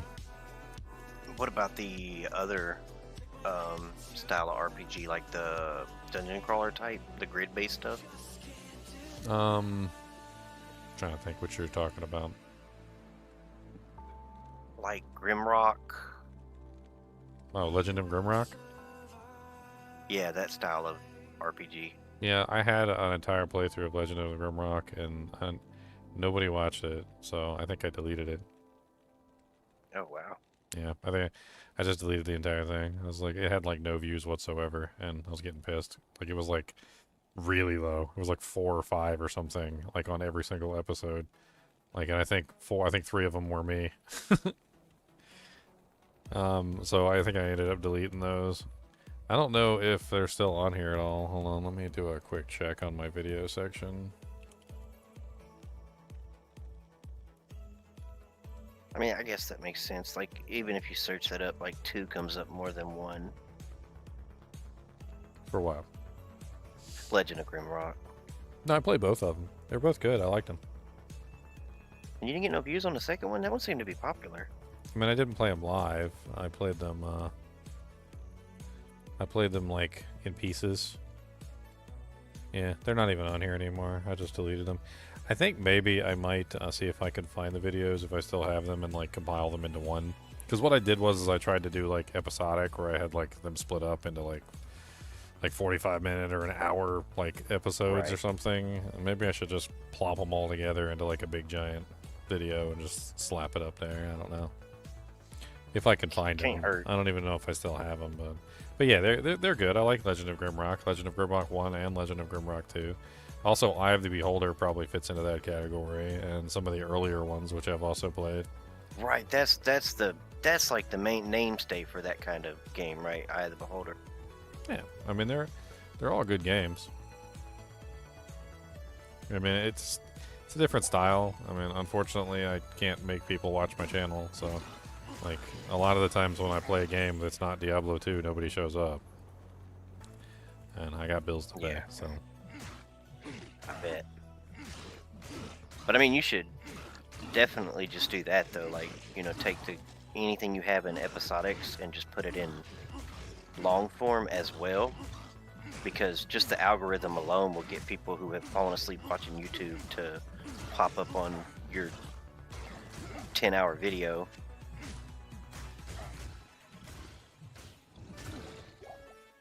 oh, I know you show up, and Jessman shows up, and Agent Smith shows up, and my brother shows up, and I think part of the problem is not necessarily people. Like, I don't want to blame everybody like for not showing up just because I'm streaming something they don't like. I think it's also YouTube.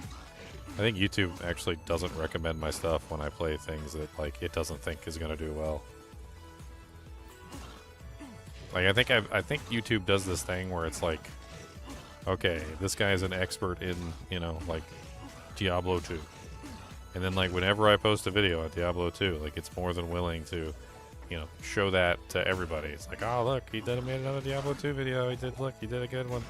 But like whenever I do a video that's not Diablo 2, like it's like they don't even show it to people. It's like, oh yeah, that guy that does Diablo 2 videos, he did a Donkey Kong Bonanza video. Yeah, you know, we're not showing that to nobody. Nobody cares about that crap.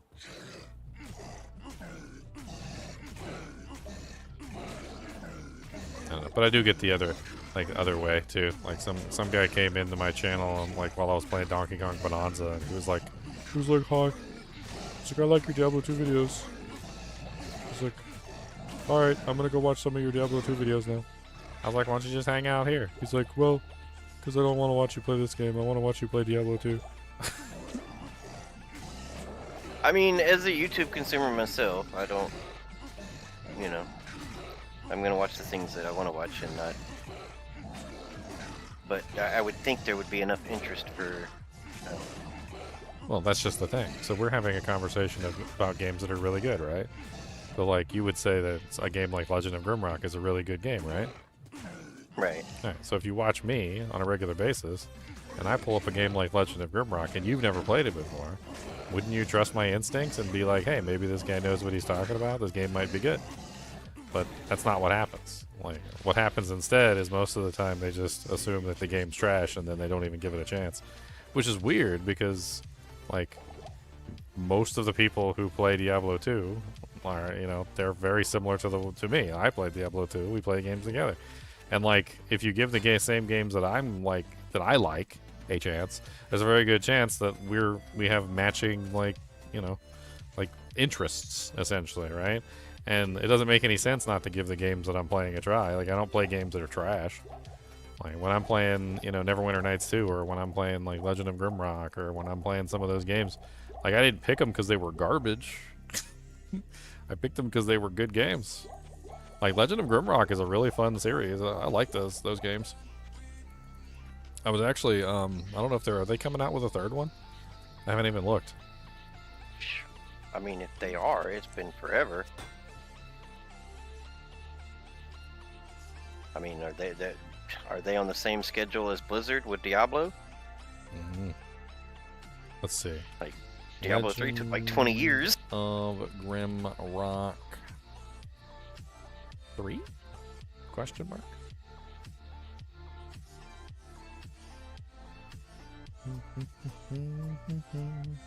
I've also played other games like Legend of Grimrock. Have you played any of the other titles that came out that were spin-offs?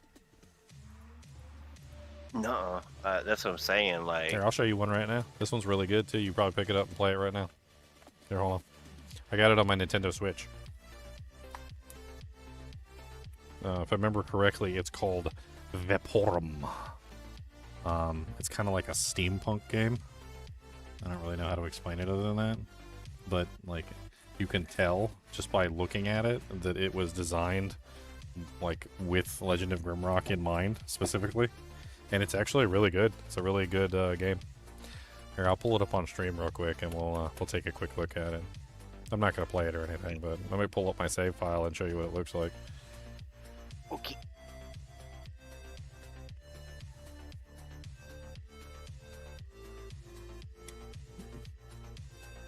I don't know if it's installed on here. I have to double check, but...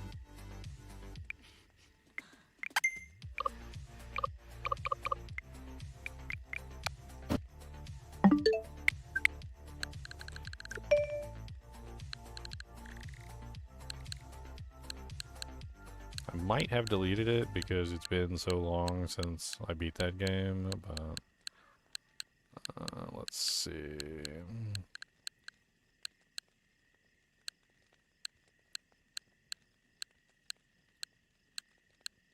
Looks like I did trash it. And there's Baldur's Gate 1 and 2 right there. Yeah, so I must have deleted it. Games on there. Huh? There's so many games on there. I don't That's- have near that many on mine. Dude, they had like some sort of summer sale earlier, and dude, it was good. It was really good. Like, I mean, it was. what did they do? It was like 90% off some games. I got like the full Borderlands collection on here for, it was like $9 or something. It was like Borderlands 1, 2, 3, like the prequel, like freaking, it was like everything. The only thing that's missing was like Borderlands 4, I think.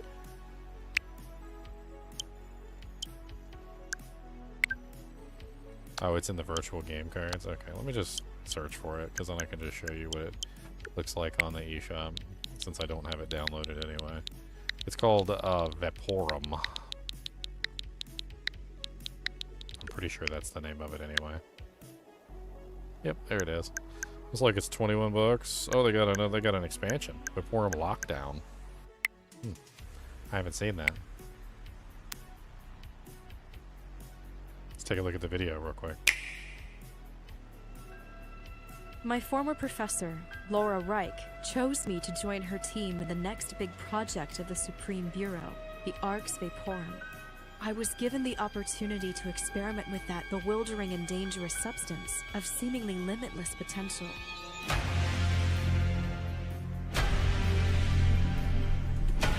Hey, turn the sound back on. Like, what is this? This is the no sound?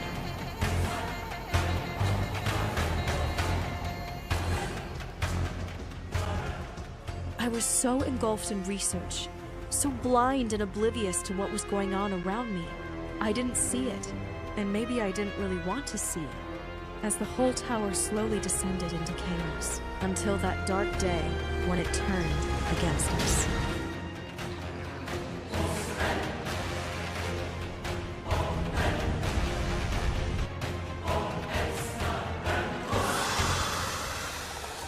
I quickly adopted a phrase from a distant past that had been resonating in me the whole time. The experiment has failed. Progress above all.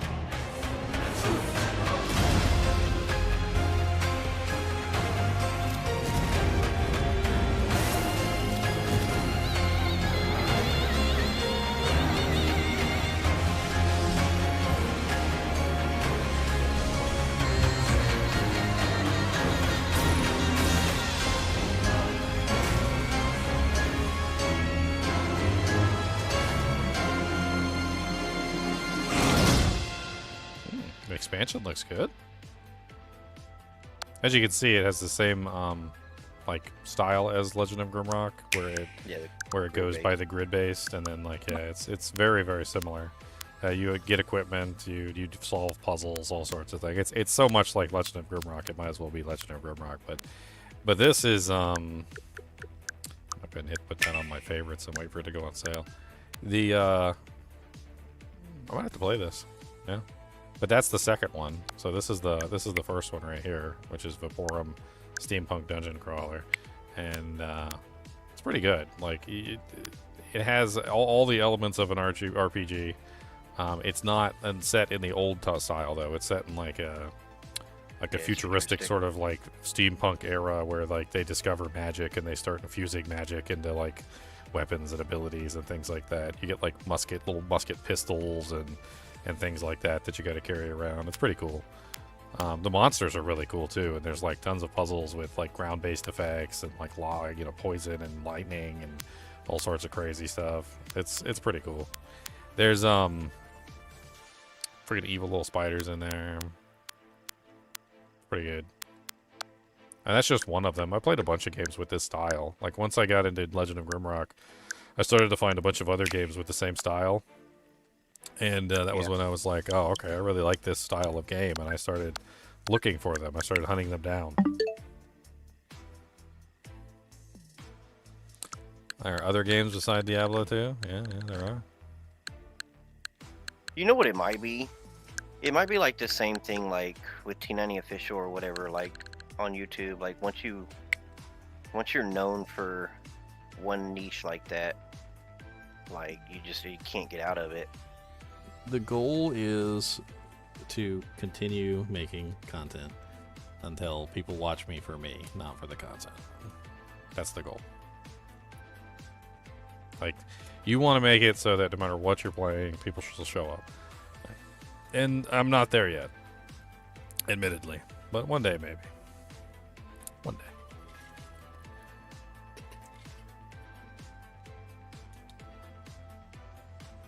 Besides, I can't play the same game forever.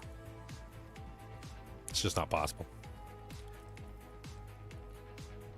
One day I'll discover everything there is to discover about the game and do everything there is to do in the game, and like, that'd be a sad day. Not here.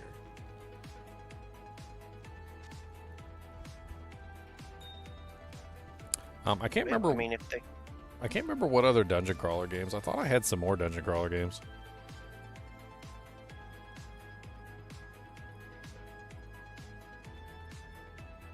I could have sworn there was another one I played. It was on PC.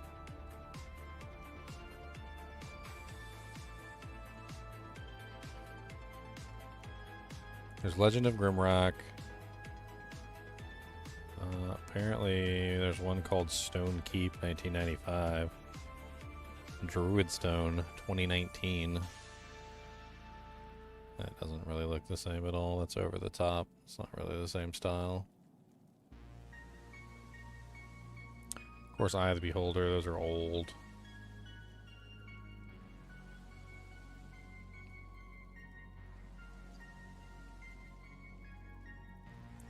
Oh, but that's on my list now. Now that I know that the expansion for Vaporum is here, like, we're probably going to play that.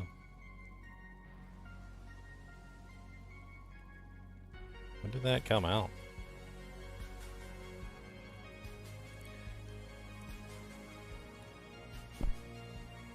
Wow, came out 2020. 6 years ago.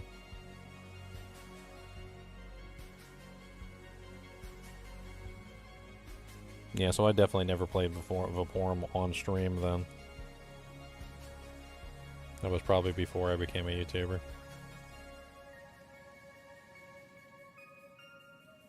They're fun puzzle games too. Like, I enjoy the puzzle aspect of them, even though sometimes I get frustrated and get stuck. Yeah, I think the puzzle is what makes them interesting, right? Because like the combat can get a little tedious. Even the combat becomes puzzle-like. Like, I remember specifically, like, when you're fighting in combat, like, a lot of the times there's, like, almost like a puzzle element to moving in specific ways to prevent the monsters from being able to hit you, like firing a shot and then stepping out of the way to make sure you don't get hit by, like, a return fireball or something of that nature. It actually is quite puzzle-like in the actual combat itself. Almost like you're dancing. But you have to know exactly what steps to use at the right time. Otherwise, you end up getting hit. Or you can just stand there and tank it. It's also a method. I found that you were always rewarded for attempting, at the very least, to avoid damage.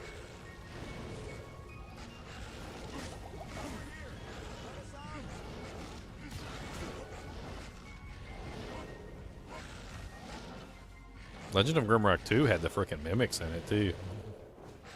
Scared the crap out of me the first time they popped up. Yeah. Hell, they tend to scare you every time. Like, until you really learn that, okay, I can't see a mimic until I get here. They're completely random, too, the mimics in that game. Like, you can go to a chest one time, one save, and then you can come back later, and like you had, like, say you reloaded it and you went back, and then you came back to the chest, and like I'm over here and like pre-buffing and preparing for the battle, and then like I open the chest and there's no mimic, and I'm like, what? Wait, what?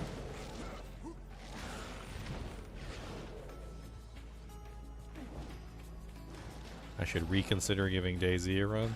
I heard DayZ wasn't very good. Like, everything anybody's told me about DayZ told me that it wasn't a good game. Like, I heard a couple people tell me that there were mods for the game that were good.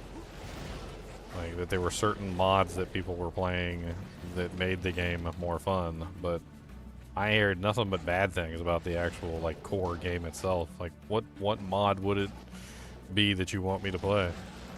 Because it doesn't seem like the core of the game is worth playing. That's what I was gonna say. I think every time I've ever seen anything about DayZ, it was modded. Yeah. Like, I've never seen anybody play, like, unmodded DayZ. I had some friends who wanted me to play DayZ with him at one point, and I tried to get into it, and it was like some sort of ridiculous mod cluster, and I couldn't even figure out how to install the mods. Like, it was rough.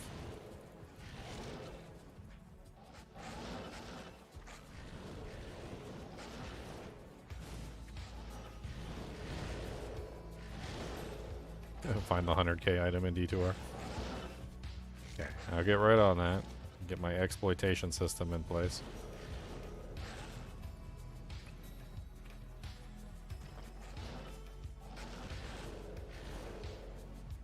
Dude, where are these last barbarians at? All I wanna do is rescue some barbs, rescue some barbs, rescue some barbs.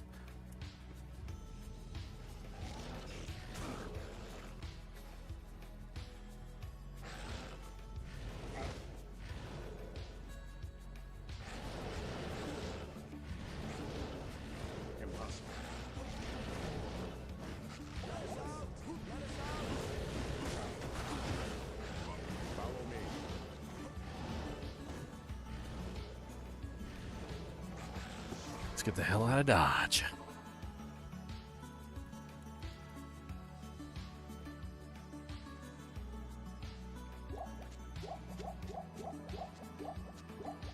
Now we get a barbarian mercenary.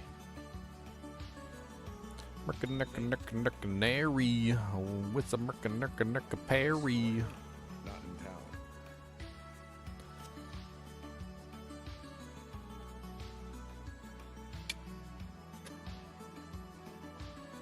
Ulf, Barlock, Cord, Drus, Frisian, Hygliac, Hildefane, Heatholof, Hadamod, Cord,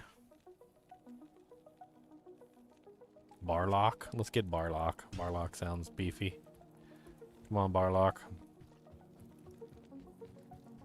Oh, wait. No, they look like they have the same. They have taunt as well. Put that to good use. They got Battle Cry, Stun, and Bash. Bash is going to be annoying because they're going to constantly be knocking my monsters away. But whatever. It'll work as a defensive mechanic as well.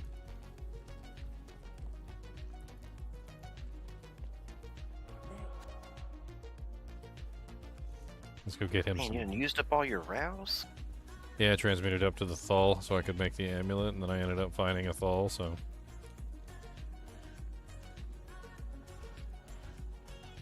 I got 1 perfect amethyst. I got 2 flawless emeralds. What can I make with a perfect amethyst? A belt?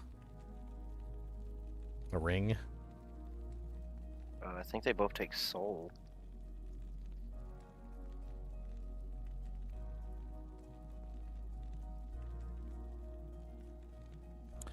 A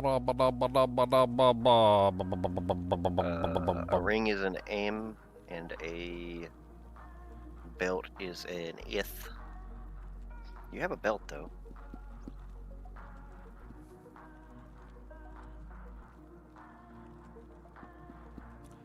So I need an am rune. Or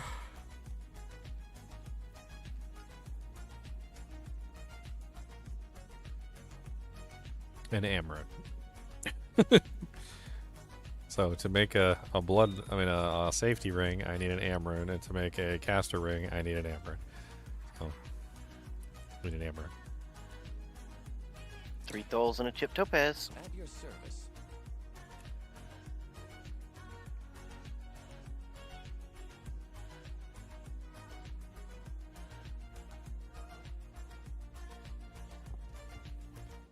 We need to go get him some equipment, so I think what I'm going to do is I'm going to do a little lower LK farming. And just get him, like, something where I don't have to worry about it. Just put a bunch of blue items on him for right now until I can find something actually worthwhile. I'm not going to buy a freaking, like, 100,000 gold armor from a shop when I could just go pick one up for free.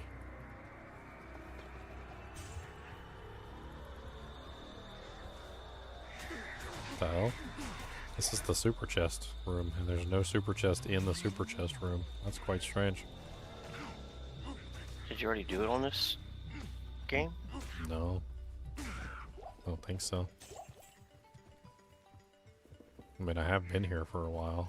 Maybe I came down here and clicked on them.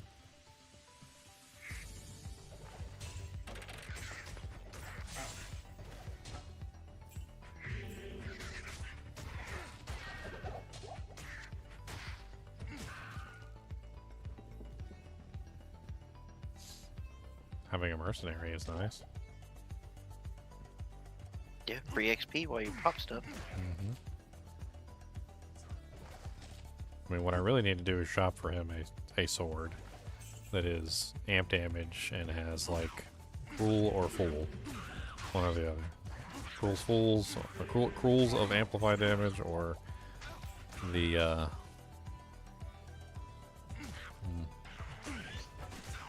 I guess fools could be a one-handed weapon too, since the stats on the one-handed weapon double.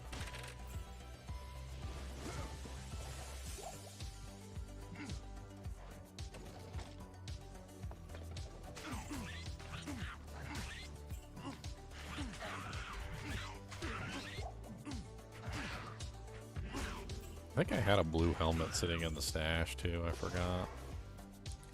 Yeah, I saw it. An Yeah, Eth one. yeah, it was a blue Eth helmet. And I'll put that to good use. he just needs a blue armor. Okay, well this has obviously already been picked. So let's hop out of here, come back.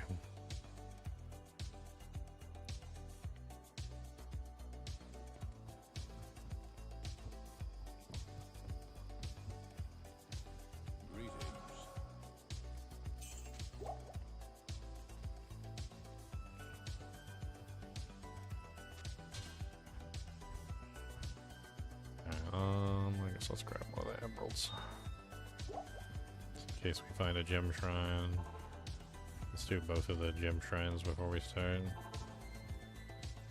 Portal shrine.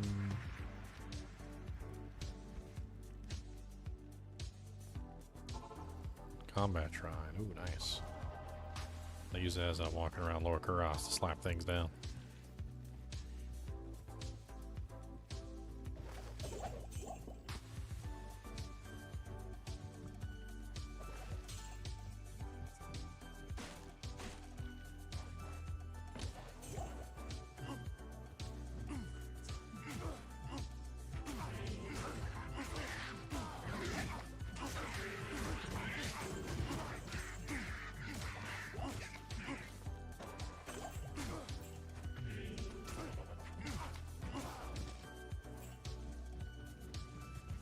Yeah, I mean, he's using Battlecry, so I didn't need to get Battlecry. He's gonna be spamming it all the time anyway.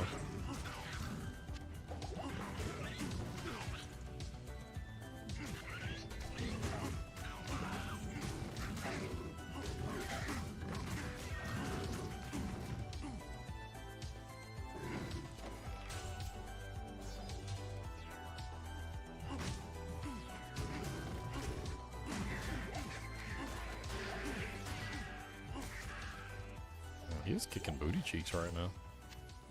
I mean, granted, we're just at normal difficulty, but he's kicking booty cheeks. He's over here just wrecking shop.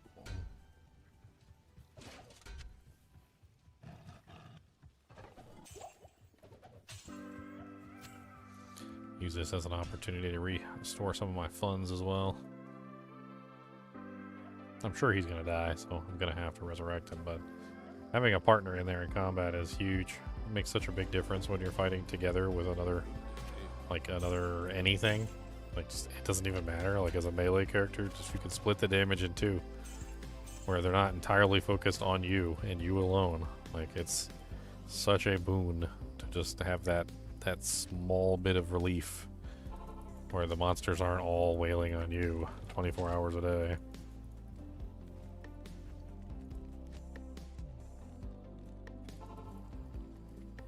Experience shrine.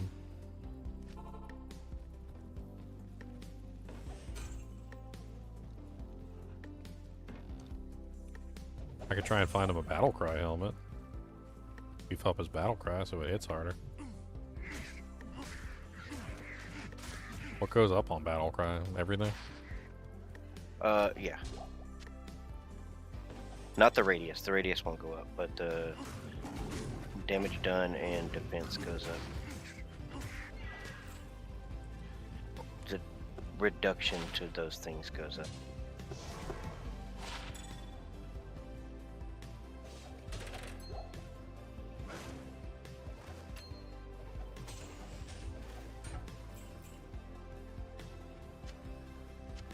I mean, one way or another, he'll have an armor.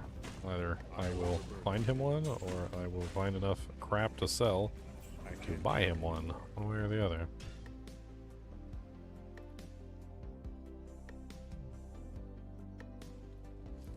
What is it thulls to am? So I need a bunch of thulls to transmute up. Yeah, three thulls and a chip topaz.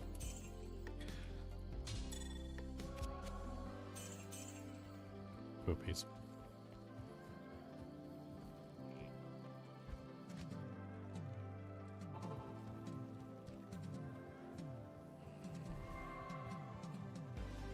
Be nice if I had some run walk speed. That'd be great. You're almost there.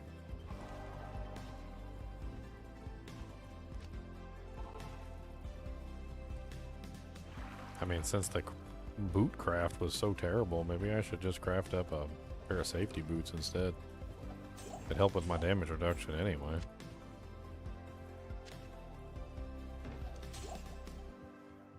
I mean, can it really get worse than the like horrible garbage that I picked up? I mean, crafted?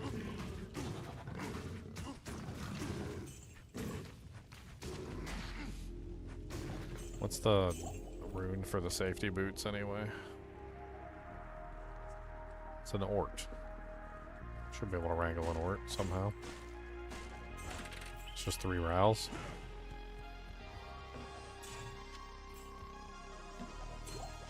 Didn't you just get an orc? I don't know. Pay attention. Oh. No, from the quest. Oh yeah, that's right. I did get an Ort from the quest. It's a nice ring. Can't wear it. That's a nice ring. Blue splint mail. What do we got? Lightning resist 14%. It's better than nothing. Now it's just a matter of upgrading him slowly but surely.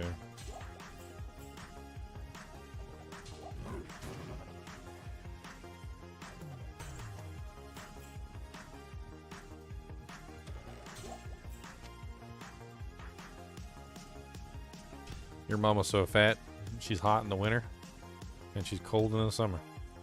Because it takes that long for the heat to get to her, through her fat.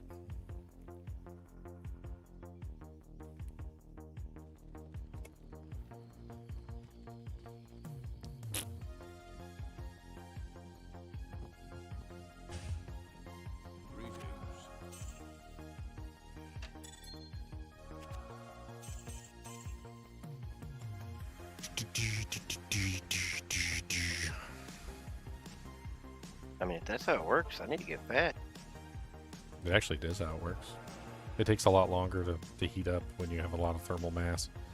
The more thermal mass you have, the longer it takes. It takes longer to cool down when you have large amounts of thermal mass. There's actually entire building like heating and cooling systems which are based around thermal mass. What they do is they have like a big thermal mass of like almost like a battery, so to speak, but for heat. And essentially what they do is they heat up this big giant battery, and then they run like cold air and stuff like that through the battery, which then takes the heat out of the battery and allows it to like spread to the rest of the building. It's a pretty ingenious system, but its main drawback is the fact that it is very slow to heat up. So it takes a while for it to get going, and like it's also very difficult to turn it off as well, because like once the battery is hot, like the heat has to go somewhere. So like it's either gonna go somewhere or it's gonna go somewhere. There's really no choice in the matter.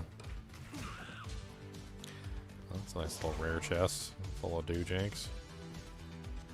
Jared stones, all sorts of crazy crap. We can't use any of it because it's rare items, but we can at least sell it. Get some money for shopping, which we need to shop for him anyway.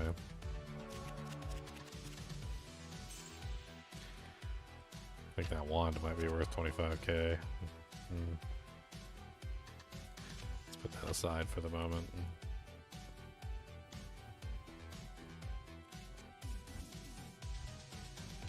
Stay a while and listen. I mean, a lot of this stuff is high value items. The Jared Stone, the Long Staff, the Glaive.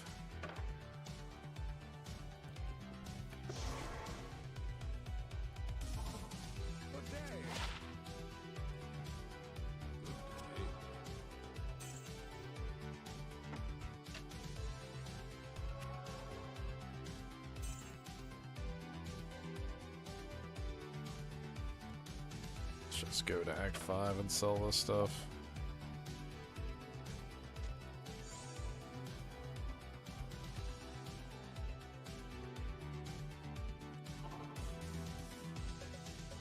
Afternoon. What you got for sale? At this point, I'm going to be looking in the shop constantly, or like weapons and armor. If I see something absolutely ridiculous in here, I'm going to have to buy it.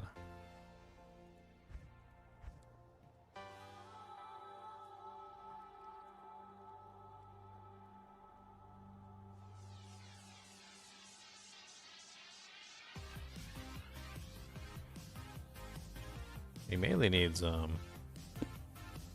that's interesting. A 2-socket crown. I mean, it's better than I think what he has on. And I could load it up with some resistances. What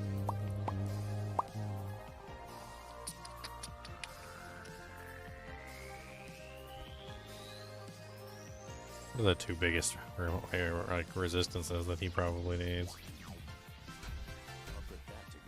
Fire and lightning. Yeah, probably same as a character. I'll put a Ral Rune in there, and I'll put a... Oh no, we need the Ort Rune. No!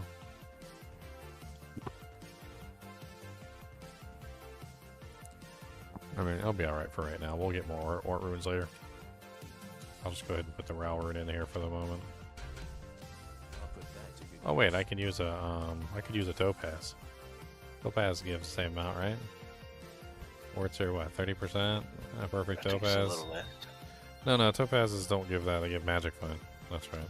It's in armor. Oh yeah. Armor and helms. They give Magic Find. Resistances and shields. Yeah, that doesn't work either.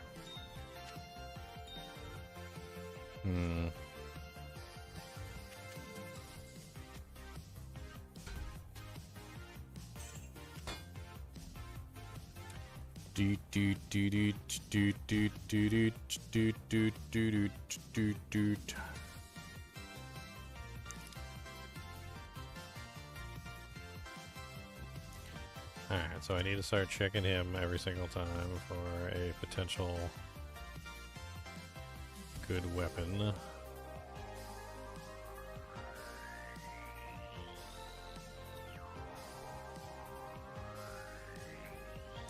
I need a pair of blue greaves too.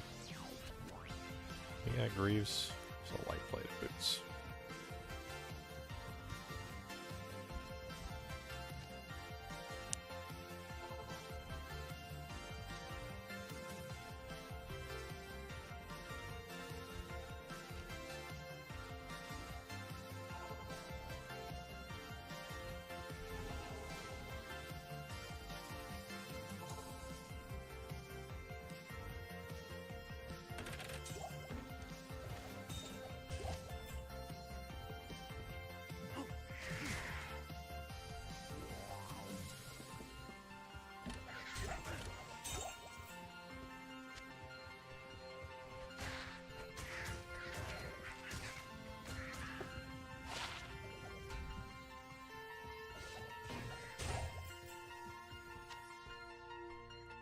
Ethereal Chainmail with 155 defense.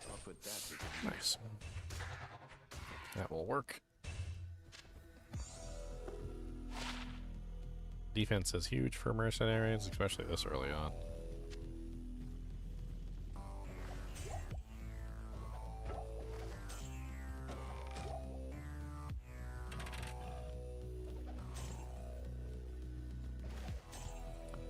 Faster hit recovery would be ideal.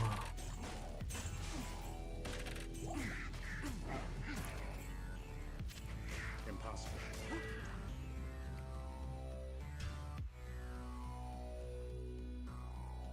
Now, let's see if we can replace these boots.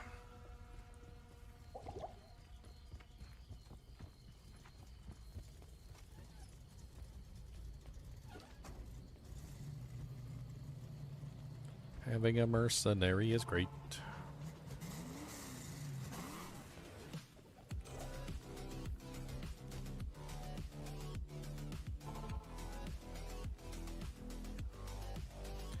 Is there one in Act 4 too?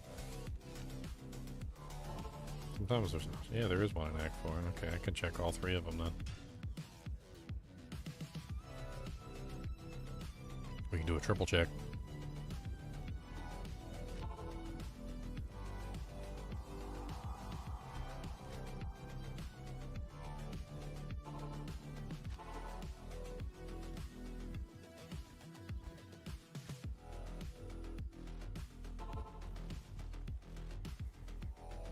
Be funny if they were like even worse.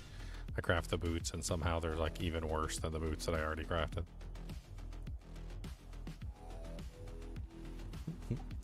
I don't see how. You thought you could make better boots than me.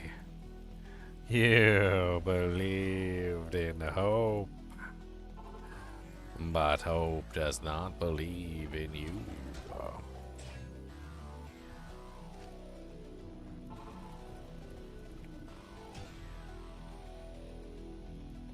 Man, I'm checking 3 shrines right now, like per game. Super quick too, because they're all right next to the waypoint. So just bip boop, bip boop. Still no John Sharn, no. Or no John Sharn. I mean, once you get out of the, once you get to like the higher ones, though, there's so many more that it could be. That it reduces the amount of times you see it. Easiest way to do it though is literally just to like find a shrine by the waypoint and just run in. So like I don't run around the whole zone. Yeah. And try and find shrines because it's not worth the time unless you got teleport or something. It seems to be the best way because you go in, you check, you come back out. You go in, you check, you come back out. Well, see, on ladder, I was saving up all my flawed amethysts, and I built up a lot of run walk speed, and I was like, I'm gonna be greedy and save, and I'm gonna completely scout the whole stony field. And no, that didn't last long at all. Well, there's a strategy to it. So like especially in online mode where things are random and you don't know whether or not you have a gem shrine or not, and you're just looking around. So I did a video on this a while back. I researched the topic in detail. So there's certain shrines that are considered special shrines. And if you see a special shrine, like there cannot be another special shrine in the same area. So like all you have to do is search an area until you find a special shrine. And then once you find the special shrine, you know that like there cannot be a gem shrine. Because now that you've seen this one, it eliminates the possibility of any gem shrines in this area. So you just move on to the next area, and it makes it a lot easier. I'd have to like pull up the list. I can't remember all of them. Like monster shrines, I know are one of the special shrines. So if you see a monster shrine, that's an immediate no gem shrine. It's probably all the ones that don't reset, right? Like the monster, the fire, the Ares. I'd have to look it back up. It's been a little bit. It's in my video though, the shrine video. I decided to like do some research on the shrines one day, and then I made a video on it. The shrine. I think the fire shrine counts too. Yeah, I think the fire shrine is one of the special ones. I'm sure both the potion shrines don't reset. I bet they're special.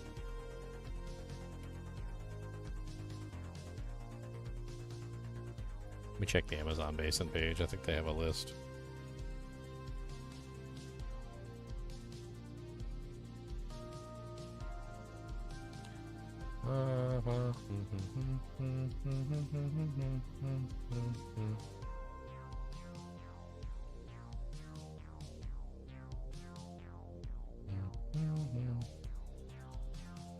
It's not coming up with anything. Why you gotta be this way?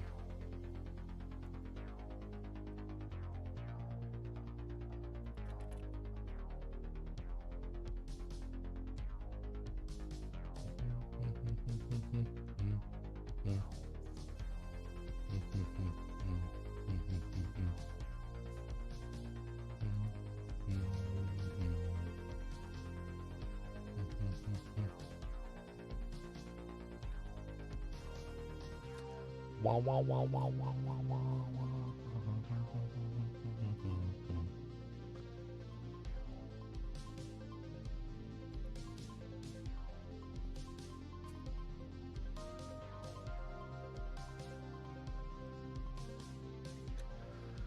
Yeah, that's where I learned about the Shrine of Enris. The Shrine of Enris was a shrine that got removed. And, Yep. the shrine's literally the word of the shrine backwards. But it didn't get fully removed from the game. It's still in the game. It just makes it so that anytime the Enris shrine rolls, it just like randomly assigns it to another shrine.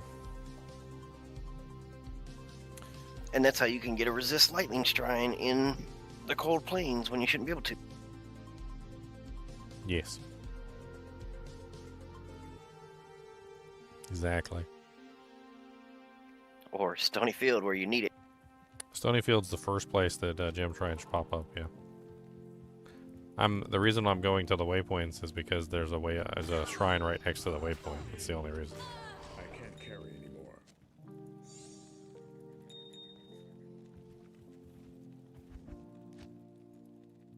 Otherwise, I have to run around the whole thing looking for shrines, and I don't feel like doing that. This works fairly well. It just, doesn't always work. Sometimes I'll get 2 or 3 of them in a row, and sometimes I'll get like none for like 10 or 20 tries. It really just depends on, like random chance.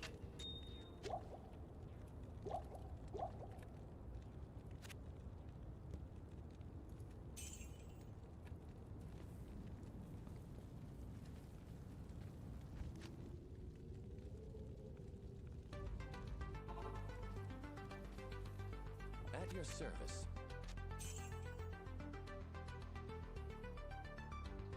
I like to try and shop for the amp swords early on because they tend to show up more often early on, I've noticed.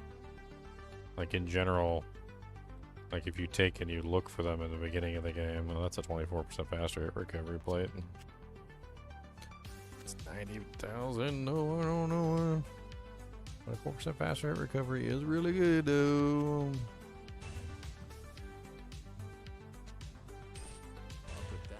Definitely worth it. Faster hit recovery is one of the keys to making sure your mercenary stays alive and doesn't die all the time.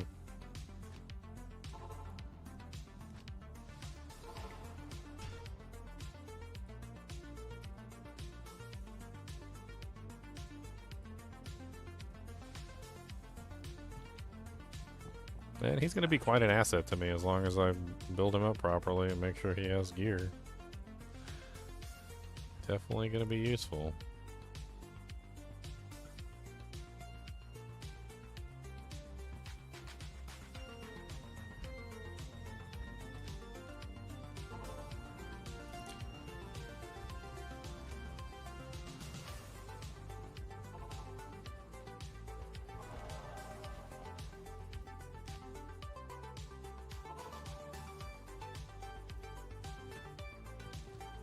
Take this gem shrine, this combat shrine, and go smack around Eldritch with it.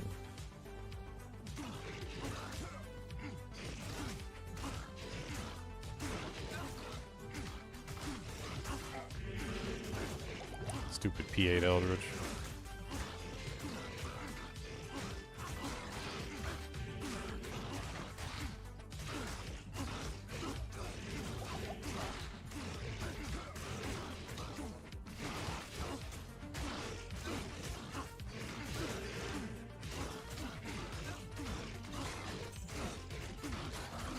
Really good EXP from Eldritch. Holy crap. These little minions are giving like huge boom amounts of EXP.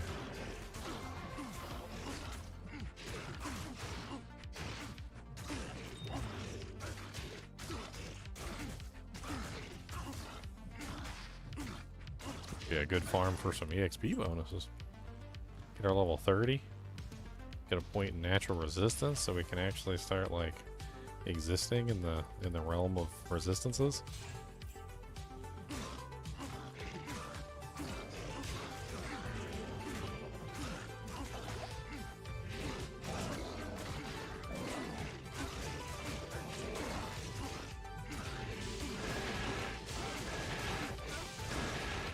His battle cry's helping out a lot.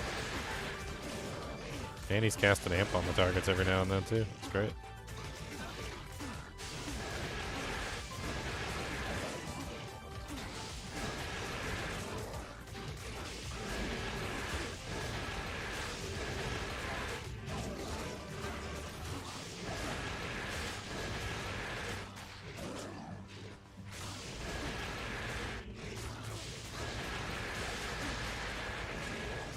We get to level 30.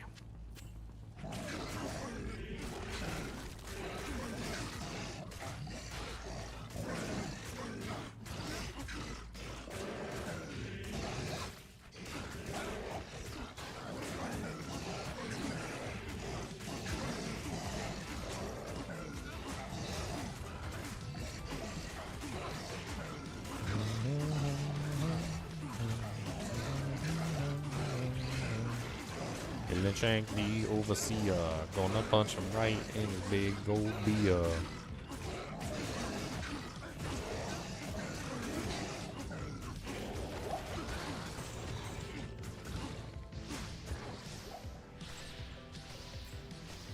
Not bad. Just that run right there got me like only 4 bars away. Oh yeah, Eldritch is great XP farming early on. Yeah, I can tell. I always spend some time there when I get there in normal. Yeah, I mean hitting 30 would be Solo. great because I can get lower res. I mean, natural resistance. I can grab Berserk, which will help with some of the stone skin monsters. Increase speed.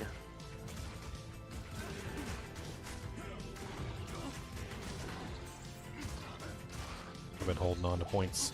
What? Why did your Merc just level up? He's the same level as you. Hmm? Oh no, they never are the same level as you. They always get hired 1 level below you.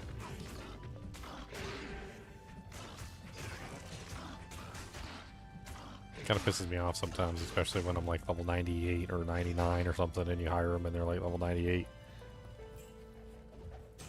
and they gotta level up to 99.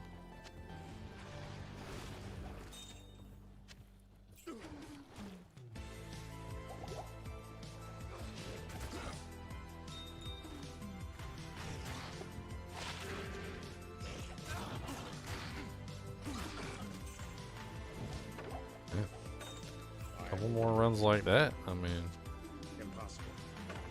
it's pretty impressive. I'm gonna do a couple more Eldritch Shanks.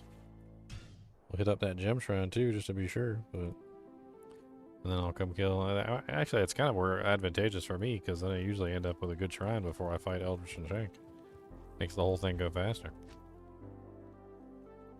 What we got? We got Stamina Shrine, so don't really care about that one. We got, what's that flare? Imagine if you get Skill an experience shrine.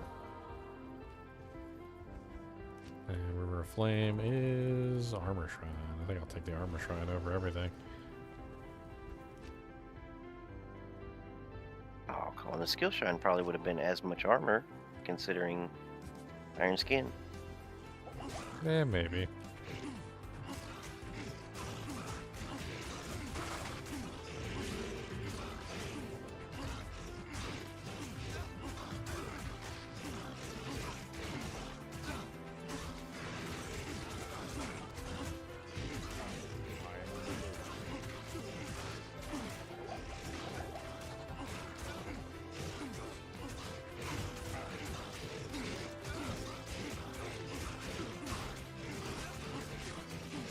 What's up, Eldritch the Poopifier?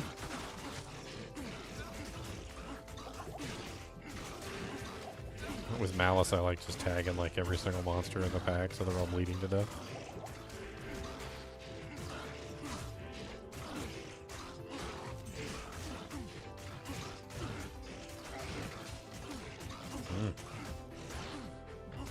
Beautiful EXP. Already almost leveled.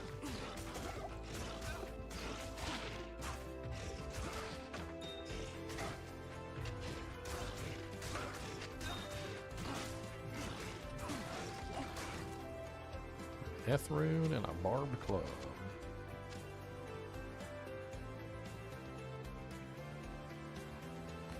Well, this should do it. And you can get runes there. Yep.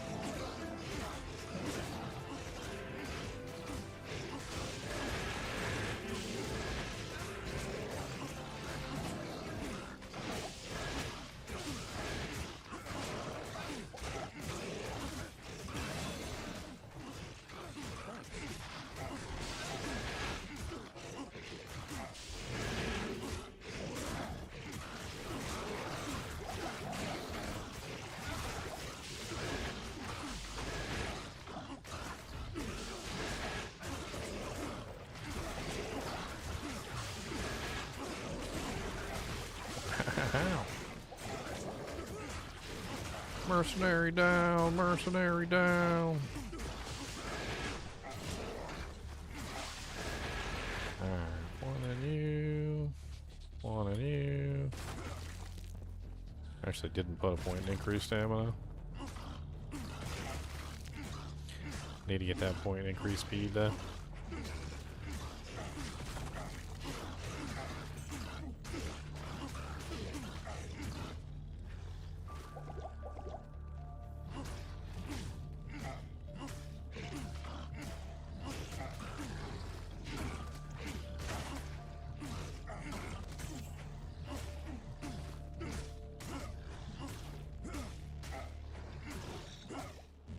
+2 Bone Spear, Ethereal Head. I wonder if it's actually worth anything. It really usually ruins the price. Usually, but not always.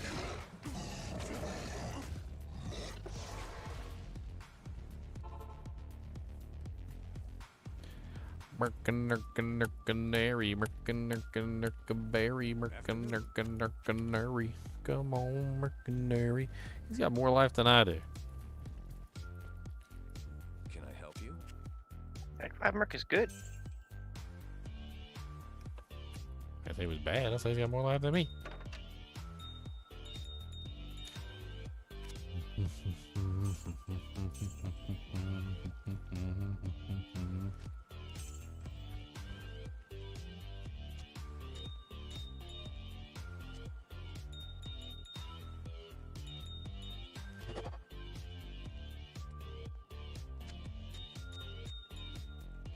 I mean, to be fair, the mercenaries balance their stats. You pumped a lot of decks. The attack rating, I can't hit nothing. Can't hit nothing if I don't got no attack rating. Or I going to not attack rating. I ain't really pump it anyway. Like, I just kind of. It's only level, it's only freaking, what was it, 65? Not that bad.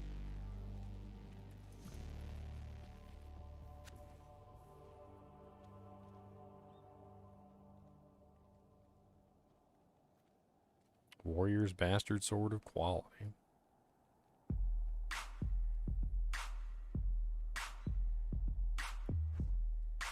It's 5 levels worth.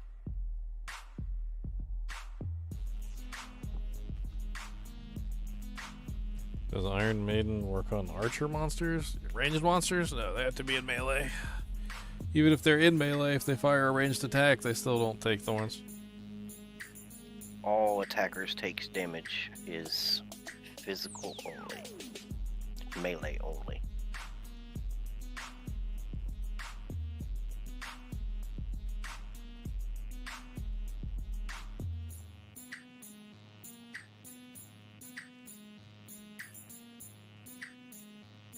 But if you had a modifier that said does 1,000 damage when struck,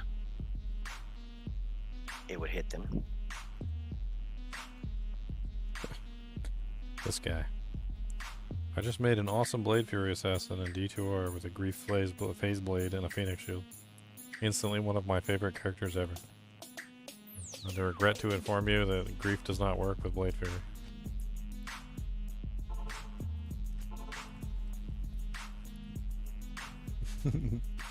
It's funny though, because if he really enjoys the character as it is with a Grief in its hand, and the Grief is doing nothing, then imagine how much he'll enjoy the character when he puts an item on there that actually does something. Like a death. Or, well, basically anything else.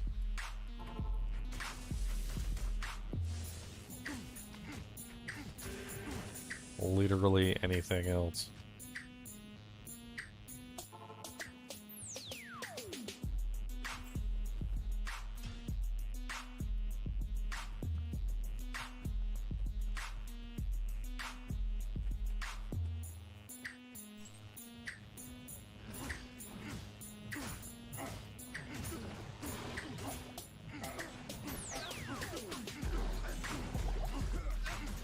Was it a Twitch chatter?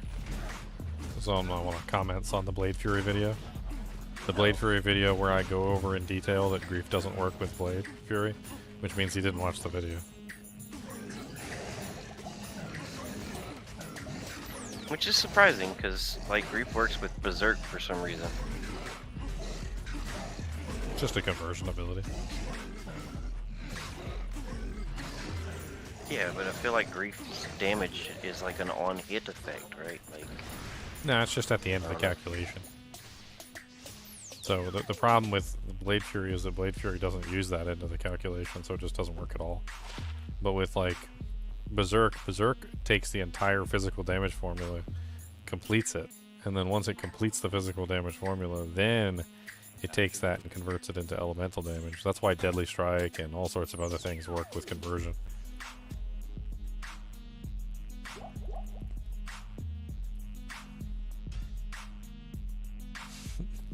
People crack me up, man, with this stuff, though.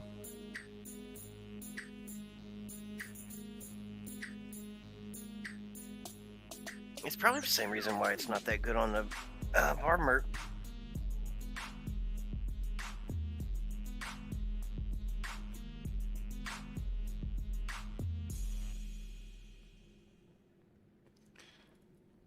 Oh, it's good on the Barmerk. I tested it. They must have fixed it. Oh, okay. Because I don't know if you saw, but I posted a whole testing video where I gave the Mercenary like invincible. Like I basically gave him some gear that made him invincible, so that, like the test wouldn't be skewed.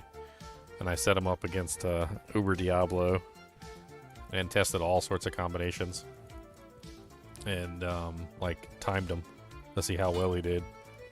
Did it multiple times too to like really test it out, and the winner was actually Grief and Lawbringer was the winner. I actually tried 2 Griefs as well, and that wasn't very good either. Well, I can see that because of the Decrepit proc. Like, I think Lawbringer's going to win out. Well, Lawbringer was terrible. Well, yeah, you only need 1 Decrepify proc.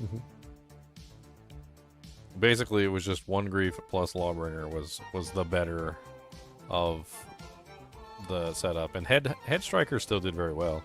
It was still second place. It just didn't beat out the It just didn't beat out Grief. Head Striker was better than Kingslayer Yeah. and Last Wish. For reasons I think to do with Crushing Blow, I don't think I tested Last Wish because I was isolating Crushing Blow from the equation. Because you can add Crushing Blow with gear. You know, you can give him like a G face. You can give him all sorts of stuff. I was testing just the weapons themselves. Okay. Then you can add in the Crushing Blow. I don't think Last Wish would have won though, because despite the fact that it has high Crushing Blow, like it's very low damage. Like I tested Crescent Moons too, which is similar to Crushing Blow, and like the Crescent Moons did very well in the first, and then they slowed down extremely poorly at the end, and like weren't doing hardly anything. And Well, so I'm just thinking about the might, enhancing the damage on the grief. I'm not real. I mean, the Crushing Blow is great, whatever. That'll get you to the lower point quickly, but the might is a lot. it's not that much. It's like 220. It's an okay amount of enhancement.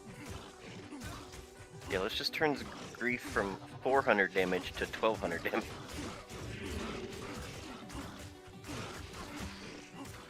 Well, no, it's enhanced damage. Enhanced damage works differently.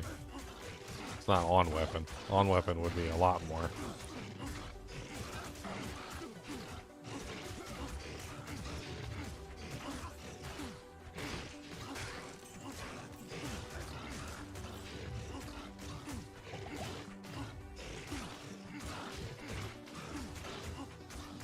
I mean, I tested grief and against Last Wish on this guy, and grief is better. I mean, when you're just talking the one weapon, grief is better. I mean, grief is just raw damage output is all it is. And it's gonna fail, like, in certain situations where raw damage output isn't the primary concern. I mean, there's other options, you know, like Plague, which gives cleansing, and obviously all this happened inside of a vacuum, where literally I was testing, you know, like, the raw damage output of the weapon, and not necessarily the survivability of the actual NPC, which does come into play. So, like, the survivability of the NPC is still a very big factor in all this. And, like, What? I basically made it so that they were unkillable. So it was just testing the raw damage capability of the weapon versus the raw damage capability of another weapon setup. I did multiple setups. I mean, I'm sure I can find the testing for you. Hold on. I got like a little sheet with all the numbers in it. What I found was interesting is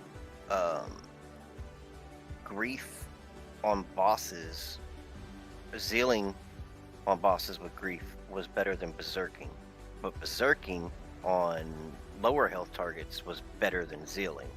No, Berserk is always going to be less damage than Zeal. Berserk is magic damage, and Zeal is physical damage. So at the end of the day, no matter what, physical damage is going to beat magic damage every single time if you have any kind of way of reducing the monster's resistance. You can't reduce the monster's resistance with magic. The only reason why Berserk tends to win is because most monsters have 0% magic resistance. But the thing is that bosses, like, especially like Ubers and, like, you know, the Uber Tristram and like Pandemonium Diablo and whatnot, they have like 50 to 70% magic resistance.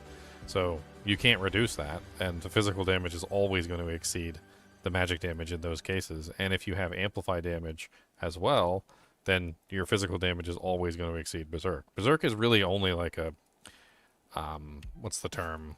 A convenient tool that allows you to bypass physical resistance when you don't want to apply amplify damage.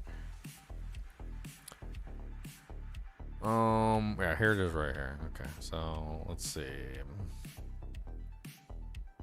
Let me see if I can, like, bring this down enough where I can actually copy and paste it.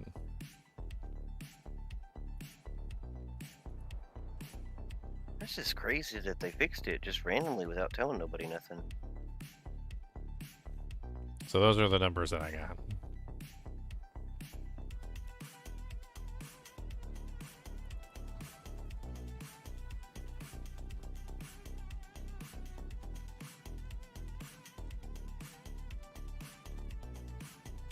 I even tested grief plus nothing everybody was crying for me to try Grief plus nothing because they're like, it copies the weapon, it copies the Grief, and then you have 2 Griefs. No, I if you know just that's put nothing in it, if you just put nothing there, it'll double it. I don't know, was it season 2 I did Leap Barb? I know for a fact that stuff is fixed. It'll double it.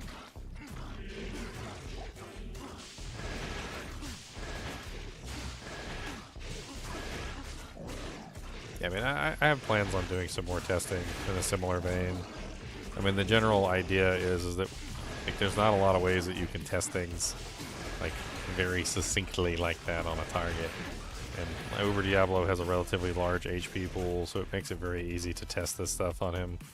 All you have to do is just make sure that whatever you're testing with is essentially invincible, so you don't have to worry about them, you know, like dying in the middle of the combat, ruining the testing.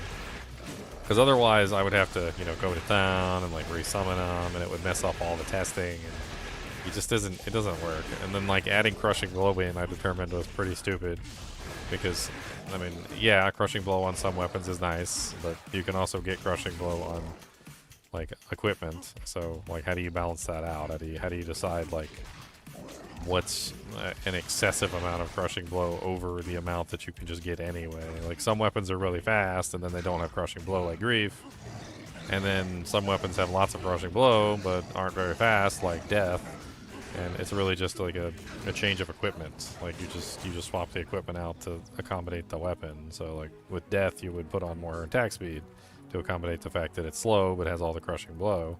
And with Grief, you don't put on attack speed because it's already really fast, and instead you put on Crushing Blow to accommodate the fact that it doesn't have any Crushing Blow. So it's just like a catch-22. I don't think it's worth testing that, because like anybody knows that obviously having Crushing Blow is worth using, and that like every time I tested Crushing Blow, it works. I mean, that's another thing I kind of want to test with the Merc, is like figure out what works and what doesn't work. Like, I want to go through the process of like testing every single modifier and see like what the Mercenary can apply and what he can't apply. Because there's too many questions with the Mercenary. Like, you know, like a lot of people believe he can apply Prevent Monster Heal, but I'm fairly certain that like it's been tested. I mean, I haven't tested it personally, but everyone has always told me that he doesn't apply Prevent Monster Heal. So it'll be something very simple to test. You just like make him invincible, put him up with Uber Diablo, who regenerates like absolutely crazy, right? And then just set him up with Prevent Monster Heal on some items, and see if he can stop Uber Diablo's regeneration with no open wounds and no poison damage. And then like if he stops Uber Diablo's regeneration, well then he can apply Prevent Monster Heal. And if he can't, then we'd have the answer, just like that. And we can do that for everything. You can do that for open wounds. You could do that for like poison damage. You could do it for like proccing effects. I mean, I'm pretty sure the proccing effects works. Like on attack effects, on striking effects, wind struck effects, you know, that kind of stuff, just to make sure that he's actually getting everything. Just like run down a checklist.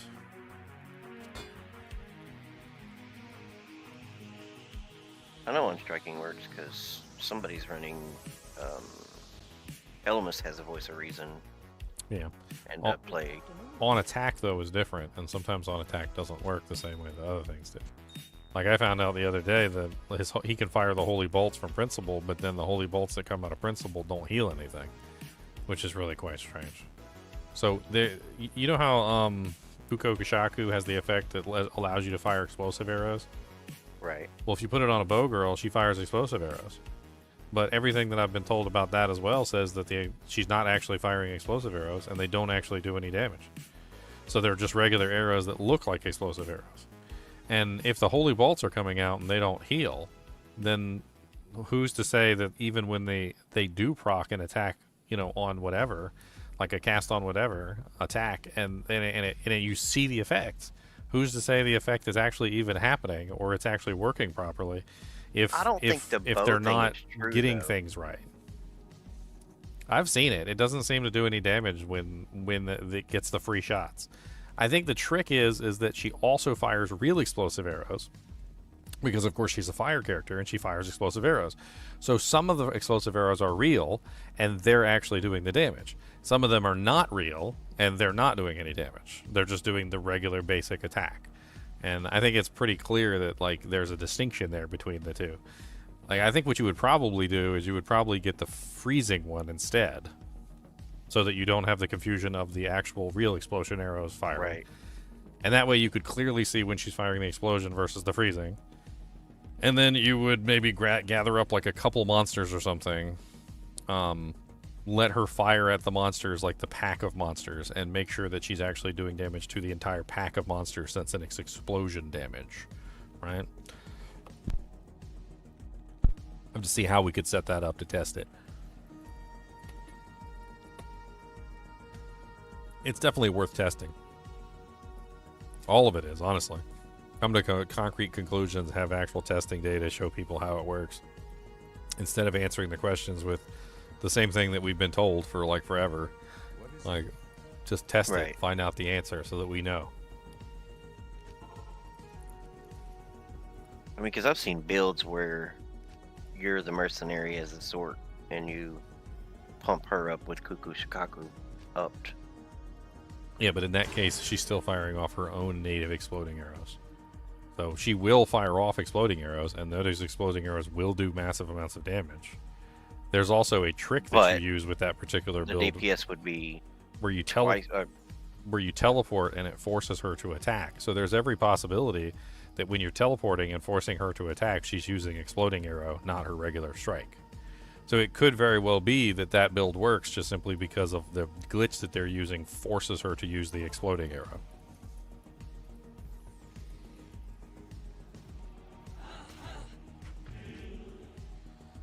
Or it could just be good, and it would be insane if you had 25% more damage output.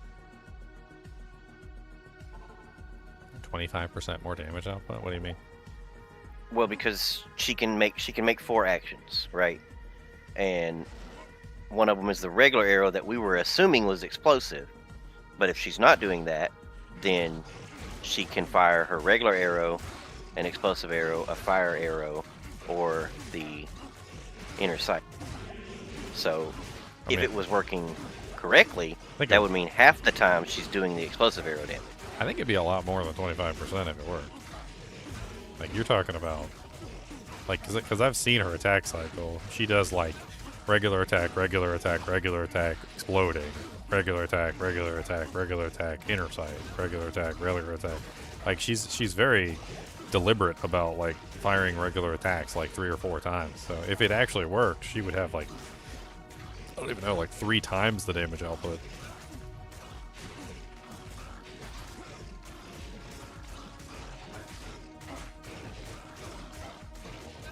I mean, who's to say that's why they don't allow those kind of things? Maybe they tested it. I mean, I doubt it, but...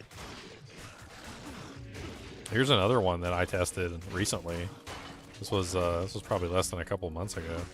So I got this like nasty little hate mail from like some little punk over on the Reddit that like everybody worships, like with the Diablo 2 crowd. And he like made fun of one of my bones, like my bone spear video, where I told everybody that it pierces like basically infinitely. That's how bone spear works, is it pierces infinitely. And he's like, no, it doesn't. It only pierces 6 to 5 times, and then like hits an additional 6. And I'm like, you're talking about arrows. It's like, that's not how bone spear works. Bone spear doesn't work that way. And he's like, it's been tested, you know, like in PvP versus like a druid with an army and like a necromancer with an army, and it only hits like 5 targets. So I went to Maggot Lair, lined up like 10 monsters inside the pit of the tunnel, stood on one end with the golem in front of me, fired off a bone spear, held my mouse over the 11th monster at the end of the pack, and basically took a screenshot of the monster at the 11th monster, like actually taking damage from the bone spear. And if you look on Amazon Basin, it literally says, if you look on the Amazon Basin bone spear page, it literally says that it continues infinitely as long as the distance of the skill allows, will continue to pierce until it hits the visible edge of the screen. It's right here. Spear will hit and pierce every target in its path until it expires. It has sufficient range to hit any target on the visible screen. And all you have to I mean, do I is don't know go what to he's talking about. That's known. That's why Bone Spear Necro is so good. yes, but then like this guy is like some sort of like worshipped little punk over on like the Diablo, so everybody was like, "Oh, you're so smart, you know everything. I can't believe you know so much." And I literally like posted some screenshots and proved him wrong in like 5 minutes because the dude's an idiot. Like he's like it's not true that Bone Spear is magic damage and it does less damage than physical because there's ways to bring down magic resistance. He's like in the original Diablo 2, like 1.04 lower resistance used to bring down magic resistance, and some modded versions of the game can bring down magic resistance. And I'm like, but you can't bring down magic resistance in Diablo 2 LOD or Diablo 2 Resurrected. Like, why the hell are we talking about like Diablo 2 1.4 or Diablo 2 modded versions when like that's not the version of the game that we're playing right now? So what you're saying is that there's no way to bring down the resistance of a magic immune monster or a magic resistant monster at all in the current version of the game. Guy was pissing me off. Like, not only was he wrong about both of the things that he stated, but everybody was like all up his butthole, like crawling up there like he was like the Jesus of Diablo 2. It was really freaking weird. D-Riders, man, D-Riders. And it didn't even take more than like 10 seconds to go test this. You literally grab a Necromancer, take it to the freaking Maggot Lair, line up a bunch of monsters, fire off the Bone Spear, hold your mouse over the last monster, watch his HP go down, and then take a screenshot of it. And it doesn't even take like 2 seconds. And that's something else that probably needs to be tested. Maybe there is no pierce limit. Maybe there's not a pierce limit like we think there is. Like, maybe even like ranged attacks don't have a pierce limit. I don't know.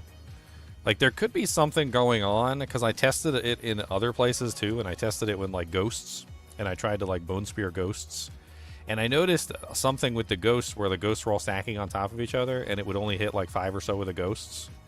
And I think there might be something when you have like the monsters all stacked on the same tile, that it might be that it only hits 5 monsters if they're all stacked basically on the same tile. And not necessarily that it only hits 5 monsters, but it might have something to do with the monsters being in extreme close proximity to each other, like in some way causing it to hit like a maximum number for that like small little area. Like, there might even be a radius where it says like I can't hit more than 5 targets in this radius or something. And then like when it goes past that radius, it seems to hit another target, like with Bone Spear specifically. And I don't know if maybe the other ranged attacks are doing the same thing. It could be something fun to play with.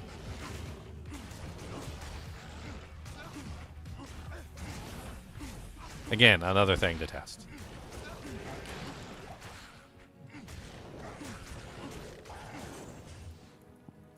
Sounds like plenty of content. Oh yeah. I gotta like sit here one day and just test it all. It's gonna take me like hours and hours. I'll just sit here and watch some movies or something and just like do the testing. Because like sometimes with the barbarian stuff or like the mercenary stuff, I gotta sit there and like let the monsters attack for way too long. Like, I wanted to test the damage output of like all the golems on the necromancer, and also maybe even like I did like a top 20 like iron golem weapons based on like availability, like, you know, like how good they are, whether you can you know, whether they're expensive or not, and like so cheap weapons essentially that you can use, like IK Maul and stuff like that. It'd be fun to like run through and do like a testing of every single one of them and see how fast they're able to kill Uber Diablo and like rank them.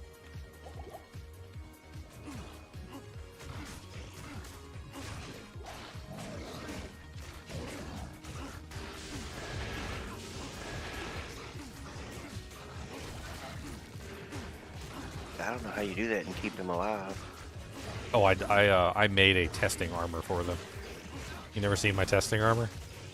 Oh, I don't mean the mercenary. I meant like the iron golem. Well, the iron golem would be similar. I'd make a testing item. So I would basically just take whatever item it is that I'm making them out of, and I would add on some like damage reduction stats and whatnot to it, just to keep them alive for the testing. Like give it like, you know, 100 all res or something, and then like throw on like physical damage reduction and PDR and MDR and stuff like that, so that they're able to survive essentially. Maybe even throw on some regen or something so they're slowly regenerating HP.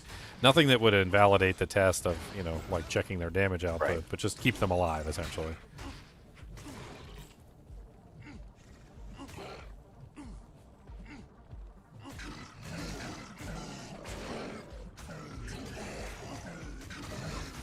Yeah, I've seen your testing armor. I watched all your Monster Family videos. Yeah, I still need to finish those. I learned a lot in the Monster Family videos. I was unaware that there was a lightning arrow in the game. Did you see Yeah, that what was one? it? The- What was it? It's The, actually a skill called lightning arrow. Apparently the monsters have it, but we don't have it.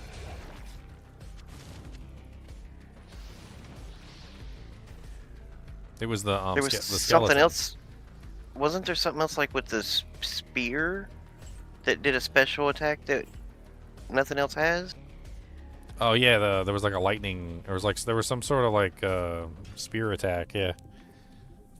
Like a cold attack from the spear or something? Mm-hmm. Yeah, I didn't know that.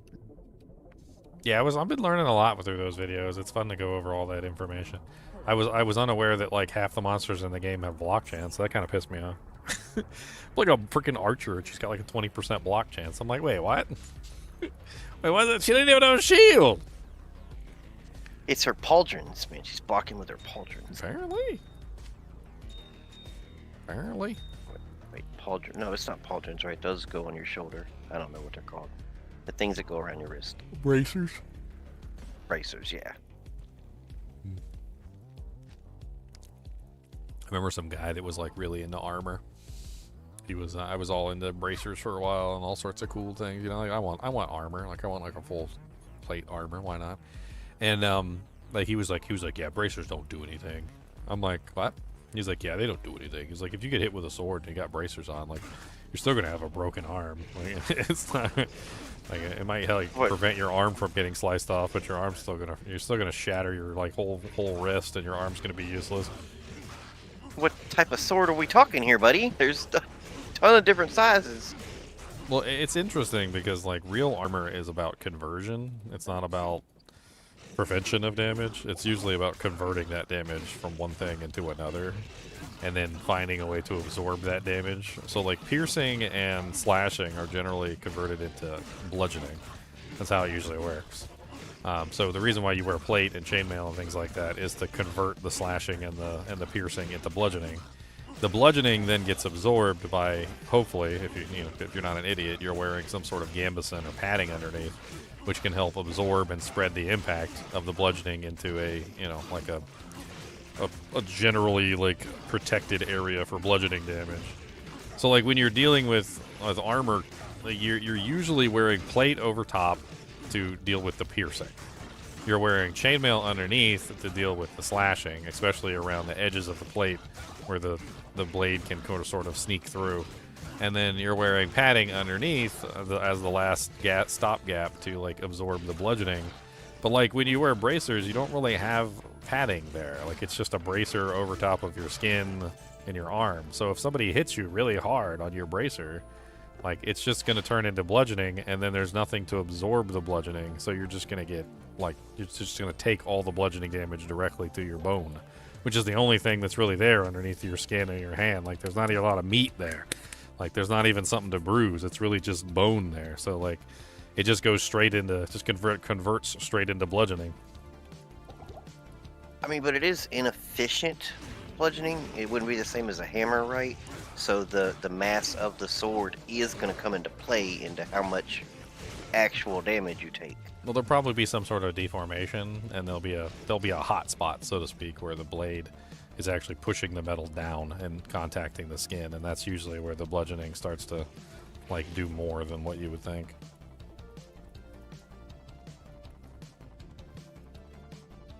That's what I say. It's going to depend, right? If it's a long sword, wielded one-handed, you could block that with a bracer.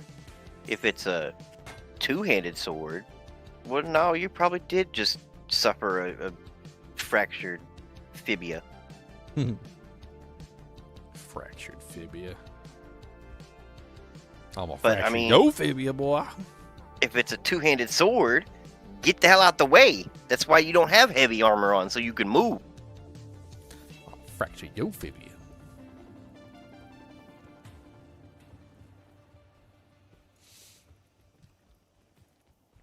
It's actually kind of funny. You know what the best armor was in medieval times? I was doing a lot of research on this stuff.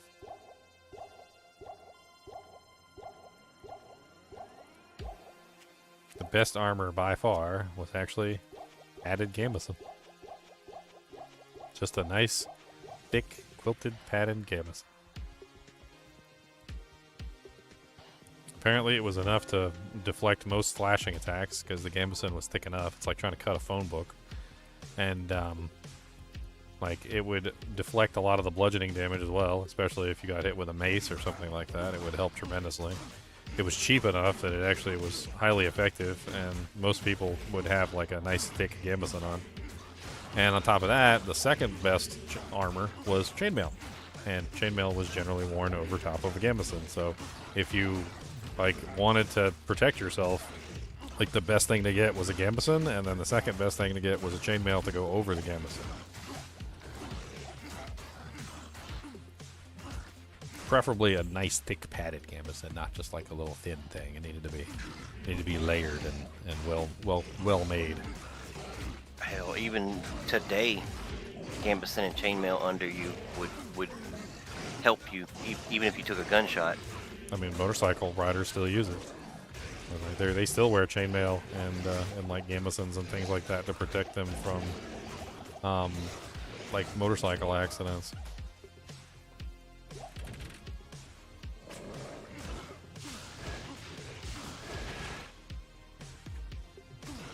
I feel like I should just pump up natural resistance because I'm not going to get a lot of plus to skills. It'd be nice just to be tanky and not have to worry about taking damage all the time. I mean, I don't remember what the exact limit of stacking natural resistance is, but I'm sure 2 points is not it. No, you should be fine. Even with the few plus to skills you're going to get.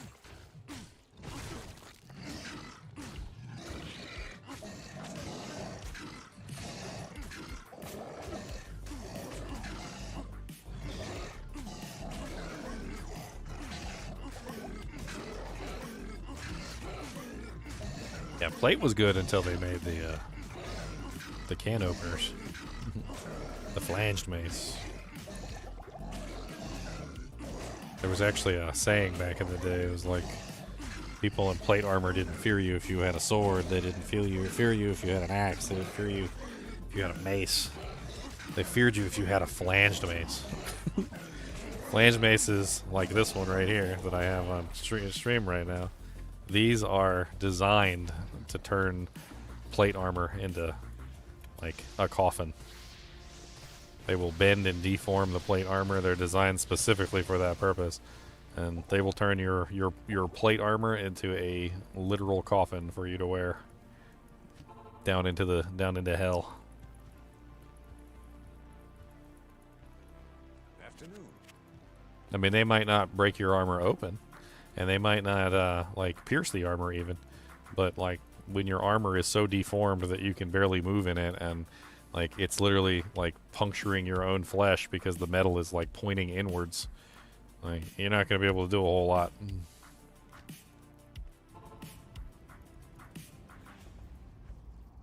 It's actually a brutally efficient tool specifically for that purpose.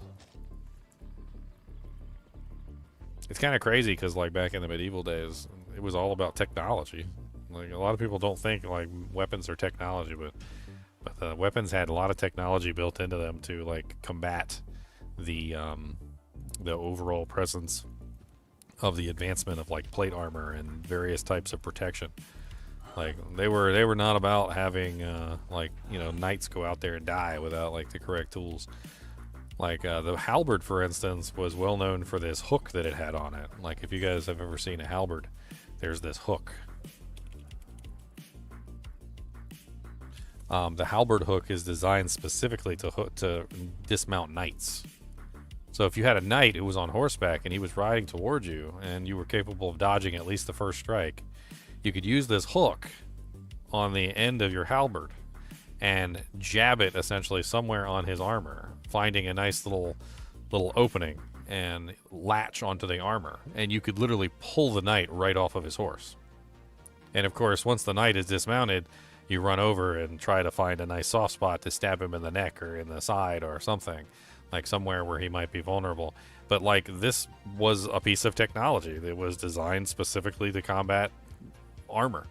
It was designed to combat horseback, to basically remove a knight from his horse and separate him from like the charging beast that he was. There were other things like the flange mace, which was designed to combat plate mail during a time when, you know, swords were essentially useless versus plate mail. Like, you couldn't do anything to plate mail wielders. Like, they were essentially invulnerable. But you had one of these bad boys at your side start wailing on the plate mail, and it would just start deforming and denting, and you would just turn his stupid plate mail into a coffin. And there was all sorts of like neat advances in weaponry around that particular time period, trying to deal with problems that came about. Like, a lot of the weapons would have a foot stabber on the bottom, which was actually really cool. So at the bottom of the halberd or the bottom of the spear, you would often have like a metal spike at the bottom. And the metal spike on the bottom was, you know, jabbing at feet and like all sorts of other things. You could use it for a bunch of different stuff. They called it a butt spike. And imagine you're fighting somebody, you have your weapon up like this because you're reeling back, and then instead of swinging, you just stab right into his feet. Feet were fair game. Stab somebody in the feet, and they're going to have trouble getting away from you. And if they can't get away from you, well, it's going to be easy pickings. Gotta float like a butterfly, sting like a bee.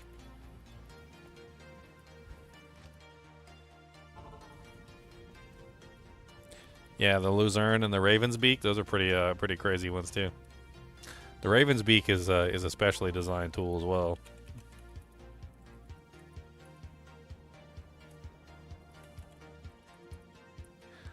It's basically like a warhammer that also has a spike on the top, that also has a spike on the end, and pretty ridiculous weapon. Like, it's kind of like a hammer, a spike, like all in one.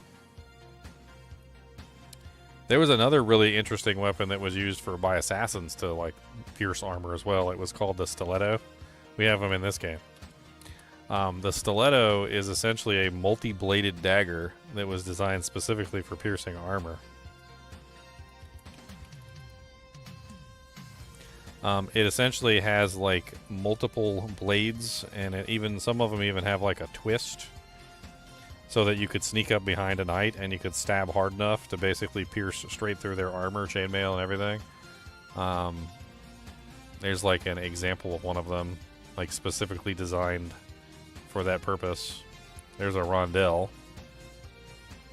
There's a pretty crazy rondelle stiletto. Notice how it has like a very sharp point, and then it has this part right here, which almost allows you to like maneuver it inside the armor. It's crazy. Like, the stuff they came up with was nuts. The assassin weapons are the same too. The assassin weapons, the Katars, those are armor punching weapons that were designed to punch through plate mail as well.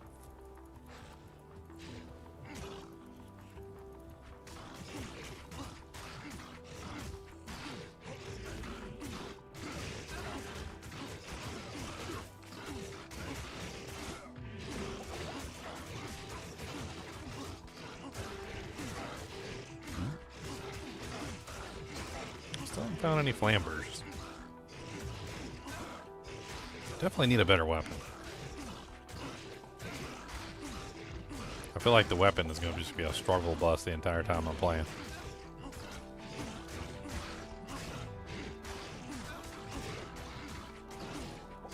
The life of the barb if you're not Warcry.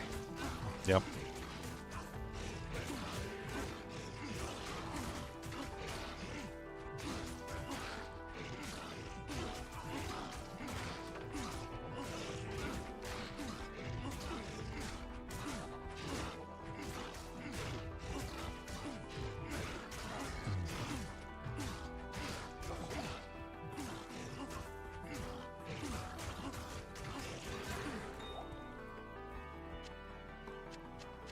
And a Mephisto.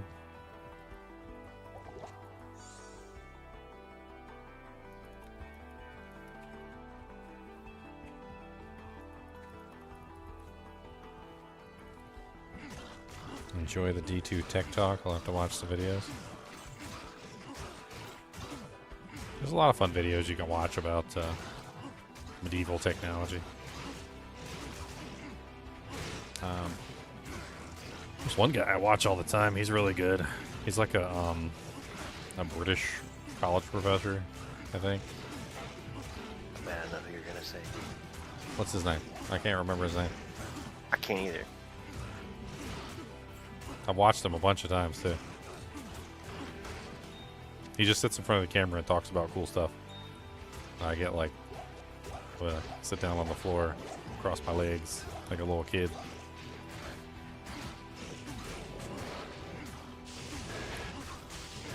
I remember his name is like something girly. It's like Luis or I can't remember. Just don't say Shadowversity.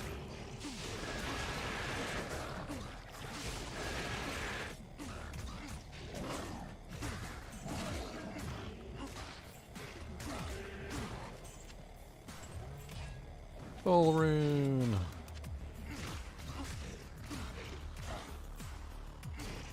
Where's Shank going? He just started running away. The hell? The low quality flambers. Oh no. You can upgrade it.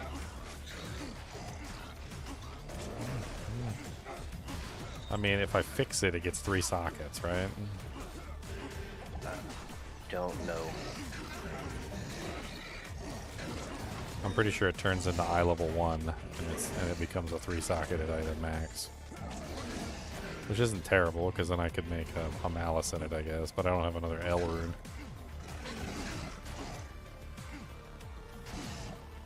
I could also roll it and maybe end up with a steal.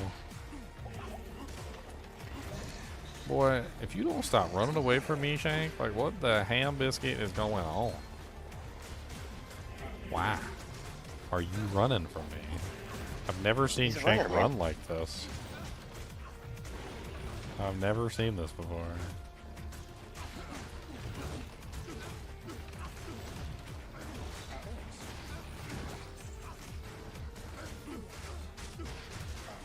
The hell? I'm just like slowly dying over there.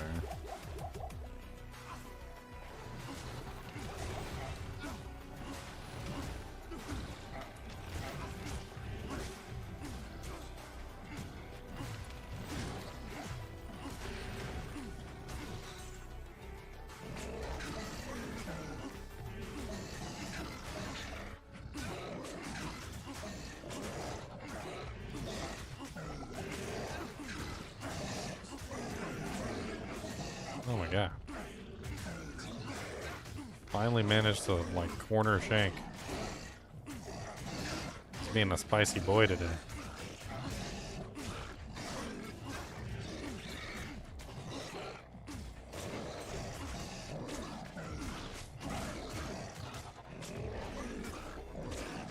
Oh, he got me. And then I killed him right after. What? Bull crap. What's he doing so much damage? Yes, warrior.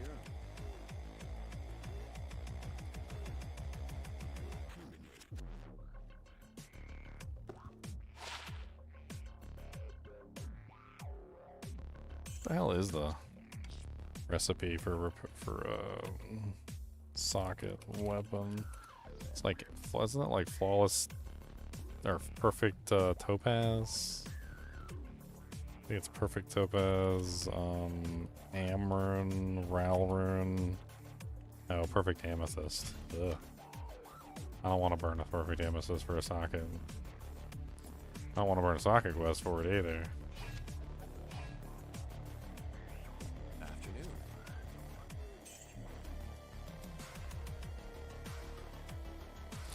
Vicious Bastard Sword of the Locust. Actually might be a good placeholder for him until I can get him some life leech on the amp weapon. As good as the amp weapon is, it's useless if he's not staying alive, and he's having trouble staying alive with that weapon. Let's get him Well, alive. you know what? His battlecry's gonna override amp. It is, but So on it's any- still useful.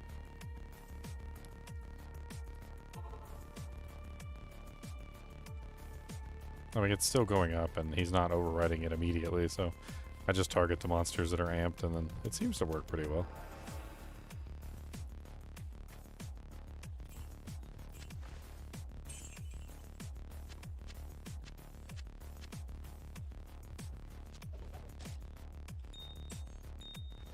Dang, lots of gems. Got an EXP shrine, so now I want to go murder some more stuff.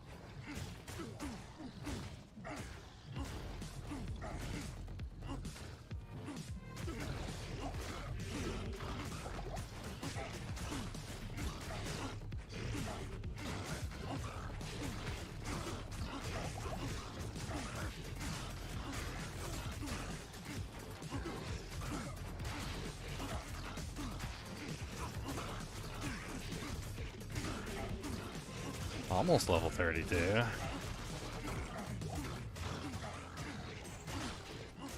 This PXP shrine is certainly making it easy.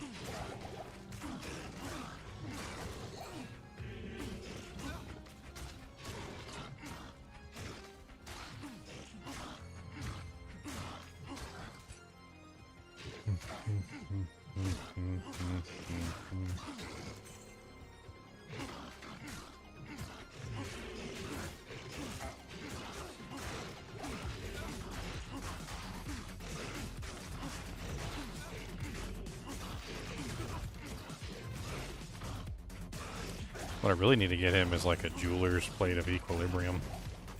That way I could just make him an all-res plate or whatever. With faster hit recovery on it. Probably the best thing he's gonna get.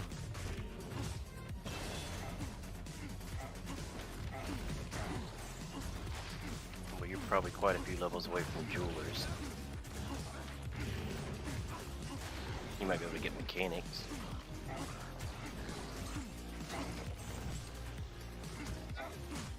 You know, did you know that jewelers can bypass the normal like number of sockets on an item? Yes. Well, So like, you can roll jewelers, but you'll still only get 3 so that's what I thought. on like a helm. So like, okay, so take out armor for instance. Like the maximum number of sockets for a mage plate is 3, right? The maximum number of sockets for a light plate is 3. Well, if you find a jeweler's light plate or a jeweler's mage plate, it can still roll 4. I've had it happen. It's really quite weird. I guess the jeweler mod can override the maximum number of socket limit. I don't think it can make the item have more sockets than that particular type of item can have. Like, you know, for instance, it can't make an armor have 5 sockets because armor's max out at 4. And it can't make a helmet have 4 sockets because helmet's max out at 3. But it does seem to be making items that should not have that number of sockets, like, you know, like a light plate maxes out at 3 sockets. It shouldn't go to 4, but sometimes the jewelers will push it to 4. Can I help you?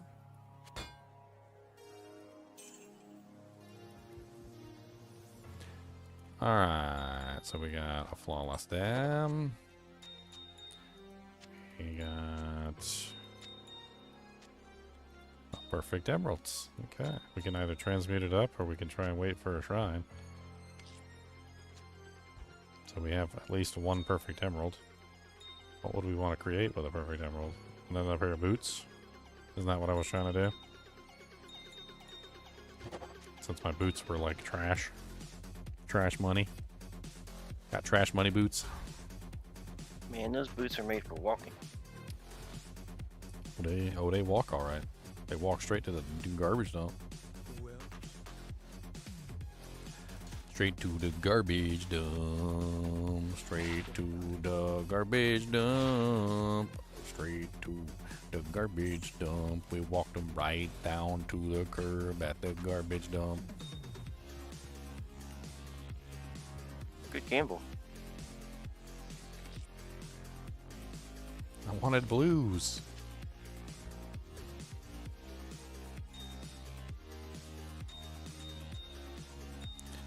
Alright, so now we need a jewel of any type. Is it not Ral? Did I get it wrong? It's Ort.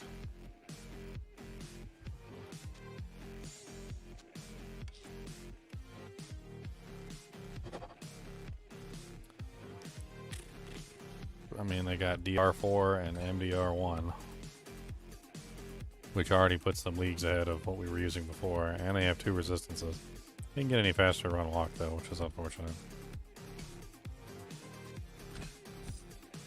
I mean, the only thing that we lose is the 5% chance to proc level 4 Frost Nova Windstruck, which wasn't really going off enough for my liking anyway.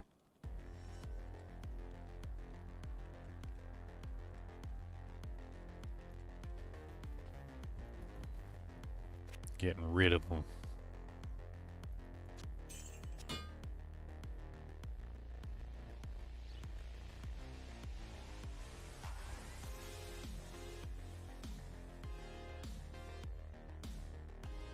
There's a steel greatsword of amplified damage, which is it's better than the amplified damage claymore that I had for him. Pretty sure it's higher damage. Yeah, it's higher damage by like a mile than the claymore. So there we go. So we have a better amp weapon for him. Slowly upgrade his equipment over time.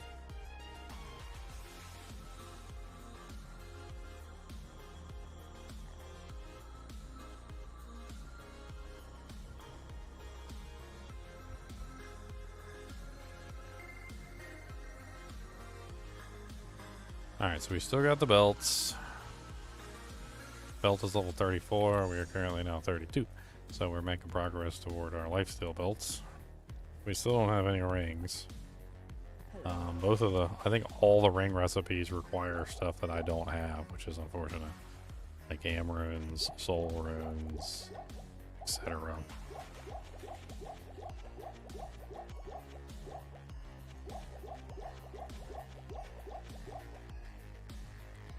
I think at this part we just start going start going through Frigid Highlands.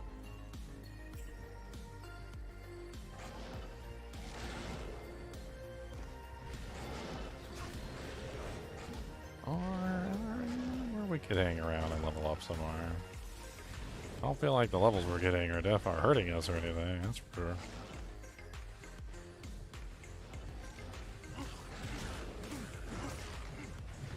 Definitely getting stronger.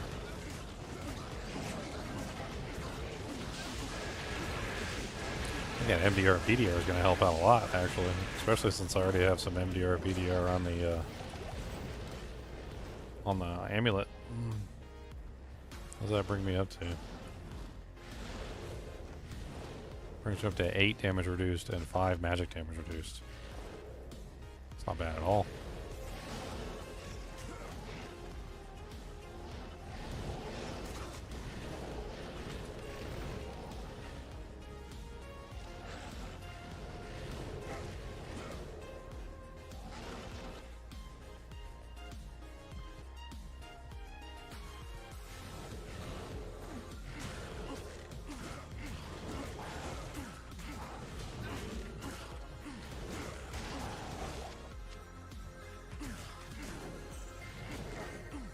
Bad damage output, especially for players 8. I feel like we slapped those little boys down. I'm capped out on reses right now with the shield on, except for cold. I'm a little bit shy on the cold res.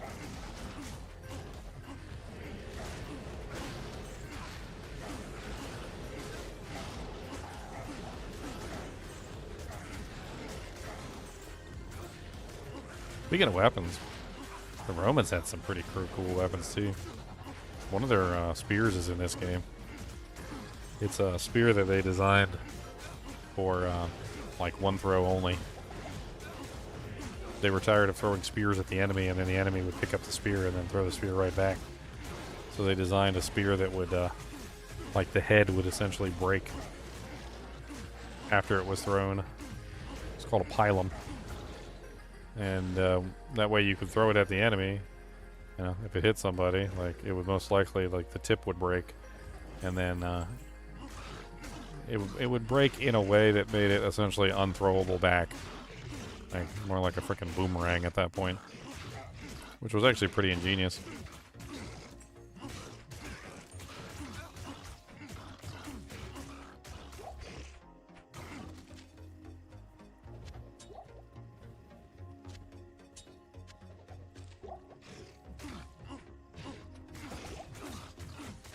Technologia.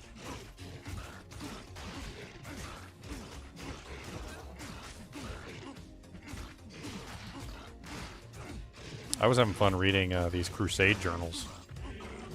Or actually, I was watching a video on the Crusade journals. So this guy, he has like the actual like journals of some of the people who went to the Crusades, and there's so much fun stuff in there. Like, there was one where the guy was trying to convince everybody to surrender, or like to kill themselves. He wanted everybody to kill themselves. He's like, we should just go meet God. And the book literally says something along the lines of like, and we did not listen to him.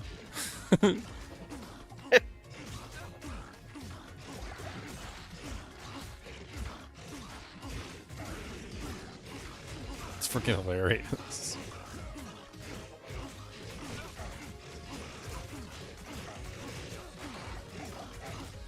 There was another part where literally they were riding on the boats, and apparently they were getting ahead of the king's boat, and they didn't like that, so they were getting like flagged down. And he's like, and the king was flagging us not to go ahead of him, but we did not care, and we landed anyway. It's like, and then the horsemen saw us, and they decided to ride toward us. They were going to fight us, so we buried our shields in the sand and made a wall. And the horsemen did not like that, and they left.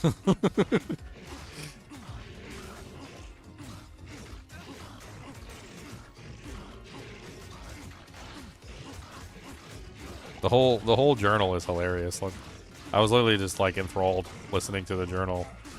And they were talking about like they talked about this one guy who like fell off the wall or something, and like he was screaming, and they finally managed to go get him and bring him back, and they were like, what did he say? He said, and he was in good health. So they bled him with leeches. He died. It's like, what? Wait a minute, what? Like, what do you mean? Why did you bleed him with leeches then if he was fine?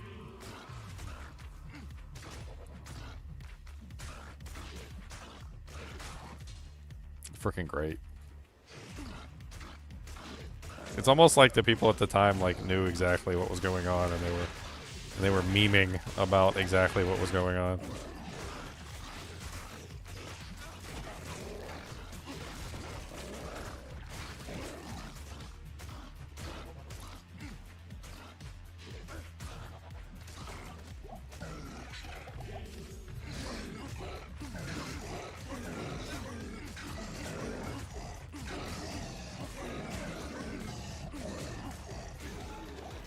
Let me see if I can find it real quick. I'll link it for everybody. It's absolutely a great watch. Cody, quit digging.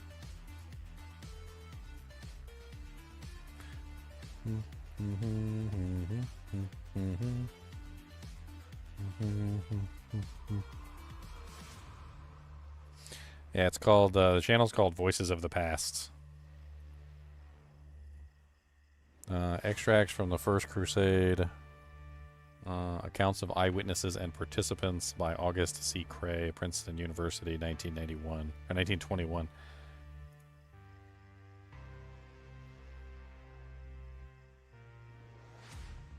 There's a couple good ones in here.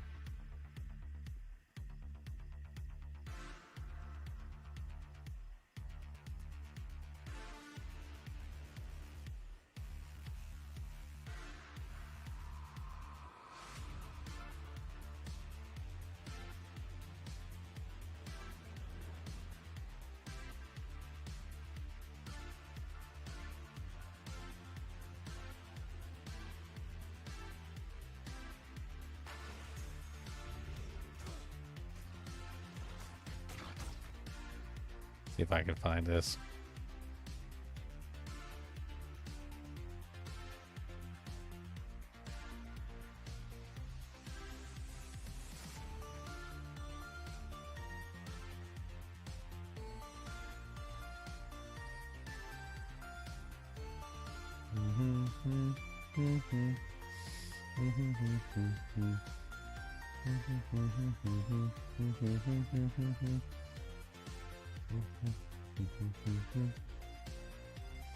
Four-socket dimensional blade.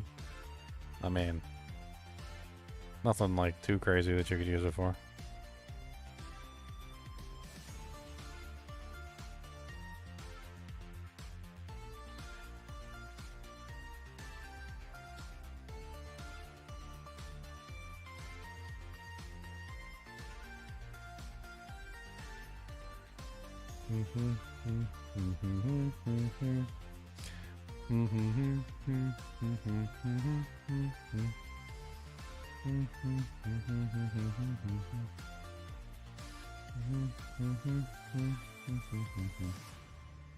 Bom, bom, bom, bom, bom, bom, bom. I don't know how many he has. I don't know how many I've seen. Voices of the past.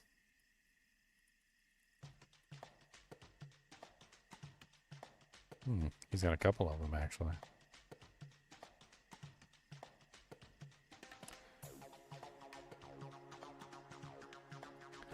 This one it? I think this one's it.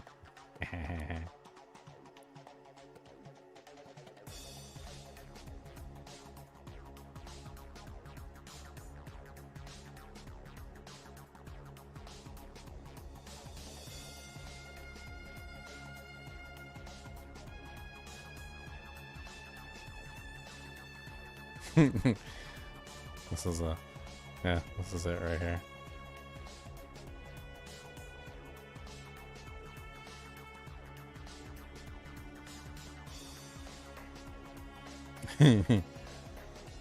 Yeah, this is definitely the one. Here, I'm gonna share it to you guys. Wham, wham, wham. This one's great. I love this one.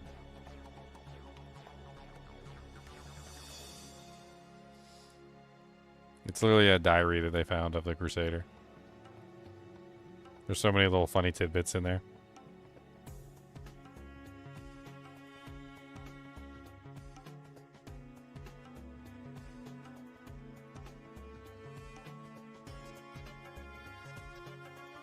Here's the part I was talking about. Let's see here.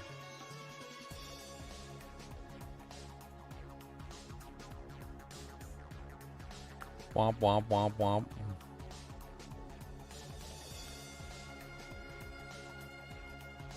Do. We're all to be put to death. There's so many little fun things in here, like with the, like them talking back and forth about various things, and they're like, we don't listen. And we didn't listen.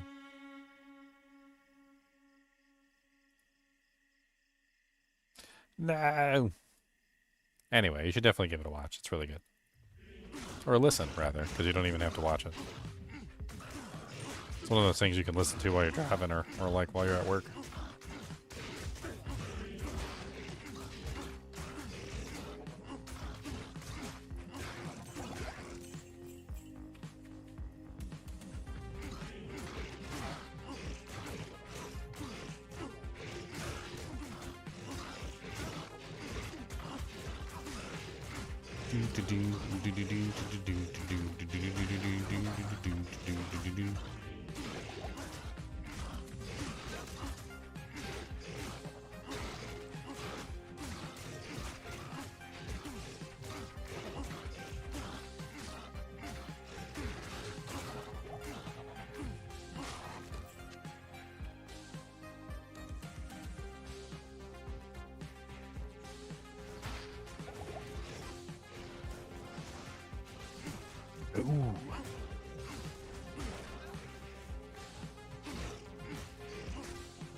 Alright, Mercenary. You can't be separate from me. We gotta fight together.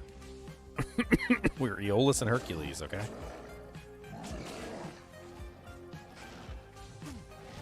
I think you're both Hercules. I'm a little bit bigger than him. I'm a little bigums. I'm bigums.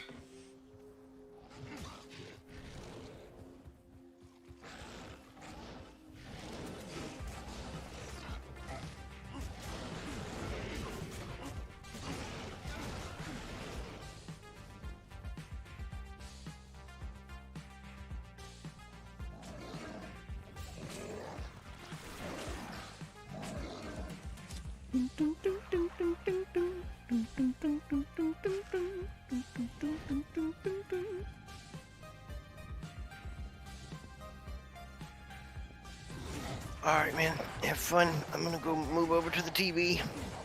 Yeah.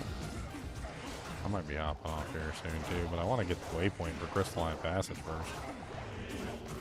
For sure.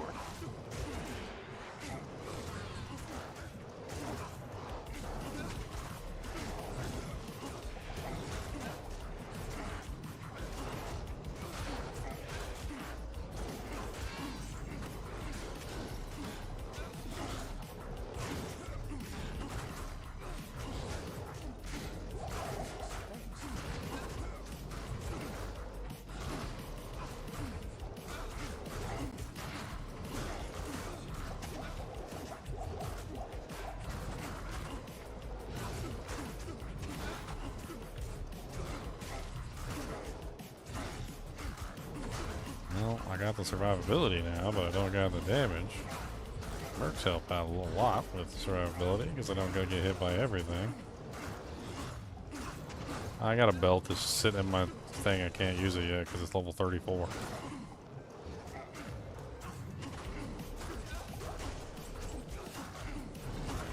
I crafted it, just can't use it.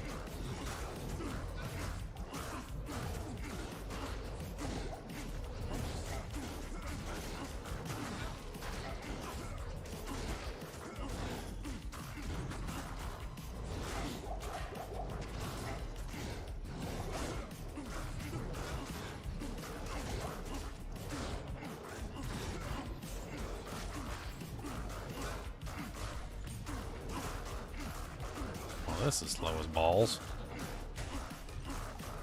I just want to live.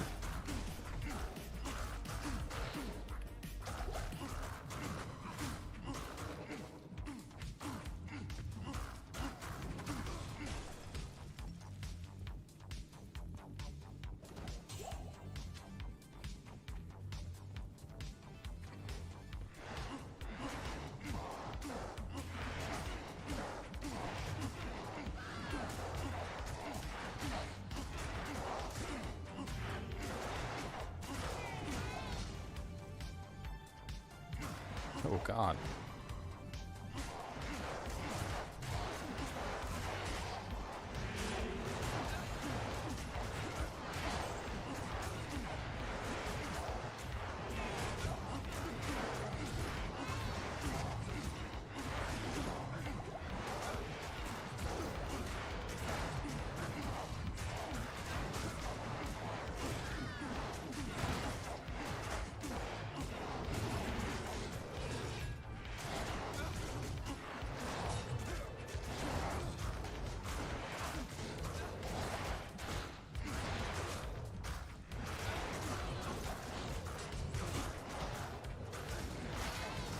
Who you want?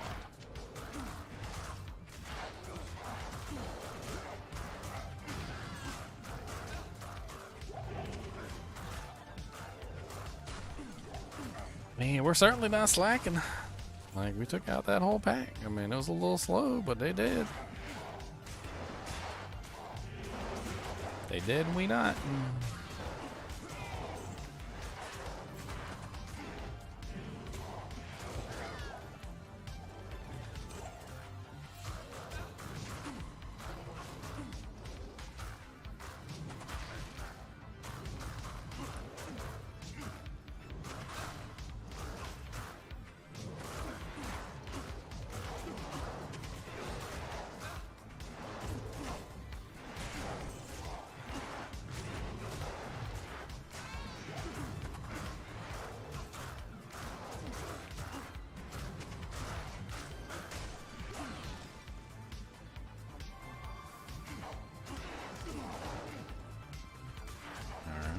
slow and steady progress, getting closer to my belt so I can actually put potions in it. Belt's right here.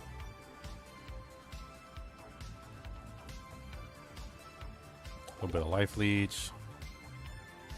A little bit of open wounds.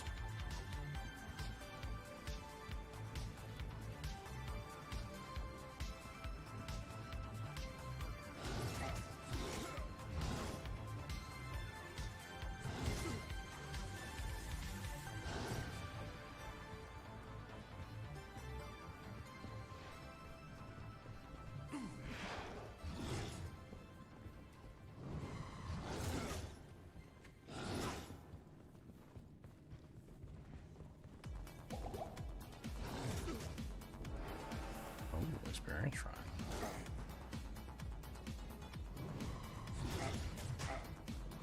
Oh, already got taken away. Never mind. Already cursed. Instantaneously gone.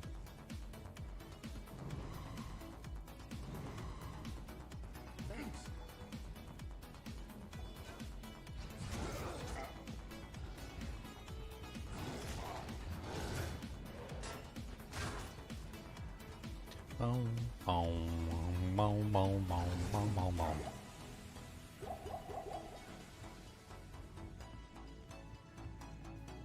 Waypoint. All right.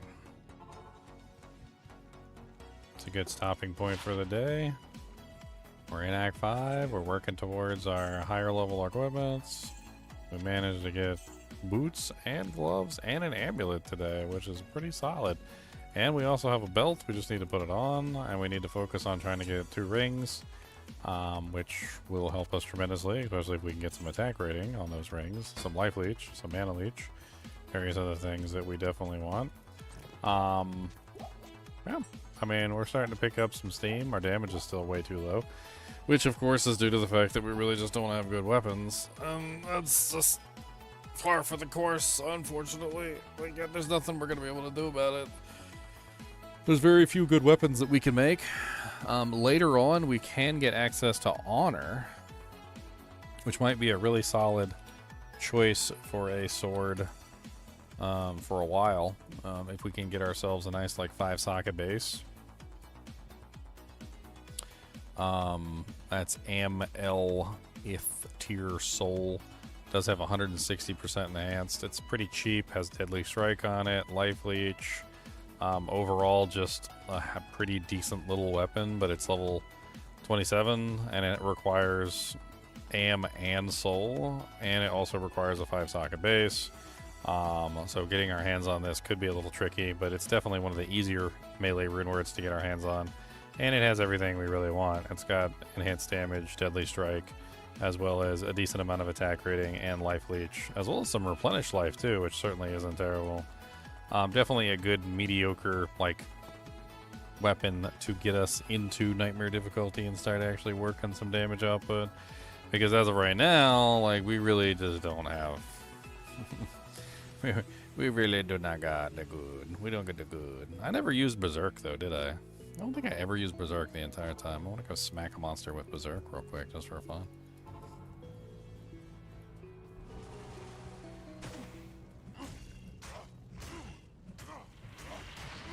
Yeah, bypass all that physical resistance.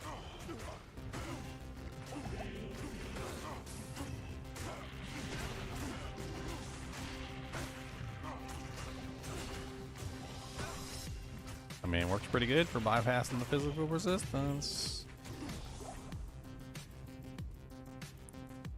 Also costs 4 mana a cast. Ugh. What's the best weapon for Honor? I mean... probably a flamberge for me right now. Like, if I had a 5-socket flamberge, that would definitely be good. Not the best weapon in general, but that would be the best weapon for me right this second. Later on, if I were to find a elite base or an exceptional base, that would probably be a much better choice. So I'd be looking at something like a... actually, I didn't even look. Can you even make Honor in a frickin' sword? Is it all weapons, or is it just specific weapons? I forgot to look. It's all melee weapons, okay, yeah. So it just depends on what you're making it for. Alright, guys and gals, it's been fun. It's been 10 hours and 9 minutes and 10 seconds, 11 seconds, 12 seconds. As always, I do appreciate you guys and gals joining. Thank you for the donations, Seth, the $50, $60, $70 that you donated. I really appreciate it. And as always, keep watching.